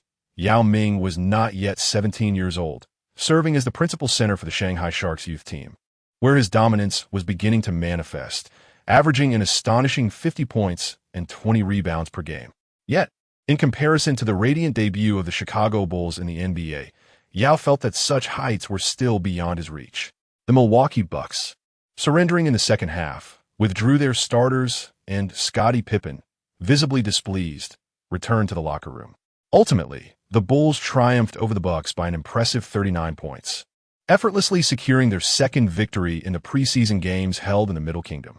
Though this match lacked the brutality and bloodshed of the earlier encounter against the 76ers in the Imperial capital, it was characterized by a greater sense of unity and sheer exhilaration. This contest vividly illustrated that the current Chicago Bulls possess both the capability and unwavering determination to win against any playoff-caliber team in the NBA. Moreover, the team's 3 secret weapons, Kobe Bryant, Ben Wallace, and Tracy McGrady, were still in seclusion, honing their skills in anticipation of a spectacular regular season. The 2 NBA preseason games in the Middle Kingdom were resounding successes, igniting fervor among millions of fans and solidifying their loyalty to the Chicago Bulls in the new season. Rumor has it that the Middle Kingdom's Channel 5 has inked a 5-year contract to broadcast all Bulls regular season and playoff games live, which is simply marvelous. I intend to catch every single game of our Bulls this season, come rain or shine. I can hardly wait to witness the Bulls face off against the Lakers. The spectacle promises to be explosive. Haha, if Little O can dunk over Big O, that would be truly invincible. It seems that in the season opener, the Bulls will host the Houston Rockets. The showdown between Duncan and Olajuwon is highly anticipated, while Barkley can be left for Little O and Wallace to handle. Let us not forget that we also have Kobe, McGrady, and Ben Wallace. Qin Fei holds a formidable hand. It all depends on how he plays it. In the realm of NBA fans in America, tales of the Bulls' 2 preseason games in the Middle Kingdom have begun to circulate. The image of Rasheed Wallace bloodied, delivering a dunk that left Joe Smith concussed, alongside Little O's explosive slam that shattered a tempered glass backboard, has left many American fans who revere heroism in awe. It seems the Bulls might have a promising season ahead. Although the championship roster has departed, these rookies are indeed fierce, youthful, spirited, and brimming with potential. They might just become the disruptors of the Eastern Conference playoffs. The tempered glass backboard from the game against the 76ers surely cannot be of NBA caliber. For how else could it have been shattered so effortlessly by Little O? Even if the Big Shark were to break it, it would be through sheer weight and force. However, considering it was merely a preseason match, there's little to boast about. The Bucks and 76ers hardly took it seriously. Setting aside the question of strength, these young players truly play with flair, their style electrifying. I find myself regretting having returned my season ticket. I have already purchased my ticket for the opening game of the new season. I've heard that Michael will be flying in to receive his championship ring, and we, the Chicago fans, shall bid him farewell in our own way. It is rumored that the United Center is nearing the completion of its expansion, with seating capacity now exceeding 26,000 and over 100 luxury suites. The screens and audio equipment are said to be among the most advanced in the world. The owner of the Bulls certainly possesses considerable wealth. The United Center must now be regarded as the most opulent venue among the 29 arenas in the NBA. Yet, what use is such luxury if the attendance in the upcoming season is likely to be the lowest in the league? Regardless, I have secured my ticket. Duncan, O'Neal, Rasheed Wallace, Ray Allen, as well as Kobe and T-Mac. I am eager to witness the rapid development of these players in the new season. I, too, shall purchase a ticket. I believe I owe the new owner of the Bulls one. On October 10th, Qin Fei accompanied the Bulls players back to Chicago. While aboard the plane, he received exhilarating news from Lin Naza. Qin Fei, over 10,000 tickets for our season opener have already been sold in advance. This is astounding. Just 3 days ago, fewer than 1,000 tickets had been sold. Qin Fei nodded with a smile, confidently stating, half of these attendees are probably coming to see Jordan receive his ring. But after this opening game, I believe they will wholeheartedly buy tickets to watch every Bulls game. Upon returning to America, the Bulls players participated in the remaining 4 preseason games. Due to the final stages of renovation and expansion at the United Center, the arena was not yet available for use. Consequently, all 4 preseason games were played on the road against the Minnesota Timberwolves, New Jersey Nets, Orlando Magic, and Vancouver Grizzlies. Qin Fei did not accompany the team on their travels. Instead, he entrusted the squad to Chief Assistant Coach Tom Thibodeau. Kobe, Ben Wallace, and T-Mac continued their private training regimen and did not participate in the remaining preseason games. Coach Thibodeau led the team, which included veteran Doug Rivers on a minimum contract, to a comfortable victory over the 4 non-playoff caliber teams. Preseason games typically focus on team warm-ups and integrating new lineups, which is why many star players often do not participate. Michael Jordan was no exception. Although both the Bulls and the Lakers had games on the opening day of the new season, Jordan easily obtained the consent of Lakers general manager Jerry West to travel to Chicago, accompanied by his agent and bodyguard, to attend the championship ring presentation ceremony at the Bulls season opener. This served as a promotional tactic for Qin Fei to sell tickets. The fact that Jordan could miss all preseason games and even the opening game of the regular season, without any reports or videos of him training with the Lakers during the offseason, attests to his immense confidence and the Lakers' boundless tolerance for this basketball deity. For the fans in Los Angeles, Michael Jordan epitomizes the championship and the pinnacle of NBA glory, with the Bulls effortlessly securing victory in all 6 preseason games. Qin Fei also accomplished the System's tasks and was generously rewarded. Ding. Congratulations to the host for completing the main quest. The system automatically rewards you with 300 000 dynasty points and a 10-time draw for item-related goods in the system store. Ding! The next main quest is unlocked automatically. Defeat the Houston Rockets in the season opener and ensure that one star player from the team breaks the scoring record for the opening game. At that moment, seated in the luxurious office atop the newly expanded United Center, Qin Fei heard the melodious chime of the system notification, a satisfied smile gracing his lips. Tracy, your ailment finally has a remedy. From the over 500,000 dynasty points accumulated in the system, Qin Fei decisively exchanged 490,000 for the universal treatment card for congenital injuries. Ding! Congratulations to the host for successfully purchasing the universal treatment card for congenital injuries. After system inspection, this card can only be used on team player Tracy McGrady. Would you like to use it now? System, use it immediately. As Qin Fei uttered these words, an invisible beam of light surged from the floor-to-ceiling windows of the office, merging with McGrady, who was seated in the restroom outside, struggling with nature's call. McGrady shivered all over, exhaling a long sigh of relief. That feels absolutely amazing. Ding! Reminder to the host. The universal treatment card for congenital injuries requires a potential treatment period of 7 days. During this time, the treated player cannot participate in official NBA games. Qin Fei frowned slightly. With only 6 days remaining until the season opener, would that mean McGrady would miss the game? However, upon reflection, it was not a significant issue. The team was not lacking in talent. He would let Kobe and Ben Wallace, the two secret weapons, shine in the opener. Time swiftly progressed to October 29th, Chicago, United Center. The NBA's 1997-98 season officially commenced. On this momentous opening day, the league arranged 3 marquee matchups, each brimming with intrigue and excitement. Besides the Chicago Bulls facing off against the legendary Hakeem Olajuwon and Charles Barkley-led Houston Rockets, the other 2 matches were equally compelling. Los Angeles Lakers versus Utah Jazz, Staples Center, and Miami Heat versus New York Knicks, Madison Square Garden. At 6 o'clock in the evening, with an hour and a half remaining before tip-off, the stands of the United Center were already teeming with fans, exuding a vibrant atmosphere. The newly expanded arena could accommodate 890 spectators, and tonight, over 22,000 attendees filled the venue, achieving an occupancy rate exceeding 80. Although it may not match the sold-out fervor of the Bulls during the Jordan era, the remarkable feat of selling over 20,000 tickets for the season opener, despite the complete overhaul of the championship team and the significant resistance from Chicago fans following the trade of Jordan, is nothing short of a miracle that other team owners in the league can only dream of.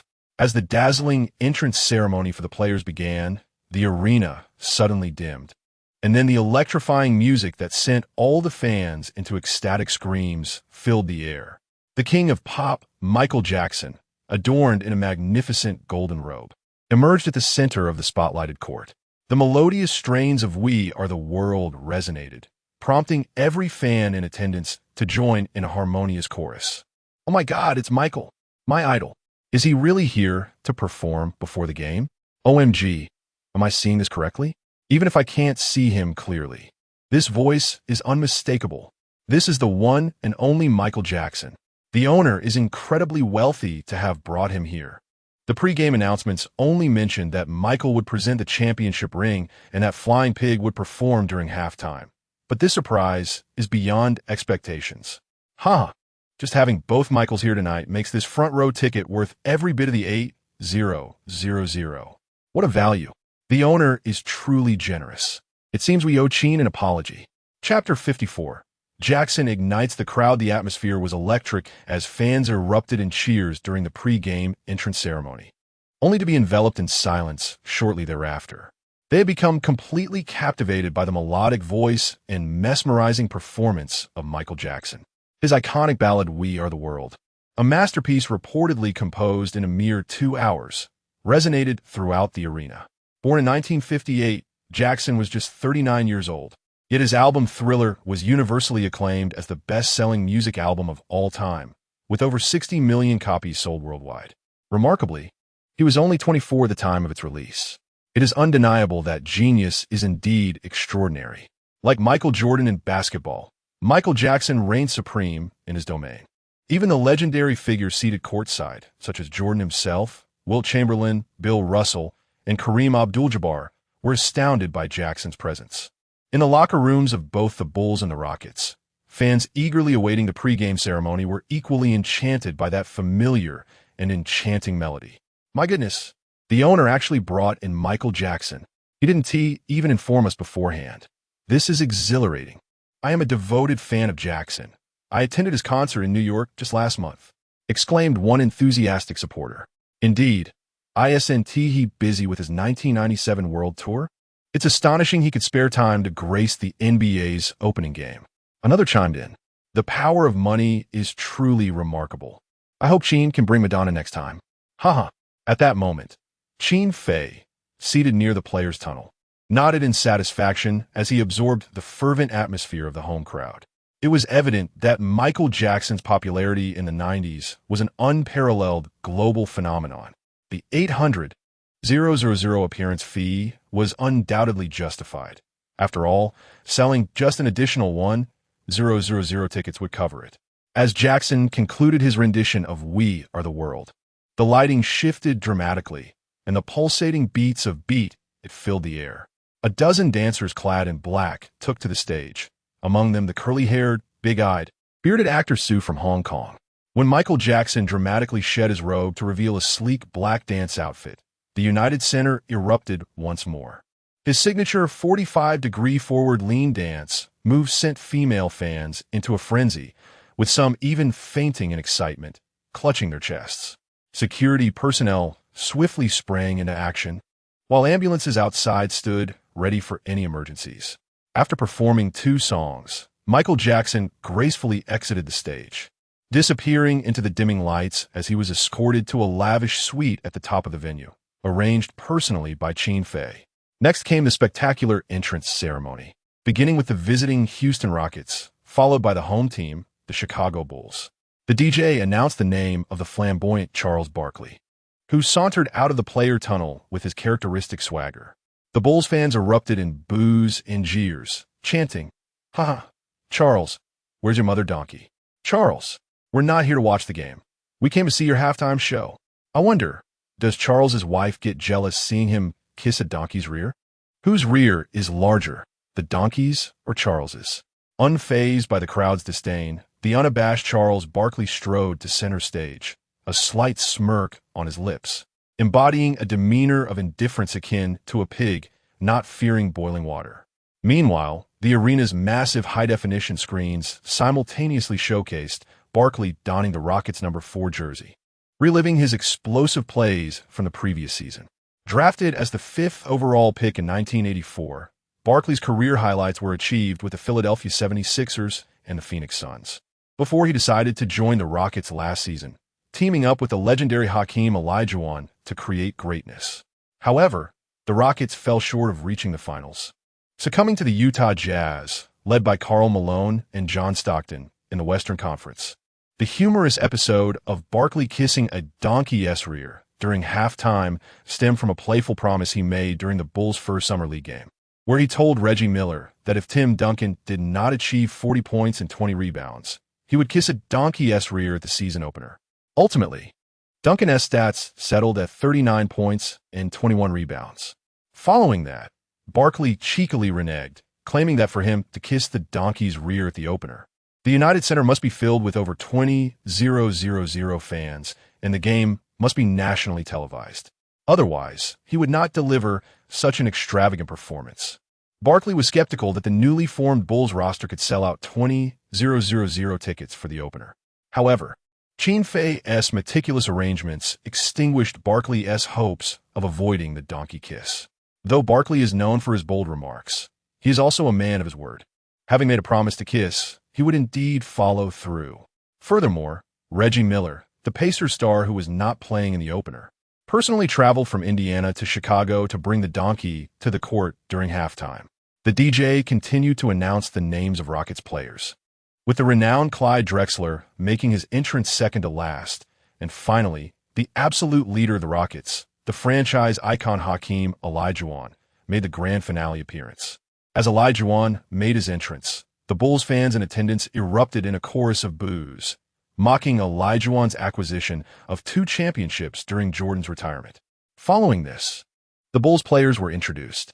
Out of the 15-player roster, only 12 could be activated for the game, aside from the sideline McGrady. Qin Fei had also excluded veterans Doug Rivers and Jeff Malone from participation. The first player to step onto the court for the Bulls was Kobe Bryant. The high-definition 4-sided screen above displayed a rather humorous montage of Kobe's 3 consecutive missed three-pointers from the previous season's playoffs, including one that barely grazed the rim. The Bulls fans in the stands frowned in disapproval, and even Michael Jordan, seated courtside, could not suppress a laugh. As Kobe walked to the center of the court and gazed up at the screen, he was momentarily taken aback. Wow, is the coach really this ruthless? He thought. He couldn't fathom why owner Qin was so insistent on trading for Kobe from the Lakers when Ray Allen was already more than sufficient. Not to mention the presence of seasoned shooting guards like Del Curry and Jeff Malone. Indeed, the shooting guard position was quite crowded. What was the name of that white player from Argentina? He performed admirably during the preseason. It was absurd to hear some misguided fans claim that Kobe was the heir to Jordan, simply because they both stood at 6 feet 6 inches. After all, Kobe was only 19. With 2 years of development, he had immense potential. Listening to the home crowd's varied discussions about Kobe, Qin Fei smiled, strategically plotting. He believed that Kobe's performance would undoubtedly astound everyone present, including the basketball deity, Michael Jordan. Qin Fei's decision to showcase Kobe's previous season's misses on the 4-sided screen was intended to serve as motivation for him. Following Kobe, players such as Steve Kerr, Del Curry, Ray Allen, Ben Wallace, Steve Nash, Rasheed Wallace, and Little O made their entrances, gradually igniting the enthusiasm of the Bulls fans. Rasheed and Jermaine's performances in the Chinese League have been nothing short of extraordinary. Surely, they could hold their own against Barkley. Steve Nash's improvement was also evident. His orchestrated fast breaks were a delight to behold. The penultimate player introduced was Deji, prompting another surge of excitement from the crowd. Among the over 22,000 fans at the United Center that night, more than 300 were of Chinese descent, many having flown directly from China to witness the game, all rallying behind the Great Wall of China. Deji, go Deji, we will always support you. The Great Wall of China stands tall, and the rooster crows both at home and abroad. They cheered. Ha! What an amusing sight it would be to see Deji matched up against Barkley. Would Barkley even reach Deji's knees when he jumps? In the celestial realm, within the live broadcast, both Director Zhang and Su Kun are overwhelmed with excitement and anticipation for the imminent debut of Deji. Director Zhang. This marks Deji's inaugural official regular season game in the NBA. Do you believe he will secure ample opportunities to showcase his talents? Deji has been included in the starting lineup for tonight's match against the Chicago Bulls, and he should be afforded at least 20 minutes of playtime. Given Deji's performance during the preseason, even when facing formidable opponents like the Rockets, he is certain to deliver commendable statistics. Indeed, there are millions across our celestial domain eagerly awaiting this live broadcast. I am confident that Deji will not disappoint us. Chapter 55, the most opulent championship ring in history. The Chicago new crown the last to make an entrance was undoubtedly this year's first overall pick, Tim Duncan. He jogged out from the player tunnel, greeted by the enthusiastic cheers of the Bulls fans, and exchanged high-fives with his teammates, who were already lined up on the court. The high-definition screens above showcased an exhilarating montage of Duncan's performances during the Summer League and preseason. The DJ even announced Tim Duncan's height, weight, alma mater, NCAA accolades, and his average statistics from the Summer League and preseason. In the pregame ceremonies of NBA teams, the final player to emerge is typically the unequivocal leader of the team, a moment that commands attention. Fans can discern the true essence of teams with dual stars through these ceremonies, revealing who truly embodies the spirit and leadership within the squad. For instance, during the 2016-19 season, the Golden State Warriors, featuring Kevin Durant, had Stephen Curry as the last player to take the court, rather than the formidable Durant. Similarly, during the Miami Heat's era of the Big Three, despite LeBron James' superior prowess and statistics overshadowing Dwayne Wade, the team honored Wade by allowing him to make the final entrance. See? I told you so. The spotlight undoubtedly belongs to Tim. He is the true cornerstone of the franchise. Even with an average of less than 28 minutes per game in the preseason, Tim achieved a near triple-double performance, averaging an astounding 4.2 blocks per game, thereby shattering the record for NBA preseason statistics. While the departure of Michael marked the end of the Bulls dynasty, I must confess that Michael's peak could not last indefinitely. Now, with Tim on board, the team harbors genuine hope of reclaiming its former glory. Indeed, let us set a modest goal for this season, to reach the playoffs. Following the players' entrance ceremonies, the atmosphere intensified with the championship ring presentation. The championship team from the previous season typically receives their rings during the opening game of the new season. If any members of the championship team have been traded to other teams during the offseason, they usually receive their rings when their new team visits the former team, South home court.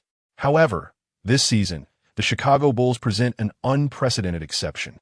Generally, a championship-winning team signifies that they are the strongest in the league, and even if they show signs of aging, they are rarely dismantled. Instead, they make minor adjustments and enhancements.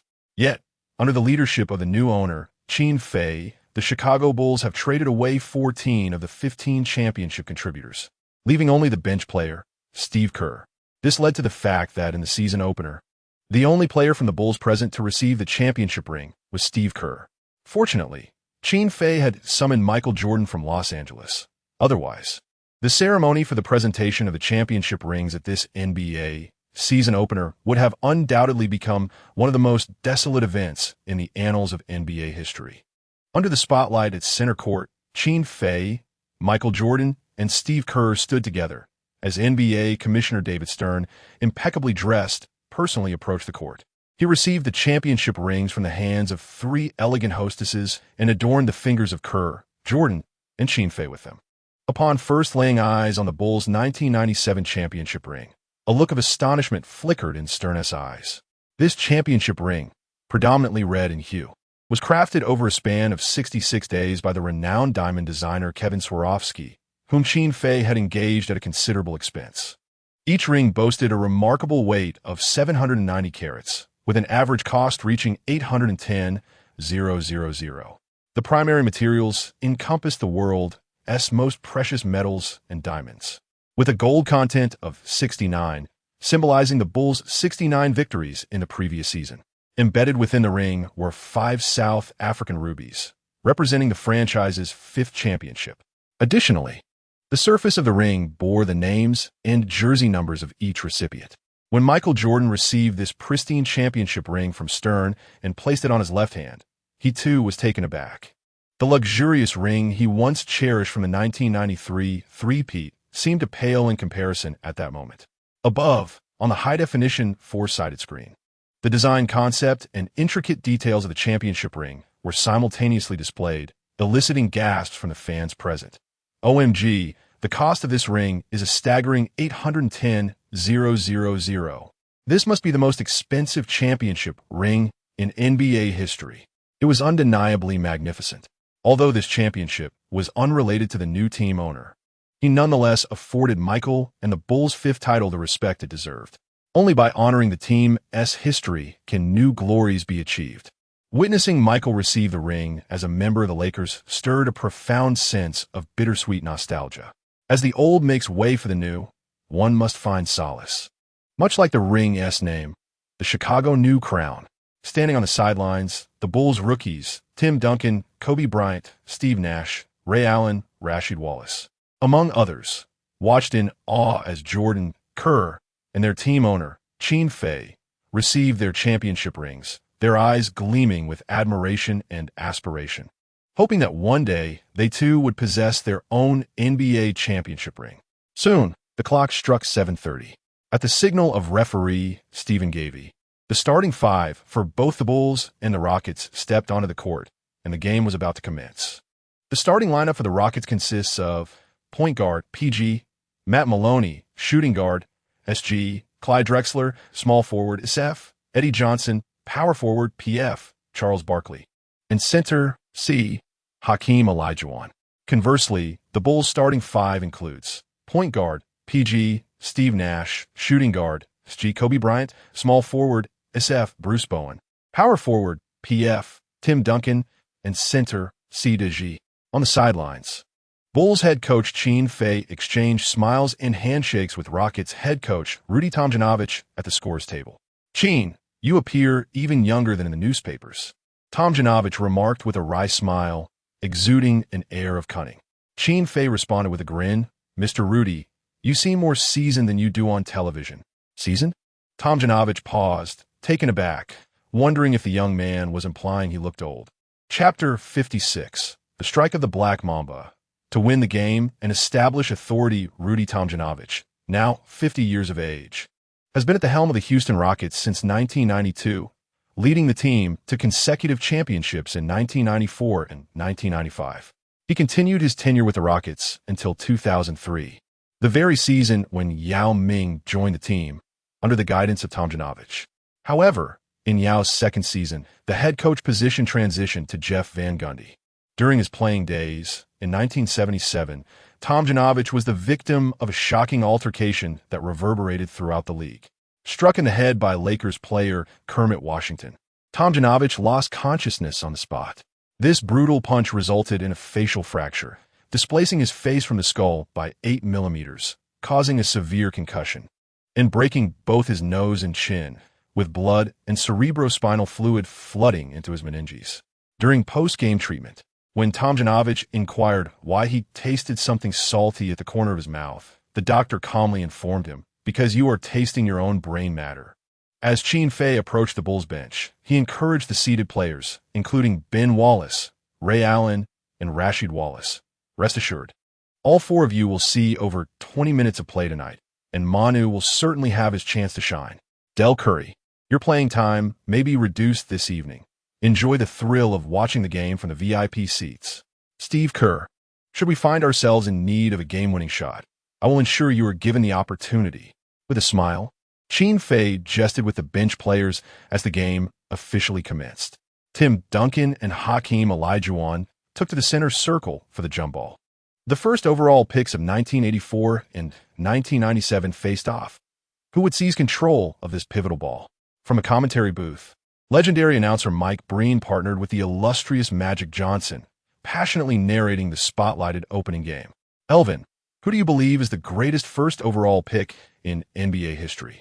Hakeem has already led the Rockets to 2 championship titles, proving his greatness beyond doubt. Shaquille O'Neal, the top pick of 92, and this year's first overall pick, Tim Duncan. Both represent formidable talents with immense potential, destined to bring multiple championships to their teams. Yet, as long as I am here, these younger players can only aspire to claim the title of history's second greatest first overall pick. Magic Johnson humorously asserted his claim to being the greatest first overall pick in NBA history, and indeed, he has the credentials to support such a statement. A sharp crack echoed across the court as Duncan, embodying youthful fearlessness, leveraged his innate talent and the fully integrated leaping prowess of Wilt Chamberlain to soar above Olajuwon, launching the basketball skyward. Behind him, Steve Nash advanced to receive the ball, marking the Bulls' first offensive execution following the start of the game. The home crowd erupted in a chorus of cheers, fervently chanting for offense. As the ball from a tip-off landed, Duncan swiftly maneuvered past Olajuwon and charged towards the front court. At 34 years of age and having suffered a significant injury last season, the dream was no match for Duncan's speed. He maneuvered towards the left wing, drawing the attention of the agile Barkley, while Kobe and Bowen engaged vigorously with their respective defenders, creating space for Duncan's fast break. Duncan and Nash aimed to execute a spectacular alley-oop dunk to commence the game, a play they had successfully utilized throughout the preseason.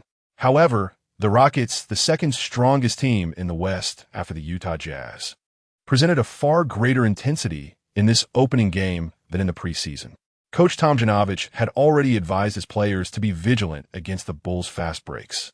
Although the agile Duncan effortlessly slithered into the paint, Nash found himself stifled by the tenacious defense of the Rockets' gritty point guard, Matt Maloney, nearly committing a turnover. As Olajuwon followed Duncan into the key, Nash raised 2 fingers, signaling his teammates to swiftly transition to their secondary offensive strategy. Meanwhile, Kobe, entangled with Drexler at the arc, made a sharp cut to the weak side, utilizing a high-quality screen from Duncan at a 45-degree angle to shake free from Drexler. Nash delivered a quick and precise pass to Kobe on the weak side. With a mismatch against Barkley, Kobe executed a crossover dribble and suddenly accelerated towards the basket. Though Barkley, a power forward, was not as tall as Kobe, his substantial weight, combined with his age, rendered him unable to keep pace with the young star. Barkley, astonished by Kobe's decisive drive past him, could hardly believe the prowess of this sophomore. After bypassing Barkley, Kobe gathered the ball and, with 3 swift steps, surged into the paint. Utilizing Duncan's screen to obstruct Olajuwon, he leapt into the air, executing a breathtaking 360-degree reverse dunk. The resounding thud echoed as Kobe soared. Displaying an elegant and graceful motion during his aerial feed, Olajuwon, caught squarely by Duncan's positioning, could only watch helplessly as Kobe completed the dunk. Had he been 3 years younger, he might have leaped high enough to deliver a spectacular block over Duncan. However, faced with the explosive energy of these young players, Olajuwon found himself somewhat overwhelmed. Bulls 2, Rockets 0. The exuberant Kobe, who scored the Bulls' first basket, returned on defense, spreading his arms at Barkley, teasingly asserting, "Charles, even if you brought a mule over, you still couldn't stop me." Barkley, unfazed, retorted, "What is there to brag about scoring a basket? Why not try kissing that mule's rear instead?" Kobe responded with a smirk, "Touch." The possession shifted, and the Rockets prepared for their offensive play. In a low position, Hakeem the Dream Olajuwon called for the ball, his back turned against the rookie sensation Tim Duncan. With a series of masterful dream shakes and deceptive footwork, he finally managed to mislead Duncan's defensive focus, releasing the ball from beneath his arm. Swish. Bulls 2, Rockets 2. Duncan clenched his teeth, silently acknowledging that these seasoned veterans were indeed full of tricks. However, he vowed that next time, he would not allow Olajuwon to score so effortlessly. He would not fall into the same trap twice.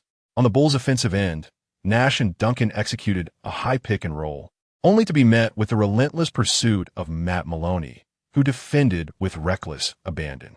Duncan quickly returned the ball to Nash, who was cutting towards the basket.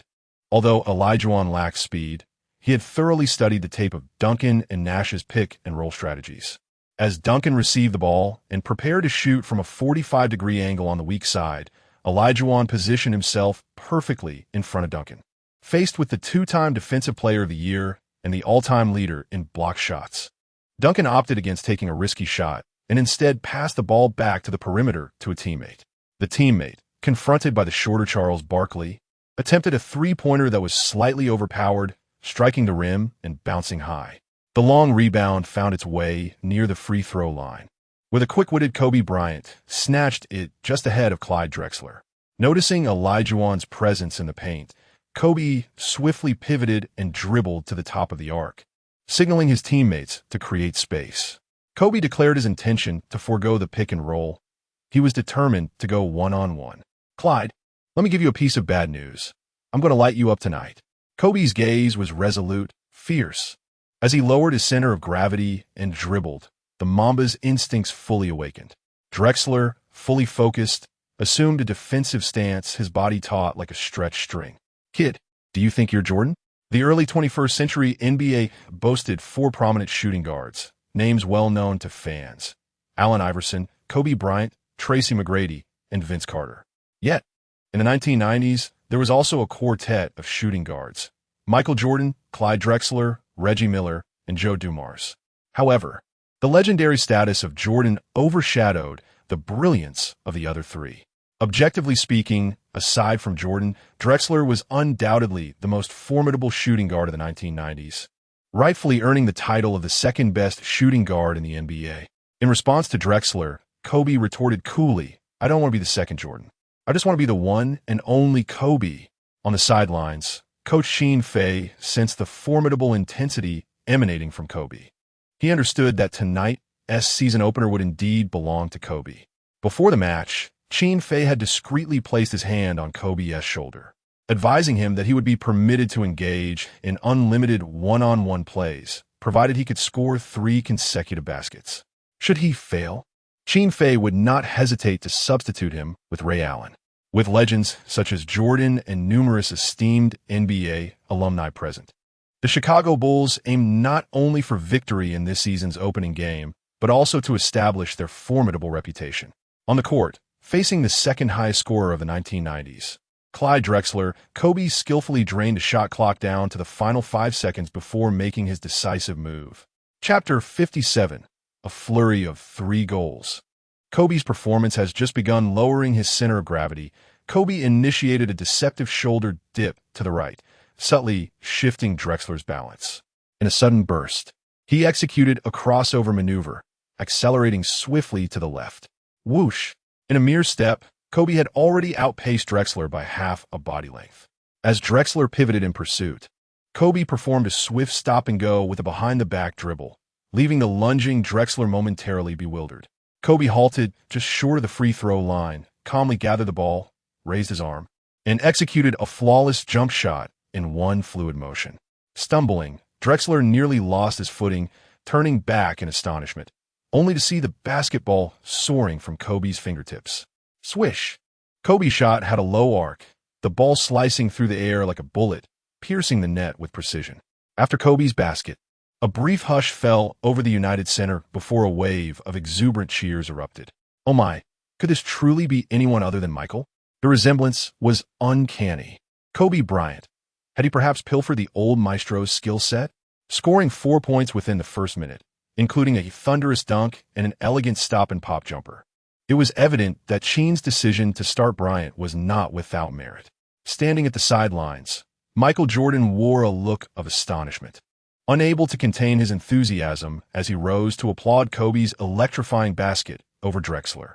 Qin Fei, seated on the Bulls bench, bore a knowing smile, orchestrating the game with finesse. It appeared that Kobe's intensive study of Jordan's game footage during the summer had yielded remarkable results.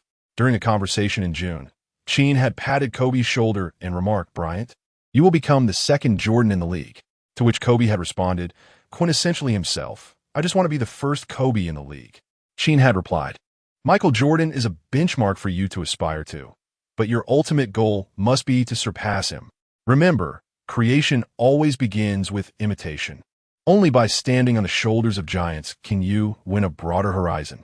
Above them, the high-definition screens replayed Kobe's recent shot in slow motion at 0.3 speed, prompting another round of applause and cheers from the United Center. At the commentary table, Mike Breen and Magic Johnson were equally captivated by young Kobe's performance.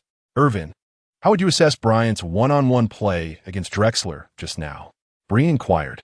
"I cannot deceive the fans or myself. That move by Kobe was undoubtedly of superstar caliber." Johnson replied, "Although Drexler was not a defensive maestro among shooting guards, he was no slouch either, despite Kobe's seemingly simple crossover that allowed him to bypass Drexler. The intricacies of the maneuver were abundant. The realistic shoulder drop, the shifting of footwork during the dribble beneath the legs, and the unparalleled speed of breakthrough, alongside a keen insight into fleeting opportunities, all exemplify the qualities and abilities of a top-tier shooting guard. While Kobe's style may appear somewhat extravagant compared to Michael's, can we truly demand more from a second-year rookie?" The illustrious Magic Johnson, brimming with enthusiasm, finds his perspective on Kobe transformed by this play. In a live broadcast, Coach Zhang swiftly morphs into a fervent admirer of Kobe, exclaiming, "Ah, what a splendid play by Kobe." From this slow-motion replay, we can clearly observe his technical mastery in executing a dribble beneath the legs to bypass his opponent. As the saying goes, a minute on stage requires 10 years of practice off stage. Although Kobe's move may seem simple and swift, a dribble beneath the legs followed by a sudden stop and jump shot, achieving such a level on an NBA court necessitates years of foundational skill in ball handling and footwork. While Allen Iverson's dribbling is undoubtedly flamboyant, it is the efficiency demonstrated by Kobe and Jordan that stands paramount in practicality. Unfortunately, some of our CBA guards and basketball enthusiasts tend to idolize the flashy dribbling and breakthrough techniques, forgetting that the ultimate aim of these skills is to outmaneuver opponents. If one fails to get past their defender and ends up being stripped of the ball, can that truly be deemed acceptable? In American street basketball, one can only dribble 3 times emphasizing the importance of practicality. Sometimes, even with the same dribble beneath the legs, one player can get by while another cannot. The difference often lies in the solidity of one's fundamental skills. Hence, it is vital for our fans to remember that playing basketball is not merely about showcasing flair and skill. The true essence of the game lies in scoring and making those shots. Beside him, Suchun adjusted her glasses and hastily praised. Coach Zhang is absolutely right. His insights are exceedingly reasonable. The focus returns to the United Center, where the game continues. The Rockets are on the offense. Clyde Drexler, who was recently outplayed by Kobe, positions himself on the right wing, signaling for the ball from the point guard, clearly intent on retaliating against Kobe. Kid, scoring is always easier than defending. Let me test your defense. Indeed, Clyde, I have always preferred challenges. Clyde Drexler, the 14th pick in the 1983 draft, despite being selected lower than others, swiftly rose in the league. In the early years of his career, Drexler boasted explosive athleticism, although his height of 2.01 meters and wingspan of 2.09 meters were relatively average. His vertical leap and explosiveness were exceptional. The Glide participated in 5 consecutive NBA slam dunk contests, yet regrettably never clinched the championship, securing only a second-place finish at best. Clyde Drexler spent the majority of his illustrious career with the Portland Trail Blazers, where he remains the franchise's all-time leading scorer, a record that even the likes of Damian Lillard has yet to surpass. After selecting Drexler in 1983, the Trail Blazers found themselves with the second overall pick in the 1984 draft. Unfortunately, following Hakeem Olajuwon's selection by the Houston Rockets as the first overall pick, they opted not for Michael Jordan or Charles Barkley, but instead chose the underwhelming center Sam Bowie. A well-known adage in the NBA suggests that with the first and second picks, there is always one misstep. Had the Trail Blazers chosen Jordan, Barkley, or even John Stockton, alongside the Glide Drexler, they might not have endured a championship drought following the era of the legendary Bill Walton. There are theories positing that the Trail Blazers refrained from selecting Jordan due to the overlapping positions of Jordan and Drexler, as they sought a center instead. Although Drexler played small forward during his college days, he predominantly took on the role of shooting guard in the NBA. Magic Johnson himself remarked that Drexler was not inferior to Jordan, suggesting that had he played small forward, his career might have reached even greater heights. Indeed, the shooting guard role somewhat constrained Drexler's greatness, as he was not a universally versatile scorer. His tendency to drive predominantly to the right provided defenders with more opportunities to anticipate his moves. 3 days prior, Qin Fei had instructed assistant coach Tom Thibodeau to compile a collection of Drexler's most emblematic game footage for Kobe Bryant, urging him to study it diligently. Thibodeau, known for his defensive acumen as the coach of the Chicago Bulls, offered invaluable insights to Kobe regarding defensive strategies. Chapter 58, A Unified Strategy of Offense and Defense. Predicted to be the best defensive lineup of the year on the court, Drexler, after executing a probing step, attempted to penetrate, but Kobe had already sealed off the right flank. Thus, the Glide clenched his jaw and swiftly shifted to drive towards the left. Kobe's footwork was marked by agility and precision. His long arms, as serpentine as they were nimble, constantly disrupted Drexler's movements. This attempt at a directional breakthrough was thwarted once more, with the ball nearly being stripped from Drexler's grasp by Kobe. In a moment of panic, Drexler resorted to using his protecting hand to nudge Kobe's chest, creating space to leap back and attempt a shot. However, the keen-eyed Kobe had already anticipated Drexler's intentions. As the seasoned veteran soared into the air, Kobe's form resembled a taut bowstring, suddenly released. With the explosive vitality of a 19-year-old, combined with the skill and experience of a 22-year-old, and supported by a legendary coach working silently behind the scenes, Kobe was infused with an indomitable spirit in that fleeting moment. He yearned to demonstrate to every Chicago fan on the court, "I am a superstar." The two legendary shooting guards, one an old master and the other a rising star, leaped almost in unison. Just as the basketball slipped from Drexler's fingertips, a shadow enveloped his vision. Kobe soared a full head above Drexler, effortlessly swatting the ball away without fully extending his long arms. This allowed him to control the force of his block with remarkable finesse. The ball, propelled forward by its own momentum, met Kobe's palm, the opposing forces nearly canceling each other out. It appeared as though the basketball had adhered to Kobe's hand, descending in tandem with his landing. In the astonished gaze of Drexler, Kobe wasted no time, accelerating towards the front court.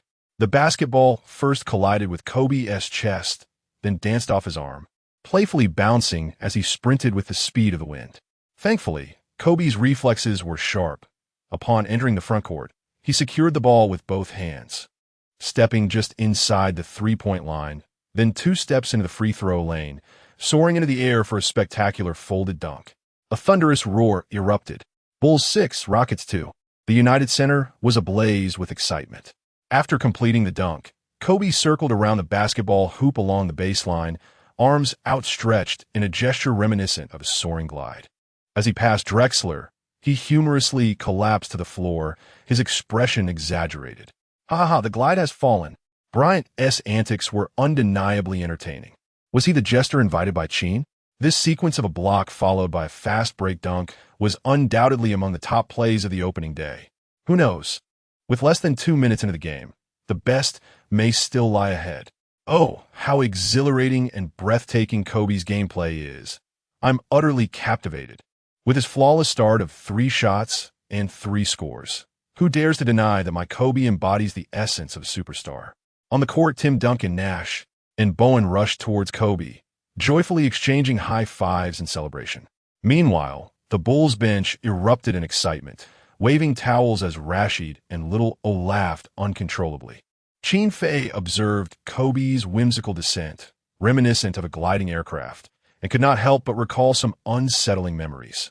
It seemed necessary for him to remind Kobe to refrain from purchasing a private plane in the future, let alone boarding one. The Rockets' head coach, Tomjanovich, could no longer maintain his composure and promptly called the first time out of the game. As Drexler exited the court, he shook his head repeatedly, overwhelmed with frustration. Was he truly aging? On the Bulls' side, Qin Fei and the substitutes exchanged high fives with the starting 5 as they came off the court. Ray Allen, while high-fiving Kobe, sincerely gave him a thumbs up, astonished by Kobe's grueling summer training. The speed of his improvement was indeed astonishing. Such a balanced offensive and defensive prowess was sufficient to secure his place in the starting lineup. However, Ray Allen was not one to concede easily. He resolved to present his finest performance in the upcoming minutes. Qin Fei remained unperturbed, confident that Kobe's shooting touch was heating up. Not allowing him to play would be a waste of resources. The fact that Coach Tomjanovich called a timeout less than 2 minutes into the game indicated that Qin Fei's pre-game strategy had already gained an advantage. Regardless of Kobe's current offensive capabilities, his defensive skills were undoubtedly at an elite level among guards. If this trend continued, while Kobe might not secure a spot on the All-Star team, he certainly had a chance to be named to the All-Defensive team. In the Tianchao 5-set live broadcast room, Wei Ping Bryant had already begun predicting the best lineup for the new season, filled with elaborate fanfare. Over 6 million fans nationwide eagerly gathered in front of their televisions to watch the Bulls vs. Rockets season opener. In a village square in a mountainous area of the Northeast, black and white televisions also broadcasted this focal battle, where men, women, and children sat on small stools, engrossed in the game. These black players are truly exceptional. Is that number 8 on the Bulls Jordan? Truly, the Air Jordan. How ignorant. Jordan is number 23, all right? There's number 23 on the court. Look at that tall, goofy guy. He has number 21. ISNT that, Duncan. So tall. Did he score tonight? Wah, Grandpa. I don't want to watch this. I want to see Sun Wukong. What is so interesting about a monkey? Basketball is far better. There will be cheerleaders performing during halftime. In Los Angeles, at the Staples Center, within the Lakers' locker room, due to the time difference between the Eastern and Western conferences, the Lakers' season opener against the Utah Jazz would not commence for over an hour. At this moment, Shaquille O'Neal, Robert Horry, Sean Kemp, and others are engaged in lighthearted banter within the locker room, expressing envy for Michael's opportunity to return to his original team to receive a championship ring. Surely, this necessitates a minimum of 2 games of rest, right? Who could blame him? For he is the basketball deity. Even Shaquille must concede the position of leader to Michael. Tonight's match against the Jazz promises to be a formidable challenge. Yet we have the Rain Man, Sean, who is more than capable of countering Karl Malone. There's no need for envy. By this time next year, we shall all be standing in the Staples Center receiving our rings. This season's championship is destined to be ours. I'm eagerly anticipating it.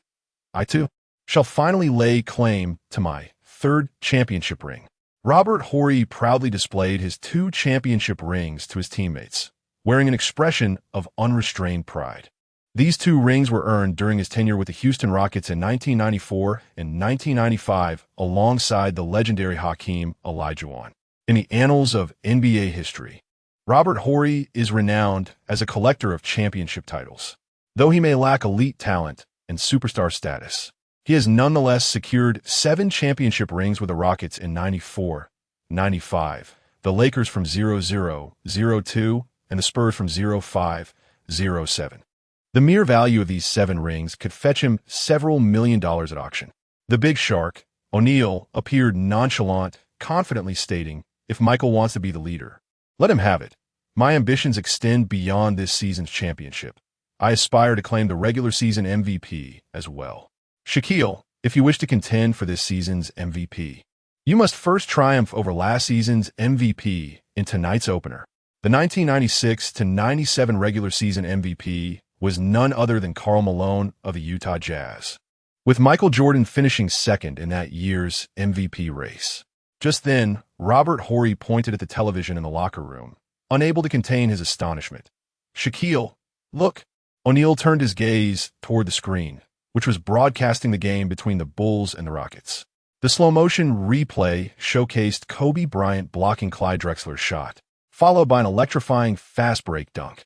O'Neal's eyes widened, and he couldn't help but exclaim, "No way. Is that really that kid Kobe? Has he taken something?"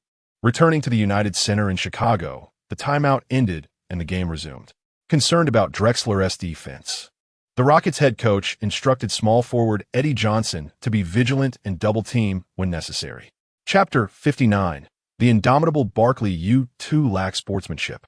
After all, he is merely a sophomore rookie, and Tomjanovich does not believe that Kobe's extraordinary performance can be sustained. As the Rockets initiated their offense, the dynamic Barkley decisively positioned himself, receiving a pass from the point guard. With swift acceleration, he effortlessly evaded the sluggish defender, stopping abruptly near the paint to release a mid-range shot. Swish! The ball found its mark with precision. Bulls 6, Rockets 4. Officially listed at 6 feet 6 inches, Charles Barkley is, in reality, no taller than 6 feet 5 inches. And when standing alongside the 6 feet 6 inches Kobe, he appears slightly shorter.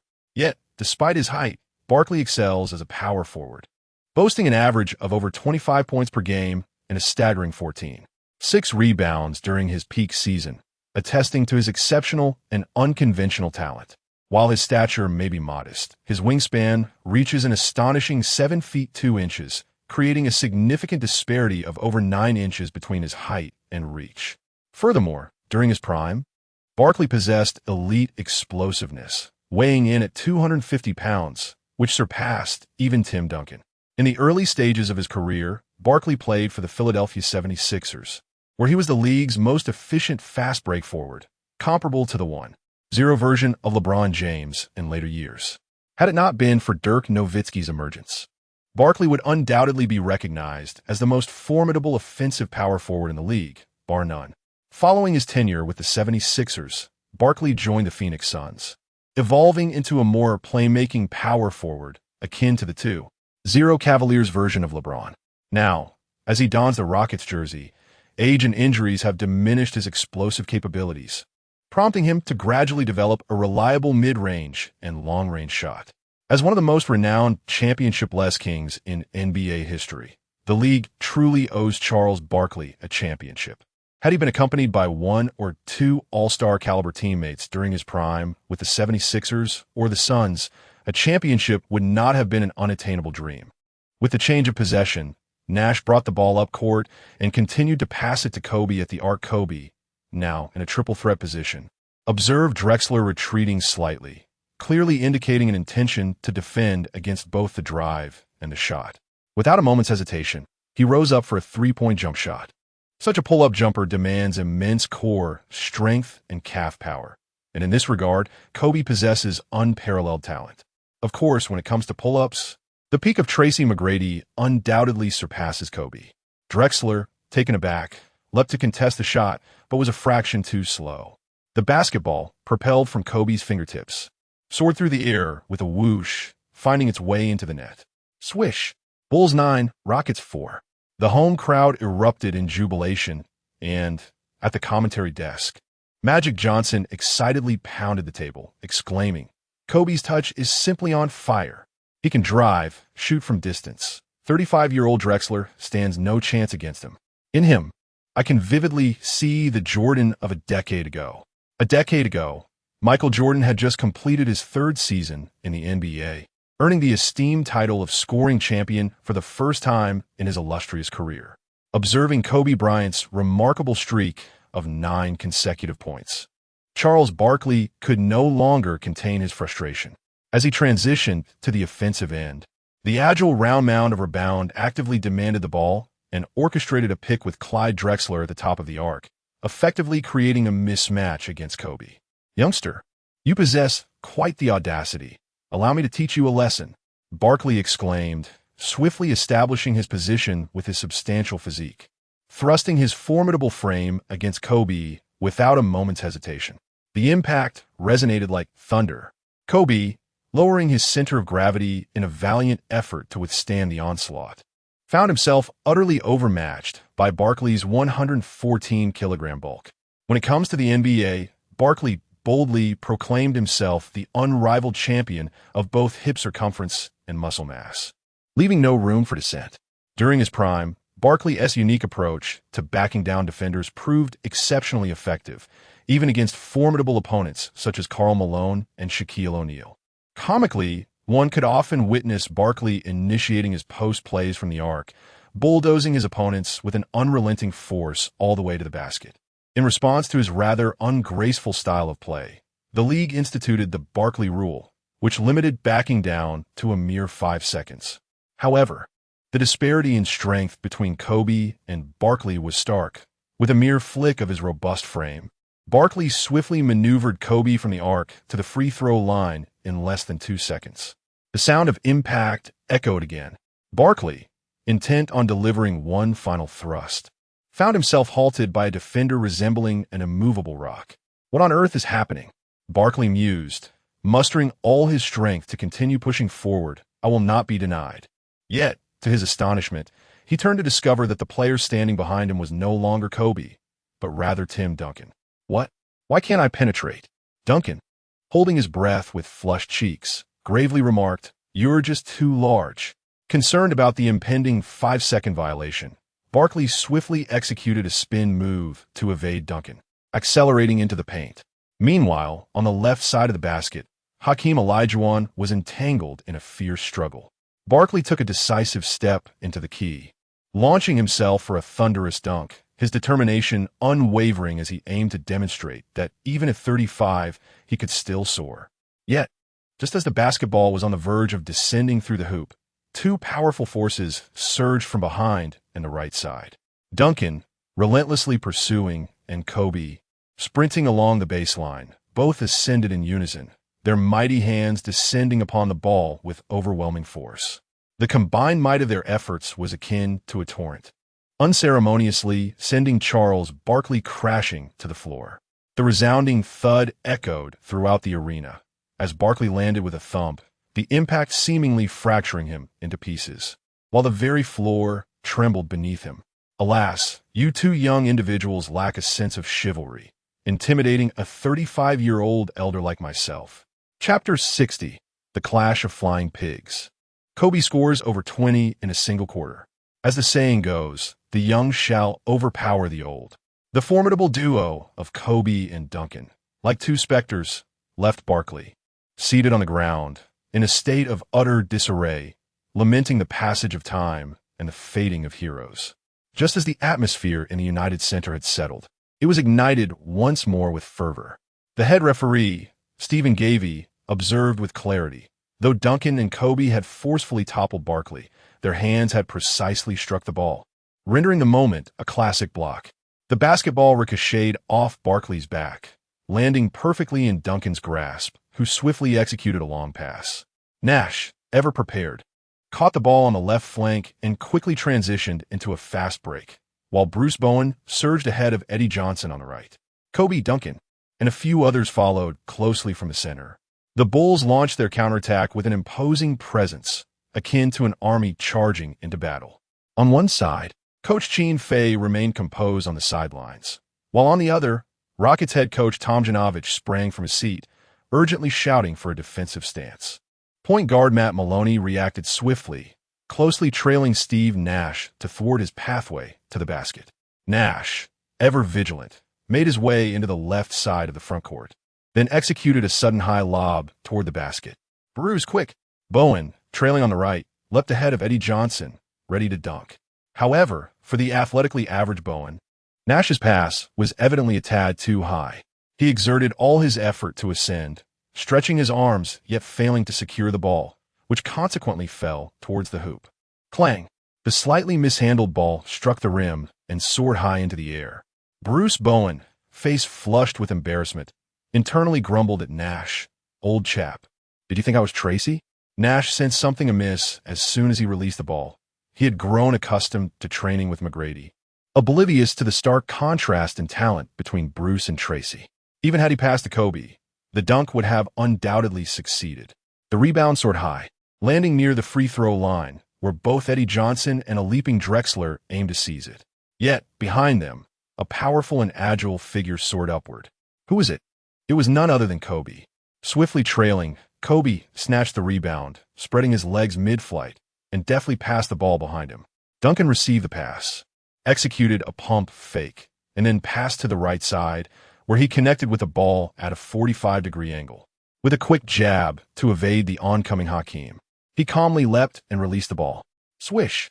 The basketball sailed through the net, creating a delightful splash. In an exhilarating fast-break counterattack, the basketball was passed among the 5 starting players, culminating in a decisive three-point shot that pierced through the net. The Bulls fans at the United Center erupted in sheer ecstasy, many unable to contain their excitement as they leapt from their seats. OMG WTF? What on earth did I just witness? This fast break was nothing short of spectacular. The youthful exuberance of this talented squad showcased their prowess against the seasoned veterans of the Rockets. It was a classic fast break, filled with talent, speed, luck, and a touch of whimsy. Bruce Bowen's soaring dunk indirectly contributed to this magnificent play. I am utterly enamored with this team. They are destined to illuminate the future of the Bulls. The shot was made, and it was a stunning three-pointer that eclipsed the dream. Remarkable. The Bulls executed a commanding 12-4 run, decisively overpowering the two-time champion Rockets, last season's Western Conference second seed, who boasted 3 superstars. Seated on the sidelines, Coach Qin Fei wore a smile, pleased that his players adhered to his pre-game strategic planning. Against a team like the Rockets, characterized by an aging roster, the key was to accelerate the pace. Faster was better.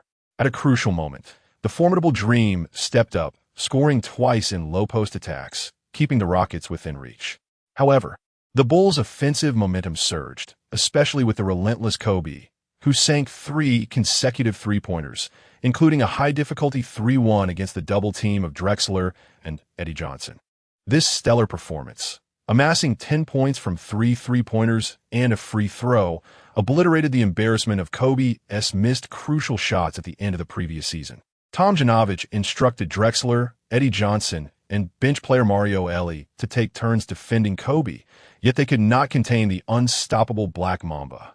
In the final 3 minutes of the first quarter, Qin Fei replaced Bruce Bowen and the impressive Judah with Ray Allen and Ben Wallace, gearing up for a robust entrance.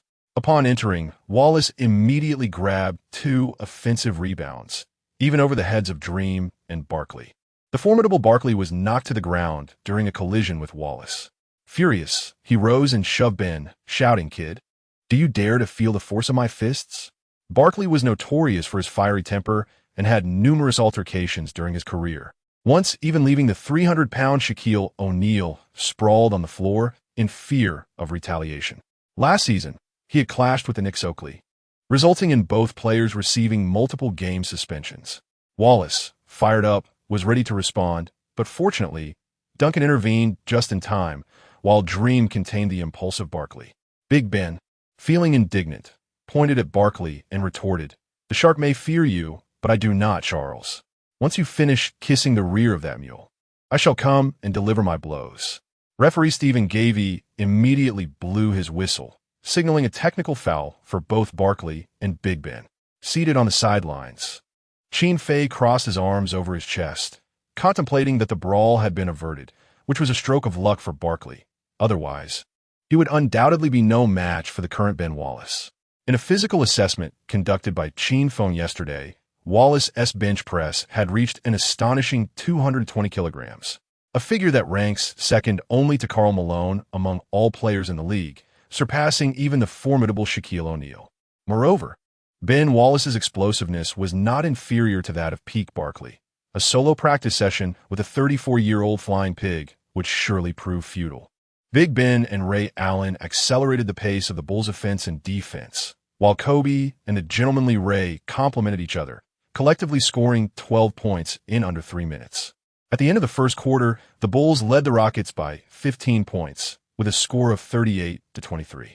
Kobe played the entire 12 minutes of the first quarter, achieving an impressive 8 out of 11 from the field, including 4 out of 6 from beyond the arc, and 3 out of 3 from the free throw line, amassing a staggering 23 points.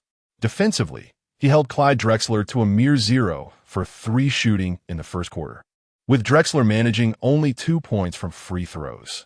Among the 7 Bulls players who took the court in the first quarter, all but Big Ben managed to score. Even in the brief 3 minutes he played, Big Ben aggressively secured 6 rebounds, including 3 offensive boards. Qin Fei was thoroughly pleased with the player's performance, and he could distinctly sense that the Rockets had truly aged, fully retreating from the championship contention. Chapter 61. Kobe's player rating achieves S. Divine tactical board as the second quarter commenced. Qin Fei deployed Ray Allen, Manu, Ginobili, Del Curry, Shaquille O'Neal, and Rasheed Wallace. The Rockets' second unit was led by the formidable center, Kevin Willis. Tom Janovich had initially believed that the second unit could narrow the score gap, yet he evidently underestimated the Bulls' towering bench duo. The twin towers of Rasheed Wallace and Shaquille O'Neal executed their strategy with remarkable finesse, proving potent even without the S-tier tactical card. Old Curry and Ray Allen effectively supported from the perimeter, while Ginobili's serpentine drives began to exhibit lethal effectiveness. Within just 3 minutes of the second quarter, a surge of 10-3 swiftly expanded the Bulls' lead to over 20 points. Overall, the Rockets' bench lacked depth and suffered from age, leaving Tom Janovich with no choice but to prematurely summon Drexler and Barkley. Observing Drexler's entry, Qin Fei also called upon Kobe to take the court. Tonight, Kobe was on fire, and his playing time was assured. The Bulls' performance in their season opener was nothing short of astonishing, overpowering the Rockets with ease. Qin's contributions as the interim coach were invaluable. Should the Bulls advance to the playoffs with such a rookie ensemble, Qin would undoubtedly be a prime candidate for Coach of the Year. Given my insights into Qin's temperament, it seems the Bulls' objectives this season extend far beyond merely reaching the playoffs. I have begun to appreciate this entirely new roster of the Bulls, despite the absence of a single star among the 12 activated players. One senses that they all have the potential to become all-stars in the future. Amidst the commentary, the match continued with fervor. With a significant lead, the Bulls' young squad might become complacent defensively, inadvertently providing an opportunity for the aging Rockets. Under the leadership of Barkley and Drexler, the Rockets quickly retaliated with a run of 10-3.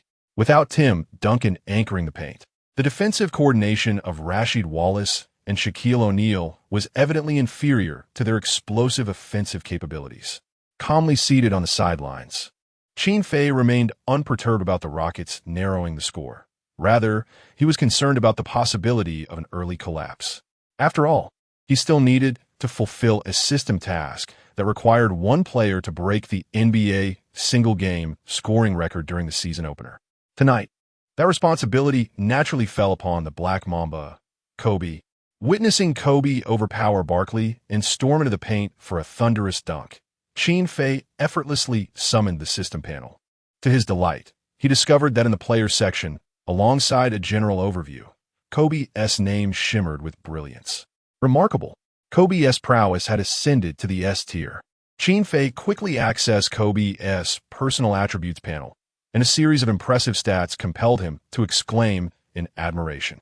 Name: Kobe. Age: 19. Height: 1.98 meters. Weight: 95 kilograms. Wingspan: 2.11 meters. Standing reach: 2.62 meters. Vertical jump: 97.6 centimeters. Hand length: 21.1 centimeters. 100-meter sprint: 11.2 seconds. Bench press: 120 kilograms. Speed: 90. Strength: 85. Post play: 80. Layup: 90. Close shot: 90. Mid-range shot: 92. Three-point shot: 90. Dunk: 92. Ball handling: 9 assists, 85 rebounds, 86 blocks, 88 steals, 90 defense, 90 free throws, 90 stamina, 90 willpower, 95 overall rating. After swiftly reviewing Kobe's personal attributes, Qin Fei marveled at how these values truly befit a superstar. With the enhancement of an S-grade tenfold training card, coupled with the systematic training provided by Qin Fei, Kobe's current prowess had already surpassed that of his 4th year in his previous life.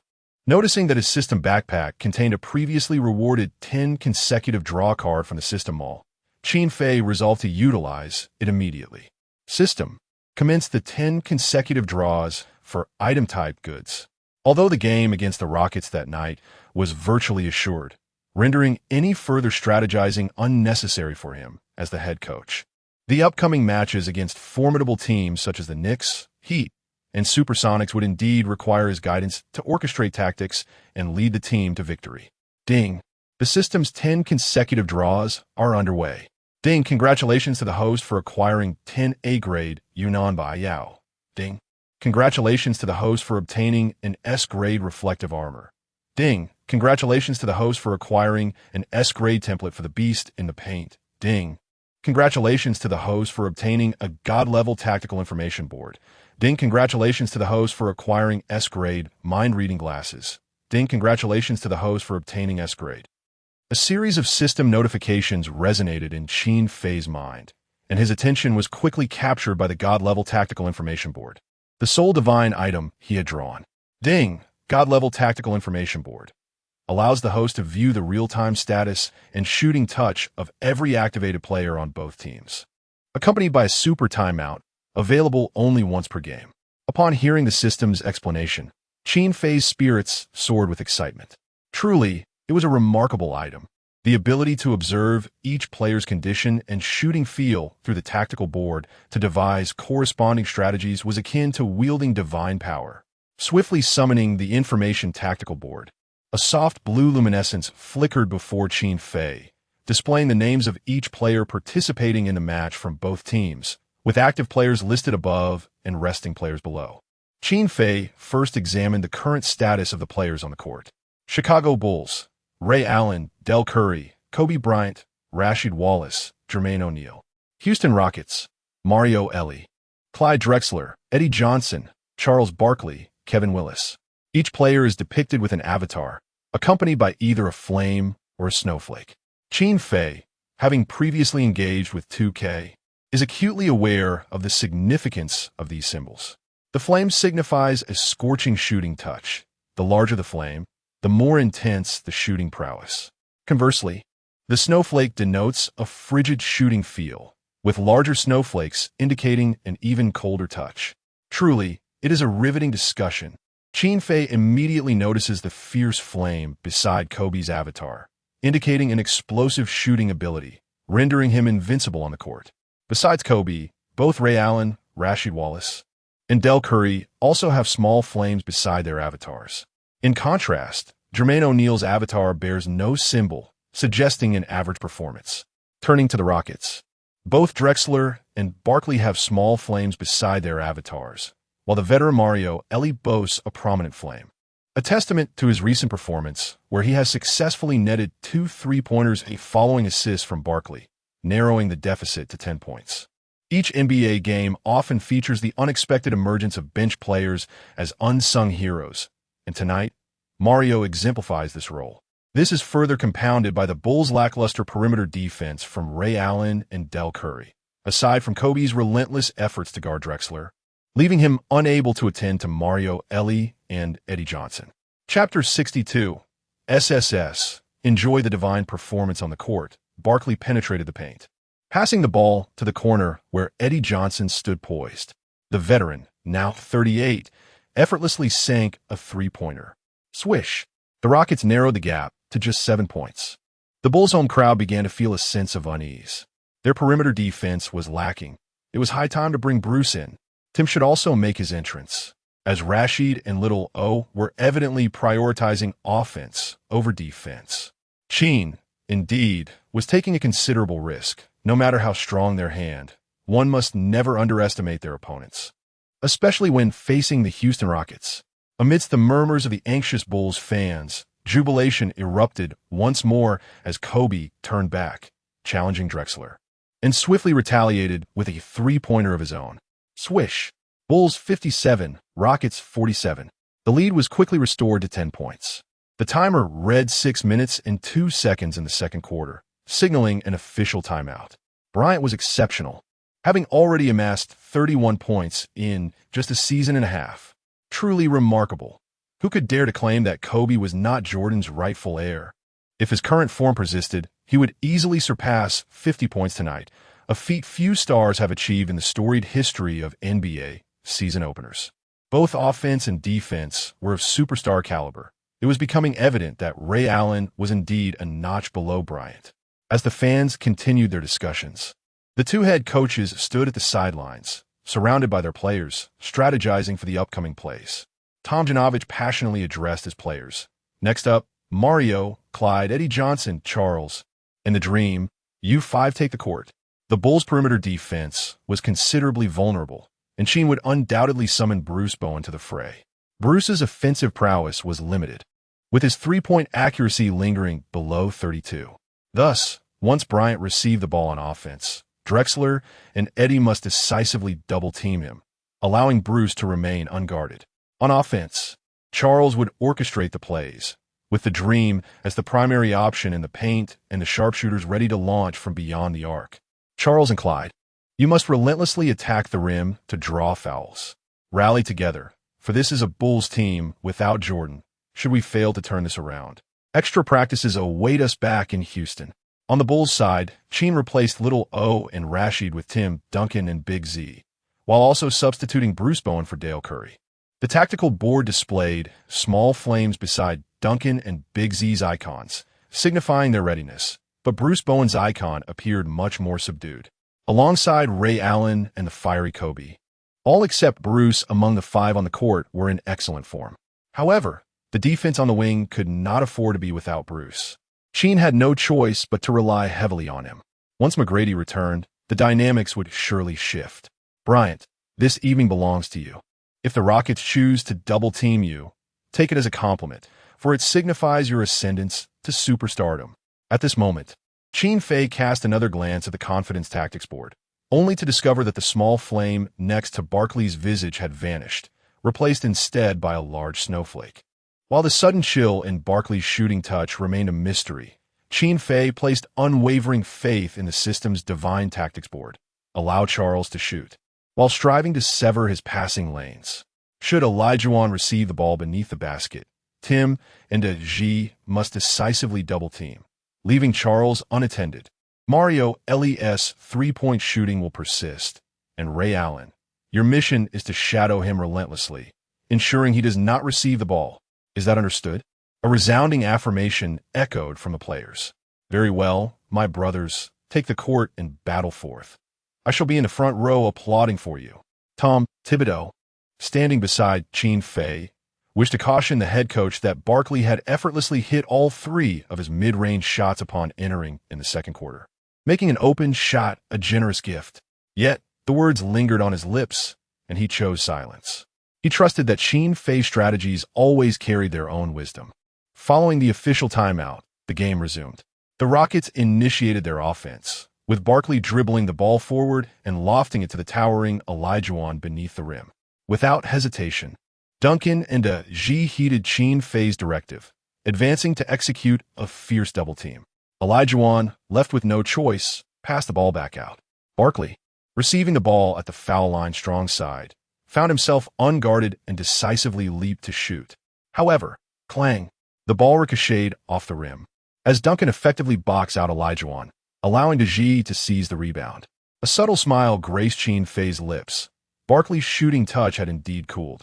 The tactical board had proven its worth. Tom Thibodeau, sitting beside Qin Fei, was equally astonished. Barkley's mid-range shot had missed. Could it be that Qin Fei possessed some extraordinary ability? Deji, having secured the rebound, promptly passed the ball to Kobe, who swiftly transitioned into a fast break. Meanwhile, Drexler and Mario had already raced back on defense for the Rockets. Filled with confidence, Kobe sensed he had found his rhythm. Upon entering the front court, he faced the Rockets' dual guards blocking the lane, and without hesitation, he halted at the arc beyond the three-point line and took a decisive shot. Clang! The sound of iron reverberated. Kobe's shot was clearly overpowered, striking the rim and bouncing high. Barkley, relying on his exceptional explosiveness, effortlessly secured the high rebound and immediately executed a long pass. Olajuwon, still not fully back on defense, received the ball in the backcourt and effortlessly dunked it. Boom! Bulls, 57-49, Rockets. The deficit had been narrowed to 8 points. Seated at the sidelines, Qin Fei furrowed his brow slightly. Kobe's recent shot selection seemed rather unwise. To his astonishment, in the subsequent 2 offensive plays by the Bulls, Kobe missed both a mid-range jumper and a three-pointer. Clang! Clang! 3 consecutive iron shots. Was this truly the fiery Kobe? Qin Fei cursed the system under his breath, but in the next moment, when he glanced back at the tactical information board, his eyes nearly bulged. Goodness, had Kobe's shooting touch transformed into a flurry of snowflakes? After 3 consecutive misses, his feel for the game plummeted from a blazing fire to a chilling frost. Was this truly necessary? Rubbing the back of his head, Qin Fei felt a wave of unease wash over him. He had been counting on Kobe to shatter the single-game scoring record in the season opener tonight. How could they afford such a cold shooting touch? In the midst of his contemplation, a sudden spark of inspiration illuminated his mind. He swiftly summoned from his system backpack the long-held S-Class Superstar Peak single-game experience card. Ding! The use of S-Class Superstar Peak single-game experience card was successful. Target player, Kobe Bryant. Ding! This S-Class experience card elevates the target player's abilities to their pinnacle state, maximizing several attribute values, with a duration limited to this game. Ding! Kobe Bryant's mid-range attribute value has reached 100. Ding! Kobe Bryant's stealing attribute value has reached 100. Ding! Kobe Bryant's dribbling attribute value has reached 100. Ding! Kobe Bryant's three-point attribute value has reached 99. Ding! Current player rating for Kobe Bryant. SSS. Qin Fei, overwhelmed with excitement, leapt from his seat. Next, please enjoy the performance of the divine. Chapter 63. Strange Events, an intimate encounter with Barkley and Kobe at this moment on the court. The Rockets launched a swift counterattack. Barkley assisted Mario Ellie, positioned outside the three-point line on the right, who took the shot. Whoosh! Ray Allen's defense faltered for just a moment, leaving him helpless as he watched Mario release the ball.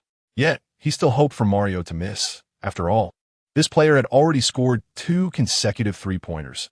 How could he possibly maintain such scorching form? However, swish! The crisp sound of the net shattered Ray Allen's hopes, compelling him to internally acknowledge the truth of his coach's words. Kobe's 3 missed shots allowed the Rockets to surge with a 7-0 run, narrowing the gap to just 1 point. Bulls 57, Rockets 56. Rockets head coach Rudy Tomjanovich was brimming with excitement, his face glowing with vitality. Casting a glance towards Qin Fei that exuded the pride and satisfaction characteristic of an old-school championship coach.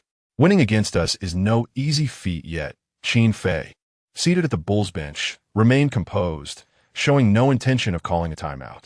At this moment, The information tactics board before Qin Fei revealed that the hottest player for the Rockets had shifted from the legendary Hakeem Olajuwon to Mario Elie. Having come off the bench, had already amassed 19 points, the highest on the team. Nevertheless, Qin Fei felt no concern. For the player with the most fervent shooting touch on the board was not Mario Elie, but rather Kobe Bryant. His extraordinary prowess had reached the pinnacle level of Michael Jordan. One must ask, who could possibly stand in his way? Casting a sidelong glance at Michael Jordan, who sat not far away, a confident smile graced Qin Fei's lips.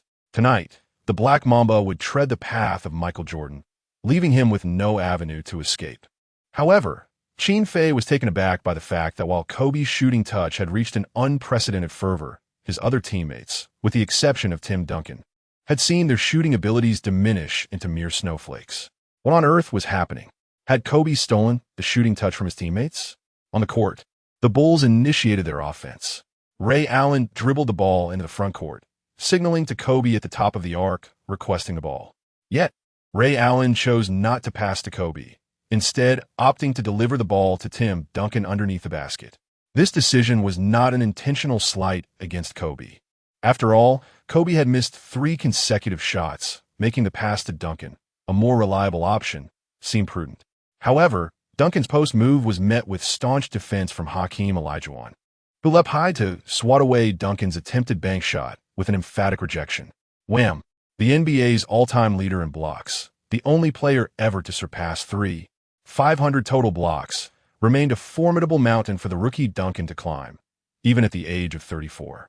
In a remarkable display of athleticism, Hakeem Olajuwon directed his block towards the vicinity of Charles Barkley. Just as Barkley reached out to seize the descending basketball, a shadowy figure resembling a drawn sword swiftly darted past him. With a resounding clap, it was none other than Kobe Bryant. With a powerful grip, Kobe snatched the basketball and, under Barkley's astonished gaze, surged into the paint like lightning.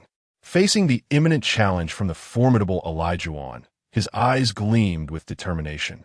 Undeterred by the threat, he leaped, using his body to shield himself against Olajuwon's imposing presence, executing a gravity-defying layup with a deft pull-up. The basketball traced an exquisitely intricate arc, slipping past the outstretched fingers of Olajuwon, bouncing off the rim, then rising and falling once more. Swish! Kobe's extraordinary shot ignited a fervor throughout the United Center, as anxious Bulls fans, fearing a potential Rockets comeback, erupted into jubilant cheers. Seated courtside, the legendary Michael Jordan rose to applaud Kobe's audacious maneuver against Olajuwon, acknowledging the challenge that even he might not have successfully met. In a luxurious box above, the iconic Michael Jackson, who had contemplated departing, opted to remain seated, instructing his assistant to reschedule his flight to Los Angeles for the following morning. I must witness the conclusion of this match. On the high-definition screens above the court, the electrifying moment of Kobe snatching the ball from Barkley and driving toward the basket against Olajuwon played on repeat. The commentator, Magic Johnson, passionately exclaimed, "Kobe Bryant has taken on both Olajuwon and Barkley single-handedly. After 3 consecutive missed shots, he dares to perform like this. Kobe is truly reminiscent of Jordan." Observing the spotlight shifting towards the young Kobe, Barkley was unwilling to concede defeat, determined not to let his team's scoring opportunity slip away. As possession shifted to the offensive side, Barkley held the ball high, now matched against Kobe. The tension between the two was palpable. "Kid, you're quite the brash one. Do you really believe I could crush you with my weight?" Barkley taunted. "Charles, I know you've been longing for a taste of my prowess, but I assure you, that chance will not come." Kobe jested, his focus razor-sharp, his long arms poised like coiled springs. "Oh, you think you can defend me? Let us see if you can keep Tim from coming over. I'll have you questioning your very existence." Barkley retorted, "But I'm a prize cabbage, and I won't let a pig like you trample me." "Huh, trampling cabbages is my specialty." Just as the words left his mouth, Barkley pivoted suddenly, crashing into Kobe with his full weight. Thud! Kobe braced himself, yet was still pushed back a step by Barkley's force. The All-Star Peak Experience card had enhanced most of Kobe's attributes, but his strength had only increased by 2 points. After all, this experience card considered the innate talent and qualities of any player it was applied to. After enduring 3 relentless assaults from the flying pig, Kobe, in a moment of sudden inspiration, executed a perfectly timed chair pull, causing Barkley to lose his balance and nearly tumble. In the 21st century, such an act would be deemed a foul. Yet on the NBA stage of 1997, it was entirely permissible. "Goodness," Barkley exclaimed as Kobe, swift as the wind, advanced a step, his hand darting forth like lightning, and deftly stripped the basketball from Barkley's grasp. With a swift bend, Kobe seized the ball, his feet gliding like wheels of fire, propelling him into a fast break toward the front court. Whoosh! His footsteps were as swift as the wind, his speed almost supernatural. The furious Barkley shifted into high gear, desperately pursuing him, only to find the distance between them increasing. By the time the fastest Barkley reached the three-point line, Kobe had already positioned himself a mere half-meter within the free throw line. Suddenly, he leapt, his body soaring like a majestic bird, sweeping over the entire painted area, one hand gripping the ball, drawing back the bowstring, and then unleashing a ferocious slam dunk. Boom! Amidst the thunderous sound, Kobe, to counter the immense force of inertia, firmly grasped the rim, his body swinging violently in midair. Meanwhile, the oncoming tank that was Charles Barkley could not halt his momentum, colliding directly into Kobe from behind. The backward sway of Kobe's body, influenced by the inertia, coincidentally countered Barkley's forceful advance, resulting in an extraordinarily bizarre scene. Barkley, having lightly rear-ended Kobe, wrapped his arms tightly around Kobe's lower body, his face pressed against Kobe's backside. This unexpected softness momentarily ensnared Barkley in a state of bliss. Still clutching the rim with one hand, Kobe suddenly sensed the peculiar situation behind him, feeling a surge of embarrassment and anger. "Damn it, Charles, you old rascal. Let go of me quickly." Chapter 64. The Frenzied Black Mamba and the Desperate Glider. It was only then that Barkley realized the situation and quickly withdrew his hand, taking a few steps back. "Goodness gracious, you audacious lad. How dare you take advantage of me?" Kobe released his grip and leaped down, turning to Barkley and shouting furiously, "What the hell are you talking about? You clearly just grabbed my backside, you shameless scoundrel. Thank goodness I don't have a girlfriend, or this would be a monumental misunderstanding." Barkley, his face flushed, vehemently denied the accusation. "Puffed. I was merely placing my warm cheek against your cold rear. Are you ever going to let this go? If it makes you feel better, why don't you give my backside a kiss too, and we can call it even? Get lost." Kobe, unable to contain himself any longer, placed his hands on his hips and burst into laughter. The players from both teams who had rushed over, believing a fight was about to ensue, quickly intervened to separate the two. As the score tightened, Kobe's sudden explosive performance thwarted the Rockets' momentum. Rockets head coach Tom Janovich, unwilling to take any chances, called for a lengthy timeout. With just 2 minutes and 51 seconds remaining in the first half, the score stood at Bulls 61, Rockets 56. The home crowd erupted in chants of Kobe's name. By now, he had already amassed a staggering 35 points. My goodness, the dunk he executed from just inside the free throw line was astonishing. It seemed almost effortless for him, and one could imagine him attempting a dunk straight from the free throw line itself. A dunk from the free throw line? That would be exceedingly difficult. No one in the NBA has yet accomplished such a feat, has they? With the first half still ongoing and Kobe tallying 35 points, if he continued this rhythm, would he not surpass 50 points tonight? A 60-point performance is certainly within reach. It all hinges on whether the Rockets can withstand the pressure. Let us hope there is no collapse before the third quarter concludes. It appears that the single-game scoring record for an NBA season opener belongs to Wilt Chamberlain at 56 points. It seems young Kobe is poised to challenge that record tonight. Wilt himself is seated in the front row, and it appears he will witness his record being eclipsed firsthand. The Bulls fans in the United Center, who had been engaged in fervent discussions just moments ago, suddenly erupted into laughter and cheers. This was prompted by a clear slow-motion replay on the four-sided screen above, showcasing the entirety of Kobe's fast break maneuver against Barkley. While Kobe's breathtaking display of offense and defense was indeed remarkable, and the dunk he executed was magnificent, what truly delighted and amused the fans was Barkley, who in a moment of madness had wrapped his arms around Kobe's legs. His face comically pressed against Kobe's backside. What on earth was Charles doing just then? Did he really kiss Kobe's behind? As the first fan in the stands exclaimed. The surrounding crowd erupted into uproarious laughter. Goodness gracious, that shameless Charles just took advantage of our young star. Clearly, he is infatuated with Kobe's charm. Watch out for the butt-kissing fiend. We must remain vigilant. Before the donkey's rear was even kissed, it had already been affectionately bestowed upon my colleague. The peculiar affection of the flying pig is truly remarkable.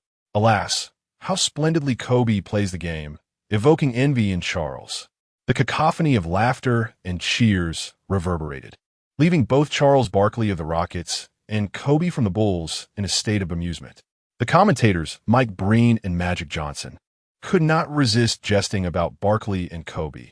Is Charles Barkley rehearsing his halftime performance in advance? Yet, Kobe bears no resemblance to a donkey. Rather, he resembles a fierce leopard. I wonder if the donkey brought by Reggie Miller will feel jealous of Kobe and silently berate Charles for his fleeting affections. At this moment, Qin Fei, seated before the Bulls bench, deliberately reminded the players surrounding him. When Barkley is on the court, everyone must protect their rear. After a hearty laugh, Qin Fei patted Kobe on the shoulder and declared, "Our only tactic from here on is to feed the ball to Kobe." Upon resuming play, an irate Barkley executed a pick and roll with Olajuwon, charging into the paint with explosive ferocity.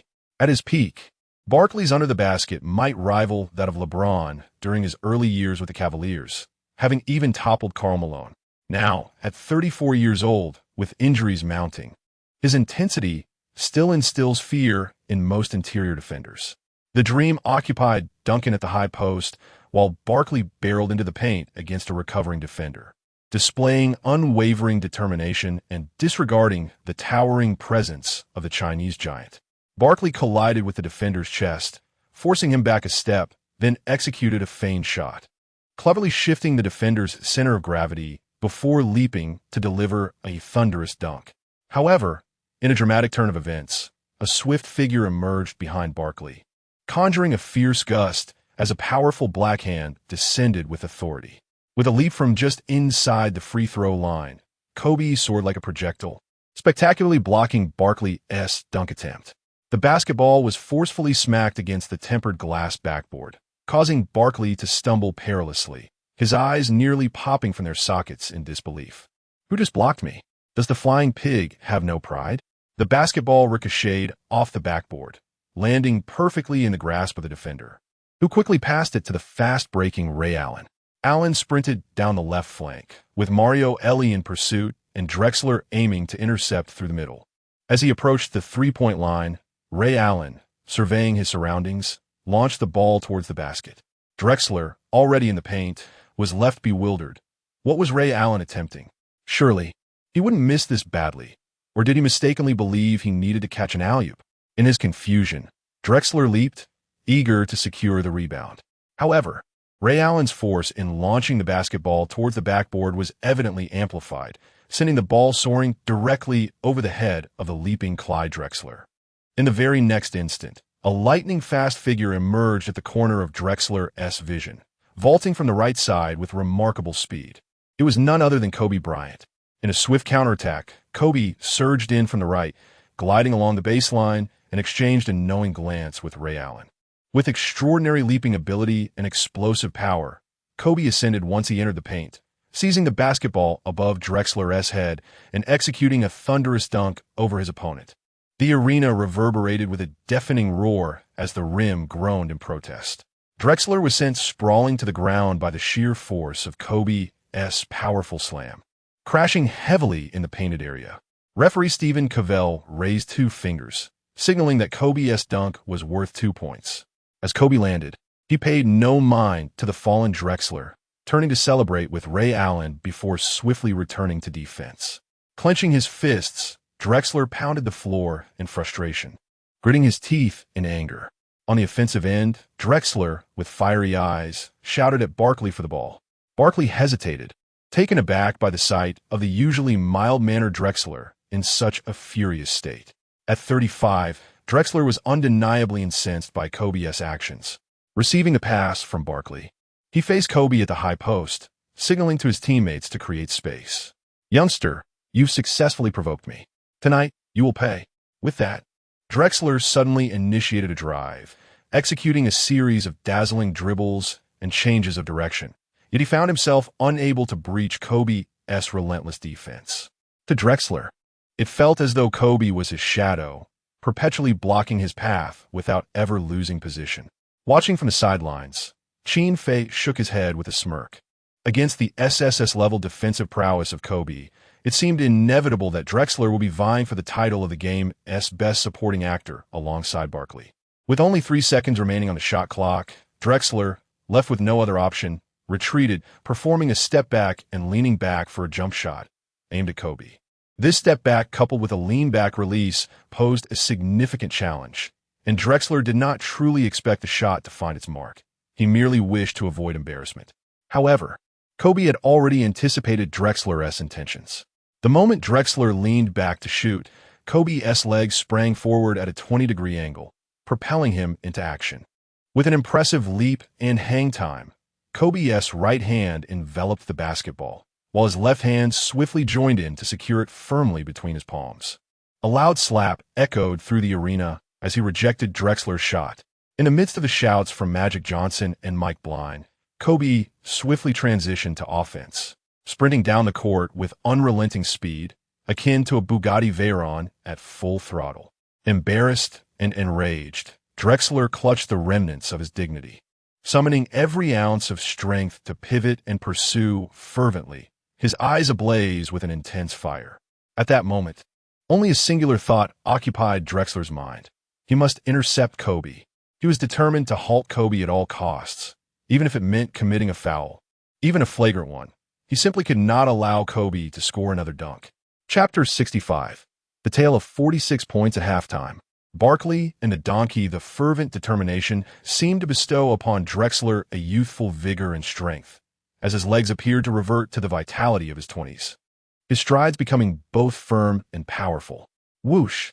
As Kobe advanced towards the three-point line, he momentarily decelerated, while the pursuing Drexler, in a frantic attempt, stretched his arms wildly. His left fingertips barely grazed Kobe's shoulder, while his right hand clutched the hem of Kobe's jersey.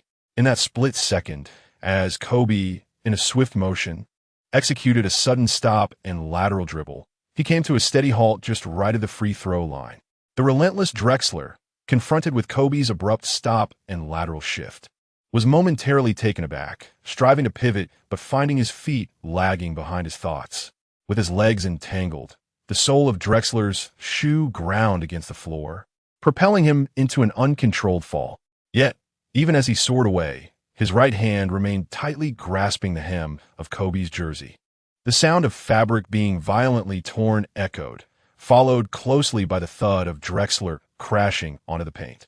Simultaneously, Kobe, his white jersey completely shredded, seemed oblivious to his exposed bronze skin as he coldly gazed down at the fallen Drexler, exhaling a deep breath before effortlessly leaping to take a shot.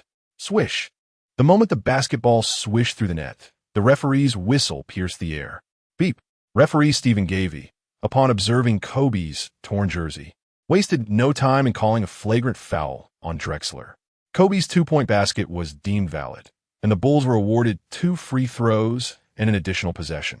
The home crowd erupted in ecstasy, particularly the female fans, who could not contain their excitement, leaping from their seats and screaming passionately, "Wow, Kobe! I love you! Kobe, I want to have your children." On the court, however, Drexler remained sprawled on the painted floor, enveloped by the cheers and cacophony, burying his face within his hands. A myriad of memories flashed before the glide's mind, like a slideshow, his collegiate days and the exuberance of his entry into the league. And the moment he hoisted the championship trophy alongside the dream, Olajuwon. In that instant, Drexler distinctly heard the voice within him declare, "Clyde, accept it. You are no longer young." With bare shoulders, Kobe approached the grounded Drexler, extending his hand with a light-hearted smile. "Old man, my jersey isn't worth much. You must take care of that old body of yours." Upon hearing Kobe's words, Drexler was momentarily taken aback, followed by a resigned smile. As the glide reached out to Kobe, and the two shared a smile that reconciled their rivalry. The cameras on the sidelines captured this poignant moment with clarity. Seated at the sidelines, Qin Fei was overwhelmed with emotion, pondering whether this was the essence of basketball's legacy. Swish! Swish! Kobe stepped up to the free throw line to execute a pair of penalty shots following a flagrant foul by the Glide, and he effortlessly sank both. The ball remained in the possession of the Bulls. Kobe, on a scoring spree, was unstoppable, adding a mid-range jumper and a buzzer-beater three-pointer before the end of the first half. In a mere 3 minutes, he shot flawlessly, making all 6 attempts, 1 three-pointer, and 2 free throws, resulting in a staggering 15 points, bringing his personal total for the half to a daunting 46 points.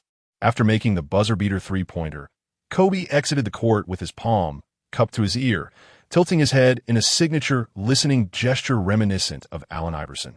The United Center erupted, with 22,000 fans fervently chanting Kobe's name. My goodness, 46 points at halftime.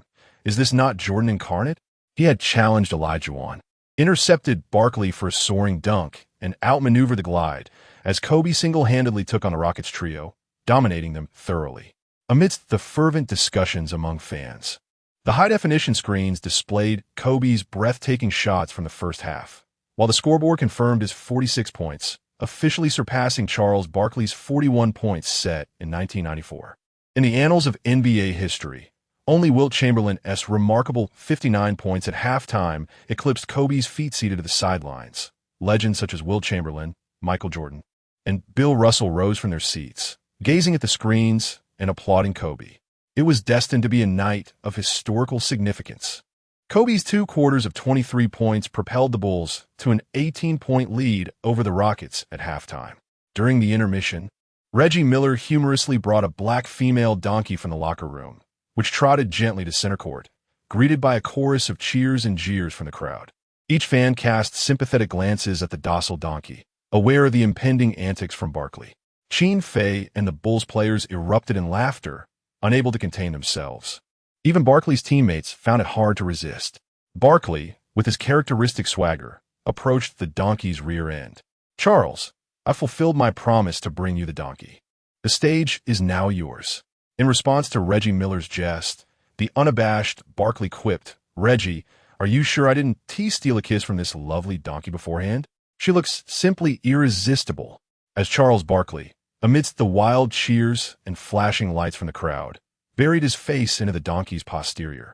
The seemingly gentle creature suddenly leaped up and let out a loud bray, followed by a resounding fart directed at Barkley.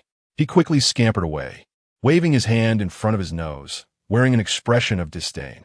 As Reggie Miller approached, grinning widely, and handed the microphone to Barkley, inquiring about the flavor. An exaggerated smile spread across Barkley's face. He widened his eyes and exclaimed, delightful. With the commencement of the third quarter, Qin Fei continued to have Kobe take the lead on offense, supported by Steve Nash, Ben Wallace, Rasheed Wallace, and Tim Duncan. As soon as he entered the game, Kobe launched a three-pointer over Barkley, followed by a deft maneuver, exploiting a mismatch to score against Hakeem Olajuwon, driving to the basket for a 2-1. In under a minute, he amassed 6 points, sustaining the fiery momentum from the first half, utterly demoralizing the Rockets. At 5:06 in the third quarter, with a smooth fadeaway jumper, Kobe's personal tally soared to 57 points, officially surpassing Wilt Chamberlain's record of 56 points, thus becoming the highest single-game scorer in NBA history during a season opener. Furthermore, at the tender age of 19 years and 66 days, he also claimed the title of the youngest player in NBA history to score 50 points, being the first to achieve this feat before turning 20. The player he surpassed in this record was none other than the basketball deity, Michael Jordan. The game was far from over. Kobe's record-breaking performance continued to unfold. Oh, how divine!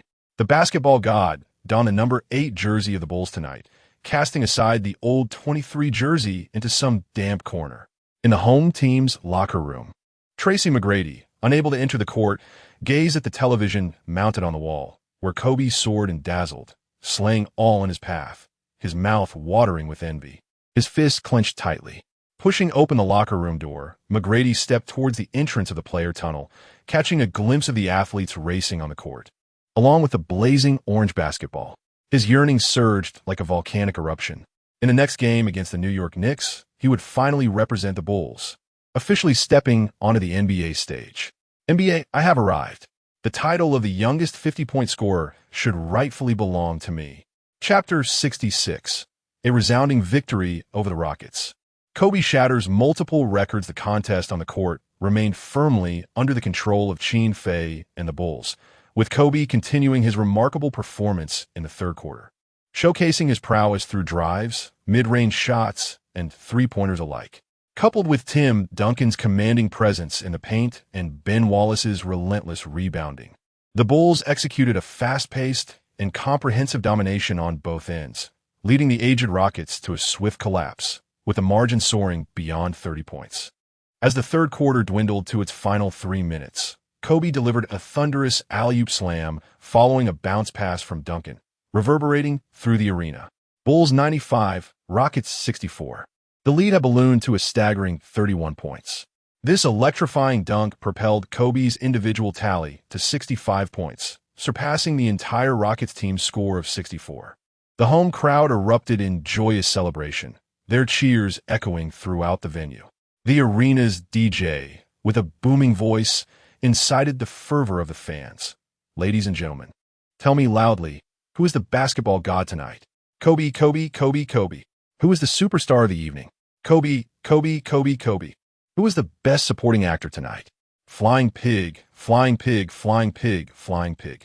Observing the inevitable turn of events, Rockets head coach Rudy Tomjanovich, with a heavy heart, saw his stars Hakeem Olajuwon and Charles Barkley disheartened and opted to withdraw his main players and surrender.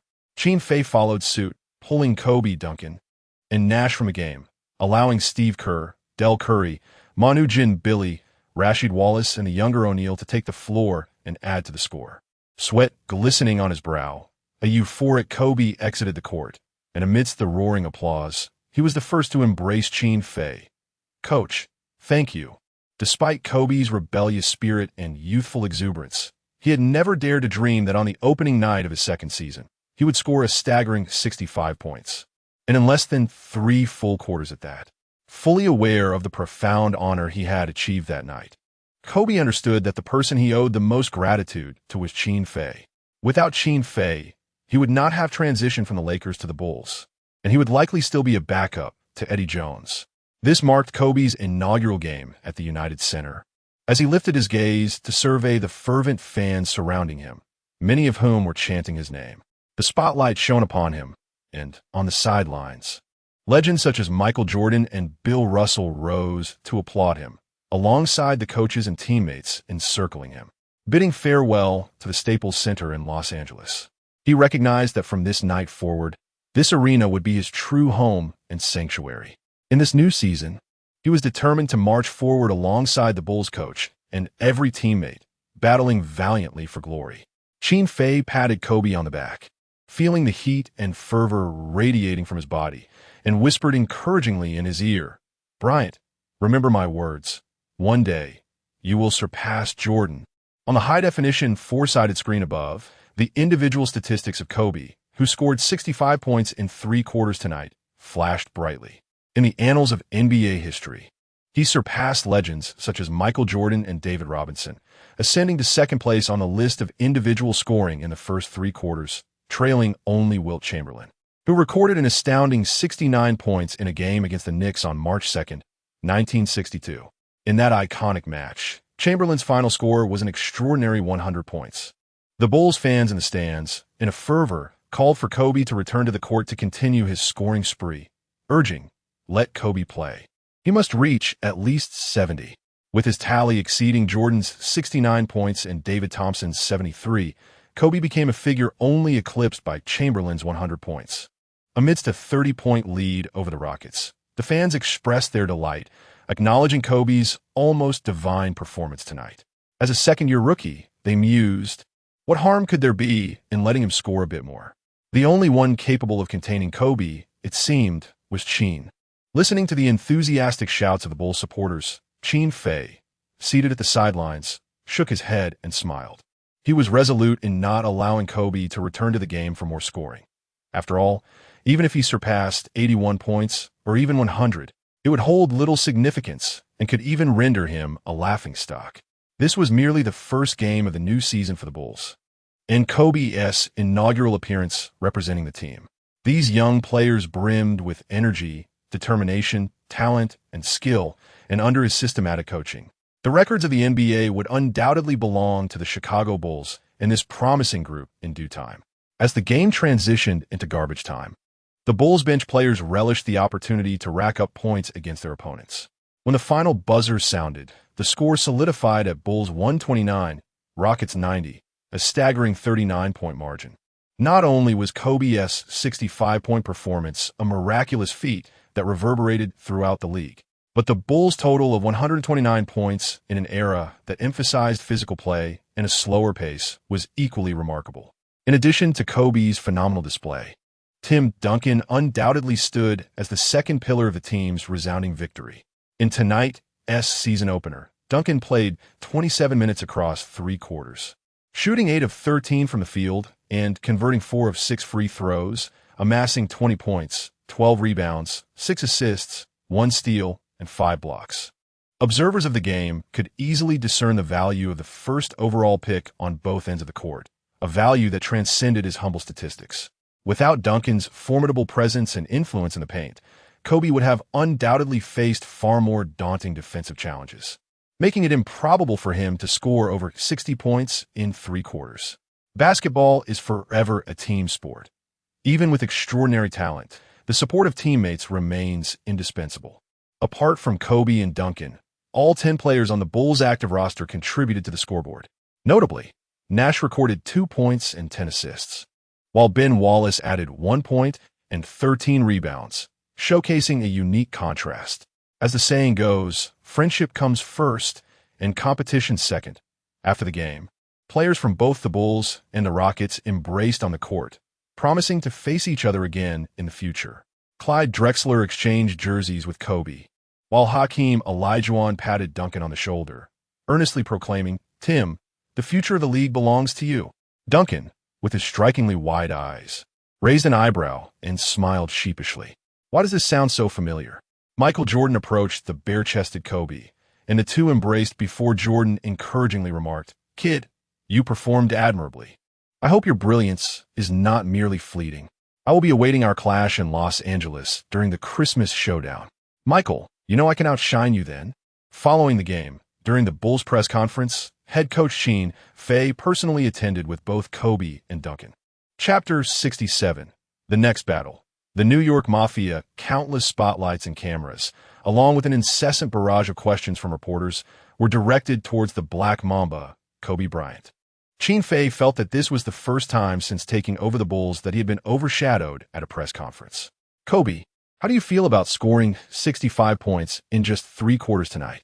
If you had played the full 4 quarters, do you believe you could have achieved 80 or more? Could you share a secret about your training during the off-season? What has facilitated your rapid development? At this moment, who do you wish to express your gratitude towards the most?" In the face of the reporters' relentless inquiries, the youthful Kobe beamed with a radiant smile, cradling the game ball from tonight's match in his arms. This official game ball had been claimed by Kobe, holding profound sentimental value for the Black Mamba. The feeling was exhilarating, knowing he was the brightest star on the court. Scoring 65 points in 3 quarters is not my limit. It is merely the beginning of my journey towards superstardom.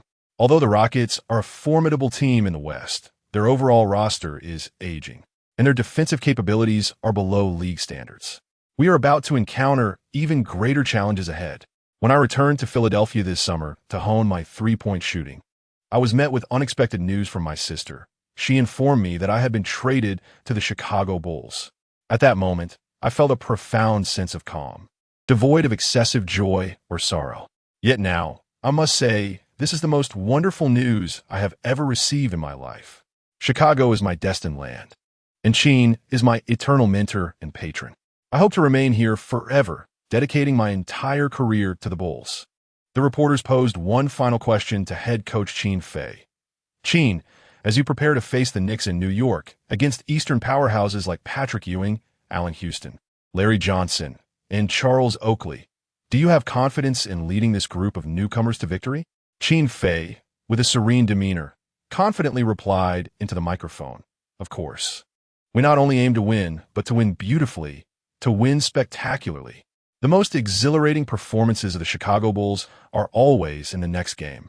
Having triumphed in the season opener and fulfilled the system's objectives, Qin Fei received a reward of 500,000 dynasty points, simultaneously unlocking the next main quest. Ding! The next main quest has been unlocked. Lead the Bulls to achieve a 3-game winning streak at the start of the season, while ensuring that one star player from the team secures the Eastern Conference Player of the Week award for the first week of the new season.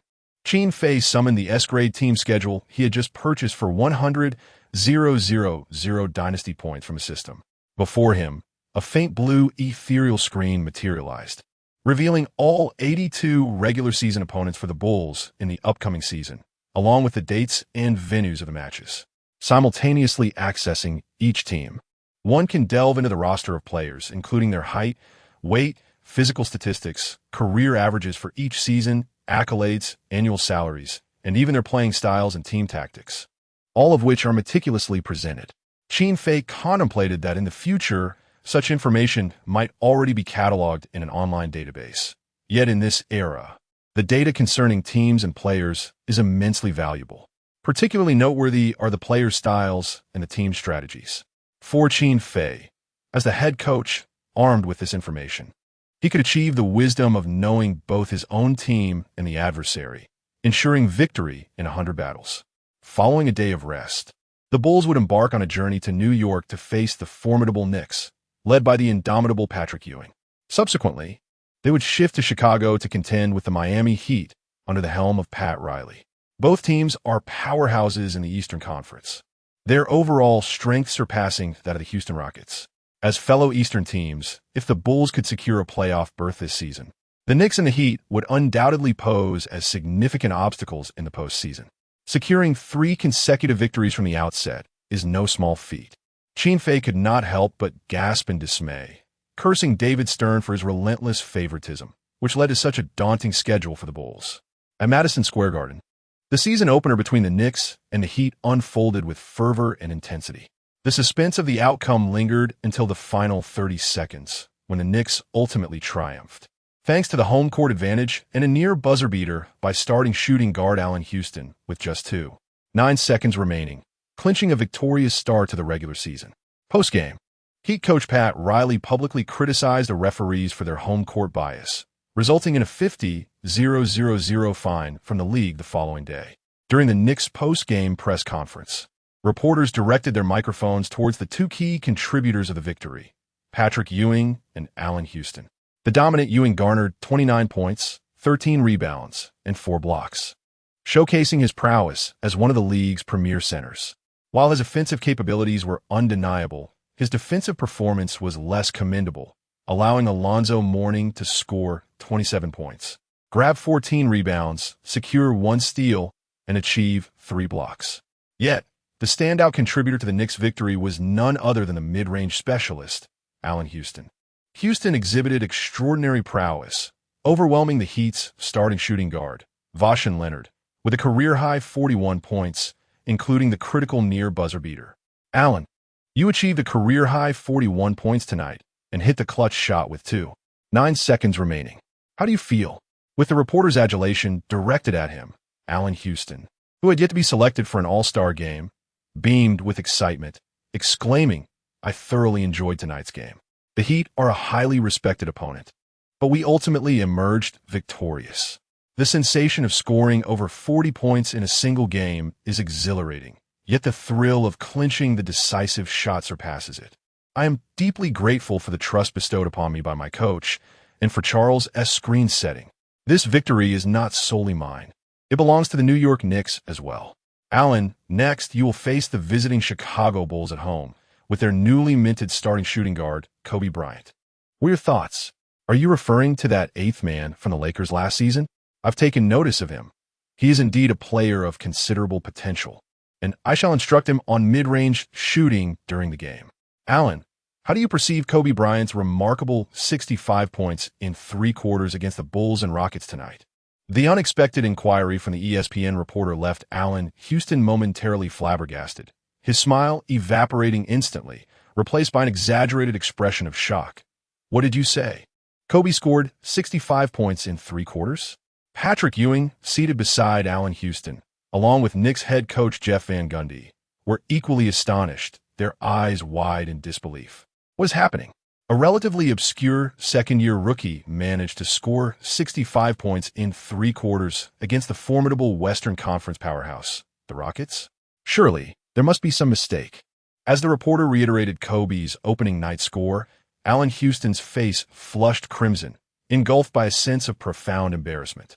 Just moments ago, he had been reveling in his own 40-point achievement, eager to impart wisdom to the rookie Kobe in their upcoming match, only to discover that this second-year player had unleashed a staggering 65 points in 3 quarters. In comparison, Allen Houston, a seasoned 5th-year player, felt utterly deflated. In Los Angeles, at the Staples Center, even in the absence of Michael Jordan, the Lakers, under the leadership of the formidable Shaquille O'Neal and the Rain Man, Shawn Kemp, narrowly triumphed over the Utah Jazz, led by Karl Malone and John Stockton, by a mere 5 points. In the post-game press conference, Zen master Phil Jackson radiated joy, accompanied by O'Neal and Kemp.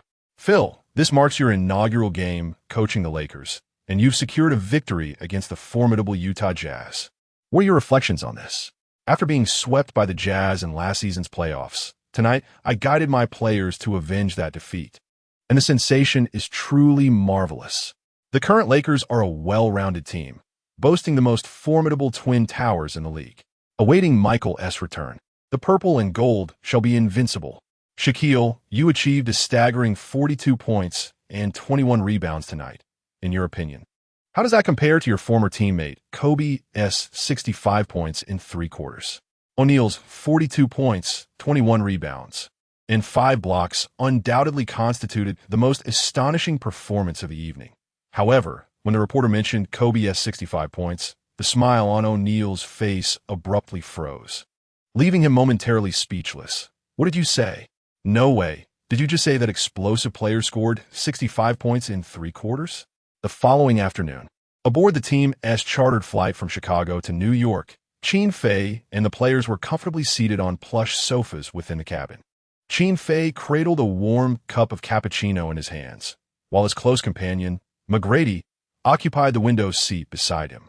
The in-flight television displayed a recording of the Knicks game, with assistant coach Tom Thibodeau standing nearby, elucidating and analyzing the Knicks' defensive strategies. The Knicks are currently one of the most efficient defensive teams in the league, not merely due to their systematic defensive tactics and strategies, but rather because they are comprised of a band of gangster enforcers. Chapter 68.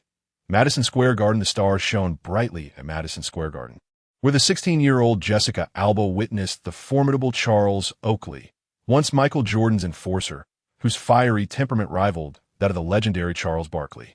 Larry Johnson was hailed as one of the toughest players in the NBA, having triumphed over the fierce Alonzo Mourning. As Tom Thibodeau elucidated the situation, the rookie Bulls players felt a chill creep up their spines. Unlike the aging Houston Rockets, this New York gang was not only formidable, but also in their prime. Rumor had it that Oakley had once slapped a teammate during warm-ups merely for failing to repay a debt on time. With the likes of the imposing Patrick Ewing, the unpredictable John Starks, and the sharpshooter Allen Houston, the New York Knicks were undeniably a powerhouse, both on the court and in brawls. Qin Fei took a sip of cappuccino from his porcelain cup and encouraged the slightly apprehensive players. Fear not the seasoned veterans of New York. We are here to play basketball, not to brawl. However, there is an ancient proverb in our homeland. If one does not offend me, I will not offend them. If one offends me, I shall retaliate. Should these New York thugs dare to lay a hand on us during the game, we will not show them mercy. Upon hearing Qin Fei's words, Ben Wallace, seated in the back, was the first to leap up, fist clenched, exclaiming, "The coach is right. If those Knicks dare to touch my teammates, my fist shall be the first to strike." Both Ben Wallace and Little Oak, eager for a scrap, jumped up declaring, "Indeed. What of Oakley? What of Larry Johnson? Let them choose between playing ball or brawling. Push us too far, and I will shatter the tempered glass backboard at Madison Square Garden," putting Oakley in his place. Sensing the boldness of the Wallaces and Little Oak, Qin Fei nodded with satisfaction. The team was not lacking in scorers, with Tim Duncan holding the fort on defense. Yet, should a brawl erupt during the game, neither Kobe nor Duncan would be of much help. It was Ben, Rashid, and Little Oak who represented the frontline strength. The reputation of the Knicks New York gang was well-deserved, as even the Heat dared not provoke them. It was clear that the upcoming match at Madison Square Garden would be a fiercely charged confrontation. To secure victory, they must extinguish the arrogance and hostility of these thuggish adversaries on their home turf. "Tracy, what are you pondering?" Qin Fei observed that Maddie, seated beside him, was lost in thought, seemingly oblivious to the earlier conversation. Maddie snapped back to reality, clenching his fists with determination. "Qin, I feel an inexhaustible energy coursing through my body. I can hardly wait to step onto the court." Beginning his NBA debut at Madison Square Garden in New York, the sensation was absolutely exhilarating. He was determined to dazzle every basketball enthusiast in the city come tomorrow night. Qin Fei playfully patted McGrady on the shoulder and teased, "Tracy, the starting small forward for the Knicks you'll be facing is none other than the formidable Larry Johnson, renowned as one of the toughest players in the entire NBA. This guy has even trained in boxing."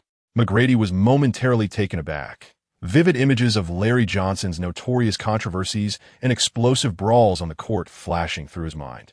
However, he quickly coughed to suppress the rising anxiety, raising his chin defiantly and scoffing. "Am I afraid of him? What a joke!" Feigning a demeanor of fearlessness, McGrady suddenly turned to Kobe, grinning mischievously. "Hey, Bryant, how about this? You play small forward, and I'll take the shooting guard position?"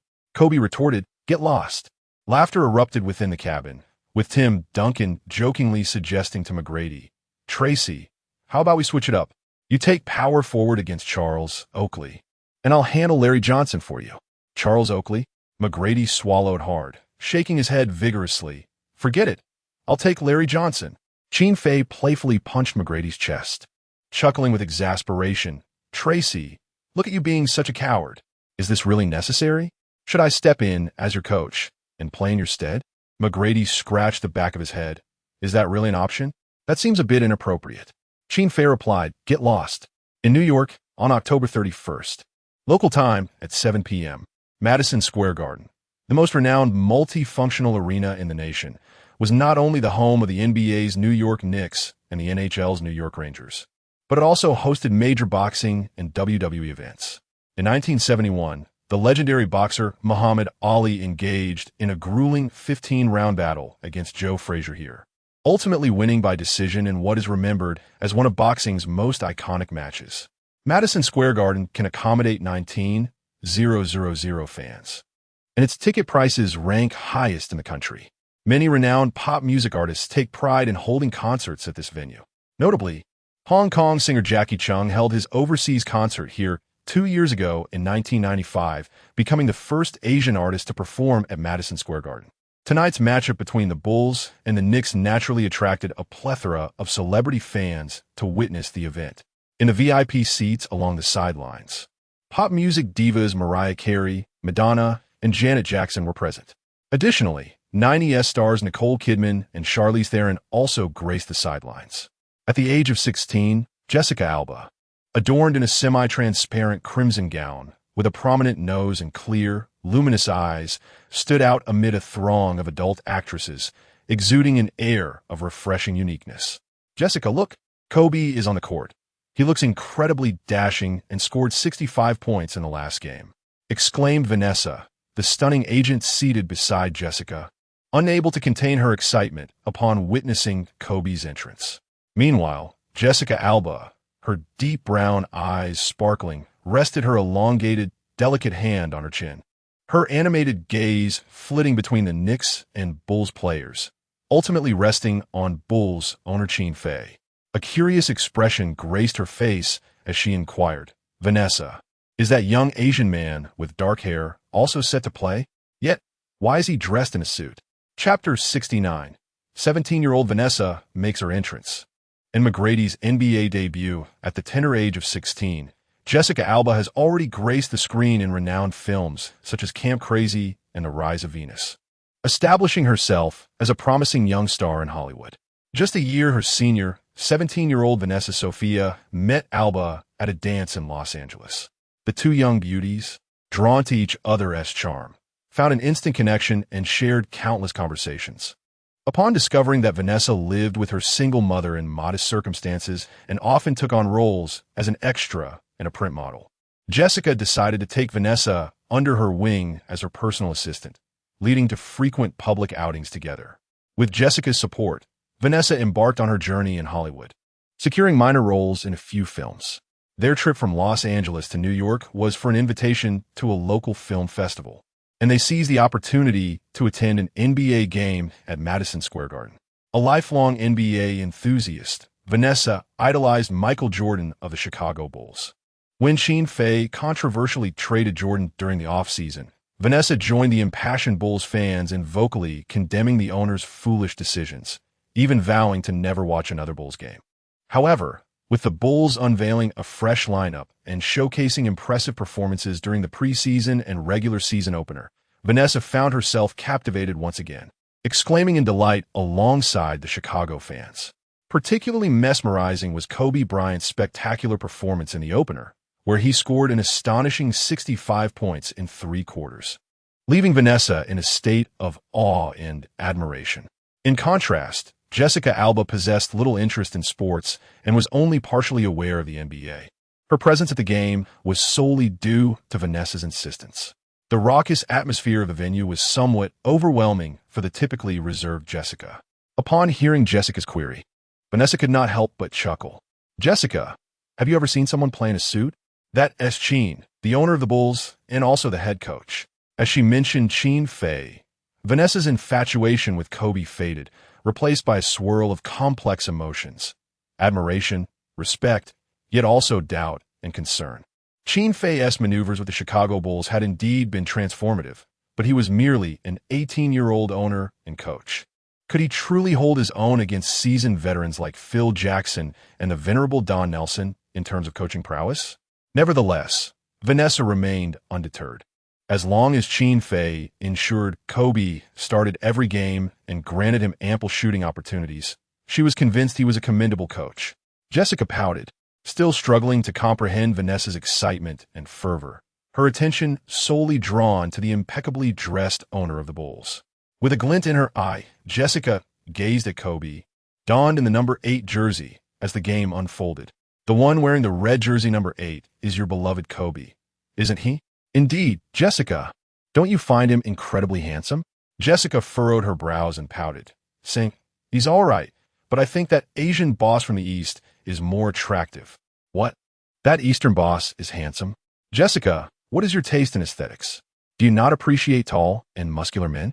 Jessica rested her chin on her hand and replied, "I see he's almost 1.9 meters tall, which perfectly complements my height of 1.7 meters.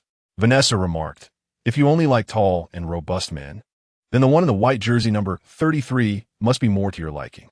Following Jessica's gesture, Vanessa's gaze fell upon the figure clad in the Knicks' home white jersey number 33, none other than the formidable Patrick Ewing.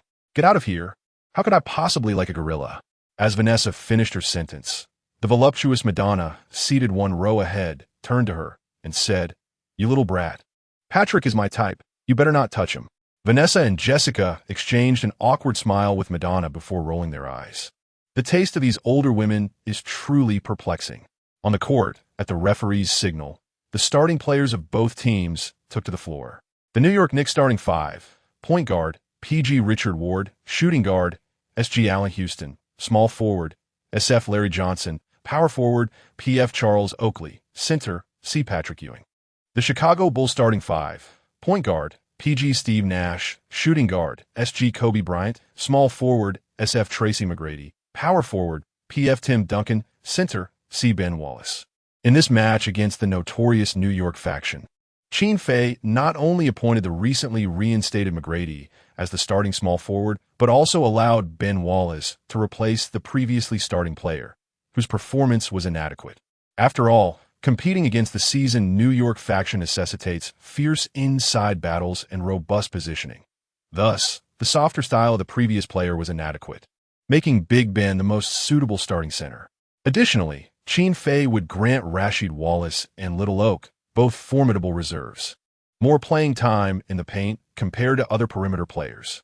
As the game commenced with the jump ball, the centers of both teams quickly positioned themselves at the center circle. Officially listed at 2.06 meters but standing at only 2.01 meters in reality, Ben Wallace, despite his 8-centimeter afro for added height, appeared diminutive before the robust Patrick Ewing. "Kid, are you sure you're a center?" Patrick Ewing looked down at Ben Wallace with disdain, his expression and gaze filled with mockery. Larry Johnson, standing behind Ewing, chuckled, "Kid, if you shaved your head, you might not even be taller than me. Playing center? That's a laugh." Ben Wallace's gaze was icy. He refrained from directly addressing the mockery from the New York gangsters. Instead, he clenched his fists, his muscles taut, gathering all his strength to leap for the tip-off over Ewing. Beep! As referee Crawford blew his whistle, he simultaneously tossed the basketball into the air. Whoosh! Ben Wallace's muscles tensed, and he sprang from the ground like a coiled spring, his explosive leap leaving the towering Ewing momentarily speechless. Smack! Before Ewing could fully ascend, Big Ben had already reached his zenith, his 2.18-meter wingspan, allowing him to effortlessly flick the ball over Ewing's head. Larry Johnson and Charles Oakley, positioned behind Ewing, widened their eyes in astonishment, but quickly regained their composure and rushed back on defense. Nash advanced the ball with great speed, yet he was thwarted by the Knicks' tight defense, forcing him to slow down and engage in a half-court battle. The Bulls executed their signature tactic. Nash and Duncan set a high pick, with Duncan rolling down to the left 45-degree angle to receive Nash's pass. Faced with Ewing's defense, Duncan confidently hit a bank shot. Swish! Ewing and Olajuwon were both among the elite centers, yet in terms of individual prowess and career accolades, Ewing was undeniably overshadowed by Olajuwon. The 1994 Finals served as a testament. In a 7-game showdown, the Dream personally extinguished Ewing's championship aspirations. Moreover, when it came to low-post defensive capabilities, Olajuwon surpassed Ewing by considerable margin. Duncan, in the season opener against the Dream, managed to score 20 points with nearly a 60 shooting percentage. Now, the aging Patrick Ewing, who was a year older than Olajuwon, found himself increasingly vulnerable. Bulls 2, Knicks 0. Meanwhile, seated on the sidelines, Coach Qin Fei was strategically orchestrating the game, a spectacular virtual tactical board illuminating his vision. Chapter 70, Who Excels at Forging Bulls? A duel between Kobe and T-Mac among the starting 5 of the Bulls. Only Tim Duncan's avatar is accompanied by flames, while those of Nash, Kobe, T-Mac, and Ben Wallace are adorned with snowflakes. Thus, prior to the commencement of the match, Qin Fei devised a strategy to let Duncan take the lead in scoring. Kobe and T-Mac would also receive some opportunities to shoot, gradually honing their shooting touch. If the perimeter players struggle to find their rhythm at the outset, the significance of Ben's starting role would be highlighted. With Duncan and Ewing clashing in the paint, Ben's rebounding prowess would undoubtedly overshadow the fierce Charles Oakley, whose height is merely 2.03 meters.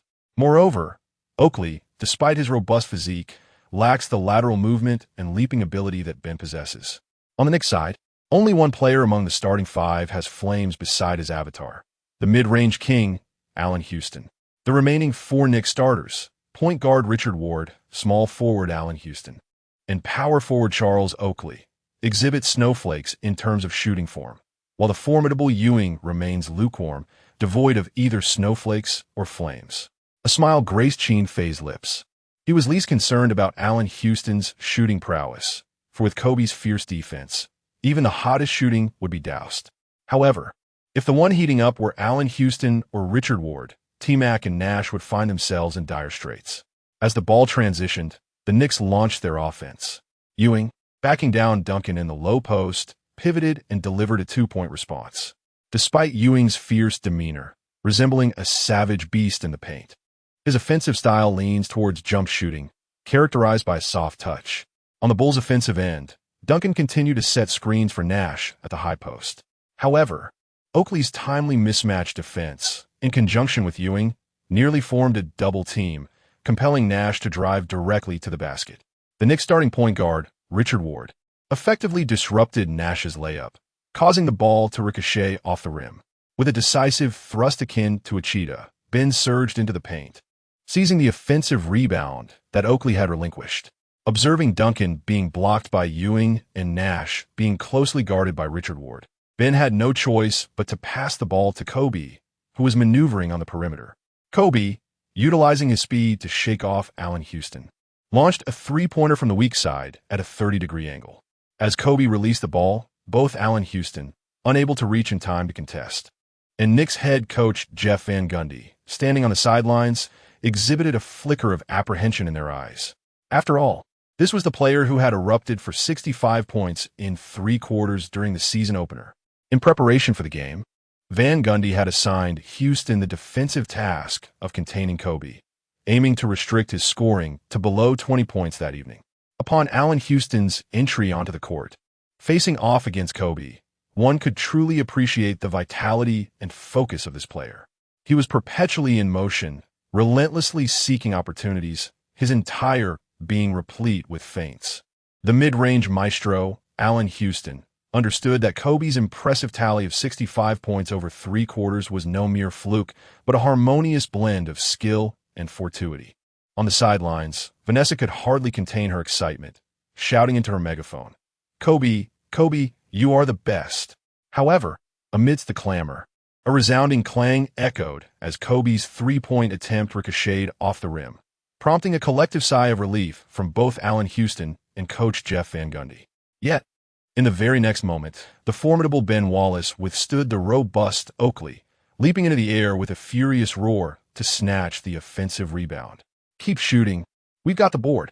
Ben, exuding confidence, passed the ball to Tracy McGrady, stationed beyond the arc. For a fleeting instant, McGrady felt a twinge of anxiety. It was his inaugural touch of the basketball on an NBA court. His first shot in this illustrious league had to find its mark. Fortunately, the veteran Larry Johnson seemed to dismiss McGrady entirely, standing a couple of steps away, clearly indicating he was not concerned about the rookie, a first-round 9th pick. "Hardly worth my attention. Go on, shoot. You're so thin, I could break you with a mere touch." Ignoring Larry Johnson's taunts, McGrady positioned himself just beyond the arc, inhaled deeply, and sprang into action, launching a three-point shot. His shooting motion was remarkably graceful, propelled by the explosive power of his calves, slightly leaning back. His elegant shooting form and piercing gaze reminiscent of an eagle. Whoosh! The basketball soared from McGrady's hands, arcing over Larry Johnson's head in a stunningly beautiful trajectory, hurtling towards the basket. As McGrady descended, brimming with confidence and contemplating what celebration to devise for his first NBA basket, a sudden clang jolted him back to reality. "What has happened? Didn't he go in?" Larry Johnson erupted in a boisterous laughter. Yet once again, the offensive rebound fell into the hands of Ben Wallace. With a decisive motion, Ben tossed the ball back to the strong side where Kobe awaited. Kobe, skillfully dribbling against Larry Johnson, executed a swift change of direction, nearly causing Johnson to lose his footing. Seizing the moment, Kobe leapt gracefully for a mid-range shot, his signature move that had delivered countless critical points in the opening game. Yet again, to the dismay of the home crowd, the clang of iron reverberated. The shot was off the mark. The Knicks fans erupted in cheers, directing their scorn towards the young Kobe. It appears that the remarkable feat of scoring 65 points in 3 quarters was merely a fleeting moment. The Rockets' defense falters significantly, and facing our Knicks tonight, it would be a commendable achievement for this young Kobe to amass 20 points. I harbor grave suspicions that during the season opener, the Rockets accepted monetary favors from the Bulls owner, thus providing a backdoor opportunity for Kobe. In comparison to our New York's mid-range king, Allen Houston, Kobe barely measures up as a younger brother. On the court, the basketball ricocheted and descended upon the heads of the formidable Duncan and Ewing, both of whom leapt in unison to contest the rebound. Duncan, leveraging his exceptional vertical leap, swiftly propelled the ball away, overpowering Oakley as the indomitable Big Ben surged forward, seizing the rebound with tenacity. With a resounding clap, the ESPN commentator at the sidelines exclaimed, "Oh my God, that's the 4th one." The miraculous Big Ben has managed to snatch his 4th offensive rebound right over the notorious Oakley of New York. Could this truly be the undrafted player who was so mercilessly discarded by the Heat last season? in the scrimmage beneath the basket between Big Ben and Oakley. It was glaringly evident that Big Ben's upper body strength utterly eclipsed that of the robust Oakley. Oh my, the Bulls' #1 player deftly maneuvered past Larry Johnson, swiftly cutting through the lane, receiving a handoff from Big Ben, and with the aid of solid screen, he soared for a dunk. It was Tracy McGrady. This fellow leaps with astounding height, yet Patrick Ewing materialized just in time to provide vital defensive support. Chapter 71. McGrady begins his performance. Larry Johnson is taken down. OMG, WTF. Tracy stands his ground. Could he possibly be attempting to dunk over the formidable Ewing? Amidst the fervent shouts of the commentator, a thunderous clang reverberates across the court. Bang! To evade Ewing's block, McGrady executes a remarkably difficult switch-hand maneuver mid-air, clutching the ball with his left hand and slamming it towards the hoop from Ewing's side. However, the complexity of the move proves overwhelming, compounded by the evident physical confrontation between McGrady and Ewing in the air, which causes McGrady to lose his balance entirely. As he fails to convert the dunk, his body unexpectedly falls backward, crashing heavily onto the paint. Thud! Beep! The referee's whistle pierces the air, calling a foul on Ewing for hitting McGrady's arm during the shot, granting McGrady 2 free throw opportunities. Duncan and Kobe rush to aid McGrady, while Ben Wallace positions himself before Ewing, raising his chin menacingly, his gaze fierce like a ravenous wolf. Gorilla, you better clean up your act, or I won't spare you. Who do you think you are, to speak to me like that? In the paint, Ben instantly engages in a tussle with Ewing. Oakley and Duncan join the fray, with Oakley shoving Ben aside. Unwilling to back down, Ben retaliates, but Duncan restrains him. Ben, calm down. We're here to compete, not to brawl. Ewing also intervenes to prevent Oakley from throwing punches. The 3 referees rush in to separate the players, averting further escalation. The head referee issues a technical foul to both Oakley and Ben, with each team executing their respective free throws. Qin Fei assigns the technical foul free throw to McGrady, hoping to help him regain his rhythm. Bang! Taking a deep breath at the free throw line, McGrady releases the ball, only to clang it off the rim again. On the Knicks side, the player with the highest free throw percentage, Allen Houston, successfully converts his technical foul shot. Swish! Next are McGrady's 2 shots from the foul line. Qin Fei had previously called McGrady to the sidelines, whispering words of encouragement in his ear. However, McGrady's first free throw fails to find the mark, the ball teasingly circling the rim before rolling out. The home crowd erupts in cheers, while fans beyond the baseline rise, waving their signs to disrupt McGrady's concentration. Closing his eyes, McGrady takes a deep breath and calmly releases the ball. Swish! Finally, success. Bulls, 3 Knicks. On the sidelines, Qin Fei exuberantly pumps his fist, shouting in praise of McGrady. The New York fans can't help but chuckle. After all, the player merely converted 1 out of 3 free throws. Yet the coach seems elated, as if McGrady had just hit a game-winning shot. The Knicks fans, of course, remained oblivious to the fact that Qin Fei's fervent fist pumps and excited shouts were not solely incited by a mere free throw from McGrady. Rather, it was the disappearance of the snowflake next to McGrady's icon on the tactical board, after a dismal start comprising missed 3-pointers, failed dunks, and a free throw conversion rate of 1 out of 3, that truly stirred his emotions. Although the flicker of a flame had yet to manifest, the vanishing of the snowflake signified a promising omen.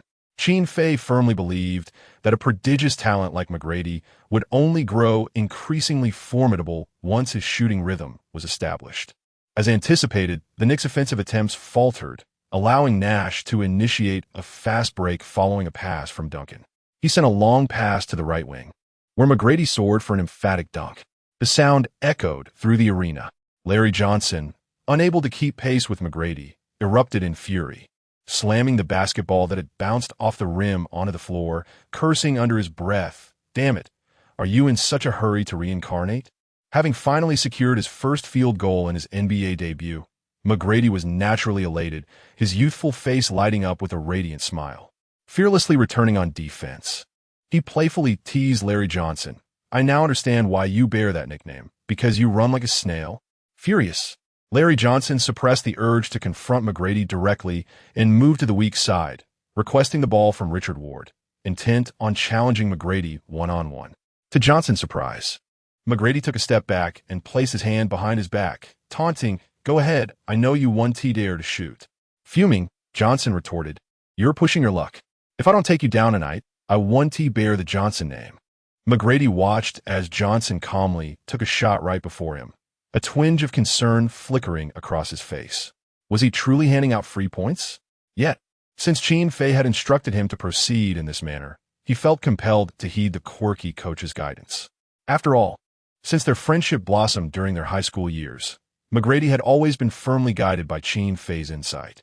Just as McGrady fretted, a sudden, melodious clang of iron reverberated behind him, akin to celestial music. Clank! To McGrady's astonishment, Johnson's shot ricocheted off the rim.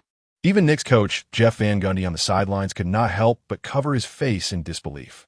Duncan, stationed beneath the basket, effectively blocked Ewing, while Ben Wallace dominated Oakley, seizing the defensive rebound. In an instant, McGrady reacted swiftly, darting past Johnson and sprinting towards the frontcourt. Although Allen Houston was the fastest in returning on defense, he opted to intercept Kobe instead of pursuing McGrady. As McGrady swiftly penetrated beyond the three-point arc, Nash's precise pass arrived just in time. Upon receiving the ball, McGrady planted 1 foot on the free throw line, confronted by an open expanse before him. In a surprising turn of events, he opted not to execute a dunk, but instead chose to momentarily halt his dribble, shifting laterally and relinquishing a vast area of the paint. Behind him, the fervent Larry Johnson, unable to halt his momentum, surged past McGrady with a loud exclamation, hurtling across the entire key until he finally came to a stop at the baseline, overcoming his inertia. However, in the very next instant, as Johnson pivoted to charge back toward McGrady, a colossal shadow loomed before him, rising higher and drawing nearer in his line of sight. With a thunderous crash, McGrady executed a one-handed windmill dunk, forcefully slamming the basketball through the hoop. At the peak of his jump, McGrady's legs had completely cleared Johnson's shoulder, and astonishingly, his hips made direct contact with Johnson's face. Johnson stood there, eyes wide and mouth agape, as if petrified by the surreal spectacle. This bizarre tableau lingered for approximately 3 seconds, before a piercing scream erupted from a young female fan seated in the front row of the VIP section, Jessica Alba. Covering her large eyes with both hands, then peering through her fingers, exclaimed, "What are those two doing? Are they actually engaging in such antics on the court? How repulsive!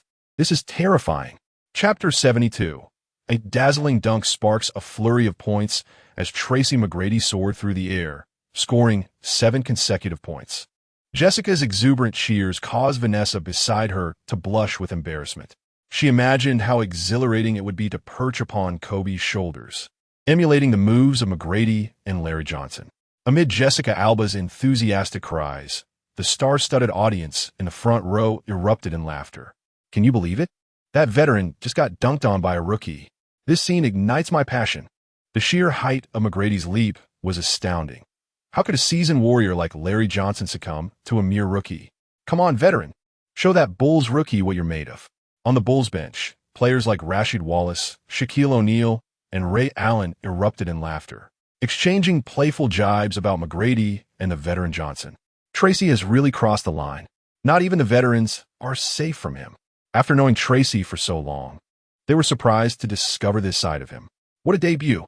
Dunking on Larry Johnson is truly a statement. Even Charles Barkley had his share of humorous moments. But this was something else entirely.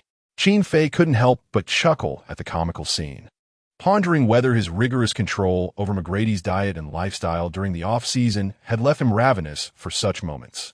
On the court, Larry Johnson, momentarily stunned beneath McGrady, trembled in disbelief for a few seconds before finally reacting.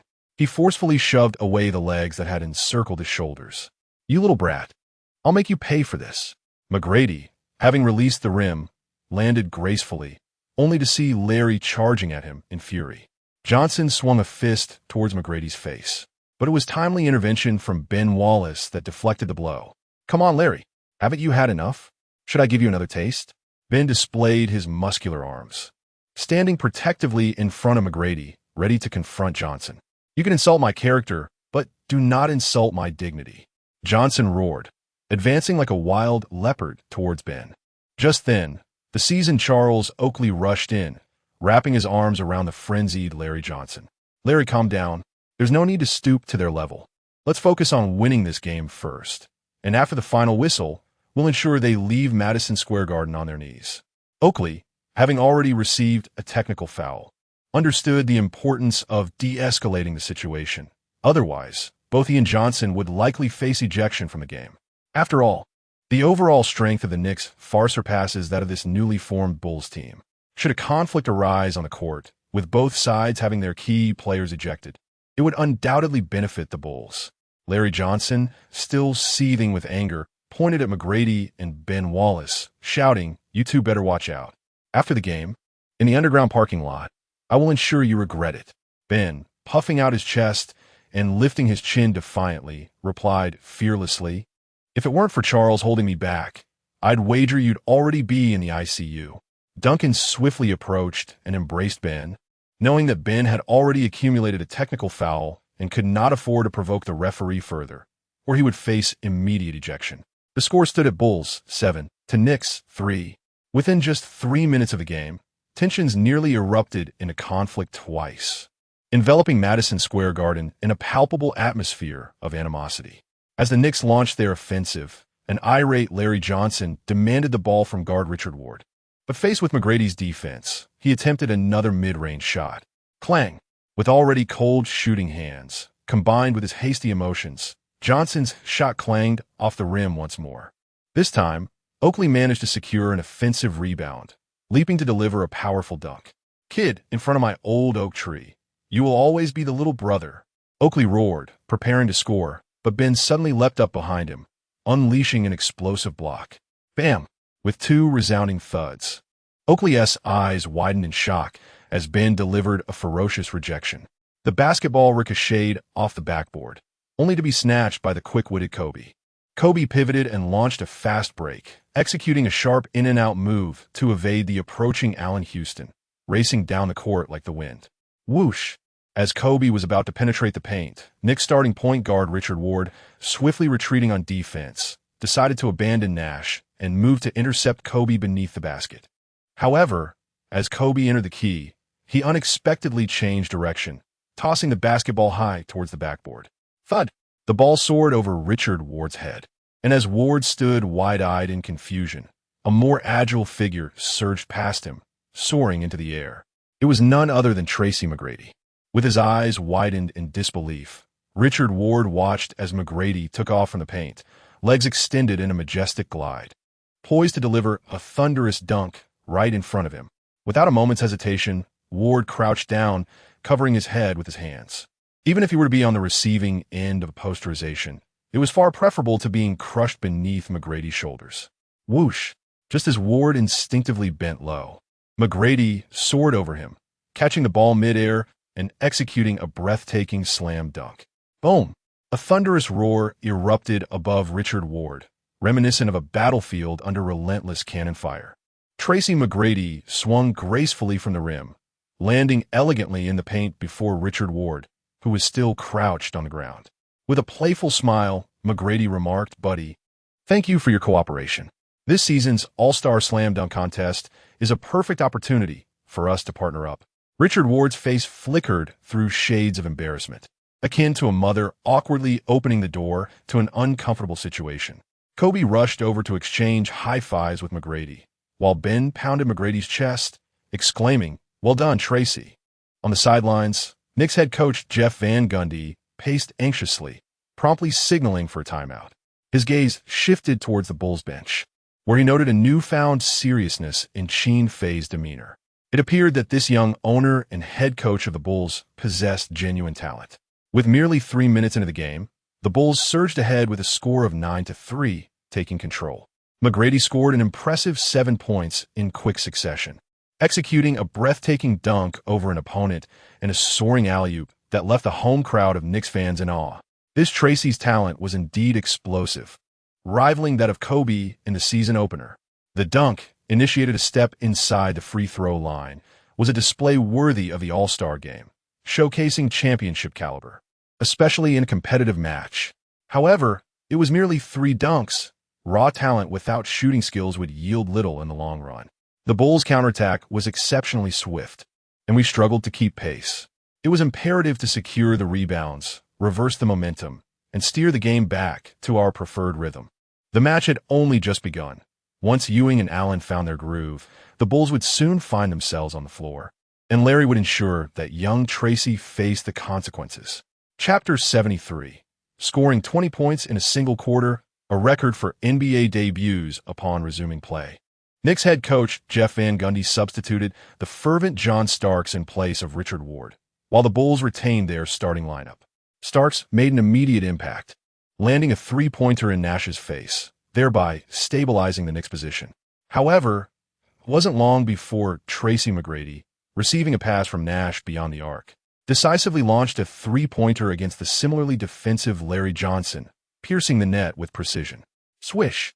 Following a series of 3 consecutive fast-break dunks, McGrady's confidence soared, reminiscent of his unstoppable days in the Auburndale High School basketball team. Larry Johnson had initially dismissed McGrady as merely a player with talent, but lacking in long-range shooting capability, believing him to be nothing more than a dunker. Thus, he intentionally provoked McGrady to take outside shots. Little did he anticipate that McGrady would successfully execute a 3-pointer, and a perfect one at that. Kid, consider yourself fortunate. You won't hit another one of those in front of me tonight. Yet, within less than 30 seconds, McGrady found himself at the same arc position, facing Johnson once again, and effortlessly sank another 3-pointer. Swish! Seeing McGrady score 2 consecutive 3-pointers, Johnson dared not wager further. While Jeff Van Gundy on the sidelines vociferously urged his player to deny McGrady any more open shots. Meanwhile, Qin Fei, seated before the Bulls' coaching bench, beamed with a brilliant smile, for on the tactical board before him, the flame beside McGrady's name had transformed from a flicker to a roaring blaze. It appeared that both Qin Fei and McGrady ought to express gratitude towards Johnson's laissez-faire defense, which had allowed McGrady to fully warm up his shooting touch in this inaugural NBA game. McGrady's scorching form, combined with Kobe's astonishing opening night performance of 65 points in 3 quarters, rendered the Knicks' backcourt defense, consisting of Johnson and Allen Houston, hesitant to neglect either player. This increased defensive pressure on the perimeter afforded Bulls Tim Duncan and Ben Wallace more room to maneuver in the paint. Duncan first scored with a bank shot over the formidable Ewing, then deftly passed the ball to Wallace as Oakley rushed to defend, setting up a thunderous dunk. Boom! Duncan's offensive prowess and playmaking capabilities under the basket made Oakley reluctant to leave Wallace unguarded, although Wallace's individual scoring ability was nearly non-existent. He could still capitalize on opportunities when left unguarded. The Knicks struggled defensively, and their offensive efficiency was subpar. Johnson's touch remained cold. Houston found Kobe's defense exceptionally challenging, and Ewing's attempts to score over Duncan were sporadic at best. Oakley's offensive capabilities mirrored those of Wallace, leaving only the 6th man John Starks to make any significant impact. As the first quarter quickly approached its final 15 seconds, the Knicks prepared for their last offensive play of the period. As Tracy McGrady executed a daring steal from Larry Johnson, he soared down the court and, with a swift motion, released a 3-pointer just before the buzzer. Swish! As the ball swished through the net, the Bulls took a commanding lead of 16 points into the intermission, with the score standing at Bulls 37, Knicks 21. A rebuilding team devoid of all-stars had stunned the Eastern powerhouse, the Knicks, leaving any spectator who had not witnessed the game questioning the accuracy of the scoreboard. The home crowd buzzed with disappointment over their team's performance, yet they remained hopeful for a dramatic comeback. What kind of game is this? To fall behind by 16 points in just 1 quarter? The Bulls are merely a collection of rookies. They must have underestimated their opponents. There is no way Larry Johnson could contain that kid Tracy. We allowed the Bulls too many opportunities to score on fast breaks. The Bulls' number 1 player must be on something. Hitting 7 out of 10 shots for 20 points in a single quarter? Is this truly a rookie who has never played an NBA game before? Scoring 20 points in a quarter must surely set a record for a debut player.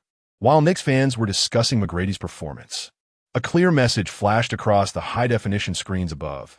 Bulls rookie Tracy McGrady scored 20 points in a single quarter during his first NBA game, breaking the record of 17 points set by Yao Ming, becoming the first rookie in NBA history to achieve such a feat in their debut. Qin Fei looked up at the screens and smiled, applauding his friend McGrady while marveling at the legendary Yao Ming's incredible achievements. It seemed he had a hand in every record. However, Qin Fei believed that in the seasons to come, these various scoring and statistical records in the NBA would ultimately be eclipsed by his own disciples. As the second quarter commenced, Qin Fei deployed the formidable inside duo of Rasheed Wallace and Shaquille O'Neal, complemented by Ray Allen, Bruce Bowen, and Manu Ginobili on the perimeter. This lineup was more than adequate to face the Knicks bench, with the imposing presence of Wallace and O'Neal thoroughly dominating the Knicks interior. Within 3 minutes of the second quarter, the Bulls, led by Rasheed and Shaquille, unleashed a 9-4 run, extending their lead to over 20 points. Jeff Van Gundy, feeling helpless, promptly called a timeout to bring in Charles Oakley, who had not yet recovered from his earlier exertions. Yet, Oakley's height proved insufficient against the duo's synergy. Within mere seconds of his arrival, he was met with a thunderous dunk from the fearless rookie, Shaquille. Boom! Both Shaquille and Ben Wallace were formidable forces in the paint. But Shaquille possessed not only strength but also height and size. This emphatic dunk sent Oakley sprawling, with blood gushing from his nose like a fountain. Oakley's gaze was fierce as he clenched his fists tightly and charged directly at young Oak. Chapter 74. The Outbreak of Large-Scale Conflict. The ferocious ant is mobbed had it not been for the substitute forward, Cummings, intervening. Oakley would have already engaged in a brawl with Little O. As possession shifted, a furious Oakley received the ball in the low post, backing against Little O, intent on forcing his way inside. However, Little O's lower body proved remarkably stable, thwarting Oakley's attempts to push through. In a moment of desperation, Oakley turned and mishandled the dribble, resulting in a traveling violation called by the referee. Enraged, Oakley erupted, pointing an accusatory finger at the referee, questioning his credentials with a torrent of invective.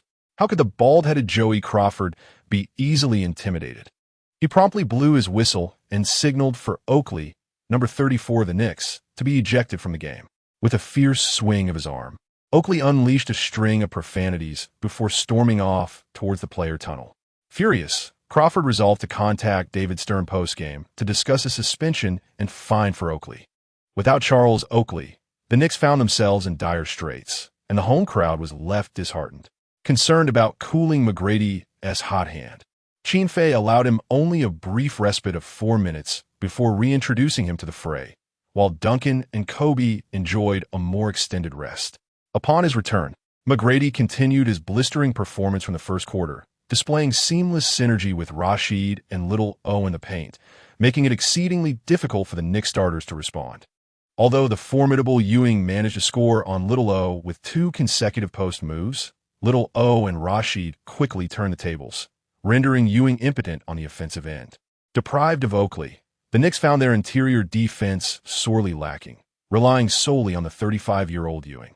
As the second quarter approached its final minute and 6 seconds, McGrady, positioned at the top of the arc, faced the formidable Larry Johnson, executing a series of between-the-legs dribbles to find his rhythm. He awaited the opportune moment to elevate for a jump shot. After being subjected to 3 consecutive displays of McGrady's shooting prowess, Johnson, overwhelmed by psychological pressure, impulsively charged forward in an aggressive attempt to steal the ball. In response to Johnson's reckless gamble, McGrady swiftly executed a pivot, cleanly evading the oncoming defender. He then halted on the right side of the free throw line, rising effortlessly for a shot. Unable to contain his temper, Johnson, with eyes ablaze, rushed after McGrady and forcefully shoved him from behind. At that moment, as McGrady soared through the air, the basketball had just left his fingertips. Sensing the tremendous push from behind, McGrady's eyes widened in shock, his balance lost, and he crashed heavily to the ground. Thud! Swish! The ball swished through the net, coinciding with the referee's whistle. In response to Johnson's egregious foul, Rasheed Wallace and Little O, both ignited with rage, charged at the ferocious Johnson from either side. Damn it! I'll take you down. Thud! In a moment of fury, Rasheed Wallace unleashed a powerful punch upon Larry Johnson's face, the sound of his fractured nasal bone reverberating through the air. How could Larry Johnson allow a third-year player like Wallace to best him? Clenching his fists, he prepared to retaliate, but was abruptly intercepted by a charging Big O, who effortlessly lifted him and slammed him to the ground. The impact was jarring. Larry felt the world spin as blood erupted from his mouth. "Damn it, I will annihilate you," he thought, struggling to rise, only to feel a colossal foot descend upon his face. Ben Wallace, in a frenzied display, struck Larry with a brutal kick, intensifying the chaos.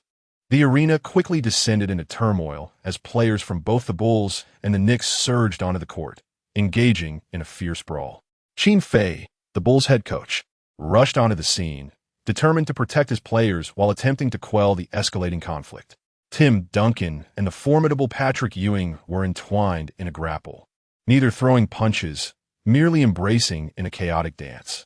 Despite Ewing's imposing stature, he lacked the aggressive nature of Oakley or Johnson, displaying a more reserved demeanor akin to Duncan's. The instigator, Larry Johnson, found himself overwhelmed by the combined might of the two Wallaces and Big O, bloodied and unable to muster the strength to rise. Suddenly, the ejected Charles Oakley reemerged from the players' tunnel, charging in with a furious kick that sent Rasheed Wallace crashing to the floor. Big O immediately lunged at Oakley, and the two engaged in a fierce struggle. Ben attempted to assist Big O, only to be blindsided by the erratic Starks, who struck him from behind. Kobe then surged forward, forcefully pushing Starks aside.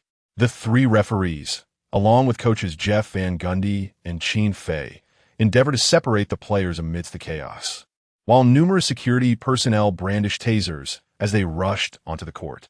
In the midst of separating Allen Houston and Ray Allen, Qin slyly delivered a kick to Jeff Van Gundy's backside. Van Gundy turned around, indignantly shouting, "Damn it, who kicked me?" Just as he spoke, he collided with the wrestling players and, in a comical twist, found himself seated squarely on the injured Larry Johnson's chest. Larry convulsed violently, spewing blood as Van Gundy's face was splattered in the aftermath. The fervent Knicks fans leaped from their seats, erupting in a cacophony of cheers and jeers, rallying for their players. "Fight! Take them down! How audacious of these Bulls rookies to cause a ruckus in our home arena. They must be shown their place. Strike them hard. We seek not just the game, but the brawl." Alas, what has become of Larry Johnson? Has he been knocked out? The Bulls, with their numerical advantage, Ben, Rasheed, and Little O against one, have overwhelmed him. Even most formidable opponents must falter under such odds. Larry Johnson brought this upon himself. Had he not acted treacherously behind Tracy McGrady's back, would this brawl have ever ignited? Who dares to uplift another spirit here? Are they no longer true Knicks supporters? This is Madison Square Garden in New York. What a Madison Square Garden. What a Knicks home court. Must it now be infested with Bulls fans? The front row spectators, startled, retreated to a corner of the arena, while Jessica Alba, shrinking her neck, shook her head in disbelief. Goodness, these individuals are utterly barbaric. If this continues, someone could be gravely harmed. Meanwhile, Vanessa, dodging and swinging her fists, shouted, "Kobe, give it your all, bring them down." An increasing number of security personnel surged onto the court, finally bringing a semblance of order to the escalating conflict between the Knicks and the Bulls. Chapter 75. The President's Arrival. Conflict leads to the expulsion of 8 New York, 5th Avenue, Olympic Tower. Situated less than 5 kilometers from Madison Square Garden. This is the very location of the NBA headquarters. In the president's office at NBA headquarters, David Stern sat at his desk, perusing documents. In his hands were detailed performance statistics of every Chicago Bulls player from the season opener, particularly noting Kobe's impressive 65 points and the commendable efforts of players from the Celestial Empire. Meanwhile, the desktop computer had just finished playing the highlight reel of the Bulls' opening game. It seems Qin is truly remarkable. I had underestimated his capabilities, David Stern mused, recognizing the necessity to bolster the Chicago Bulls. In the current league, aside from the Knicks and the Lakers, the Bulls undoubtedly represent the most significant team. Furthermore, compared to the aging Knicks and the mixed-age roster of the Los Angeles Lakers, this young, vibrant Bulls team clearly possesses a broader future. Jordan, at 34 years of age, may maintain his peak for another 3 years, yet his retirement looms nearer. The league must swiftly nurture a new successor, and among the emerging stars, Allen Iverson and Kobe Bryant stand out as the finest choices. At that moment, the office door was abruptly pushed open, and the bald Adam, in a state of distress, rushed in, trembling as he exclaimed, "President, trouble has arisen. A significant incident has occurred. The Bulls and Knicks are brawling at Madison Square Garden." "Brawling? What do you mean? Isn't there a game tonight?" Stern inquired, bewildered. "It's not a matter of play. It's a fight. At least 10 individuals were involved in the melee. The situation has only just been brought under control, and the arena is stained with blood." David Stern, alarmed, leaped from his seat, a mixture of fear and anger washing over him as he slammed his hand on the desk. "A band of barbarians. It must be Larry Johnson and Charles Oakley leading this chaos. Do they truly regard the NBA as some sort of gang organization? By all that is holy, I will impose severe penalties on them." Adam had never witnessed Stern so incensed before. Suppressing his own panic, he stammered, "President, it was indeed Larry Johnson who instigated the conflict, but he is now gravely injured, likely to spend 2 or 3 months in ICU, even if you do not suspend him." "What?" Stern's eyes widened, his gaze sharp as a blade. "Come with me immediately. We must head to Madison Square Garden at once." At Madison Square Garden, a contingent of 40 to 50 security personnel emerged to quell the extensive brawl, effectively bringing the chaos under control. The players from the Bulls and Knicks were separated by a human barricade, while several medical staff swiftly attended to the injured players, conducting checks and providing treatment. Referee Crawford, bald-headed and resolute, along with his 2 assistant referees, gathered in front of the technical table, scrutinizing the video replay of the entire altercation alongside the technical staff, deliberating on the fairest and most serious judgment. David Stern, from headquarters, personally placed a call, instructing Crawford to impose strict penalties while awaiting his arrival. In the 1990s, the NBA, under Stern's guidance, aimed to enhance the spectacle and discourse surrounding the games by encouraging referees to adopt a more lenient approach to officiating. As a result, physical tussles and skirmishes in the paint often became inevitable. However, an all-out brawl of this magnitude, like tonight's, severely tarnished the NBA's image, compelling Stern to take decisive action. Otherwise, future NBA games might devolve into mere boxing matches. The sudden eruption of this large-scale conflict was entirely unforeseen by Qin Fei, who thought it more explosive than the infamous malice at the Palace incident of the future. It seemed inevitable that the main perpetrators, Wallace and the 2 O'Neills, would face suspensions. Yet, Larry Johnson, who had instigated the altercation by shoving Tracy McGrady, deserved his fate as he was subsequently pummeled by Rashid and the younger O'Neil. Qin Fei's players did not seek trouble, but neither would they shy away from it. Fortunately, the Bulls players emerged relatively unscathed. Ben Wallace, the younger O'Neil, and Bruce Bowen sustained only minor injuries, confirmed by medical personnel to be superficial. In stark contrast, Rashid Wallace fared poorly, suffering a dislocated shoulder from an unexpected kick by Oakley, which would undoubtedly sideline him for the remainder of the season. McGrady, who was forcefully pushed down by Johnson, also sustained a blow to his lower back, rendering his return to the game highly improbable despite not being involved in the melee. On the Knicks side, the situation was dire. Charles Oakley, during his altercation with the younger O'Neil, received a devastating blow to the chest, resulting in 3 fractured ribs. Ben Wallace unleashed a flurry of punches on Kobe, leaving Starks in a state of disarray, with 3 teeth knocked out and severe cranial injuries leading to a significant concussion and loss of consciousness. The most unfortunate of all was Larry Johnson, who prided himself on being the enforcer in the NBA. Yet, this evening, he was brutally overwhelmed by the combined assault of the younger O'Neil, Rashid, and Ben Wallace, leaving him battered and on the brink of death, having expelled over 2 liters of blood and sustaining more than 13 fractures throughout his body. A seasoned medical staff member of the Knicks furrowed his brow, shaking his head in dismay at the bloodied Larry Johnson, lamenting, "This is utterly brutal. Larry will likely spend the next 3 months in the intensive care unit." Meanwhile, the home crowd of Knicks fans raised their fists in protest, cursing the Bulls Ben, Rashid, and the younger O'Neil. What the hell? Is this even human? A few young men bullying one elder? Where's your sense of honor? Look at what you've done to him. I doubt his father would even recognize him. Barbaric, truly barbaric. These three individuals, Dabian, Rashid, and Jermaine, must face suspension, with a minimum of 30 games and a fine of no less than $100,000 each. I can no longer contain my anger. Do not restrain me. I am compelled to confront Dabian. Who dares to stop you? If you seek death, proceed swiftly. It's all over. Larry Johnson is finished. And Charles Oakley is surely to be suspended for at least a month. Our hopes of the Knicks to claim the championship this season are dashed. This was supposed to be our most promising year for seizing the title. We triumphed over the Heat in the season opener. Yet tonight we fell to these rookies from the Bulls.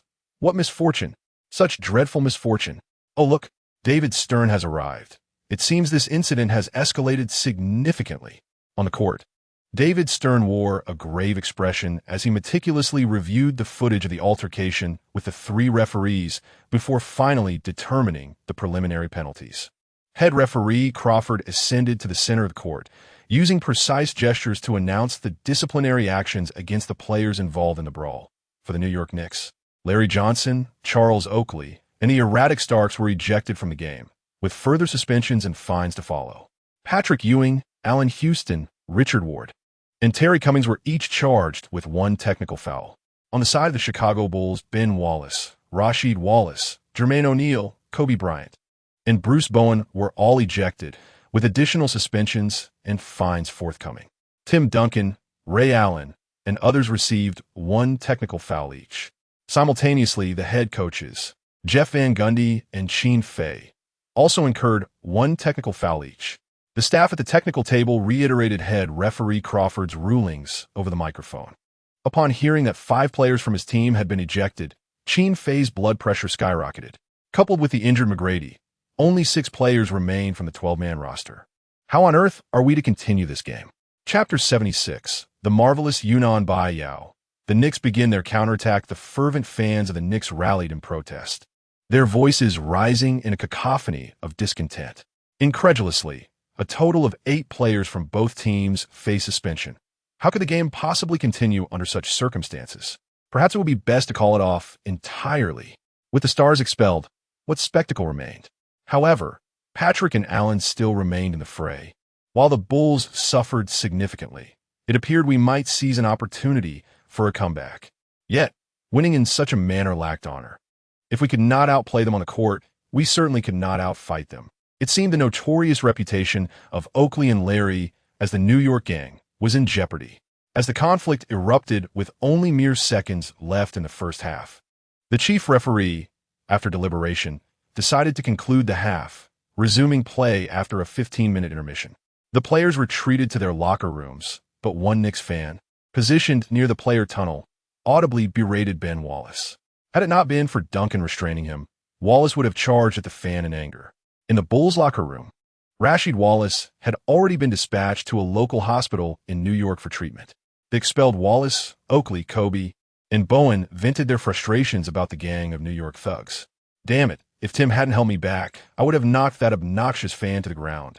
Wallace exclaimed, Charles Oakley and Larry Johnson are hardly anything special. The New York gang? Huh, I have my own connections in the Bloods. And if these old-timers dare to provoke, we can go down in flames together. David Stern, the old man, still favored the Knicks. Richard Ward and Allen Houston played far more aggressively than I did. Why weren't they suspended? He grumbled. With the gorilla Ewing and Allen Houston as their main scoring threats still in play, it's clear they wish to facilitate a Knicks turnaround. Qin Fei sat calmly in a massage chair in the locker room, observing Ben Wallace and Oakley without interjecting. After their tirade, Wallace and Oakley sensed the unusual atmosphere and, upon meeting Qin Fei's composed visage and piercing gaze, fell silent, their mood turning awkward. Coach, we're sorry for causing trouble, they implored. Please penalize us, but do not trade us away. Upon witnessing their embarrassed yet pleading expressions, a smile blossomed on Qin Fei's face. Why apologize? You performed admirably. Why should I penalize you? In fact, I intend to reward you. He continued, during the suspension, rest well. I shall arrange for bodyguards, and your salaries will remain intact. However, Do not neglect your fundamental training. We have an old saying, if one does not offend me, I shall not offend them. But if one offends me, I shall retaliate. Therefore, remember this well. None of your actions today are to be blamed. Should the sky fall, I shall bear the brunt of it as your employer. If anyone from the Knicks dares to retaliate, I will ensure that they regret their decision. Qin Fei's final statement was resolute, his gaze sharp as if it were a sword drawn from its sheath. In a developed capitalist nation like the United States, whether it be the mafia or any other faction, when it comes down to a life-and-death struggle, the ultimate battleground remains one of finances. Qin Fei turned to Tracy McGrady, who was lying on the bed while a medical professional attended to his lower back. Tracy, how do you feel? I'm fine, Qin. I will play in the second half. I intend to take down those Knicks bastards on the court. He winced, the pain in his back causing him to draw in a sharp breath. The medical personnel shook their heads at Qin Fei, clearly indicating their disapproval of McGrady's return to the game. Qin Fei nodded in understanding. He would never risk allowing an injured McGrady to play for the sake of a regular season victory.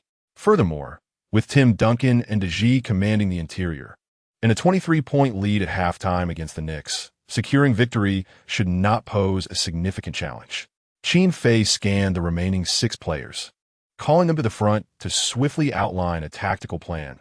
Tim and DeGea, you are our only 2 interior players now, so be prepared to play the entire second half. Both of you have already accumulated a technical foul, so it is crucial to remain composed in the face of any issues on the court. We cannot afford another T. Steve Nash, Ray Allen, Dale Curry. You 3 will form the backcourt. Cole will serve as our 6th man in the second half. The Knicks' 2 primary scoring threats in the second half will be Patrick Ewing and Allen Houston. Tim, you will be responsible for defending Ewing in the paint.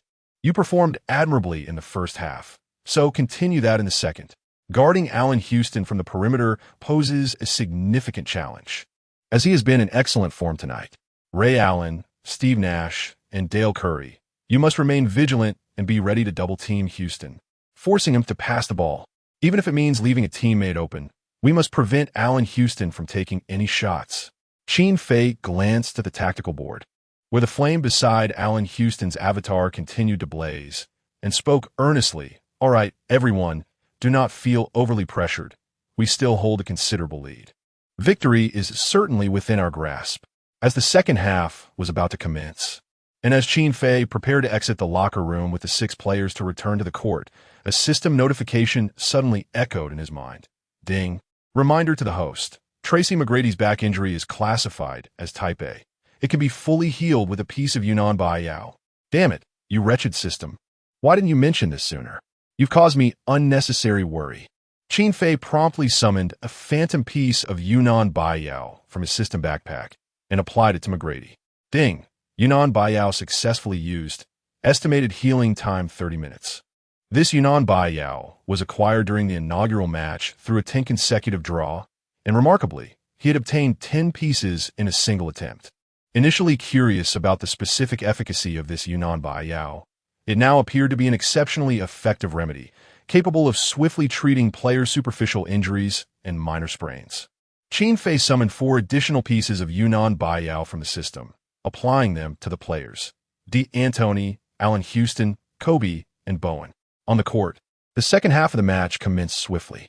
Qin Fei surveyed the audience and noticed that approximately 1/10 of the Knicks fans had already left their seats. Indeed, in a metropolis like New York, the affluent are plentiful, and a ticket costing over $1,000 is merely a drop in the ocean. Furthermore, the Knicks fans are often labeled as the least loyal in the NBA, with Madison Square Garden frequently echoing the chants of fans calling for MVP for opposing star players. Yet, many fans still raise signs of the great Ewing, vociferously chanting, "Come back, come back." The Knicks starting 5 for the second half comprised Richard Ward, Allen Houston, Chris Mills, Terry Cummings, and Patrick Ewing. Meanwhile, the Chicago Bulls fielded Steve Nash, Ray Allen, Dell Curry, Tim Duncan, and D'Antoni. On the bench, the Knicks had 4 additional players available, while the Bulls were left with only the seasoned veteran, Steve Kerr. As the Knicks initiated their first offensive play, Ewing scored with a mid-range jump shot after a pick and roll. Despite trailing by over 20 points, the determination to stage a comeback was palpable among Ewing and Houston. Meanwhile, Duncan and Nash executed a high pick, but Duncan's 45-degree bank shot went astray. The Knicks launched a fast break, with Richard Ward successfully executing a layup. Swish! The Knicks opened with a 4-0 run, narrowing the deficit to under 20 points. The home crowd's momentum began to swell, with Knicks fans vociferously urging their team to crush the Bulls and avenge their previous losses. Seated at the sidelines, Qin Fei suddenly furrowed his brow. He sensed that the forthcoming events might not bode well. At that moment, the illusory tactical board before him revealed that Duncan's flickering flame of energy among the Bulls' 5 players had abruptly extinguished. In stark contrast, the Knicks were surging forward, with the flames beside Allen Houston and Ewing burning brightly, and Houston's flicker transforming into a roaring blaze. Chapter 77. All attributes maxed in 1 minute? The Return of the King. Unstoppable pull-up enhanced version. Qin Fei urged Ray Allen and Nash to decisively double-team Allen Houston. Yet they remained unable to suppress the all-star brilliance of this mid-range maestro from New York. Throughout the third quarter, Allen Houston rediscovered the scorching touch that had led him to score over 40 points in the season opener, achieving an impressive 7 of 9 from the field, including 2 of 3 from beyond the arc, and converting 3 of 4 free throws for a remarkable 19 points in a single quarter. With Houston thriving from the perimeter, the Knicks' inside game flourished unchecked. The formidable Patrick Ewing not only sank consecutive mid-range shots, but also completed a 2-1 play against Duncan while backing him down, showcasing the dominance of the league's 4 premier centers. As Ewing converted the free throw, a smile broke across his face. In transition, he patted Duncan on the shoulder and chuckled, "Tim, the future of the league belongs to you." Duncan, upon hearing Ewing's eerily familiar words, cursed inwardly, wondering if Ewing had conspired with Olajuwon. How could it be that all 4 great centers displayed such feigned camaraderie? Disgusting. Truly disgusting. By the end of the third quarter, the Knicks, led by Allen Houston and the indomitable Ewing, amassed a staggering 40 points while limiting the Bulls to a mere 21. The score stood at Bulls 83, Knicks 79. Observing the strategy board filled with 6 players adorned in snowflakes, Qin Fei realized that even a skilled artisan cannot create wonders without materials. As the fourth quarter commenced, Qin Fei deployed the S-Class high pick-and-roll tactic card and the S-Class star 4 shooting tactic card, which revitalized the shooting touch of Duncan, Nash, and others. However, on the defensive end, the Bulls players struggled to contain the Knicks' relentless offensive tide. Ewing and Houston continued their hot streak from the third quarter, while Richard Ward and Chris Mills also thrived in their roles. The Knicks had truly found their rhythm. Qin Fei's 6-man rotation was beginning to show signs of fatigue after nearly 20 minutes of continuous play, while Duncan and Ray Allen held up well. The stamina of the likes of Dale Curry and Steve Kerr was nearly depleted. With just 3 minutes and 15 seconds remaining in the final quarter, Allen Houston delivered a devastating fadeaway jumper over the mismatched defender, Dale Curry, allowing the Knicks to take the lead. The score was now Bulls 98, Knicks 99. Qin Fei immediately called for a lengthy timeout, igniting a fervor among the home crowd. A comeback. Overwhelm the Bulls. A 23-point turnaround in the second half. How remarkable. Such occurrences are indeed rare in NBA history. Remain calm. What is there to celebrate?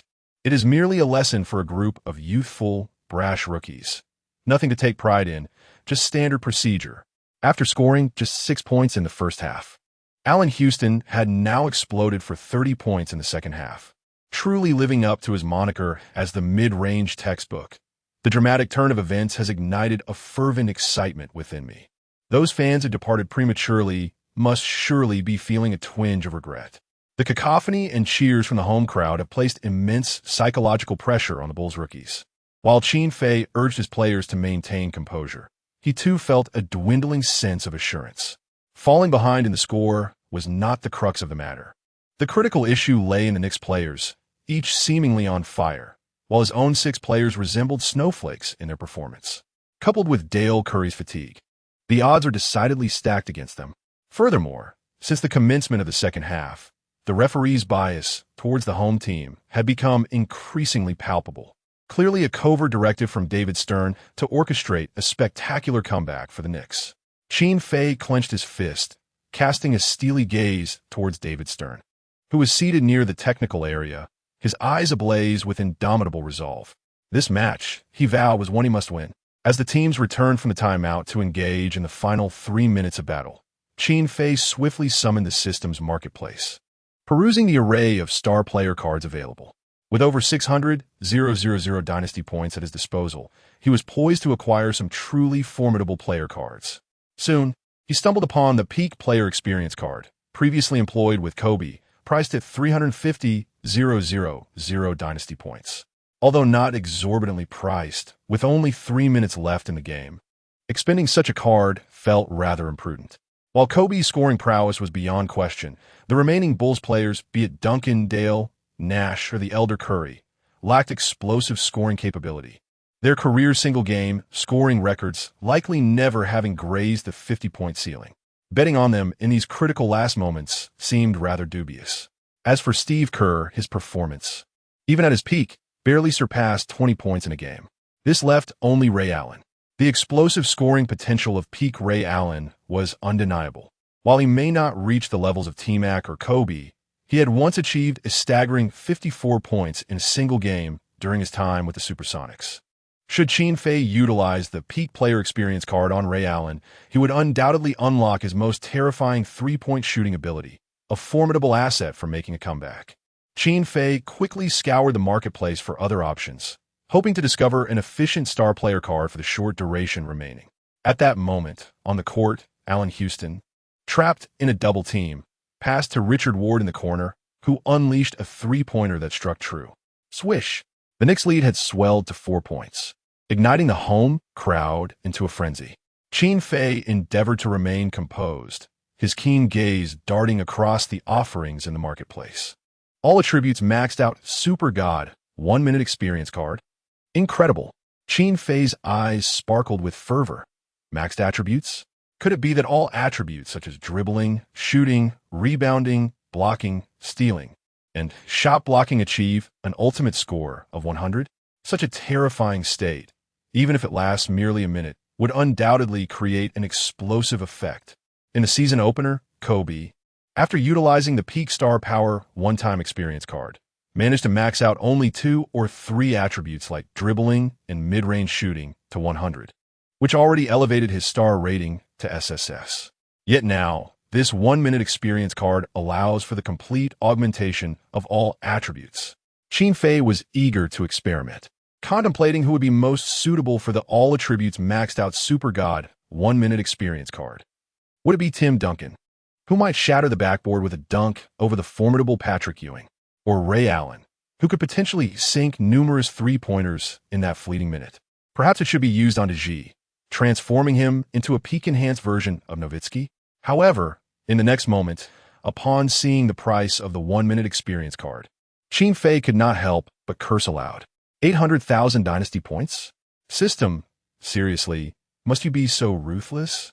At that moment, on the court, the Bulls' offense faltered, and the Knicks capitalized on a fast break to add 2 more points, pushing the lead to 6 with only 2 minutes left.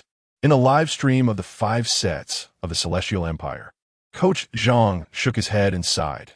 With just 2 minutes remaining and a 6-point deficit against a Knicks team firing on all cylinders, orchestrating a comeback seems an insurmountable task. Jeff Van Gundy fortuitously found himself in a favorable situation. The ejections of Oakley and Larry Johnson inadvertently allowed the Knicks to establish a more fluid rhythm in both offense and defense. Suddenly, Coach Zhang's eyes lit up, and he slammed his hand on the table, exclaiming, "Look quickly! Who is that at the player tunnel? It's Tracy McGrady. Is he making a triumphant return?" At Madison Square Garden, McGrady declared, "Qin, let me on the court. The game is not over." As Qin Fei witnessed McGrady striding confidently out of the player tunnel, hope for a turnaround flickered within him.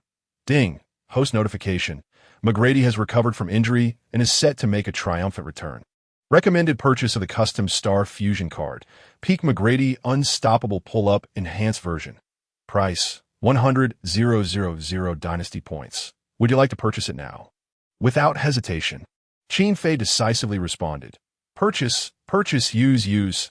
Here S 101,000. No need for change. System. Ding, congratulations, host. Peak McGrady Unstoppable Pull-Up Enhanced Version Fusion Card. Successfully purchased and used. Exclusive character Tracy McGrady. Fusion Progress 100. Ding. McGrady's pull-up shooting percentage increases by 30 with each successful shot. As McGrady hits his first pull-up jumper, his shooting percentage for the subsequent shot rises by 30, progressively increasing, becoming increasingly accurate. Conversely, when McGrady's jump shot fails, his shooting percentage for the subsequent attempt diminishes by 30, leading to a cascade of missed shots. How exhilarating. I relish this intensity. Chapter 78. Ewing's dazzling dunk and McGrady versus the mid-range king on the court. Duncan forcefully asserted his presence beneath the basket, executing a pivot shot that drew a shooting foul from the formidable Ewing. Beep. Just before Duncan approached the free throw line to take a shot, Qin Fei swiftly called for a 20-second timeout. With only 1 minute and 29 seconds remaining in the fourth quarter, the score stood at Bulls 98, Knicks 104. The home crowd erupted in jubilant cheers, already reveling in the anticipation of their monumental comeback. As the Knicks players descended from the court, Ewing, the mid-range maestro Allen Houston, and Richard Ward were all in high spirits, exchanging high fives, their sweat glistening in the arena lights. The high-definition screens above displayed the personal statistics of Patrick Ewing and Allen Houston. At this juncture, Ewing had made 10 of 19 shots, 5 of 7 from the free throw line, accumulating 25 points, 11 rebounds, and 3 blocks. Meanwhile, Allen Houston had unleashed a scoring frenzy in the second half following Kobe's ejection, amassing an impressive 40 points, marking his second consecutive game with 40 points.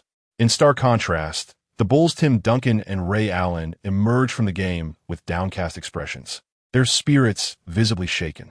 After witnessing the Knicks' substantial lead, it was challenging for this group of young rookies, predominantly in their 20s, to maintain their composure.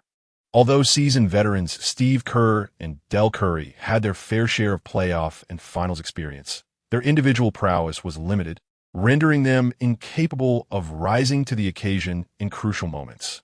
Undoubtedly, Patrick and Allen were the linchpins of the Knicks' remarkable turnaround, and the burden of the impending challenge now rested heavily on the shoulders of the Bulls' newcomers. With just 1 minute and 29 seconds left to reclaim a 6-point deficit, the odds seemed bleak, yet miracles are never in short supply in the NBA. Let us anticipate the arrival of one. We observed that the injured Tracy McGrady had returned to the sidelines. Was Qin preparing to send this rookie back in a battle despite his injury? Amid the commentary from the sideline announcer, Qin Fei efficiently utilized a brief timeout to swiftly outline the forthcoming strategies to his players. Tracy would replace Del Curry, with Steve Nash and Ray Allen forming the backcourt duo, while Tim and Big Z would continue their collaboration in the paint. Tracy, you have plenty of energy. Focus on defending Allen Houston and ensure everyone stays vigilant with their respective assignments. No more risky double teams. On the offensive end, the plan was to funnel the ball through Tracy, as the shooting touch of others had been lacking. Pay close attention to off-ball movement and pursue offensive rebounds. Big Z and Duncan provide ample screens for Tracy. Finally, Qin placed a reassuring hand on McGrady's shoulder, his gaze resolute as he said, "Tracy, I have faith in your shooting touch. Whether matched up against Allen Houston or Chris Mills, you possess advantages in height and speed. However, be mindful to take your outside jumpers only when you are confident. Our time is running short. Everyone, lift your spirits. The match is not yet over. To reclaim victory, let us charge forward together. I shall stand in the front row, applauding you all." Qin Fei spoke with fervor, his rapid-fire words igniting the last flicker of hope among the Bulls fans. As the timeout concluded, the players from both teams returned to the court.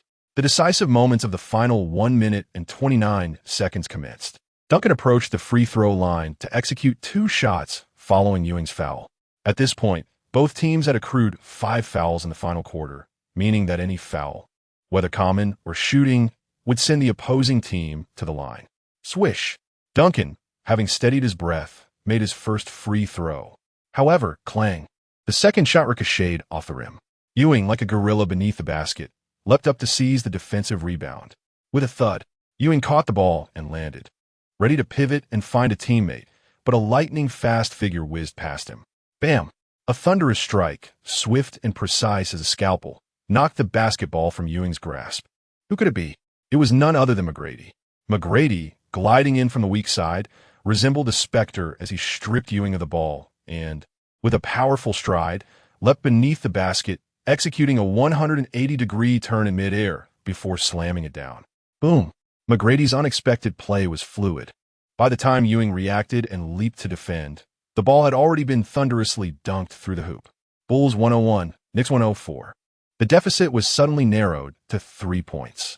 With an exhilarating display of skill, McGrady's steal and dunk elevated his spirits, and in youthful exuberance, he pounded his chest and shouted at Ewing, "Old friend, don't celebrate too soon.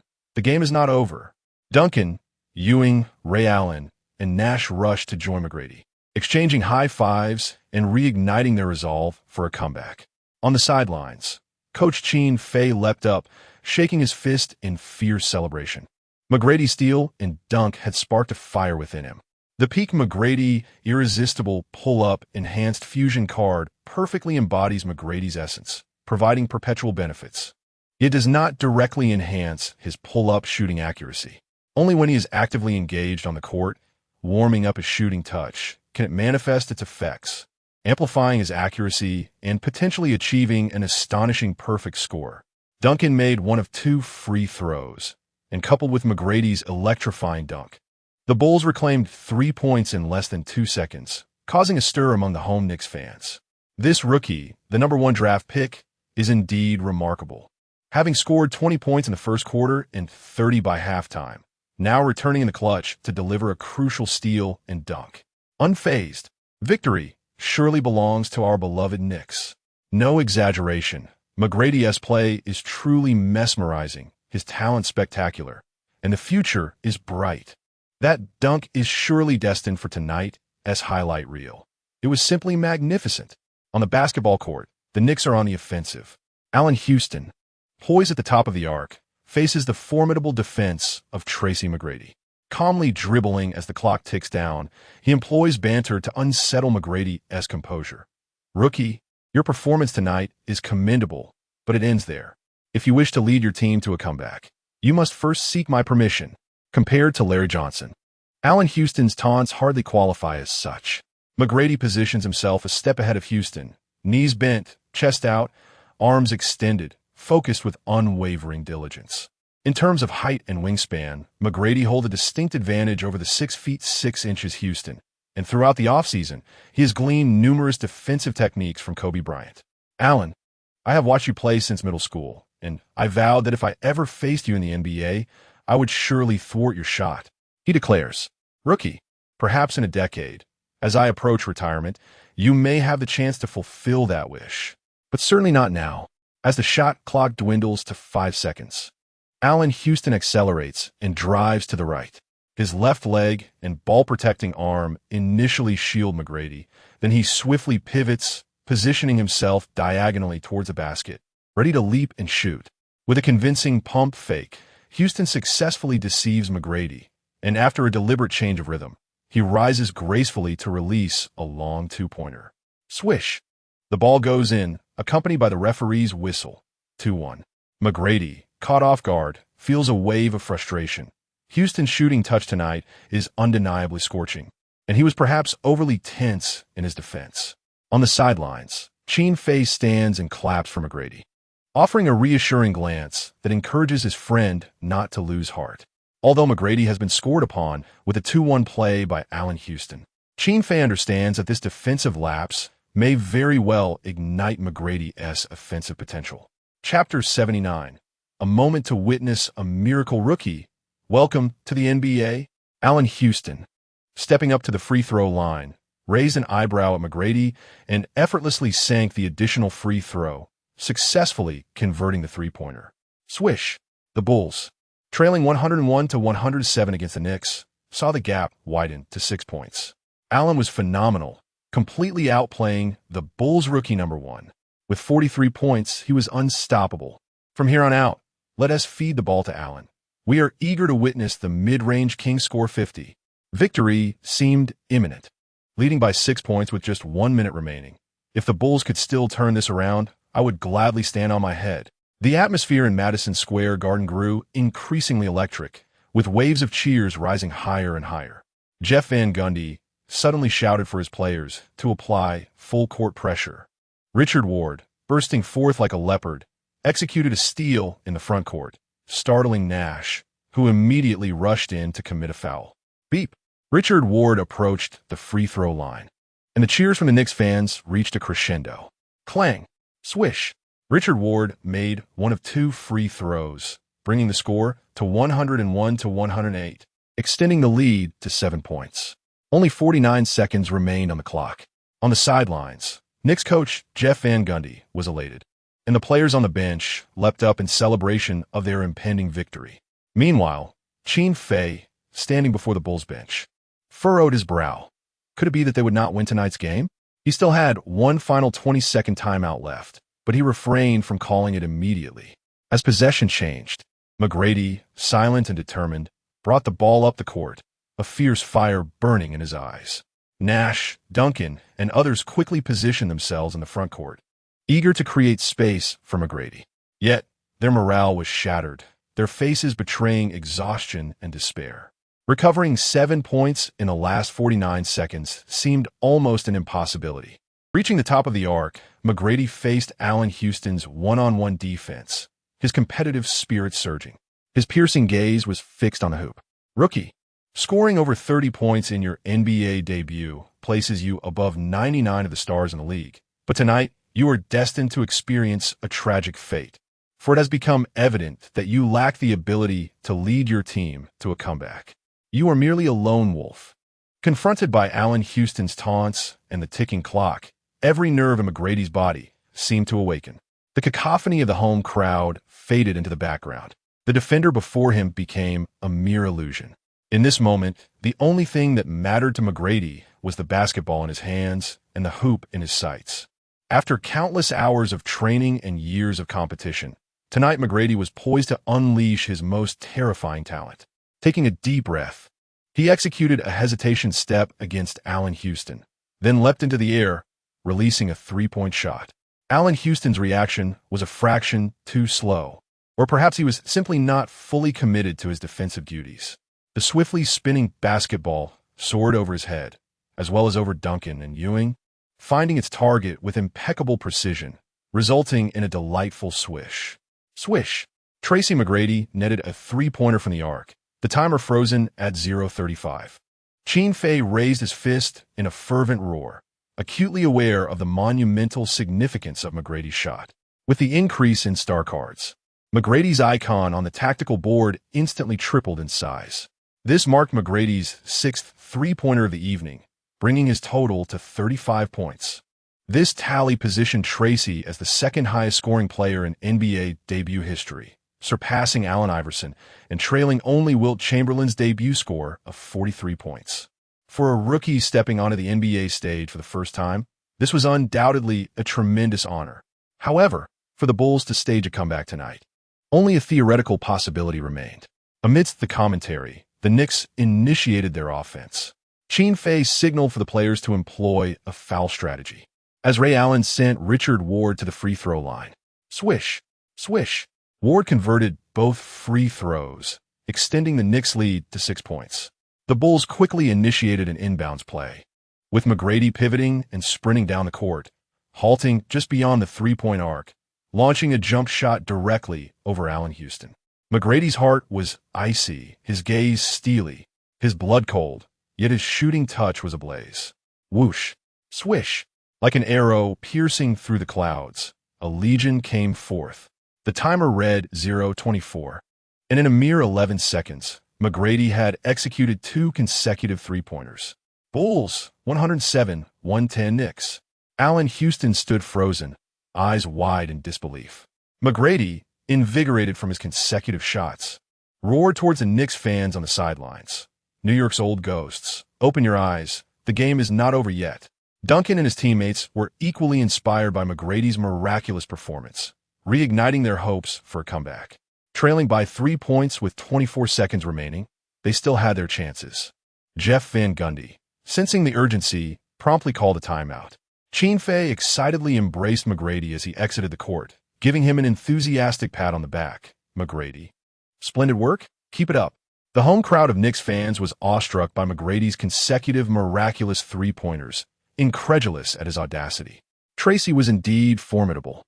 After 20 years of watching basketball, I had never witnessed anyone consistently hit such challenging jump shots. Indeed, while these three-pointers may appear straightforward, they demand exceptional explosive power and innate talent. No need to panic, we still lead by 3. Consecutively making 2 pull-up three-pointers appears to be the limit. There is no way this individual could possibly achieve a third. In his NBA debut, he scored an impressive 38 points, second only to the legendary Wilt Chamberlain. The current Chicago Bulls team is indeed brimming with talent, suggesting they have a genuine chance of reaching the playoffs. On the court, following a timeout, the game resumes with just 3 seconds remaining.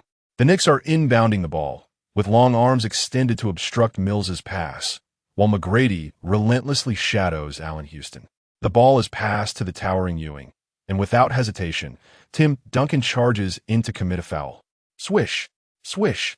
Ewing, standing at the free throw line, withstood the pressure and made both shots. Bulls 107, Knicks 112. The Knicks fans at home finally exhaled in relief. On the sidelines, Jeff Van Gundy shouted for the players to maintain their intensity, urging them to apply full-court pressure. McGrady used his speed to shake off Allen Houston, driving along the baseline for a fast break. However, the Knicks' Allen Houston and Richard Ward converged on McGrady, executing a strategic double-team. Chapter 80. The Miraculous McGrady. Ascending to divinity, McGrady delivered the ball to the swiftly advancing Steve Nash on the right flank, deftly maneuvering through a screen set by Duncan to evade a double-team. He received Nash's return pass at the top of the arc, leveraging a well-timed high-quality pick to shake off Allen Houston. As he rose against the approaching Ewing, he released a graceful jumper. Swish! The ball soared through the air. Just then, Ewing, in a desperate attempt to defend, made contact with McGrady's wrist, prompting the referee's whistle to pierce the arena. Basket counts, plus an additional free throw. 3-1. Allen Houston, who had exerted himself in the pursuit, stumbled to the ground, his gaze fixed in bewilderment as he watched the ball find nothing but net. Overwhelmed, his mind raced with a torrent of disbelief. Could this player truly be human? Even the gods would hesitate to perform such feats. Ewing, rendered speechless by the 3-1, raised his hands in surrender, his expression vacant as he stared at the replays on the screens above. On the sidelines, Knicks head coach Jeff Van Gundy erupted in fury, hurling his clipboard to the floor in frustration and calling for a timeout with renewed urgency. Was this player a demon? With only 11 seconds remaining on the clock, McGrady, having netted his third consecutive three-pointer, unleashed a primal roar as Duncan and his teammates rushed to embrace him, convinced that the Bulls had clinched victory. On the sidelines, Qin Fei exchanged celebratory high-fives with Tom Thibodeau, while Cole and Del Curry leaped from the bench, exuberantly waving towels in jubilation. Before Qin Fei, the tactical board displayed a fervent flame beside McGrady's likeness, a sight he had never encountered in such intensity before. Even the shooting touch of teammates Duncan, Ray Allen, and Nash seemed to ignite with the same fervor inspired by McGrady. For Qin Fei, this scene was all too familiar, a harbinger of victory for the Bulls in tonight's contest. This evening, McGrady would indeed ascend to divinity, orchestrating his career-defining moment 7 years ahead of schedule. The home crowd of Knicks fans stood in stunned silence, heads cradled in their hands, eyes shielded, as they slapped their thighs and shook their heads in disbelief. This was no mere mortal. The Bulls' number 1 was undeniably extraordinary. How could such a jumper even find its mark? You are correct. He is not human, but a god. In a mere 24 seconds, he had scored 3 three-pointers, followed by a free throw, totaling 10 points. 24 seconds for 10 points? This was a moment that rivaled the legendary Miller time. Though they were Knicks fans, they felt compelled to applaud Tracy for being the brightest star of the night. Isn't Dolan wealthy? He should hasten to bring Tracy to New York. With Ewing aging, he is the new leader. Oh, how outrageous! With those 3 three-pointers, tonight's tickets were undeniably worth every penny. Who was it that claimed Tracy would perform a handstand and eat feces if he made that third three-pointer? Step forward. We wish to witness the spectacle. I boldly declare that Tracy will absolutely not make a fourth three-pointer. Otherwise, every man present tonight may as well have their way with me. Yet, strangely, I find myself hoping for Tracy to score yet another three-pointer. And I, too, inexplicably, wish for the Bulls to emerge victorious. What could this possibly mean? In the front row VIP seats, an ecstatic Vanessa leapt to her feet, cupping her hands into a megaphone and shouting towards Tracy McGrady. Tracy, I love you. Tracy, you are the best. Beside her, Jessica Alba nudged Vanessa's shoulder, her brows furrowed in disapproval. Vanessa, aren't you a fan of Kobe? As the timeout concluded, McGrady stepped up to the line and successfully executed a free throw. Swish! The Bulls, 111, trailed the Knicks, 112, by a mere point. 42 points. Goodness. Tracy McGrady had amassed 42 points this evening, with just one more basket. He would surpass Wilt Chamberlain's record of 43 points for the highest debut score in NBA history. From a moment, he sank a pull-up three-pointer with 35 seconds remaining. To the current 11 seconds on the clock, McGrady had made 3 consecutive pull-up three-pointers within a span of 24 seconds, including a remarkable 3-1. A staggering 10 points in 24 seconds, Tracy was crafting his own divine moment. Amid the fervent commentary, the Knicks prepared to inbound the ball. Allen Houston, utilizing the screen set by the formidable Patrick Ewing, finally shook off McGrady and received the ball on the strong side, deliberately stalling for time. McGrady quickly pursued, seeking a foul, while Houston deftly evaded him. However, a bead of sweat from Ewing fell onto the floor, and Houston inadvertently stepped on it. In a critical moment, Allen Houston unexpectedly slipped. With leg cramps, he gritted his teeth, and the basketball slipped from his grasp. Swiftly, McGrady seized the opportunity, snatching the ball before Richard Ward could intervene, and surged forward into the front court. Whoosh! Every fan in attendance held their breath as Madison Square Garden descended into a hushed silence. As McGrady dribbled furiously down the court, the Knicks scrambled to defend. Richard Ward lunged from midcourt, attempting to intercept, but McGrady executed a deft behind-the-back dribble, leaving him behind. Bam! Chris Mills charged in to block, but McGrady, maintaining his momentum, executed a seamless in-and-out move that left Mills' ankles in jeopardy. Bam! Ewing and backup forward Terry Cummings collided in their frantic pursuit, both tumbling to the ground. Bam! Bam! McGrady raced towards the front court, stopping just beyond the three-point arc, leaping for a decisive shot. Swish! As the basketball soared from McGrady's fingertips, the timer ticked down to its final second. At this moment, behind Tracy McGrady, the 5 players of the Knicks, Patrick Ewing, Allen Houston, Chris Mills, Terry Cummings, and Richard Ward, lay sprawled on the ground, prostrate beneath McGrady. The basketball soared through the air, accompanied by a roaring wind. And under the watchful gaze of 20,000 fervent fans at Madison Square Garden, it swished through the net, piercing the heart of the game. The crisp sound of the net echoed like celestial music as the timer and the red light on the tempered glass backboard illuminated. The match concluded with a score of Bulls 114, Knicks 112. McGrady, the hero of the moment, turned and roared, his fist raised defiantly towards the fallen Knicks players. Knicks, take that. On and off the court, members of the Bulls, Duncan, Ray Allen, Steve Kerr, Del Curry, Steve Nash, raised their arms in jubilation, rushing towards McGrady, encircling him in a euphoric celebration of this miraculous victory. Duncan and Ray Allen pounded McGrady's chest, while Del Curry and Steve Nash playfully patted his backside. And Duncan ruffled McGrady's American crew cut with enthusiasm. On the sidelines, Qin Fei beamed with joy, embracing assistant coaches like Tom Thibodeau in celebration of the triumph. In a visiting team's locker room, Kobe, Bowen, Ben Wallace, and others rushed out immediately after McGrady's game-winning shot, joining their teammates on the court to celebrate. Unbeknownst to them, someone had covertly tripped McGrady from behind, and soon Kobe and Duncan piled on top of him one after another. The young players of the Bulls celebrated wildly, performing a jubilant display in Madison Square Garden under the bewildered gaze of 2,000 Knicks fans. 35 seconds, 13 points. My goodness, 35 seconds, 13 points. The divine presence of a knight donned the Bulls' #1 jersey. When the first fan shouted 35 seconds, 13 points, a chorus of cheers erupted, resonating throughout the arena. Qin Fei knew that after this night, McGrady's miraculous feat would undoubtedly captivate the world. Chapter 81. Jessica's heart secretly sways. 35 seconds, 13 shakes the world. Qin. It is a pleasure to meet you. I am Jessica Alba. With a warm and gracious demeanor tinged with a hint of shyness, Jessica Alba approached Qin Fei, who was impeccably dressed, and extended her delicate, graceful hand. Throughout the competition, Qin Fei had been preoccupied with strategizing, his gaze primarily occupied by the ethereal tactical board before him, which caused him to overlook the star-studded audience. At that moment, the 16-year-old Jessica Alba stepped forward to greet him, her mixed heritage beauty and slender figure naturally capturing Qin Fei's attention. Jessica, I didn't expect you to be here to watch the game. I have seen quite a few of your films.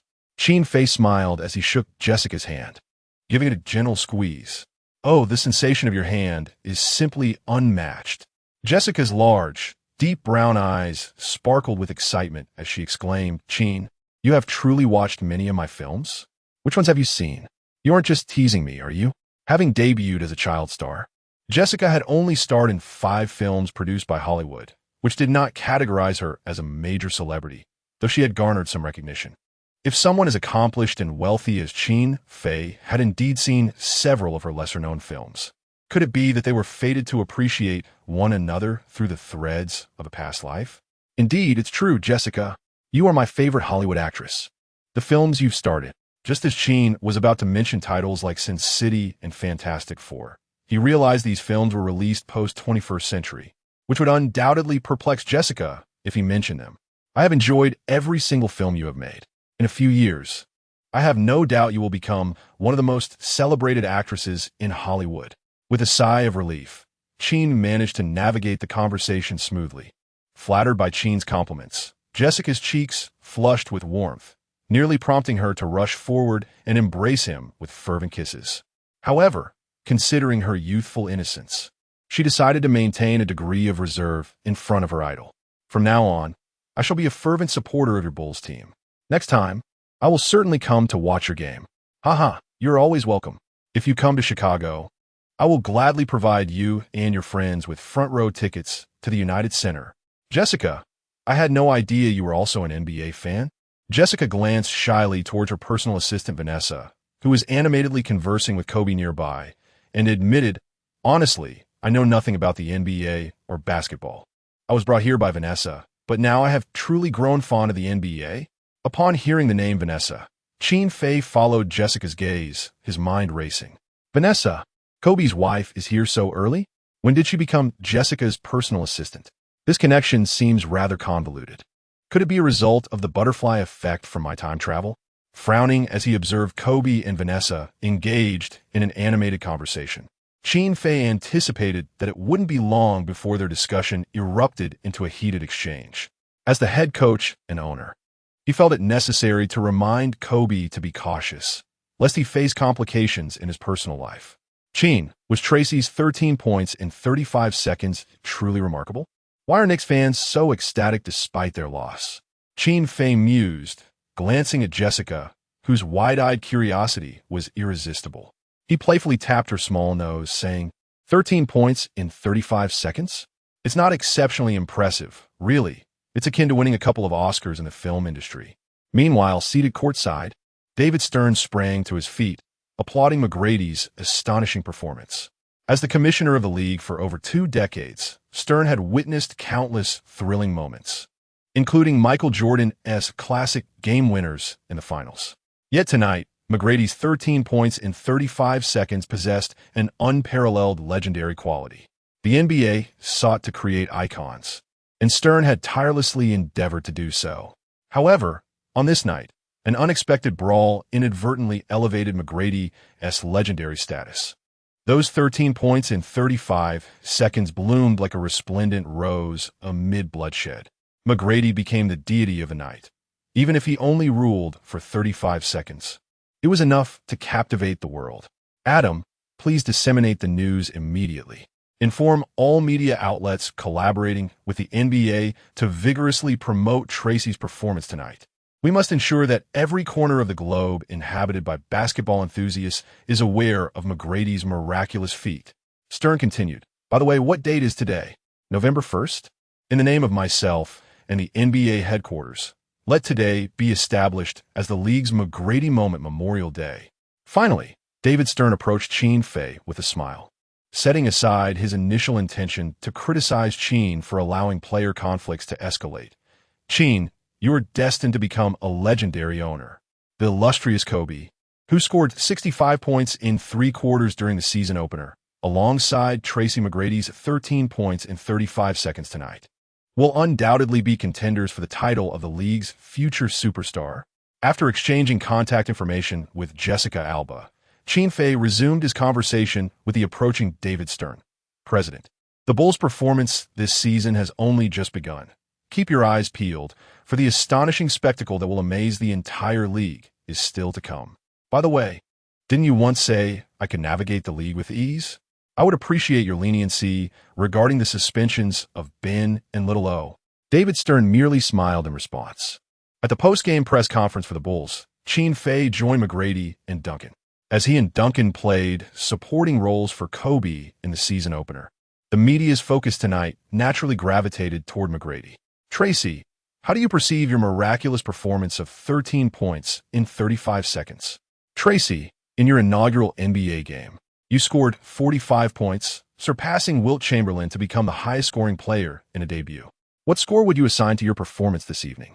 Tracy, you sank 9 three-pointers tonight, making you the player with the most three-pointers in a single game in Bulls history. At this moment, who do you wish to express your gratitude towards? Tracy, how do you assess Allen Houston's prowess? Do you believe your future potential can exceed his?"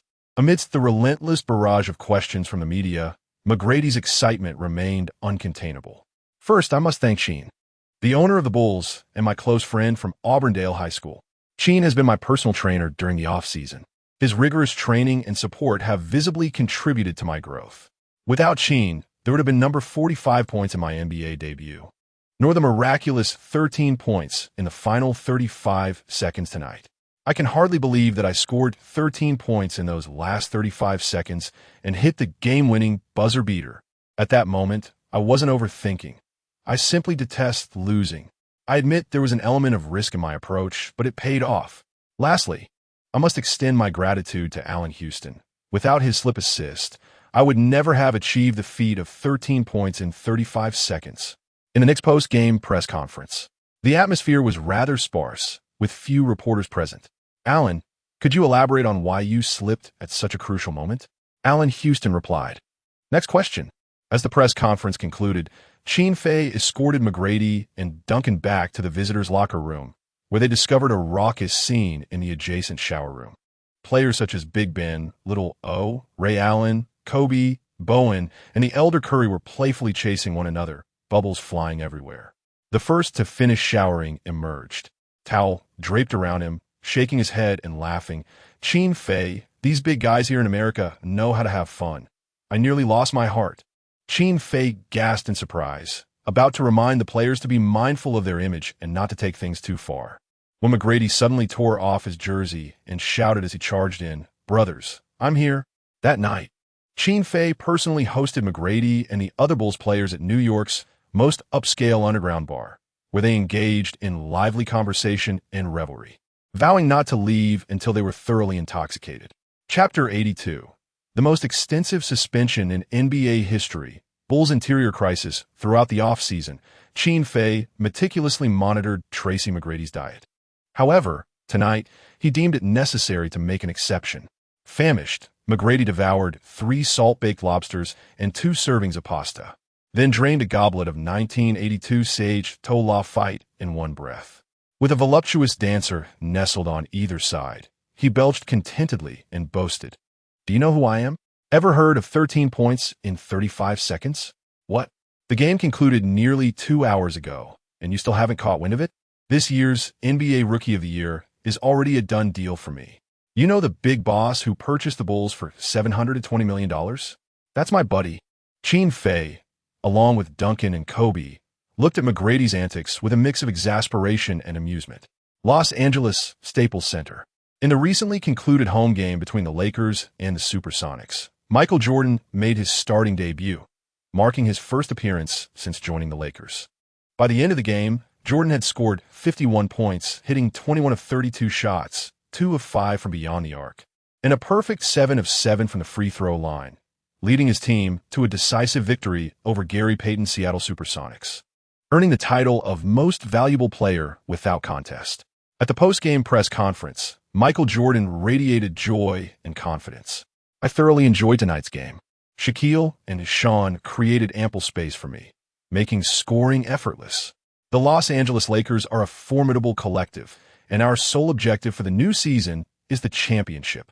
However, when a reporter posed the next question, the smile vanished from Jordan's face. "Michael, what are your thoughts on the Chicago Bulls rookie Tracy McGrady, who scored 13 points in the last 35 seconds at Madison Square Garden?" "What? 13 points in 35 seconds?" Jordan was taken aback, astonished by the prowess of the Bulls' new recruits. The following morning, prominent sports publications across major American cities, including Sports Illustrated, the New York Times, the Boston Globe, the Milwaukee Sentinel, and the Houston Chronicle, widely covered Tracy McGrady's astonishing feat of scoring 13 points in the final 35 seconds of the game. This remarkable performance ignited a fervent excitement among millions of NBA fans nationwide. Headlines proclaimed, "Chicago Bulls rookie Tracy McGrady scores 45 points in his NBA debut, with a breathtaking 13 points in the last 35 seconds to clinch the game, showcasing a divine moment." November 1st has been designated by NBA Commissioner David Stern as McGrady Moment Day, marking the birth of one of the league's greatest miracles. Jump shot master Allen Houston's fateful slip, as McGrady's 35 seconds and 13 points reverberate across the globe. One of the greatest miracles in the history of basketball. A comprehensive analysis of the McGrady moment. Hundreds of thousands of fans in Chicago spontaneously organized street parades to celebrate McGrady's remarkable achievement. Charles Barkley publicly declared he would trade his entire career's worth of points for McGrady's 13 points in 35 seconds. Madison Square Garden witnessed McGrady's eternal miracle, with a massive poster of his game-winning moment displayed outside. Numerous sports brands have reached out to McGrady's agent, with Nike offering an extravagant 5-year, $18 million contract. In China, CCTV rebroadcast the edited highlights of the Knicks vs. Bulls game twice the following day. During the 7 p.m. news segment, a full 1 minute and 9 seconds was dedicated to McGrady's extraordinary performance. Millions of fans across the nation were deeply moved by the footage of McGrady's 13 points in 35 seconds.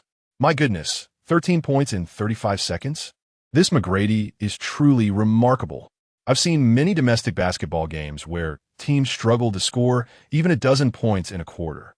The efficiency of his scoring is unparalleled, and the fact that he clinched the game with those 13 points in such a short span is what makes it truly incredible. McGrady forever. I am now a devoted fan of the basketball god. Speaking of which sneaker company has McGrady signed with? I must acquire a pair of his signature shoes. Our domestic basketball owners truly have an eye for talent. With Kobe's 65 points in 3 quarters and McGrady's 13 points in 35 seconds, who needs any old-timers? When does the All-Star voting commence? I want to cast my votes for Kobe and McGrady. McGrady's pull-up three-pointer is astounding. When my mother asked why I was kneeling to watch the game, I told her I had witnessed the deity. The rapid spread of the video, showcasing McGrady's 13 points in 35 seconds, has sparked a fervent McGrady craze among fans worldwide. Countless young children rushed to basketball courts to emulate McGrady's pull-up three-pointers and his mesmerizing shooting style. Outside a luxurious bar at the United Center in Chicago, colorful lights illuminated the scene, and the dance floor was alive with the movement of alluring and captivating bodies.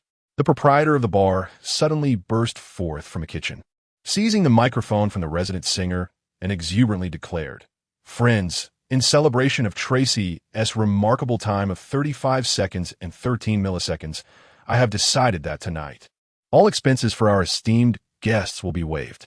In an instant, the entire bar transformed into a jubilant sea of joy, with every patron exuberantly shouting, "Long live the boss!" Long live the boss. Long live Tracy. Long live Tracy. Long live 35 seconds and 13 milliseconds. Long live 35 seconds and 13 milliseconds. One patron discreetly poured the cheap red wine from his goblet onto the floor and then bellowed to the waiter. Waiter, bring me the finest bottle of brandy. Do you have 4 pounds of lobster here? The following morning, Qin Fei, accompanied by his bodyguards, personally visited a local public hospital in New York to see Rasheed Wallace, who was recuperating in a private room. Rasheed Wallace had suffered a shattered shoulder bone during the chaotic brawl instigated by Charles Oakley, and it was anticipated that he would remain hospitalized for at least 2 weeks, with a return to competition not expected for 3 months. Rasheed, focus on your recovery. There is no need for concern regarding the team. My teammates and I eagerly await your full return. Before taking his leave, Qin Fei entrusted Rasheed Wallace to the care of 4 elite bodyguards and then proceeded with the Chicago Bulls players to the airport, boarding the team's private jet bound for Miami.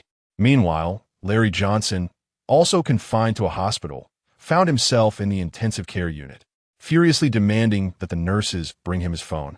After a struggle, he managed to dial a number, and a sinister voice answered immediately. Larry, what is the matter? I heard you were attacked by the Bulls players last night at Madison Square Garden. Are you all right? Gritting his teeth, Larry Johnson, face darkened with fury, replied sharply, Donald, help me teach a lesson to a few people, Big Ben, Jermaine, and Rasheed from Bulls. Money is no object. I want them free to pay for their careers. There was a 3-second silence on the other end, followed by an enraged roar. Larry, have you lost your mind?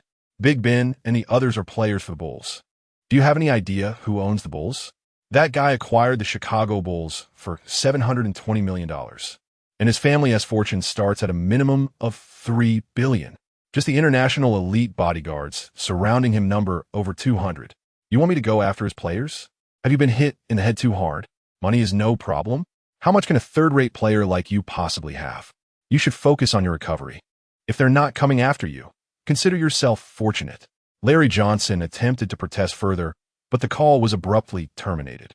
In a fit of rage, Larry Johnson trembled, spewing another mouthful of blood. On that midday, NBA Commissioner David Stern connected with ESPN's midday talk show to personally announce the additional penalties resulting from the extensive brawl during the Knicks versus Bulls game the previous day. Firstly, regarding the Knicks, it was revealed that during post-game medical evaluations, a significant presence of a banned substance, specifically contoxin, was detected in the blood of Larry Johnson. Consequently, he faced dual penalties for both substance abuse and the altercation, resulting in a complete suspension for the entire season, forfeiture of all salary, and a fine amounting to $680,000. Clearly, the involvement of NBA players in substance abuse is something that David Stern finds far less tolerable than the physical confrontations that occurred during the game. Chapter 83. VS The Heat. S-Class mind-reading glasses Charles Oakley emerges as the principal instigator of the brawl, facing a suspension of 25 games alongside a hefty fine of $300,000. The erratic John Starks is suspended for 16 games and fined $200,000. Additionally, Terry Cummings and Allen Houston each receive a 1-game suspension. On the Chicago Bulls side, Rasheed Wallace and Jermaine O'Neal also face a 25-game suspension and a $300,000 fine. Ben Wallace is suspended for 18 games with a $200,000 penalty, while Kobe Bryant and Bruce Bowen receive 2-game suspensions and fines of $30,000. In terms of the number of suspensions, games missed, and financial penalties, the Madison Square Garden incident stands as the most significant and detrimental altercation in the NBA since its inception in 1946. Had it not been for Tracy McGrady's astonishing 13 points in 35 seconds, which somewhat overshadowed the chaos of the melee, the league might have faced a crisis of suspension. In a certain light, it was McGrady's miraculous performance that salvaged the NBA's reputation. However, with David Stern's announcement of player penalties, the ramifications of this large-scale brawl rapidly escalated across the nation, generating a sensation alongside McGrady's extraordinary feat. Larry Johnson, unfortunately, bore the brunt of the punishment, suffering the heaviest penalties. The resilient Alonzo Mourning silently applauded. It appears that the Knicks' season is doomed, with Johnson suspended for an entire season, and Oakley and Starks facing over a month of suspension. Patrick Ewing has aged, and Allen Houston seems to have succumbed to despair after his encounter with McGrady. This season, not only is a championship out of reach for the Knicks, but even a playoff berth seems elusive. The Bulls are also severely weakened, the absence of Ben Wallace, along with the sidelining of both O'Neal and Rasheed Wallace, coupled with the missing defensive prowess of Kobe and Bowen, poses significant rotation challenges leading up to the Christmas showdown. It all hinges on the coach's decisions. However, what is there to arrange? If I were the Bulls head coach, I would simply place the ball in Tracy's hands. Such a remarkable feat of 13 points in 35 seconds is a rarity that may never be replicated. Goodness, was one instance not sufficient? Tomorrow's matchup against the Heat promises to be another formidable challenge. Morning's Heat are certainly more formidable than the Knicks. At 3 p.m., Qin Fei and the Bulls players land at Miami International Airport, subsequently boarding a bus to their designated hotel. On the bus, Qin Fei immediately inquires about the players' suspension statuses, inwardly cursing David Stern's registry. With 5 key players suspended, including the injured Rasheed Wallace, the 25-game suspension of O'Neal, and the 18-game suspension of Ben Wallace, the situation is dire. Fortunately, both Kobe and Bowen are only sidelined for 2 games, allowing for a swift return upon returning to their home court. Qin Fei has promptly informed Doug Rivers and Jeff Malone, who are remaining in Chicago, to hasten their journey to Miami. Consequently, the team will have nearly 10 players available for rotation in tomorrow's match against the Heat. However, the issues within the interior are quite severe, with only Duncan and Big Z remaining for rotation, and Big Z's stamina poses a considerable concern. Complicating matters further, the Heat boast a formidable frontcourt, anchored by the tenacious Alonzo Mourning, alongside P.J. Brown, a reliable blue-collar center averaging 10 points and 9 rebounds, and a newly acquired power forward, Talon Hill, to secure a triumphant start to the new season with 3 consecutive victories. It is imperative to triumph over the Heat in tomorrow's game. With Kobe suspended and Tracy's shooting inconsistent, the performances of Tim Duncan and Big Z will undoubtedly be pivotal in the forthcoming contest. Neither Duncan nor Big Z are known for their desire to monopolize the ball. They possess a strong sense of teamwork, which has hindered their potential impact in the first 2 games of the season. Nevertheless, at the American Airlines Arena tomorrow night, Qin Fei must encourage Duncan and Big Z to adopt a more selfish approach. For the game against the Heat, the starting 5 will be Steve Nash, Ray Allen, Tracy, Tim, and Big Z. The bench will comprise Steve Kerr, Del Curry, Manu Ginobili, Doug Rivers, and Jeff Malone. This will undoubtedly be a challenging battle. While we possess ample depth on the perimeter, the interior remains strained with only Tim and Big Z available. Tim, you are in excellent shape, so be prepared to play approximately 40 minutes against the Heat. Big Z, you may also need to log over 30 minutes. Tracy, your remarkable 13 points in 35 seconds have captured the attention of the entire league, so anticipate receiving a superstar-level defensive assignment tomorrow night against the Heat. Whether you can withstand the pressure and truly begin your transformation into a superstar will depend on your performance. Ray Allen, should Tracy face double teams, you will become our primary scoring option from the perimeter. Nash, you must maintain control of the tempo on both ends of the court, while also increasing your personal shooting attempts from beyond the arc. Manu, you are poised to be the best 6th man against the Heat, and I will be increasing your playing time.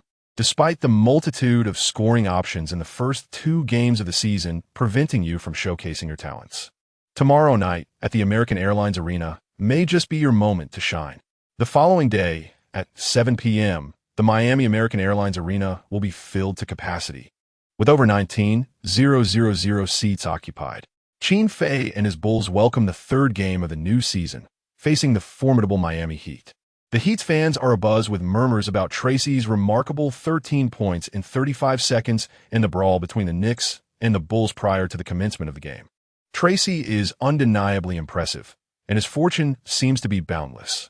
In his debut in the NBA, he scored an astonishing 45 points, including a remarkable 13 points in just 35 seconds. Even if he were to retire right now, The endorsement alone would ensure his financial security for a lifetime. Indeed, I have heard that Nike offered him a 5-year contract worth $18 million, and this is merely for a single game as a rookie. Tracy's talent is truly exceptional. One must wonder why he fell to the 9th pick. Were the teams holding the top 8 picks blind to his potential? The discerning eye of the Chinese owner is commendable, as this fully capable Chicago Bulls team is destined to be a formidable contender in the Eastern Conference playoffs. However, tonight's Bulls are not at full strength, missing 3 key interior players, along with the defensive stalwarts Kobe and Bruce Bowen, which significantly diminishes their prowess. With Alonzo Mourning and Tim Hardaway on the court, we should be able to secure victory by the end of the 3rd quarter without any issues. As the clock struck 7, under the referee's indication, the starting players of both teams stepped onto the court, and the game was on the verge of commencing. Qin Fei, serving as the head coach of the Bulls, approached the technical area alongside Pat Riley, the head coach of the Heat, and they exchanged handshakes. Pat Riley, sporting a slick hairstyle, flashed a mysterious smile at Qin Fei, who responded with a charming grin, as silence spoke volumes in this moment. Concurrently, Qin Fei swiftly summoned the S-Class mind-reading glasses from his system, allowing him to glean Pat Riley's current thoughts with clarity. Chapter 84, The Flying Devil vs. The Kidney Warrior, a dunk or a block. Pat Riley stands as one of the most charismatic and legendary figures in the annals of NBA history, serving as both a coach and general manager. During his tenure with the Los Angeles Lakers in the 1980s, he guided the illustrious Magic Johnson and the iconic Kareem Abdul-Jabbar to victory, securing 4 championship trophies in 1982, 1985, 1987, and 1988. His innovative Showtime era indelibly etched its mark on the NBA. Later, as the head coach of the New York Knicks, Riley built a team centered around the formidable Ewing and a philosophy emphasizing rebounding, leading the Knicks to the 1994 NBA Finals. Now in Miami with the Heat, Riley embraces dual roles as both head coach and general manager, wielding significant power while pioneering a tenacious basketball philosophy led by the indomitable Alonzo Mourning, emphasizing defense and transforming the Heat's paint into a no-fly zone for opponents. Jeff Van Gundy, who coached the Knicks, and Eric Spoelstra, who later became the Heat's head coach, are both esteemed protégés of Pat Riley. Beyond the court, Riley is celebrated as a fashion icon and orator, maintaining friendships with numerous Hollywood stars and leading men. Qin Fei, through his mind-reading glasses, found little of novelty, indicating that Pat Riley, in essence, did not regard the undermanned Bulls with much concern.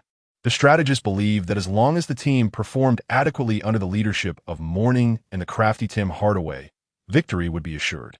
Adhering steadfastly to his tough basketball principles, the core of Riley's tactical philosophy revolves around defense, led by Mourning, and an offensive strategy that combines the prowess of Mourning and Hardaway.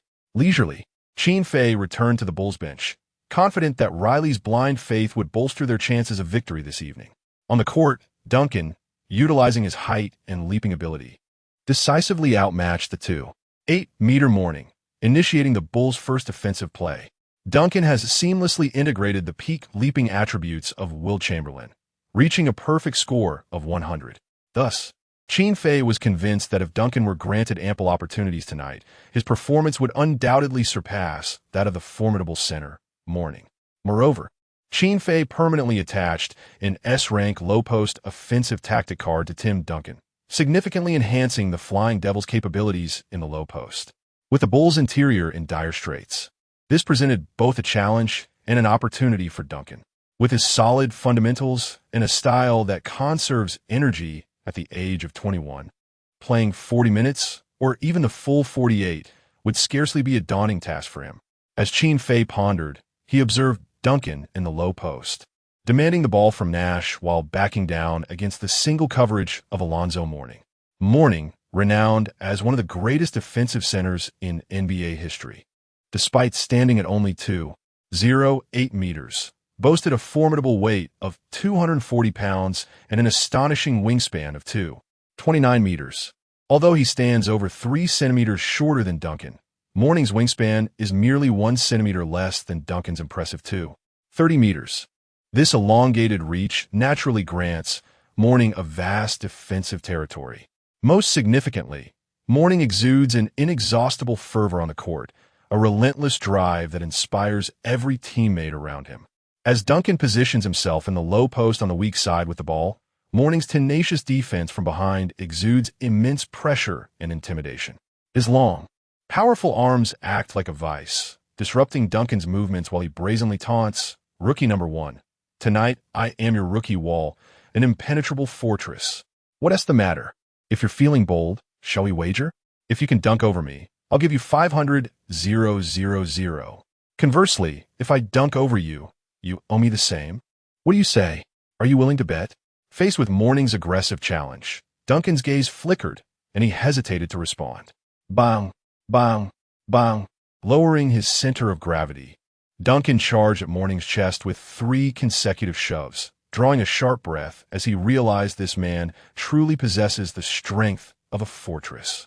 Although he did not manage to overpower Morning, Duncan achieved his goal. He then executed a series of dreamlike footwork, fluidly spinning and faking to unsettle Morning's defensive stance, before suddenly pivoting for a jump shot. Bang! Swish! Another impeccable bank shot from a 45-degree angle. Morning's hesitant defensive lunge was clearly a moment too late, leaving him to watch helplessly as the ball swished through the net.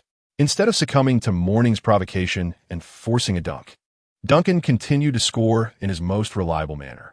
Bulls 2, Heat 0. After scoring, Duncan flashed a slight smile and, while retreating on defense, called out to Morning, "Of course, I'm in for the bet." On the sidelines, Qin Fei applauded Duncan for his first basket, and the flame icon next to Duncan's name on the tactical board burned steadily. Aside from Duncan, Ray Allen, Nash, and a few others had no indicators next to their names, while Tracy McGrady's icon was marked with a large snowflake. The success rate of mid-range jump shots is notoriously volatile. Could it be that McGrady's luck was drained after his 13 points in 35 seconds last game?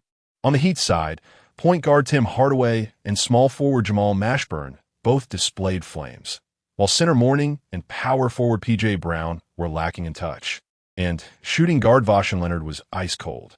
Qin Fei had already advised McGrady to closely guard Mashburn before the game, as the prowess of the 90s Anthony was indeed well-deserved. Additionally, Ray Allen was to assist Nash in containing the crafty Tim Hardaway, ready to leave Leonard to double-team if necessary. As Tim Hardaway brought the ball up court, the young Nash gritted his teeth, defending with all his might. However, constrained by experience and innate talent, after a dazzling crossover dribble beneath the legs by the maestro of ball control, Tim Hardaway, he found himself losing his center of gravity and was effortlessly surpassed by his opponent. Whoosh! Tim Hardaway, revered as the father of the crossover dribble, last season outshone the likes of Gary Payton and John Stockton, earning a spot in the All-NBA first team alongside Jordan, showcasing his undeniable prowess. As Hardaway deftly maneuvered past Nash to penetrate toward the free throw line, Ray Allen promptly executed a defensive strategy, allowing Leonard to step forward and intercept Hardaway. Confronted by the pursuing Nash behind him and the obstructing Allen ahead, Hardaway unhesitatingly passed the ball to the unguarded Leonard on the weak side. Facing an expansive open space 5 meters away, Leonard took a moment to find his rhythm, even leisurely sipping a mojito before ascending effortlessly to shoot. Yet, clang! The tactical board never lies. The power of the snowflake is irresistible. System's soundtrack, snowflakes fall, the north wind howls, the world enveloped in desolation. The high rebound trajectory landed on Morning's side, as the rim warrior leapt forcefully against Duncan, seizing the rebound with authority. Crack! Upon landing, Morning established a stable stance, feeling Duncan rush up behind him, and he forcefully backed into Duncan's chest. Bang! With a single push, Duncan staggered back 2 steps. Morning roared, exuding dominance. As he pivoted and leaped, grasping the ball with one hand, fully drawn back, intending to deliver an emphatic dunk. Rookie number 1 pick, prepare your $500,000. For I have arrived. As the second overall pick in the 1992 draft, just behind the formidable Shaquille O'Neal, Morning, a superstar with one of the league's $400 million contracts, would not allow a rookie to gain the slightest advantage before him. Stepping back 2 paces, Duncan felt the explosive leap of the rim warrior Morning, yet a glimmer of cunning sparkled in his eyes. Did this fellow truly believe he could be so easily overpowered? Whoosh! In the next moment, Duncan's powerful ankles launched him upward, his athletic form propelled by a terrifying burst of energy, rising like a superhero. His peak jumping ability reminiscent of Wilt Chamberlain, combined with a 20 boost from a low-post offensive strategy card, allowing Duncan's head to surpass Morning's in an instant. As Duncan's athletic figure loomed in front of him, Morning, undaunted, tightened his body at the apex of his jump, his right hand coiled with strength, aiming to emphatically slam the ball downward against Duncan's towering defense. "Young man, how could you possibly block me?" As Morning's furious shout echoed, Duncan's large hand, infused with immense force, thunderously descended upon the basketball. Smack! Boom! Amid the cacophony, Duncan and Morning's palms collided on either side of the ball, their torrent of power clashing together, and in that instant, their suspended bodies seemed to freeze in time. Moments later, the airborne devil unleashed a thunderous roar, its right arm shimmering with brilliance, and a torrent of formidable force cascaded down. With a resounding crash, Mo Ning felt the colossal weight of a mountain descending upon him, his pupils dilating in shock. Blood flowed from the corners of his hands as he grasped the ball, and he, along with the basketball, was violently thrust to the ground. The earth trembled with a deafening thud. Chapter 85. The consecutive block of Morning, the stature of the four great centers of the basketball, having ricocheted off Morning's leg, skidded out of bounds, prompting the referee to signal possession for the Bulls, as Morning found himself unceremoniously toppled by Tim Duncan in the paint. A hush fell over the American Airlines arena, only to be shattered moments later by an eruption of astonished gasps and shouts. Goodness gracious! Holy Mary! What on earth did I just witness? This rookie sensation just swatted Alonzo? How immense must that block have been? Am I mistaken? Wasn't that player who shattered the rim named Jermaine O'Neal? But he's suspended, isn't he? The sky is the limit. Truly a high-flying marvel. That block is surely destined for today as top 10 plays. Dismayed, yet resolute, Morning gritted his teeth, pain shooting through his lower back as he sprang back to his feet, coldly regarding Duncan, who had just landed. Known for his fierce demeanor, Morning felt an overwhelming urge to charge at Duncan and deliver a punch, yet he refrained from such disgraceful behavior. In that moment, standing before Duncan, Morning could not ignore the palpable sense of his own vulnerability. The sheer strength, leaping ability, and explosive power of this opponent eclipsed his own. The two steps he had been pushed back were clearly a calculated bait. Unfazed by Morning's piercing glare, Duncan stepped forward, their eyes locking in a fierce contest, their noses nearly touching. Alonzo Morning? How could you possibly dunk on me? Prepare your 500-000. The show is about to commence. Duncan's voice was calm and collected, laced with an undeniable aura of intimidation.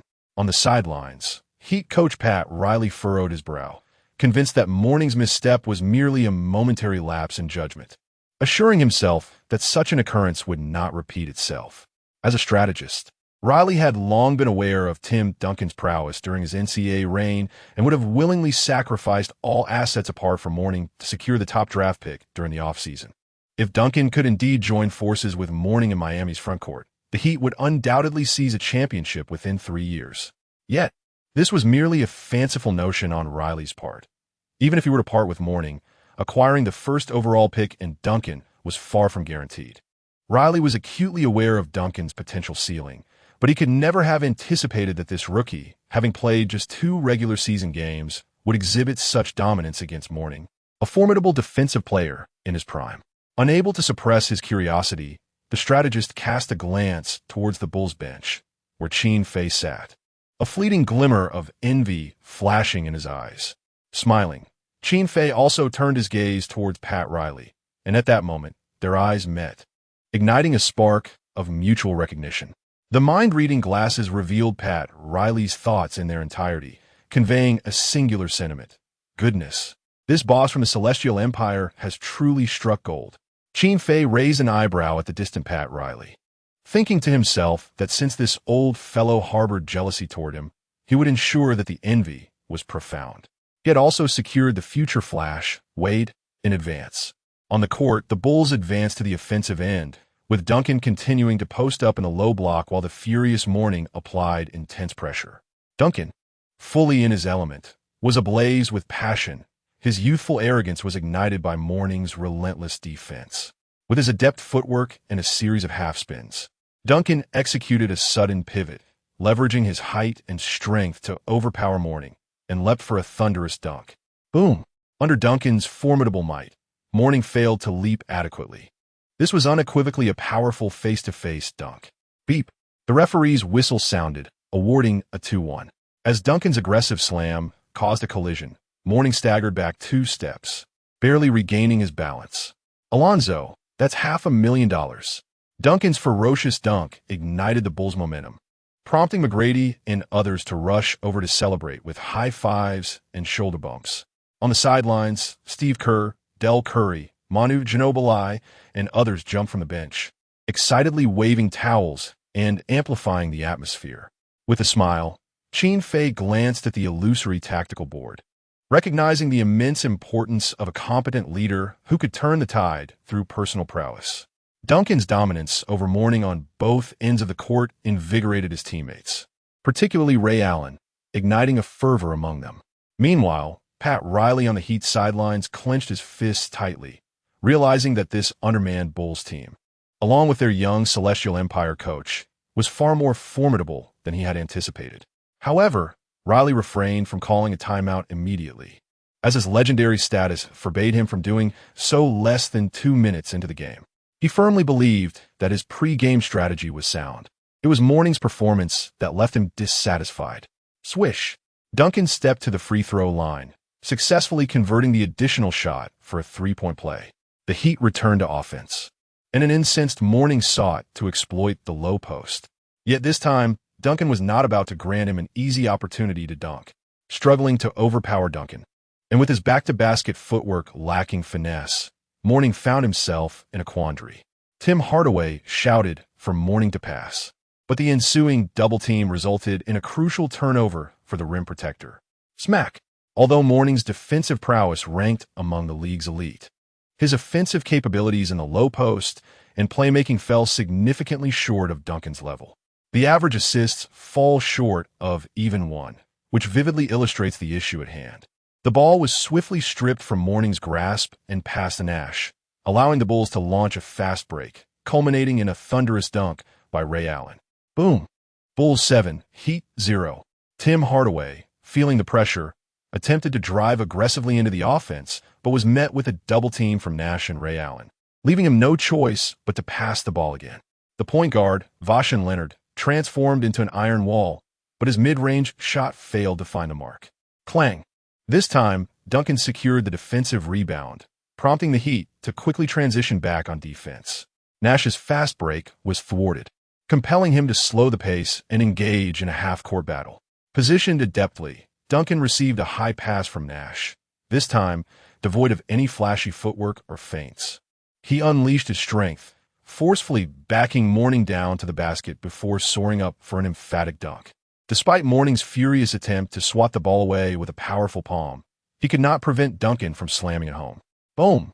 Upon landing, Mourning felt a tingling fatigue in his arms, incredulous at Duncan's formidable power. This man's arms appeared smooth and devoid of the typical muscular bulk. How could he possess such strength? Alonzo, $1 million for that. Mourning's expression fluctuated between shades of embarrassment and anger as he waved his arms to conceal his discomfort. Just wait, I will reclaim my glory. On the sidelines, Coach Qin Fei nodded with a smile, fully aware of the terrifying strength Duncan possessed. Although Duncan's bench press stats showed a mere 170 kilograms, significantly less than those of Shaquille O'Neal and Ben Wallace, Qin understood that this figure did not reflect Duncan's full capability. Unlike O'Neal and Wallace, Duncan relied more on skill and intellect on the court. The measure of strength was inconsequential.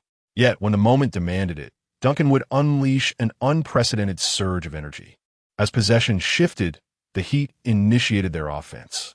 Hardaway's three-point attempt clanged off the rim, and Mourning's desperate follow-up dunk was thwarted by Duncan, who sent the basketball sailing away. Quick on the draw, Tracy McGrady snagged the long rebound, swiftly maneuvered down the court, then halted just outside the three-point arc, decisively launching a jump shot. Swish! Did it go in? Chapter 86, Riding the Unyielding Morning. Executing spectacular dunks with the beast, the home crowd of the Miami Heat was left utterly astounded by McGrady's familiar maneuvers. Their spirits lifted with anticipation. Was he about to unleash another miraculous performance? However, clang! The sound of the iron rim echoed delightfully, and three dark lines instantly appeared on McGrady's forehead. On the sidelines, Qin Fei shook his head with a chuckle, well aware that McGrady's shot was a long shot, especially with the snowflakes still cascading down. Yet, Qin Fei would not chastise McGrady for his attempt. After all, how could one hone their touch otherwise? Nevertheless, according to the law of diminishing returns on unguarded jump shots, it seemed unlikely that McGrady would ignite once more tonight. The long rebound was seized by Nash, who swiftly initiated a fast break. Duncan, drawing the attention of two Heat defenders, executed a clever feint, passing without looking to the right, where Gervin awaited in position beyond the arc.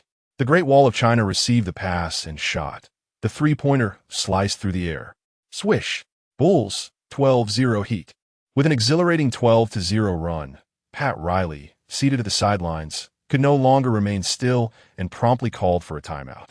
Qin Fei exchanged high-fives with each Bulls player exiting the court, their performance surpassing his expectations for the evening. Steve, your rhythm control and offensive organization have been exceptional. Keep it up. Tracy, maintain your focus on defending Mashburn. However, in light of your poor shooting tonight, I advise you to attack the basket more frequently to gradually warm up your shooting touch. Tim, your mission tonight is to extract at least $2 million worth of performance over Alonzo Mourning. On the Heat's side, Pat Riley's gaze was steely, his voice laden with authority. Alonzo, cease showcasing your foolish low-post isolation moves. Tim is in a fiery form tonight. You must elevate your game to the level of the league's top centers. Tim, Jamal, you need to amplify our offensive firepower from the perimeter. Vashan, reflect on your performance from the bench. Why has your shooting been so off tonight? Dan Marley, when you enter the game, be decisive with your shots whenever you find an open look. Hesitation is not an option. With his strategic directives delivered, no one on the Heat dared to defy Riley's orders, and Mourning bowed his head in shame. Following the timeout, the Heat's offense rapidly improved, with Tim Hardaway and Jamal Mashburn leading the charge, quickly closing the gap. Mashburn was in commendable form tonight, effortlessly executing various mid-range shots and post moves, leaving the young McGrady at a loss. Jamal Mashburn, the fourth overall pick in the 1993 draft, stood at 2.03 meters tall, nicknamed Monster Mash, and was an exceptionally well-rounded small forward. In the latter half of the 1990s, Mashburn was a unique presence in the NBA, his playing style reminiscent of a young Carmelo Anthony, showcasing a mastery of mid-range isolation techniques. A certain sports radio station even hailed Jamal Mashburn as the finest small forward in the league, surpassing Scottie Pippen in prowess. During the offseason, Qin Fei had shown McGrady numerous highlight reels of Marshawn Brooks's one-on-one plays to study his techniques. Although McGrady idolized Jordan, he initially dismissed Brooks, a player who had never even made it to the All-Star game, as a mere third-tier athlete. However, it was only when he faced Brooks tonight that McGrady truly recognized his formidable prowess. In the latter half of the first quarter, Brooks executed a series of successful one-on-one plays against McGrady, scoring 10 consecutive points and helping the Heat level the score. At the end of the first quarter, the Bulls and Heat were tied at 29. Duncan, with a remarkable performance, shot 7 of 9 from the field and 3 of 4 from the free throw line, amassing 17 points, along with 5 rebounds, 2 assists, and 3 blocks. His dominance on both ends of the court was evident as he outshone Mourning, showcasing the brilliance expected of a first overall pick. As the second quarter commenced, Qin Fei opted to rest Duncan, who had played the full 12 minutes of the first quarter, allowing the less experienced Dodgy to support the paint. This decision inadvertently provided the Heat with an opportunity to quickly close the gap. Dodgy's defensive capabilities paled in comparison to Duncan's, allowing the Heat to score frequently in the paint while also hitting three-pointers. In less than 3 minutes, the Heat surged with a 9-2 run, establishing a 7-point lead, while Daji inexplicably accrued 2 fouls. Qin Fei promptly substituted Daji for Duncan, pairing him with Steve Kerr, Manu Ginobili, Del Curry, and McGrady.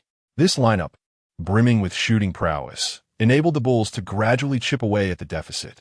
Following an official timeout in the second quarter, Qin Fei reinstated his starting 5, with Duncan and Daji resuming their partnership in the paint. On the Heat's side, Mourning, P.J. Brown, Tim Hardaway, and Jamil Marzhan re-entered the fray. Within a minute of Mourning's return, he was once again posterized by the red-hot Duncan, leaving him humiliated and wishing to vanish into the ground. The crowd roared, "Alonzo won. $5 million." Consequently, Mourning had no choice but to abandon his pride and double-team Duncan in the low post alongside P.J. Brown. However, at this moment, Daji played a crucial role. Left open by Brown, he moved to the perimeter, receiving an assist from Duncan and sinking 2 consecutive three-pointers. Swish, swish. Daji's 2 three-pointers allowed the Bulls to reclaim the lead.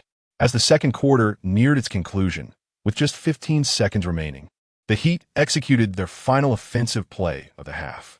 Tim Hardaway, holding the ball at the arc, skillfully maneuvered past Nash and, after breaking into the paint with Mourning's screen, launched himself for a thunderous dunk. Yet, just as Hardaway was about to slam the ball into the hoop, a towering figure suddenly appeared above Mourning's head. A gust of wind swept through, and a colossal hand obscured the light. With a resounding smack, the airborne Duncan nearly perched upon Mourning's back, extending his long arms to deliver a jaw-dropping rejection. The basketball was sent soaring off the tempered glass backboard, where the quick-witted McGrady seized the opportunity for a fast break. Bang! As Tim Hardaway, who had been thwarted by Duncan's imposing block, crashed to the ground in a state of disarray, Mourning also succumbed to Duncan's forceful impact, landing squarely atop Hardaway. In a swift motion, Duncan, undeterred, surged forward to join the fast break.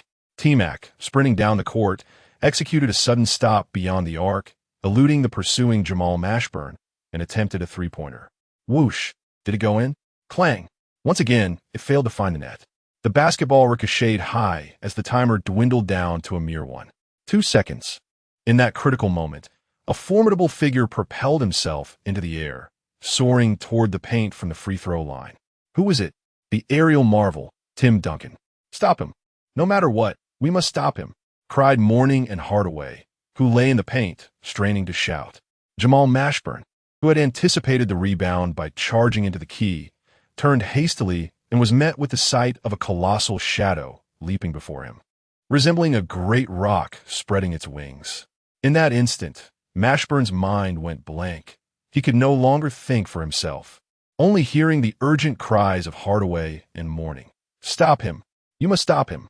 Without hesitation, Jamal Mashburn leaped, gripping Duncan's shoulders tightly. As Duncan soared, feeling the immense pull from Mashburn's 225-pound frame, he summoned his formidable core strength to elevate even higher, snatching the rebounding basketball from above his head. With a powerful roar, Duncan executed a thunderous alley-oop slam. Boom!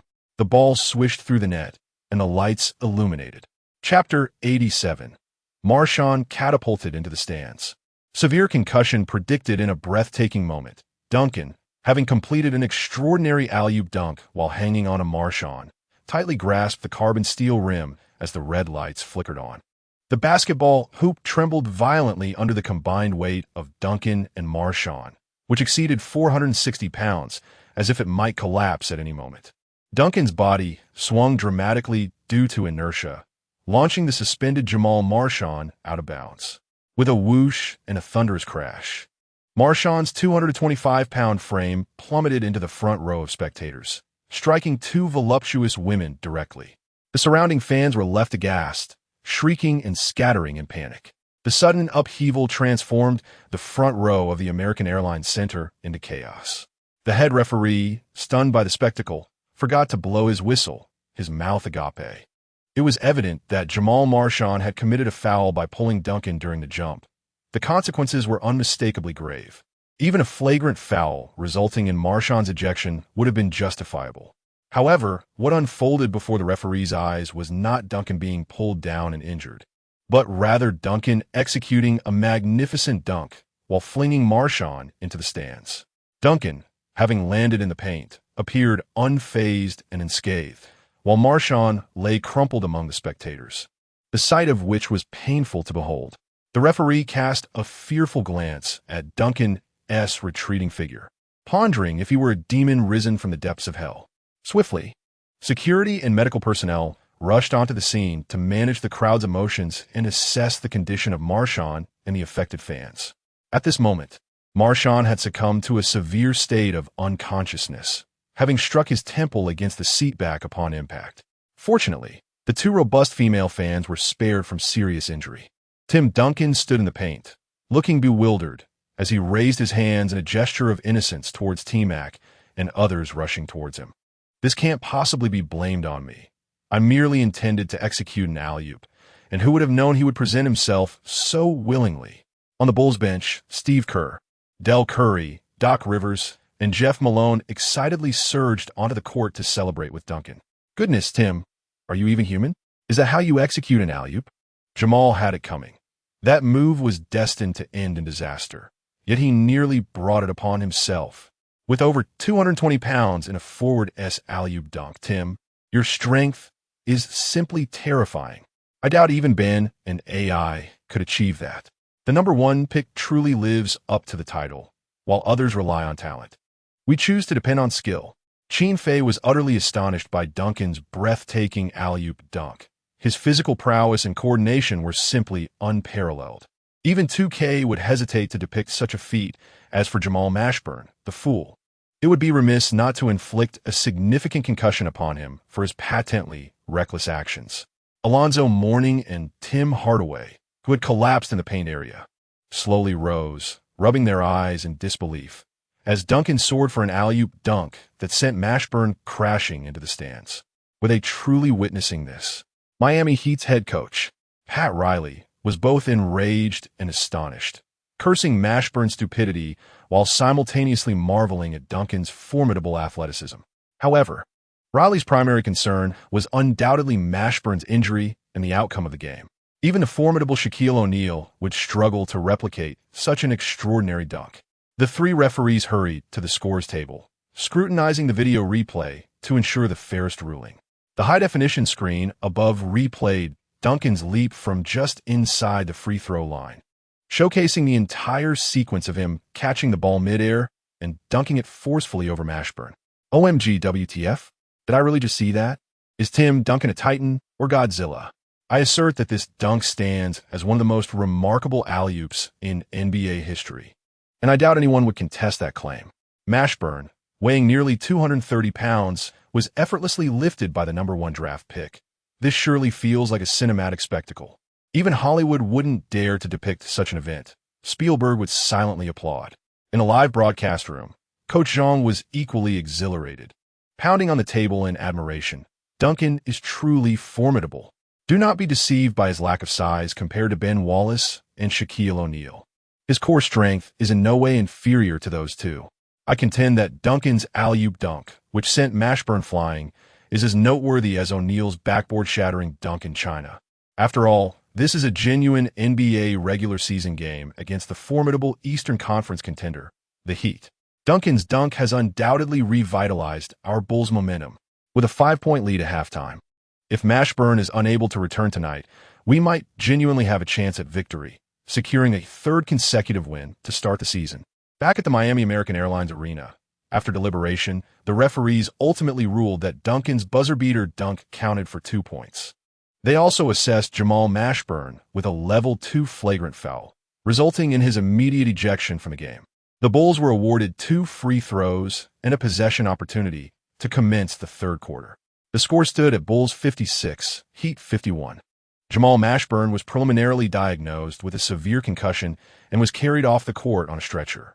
Not only would he be unable to return tonight, but it seemed he would require a recovery period of at least 3 to 5 weeks. The level 2 flagrant foul failed to impede Duncan's astonishing dunk. Instead, it inadvertently contributed to a monumental moment while also depleting the Heat's roster. Pat Riley's expression was grave, his heart heavy with sorrow, as he resolved to take decisive action. In the first half, Duncan rested for less than 3 minutes. delivering a performance that could only be described as impeccable. Hitting 9 of 14 shots and converting 5 of 7 free throws, he quietly amassed 23 points along with 9 rebounds, 3 assists, and 4 blocks. In stark contrast, Mourning, who faced off against Duncan, managed a dismal 1 for 6 shooting, contributing only 2 points while also racking up 3 turnovers and 2 fouls.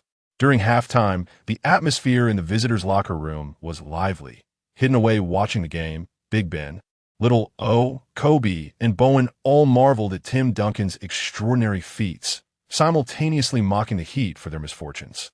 Conversely, the home team's locker room was thick with tension. Pat Riley slammed his palm against the locker, bellowing at his despondent players. "You better pull yourselves together in the second half. If we lose this game tonight, nobody is going to have an easy time." In the player tunnel, veteran referee Kevin Donaghy paced nervously while answering a mysterious phone call. As the second half commenced, Duncan was the first to take the free throws awarded for Jamal Mashburn's flagrant foul. Swish, swish. Duncan's free throws were as reliable as ever, both successful. The Bulls retained possession, and Duncan, in a state of explosive form, continued to thrive. He called for the ball in the low post, and with Mourning and P.J. Brown double-teaming him, he showcased his strength, turning to shield the ball with his arm against Brown, and without hesitation, he thunderously dunked over Mourning. Boom!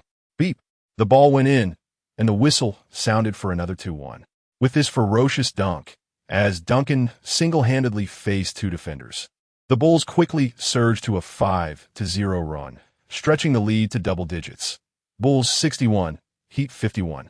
At this moment, Qin Fei's mind was suddenly filled with a familiar system notification sound. Ding! Tim Duncan has officially transformed into an S-level star. The system is automatically displaying the player's attribute panel. Overjoyed, Qin Fei felt elated, as happiness often arrives unexpectedly. System immediately opened Tim Duncan's player attribute panel. On the court, Tim Duncan spread his arms toward the foul-ridden Mourning and calmly proclaimed, his voice imbued with the authority of a true champion. "Alonzo, that's $2 million. Let's settle up first, cash or credit. WeChat or Alipay." Chapter 88.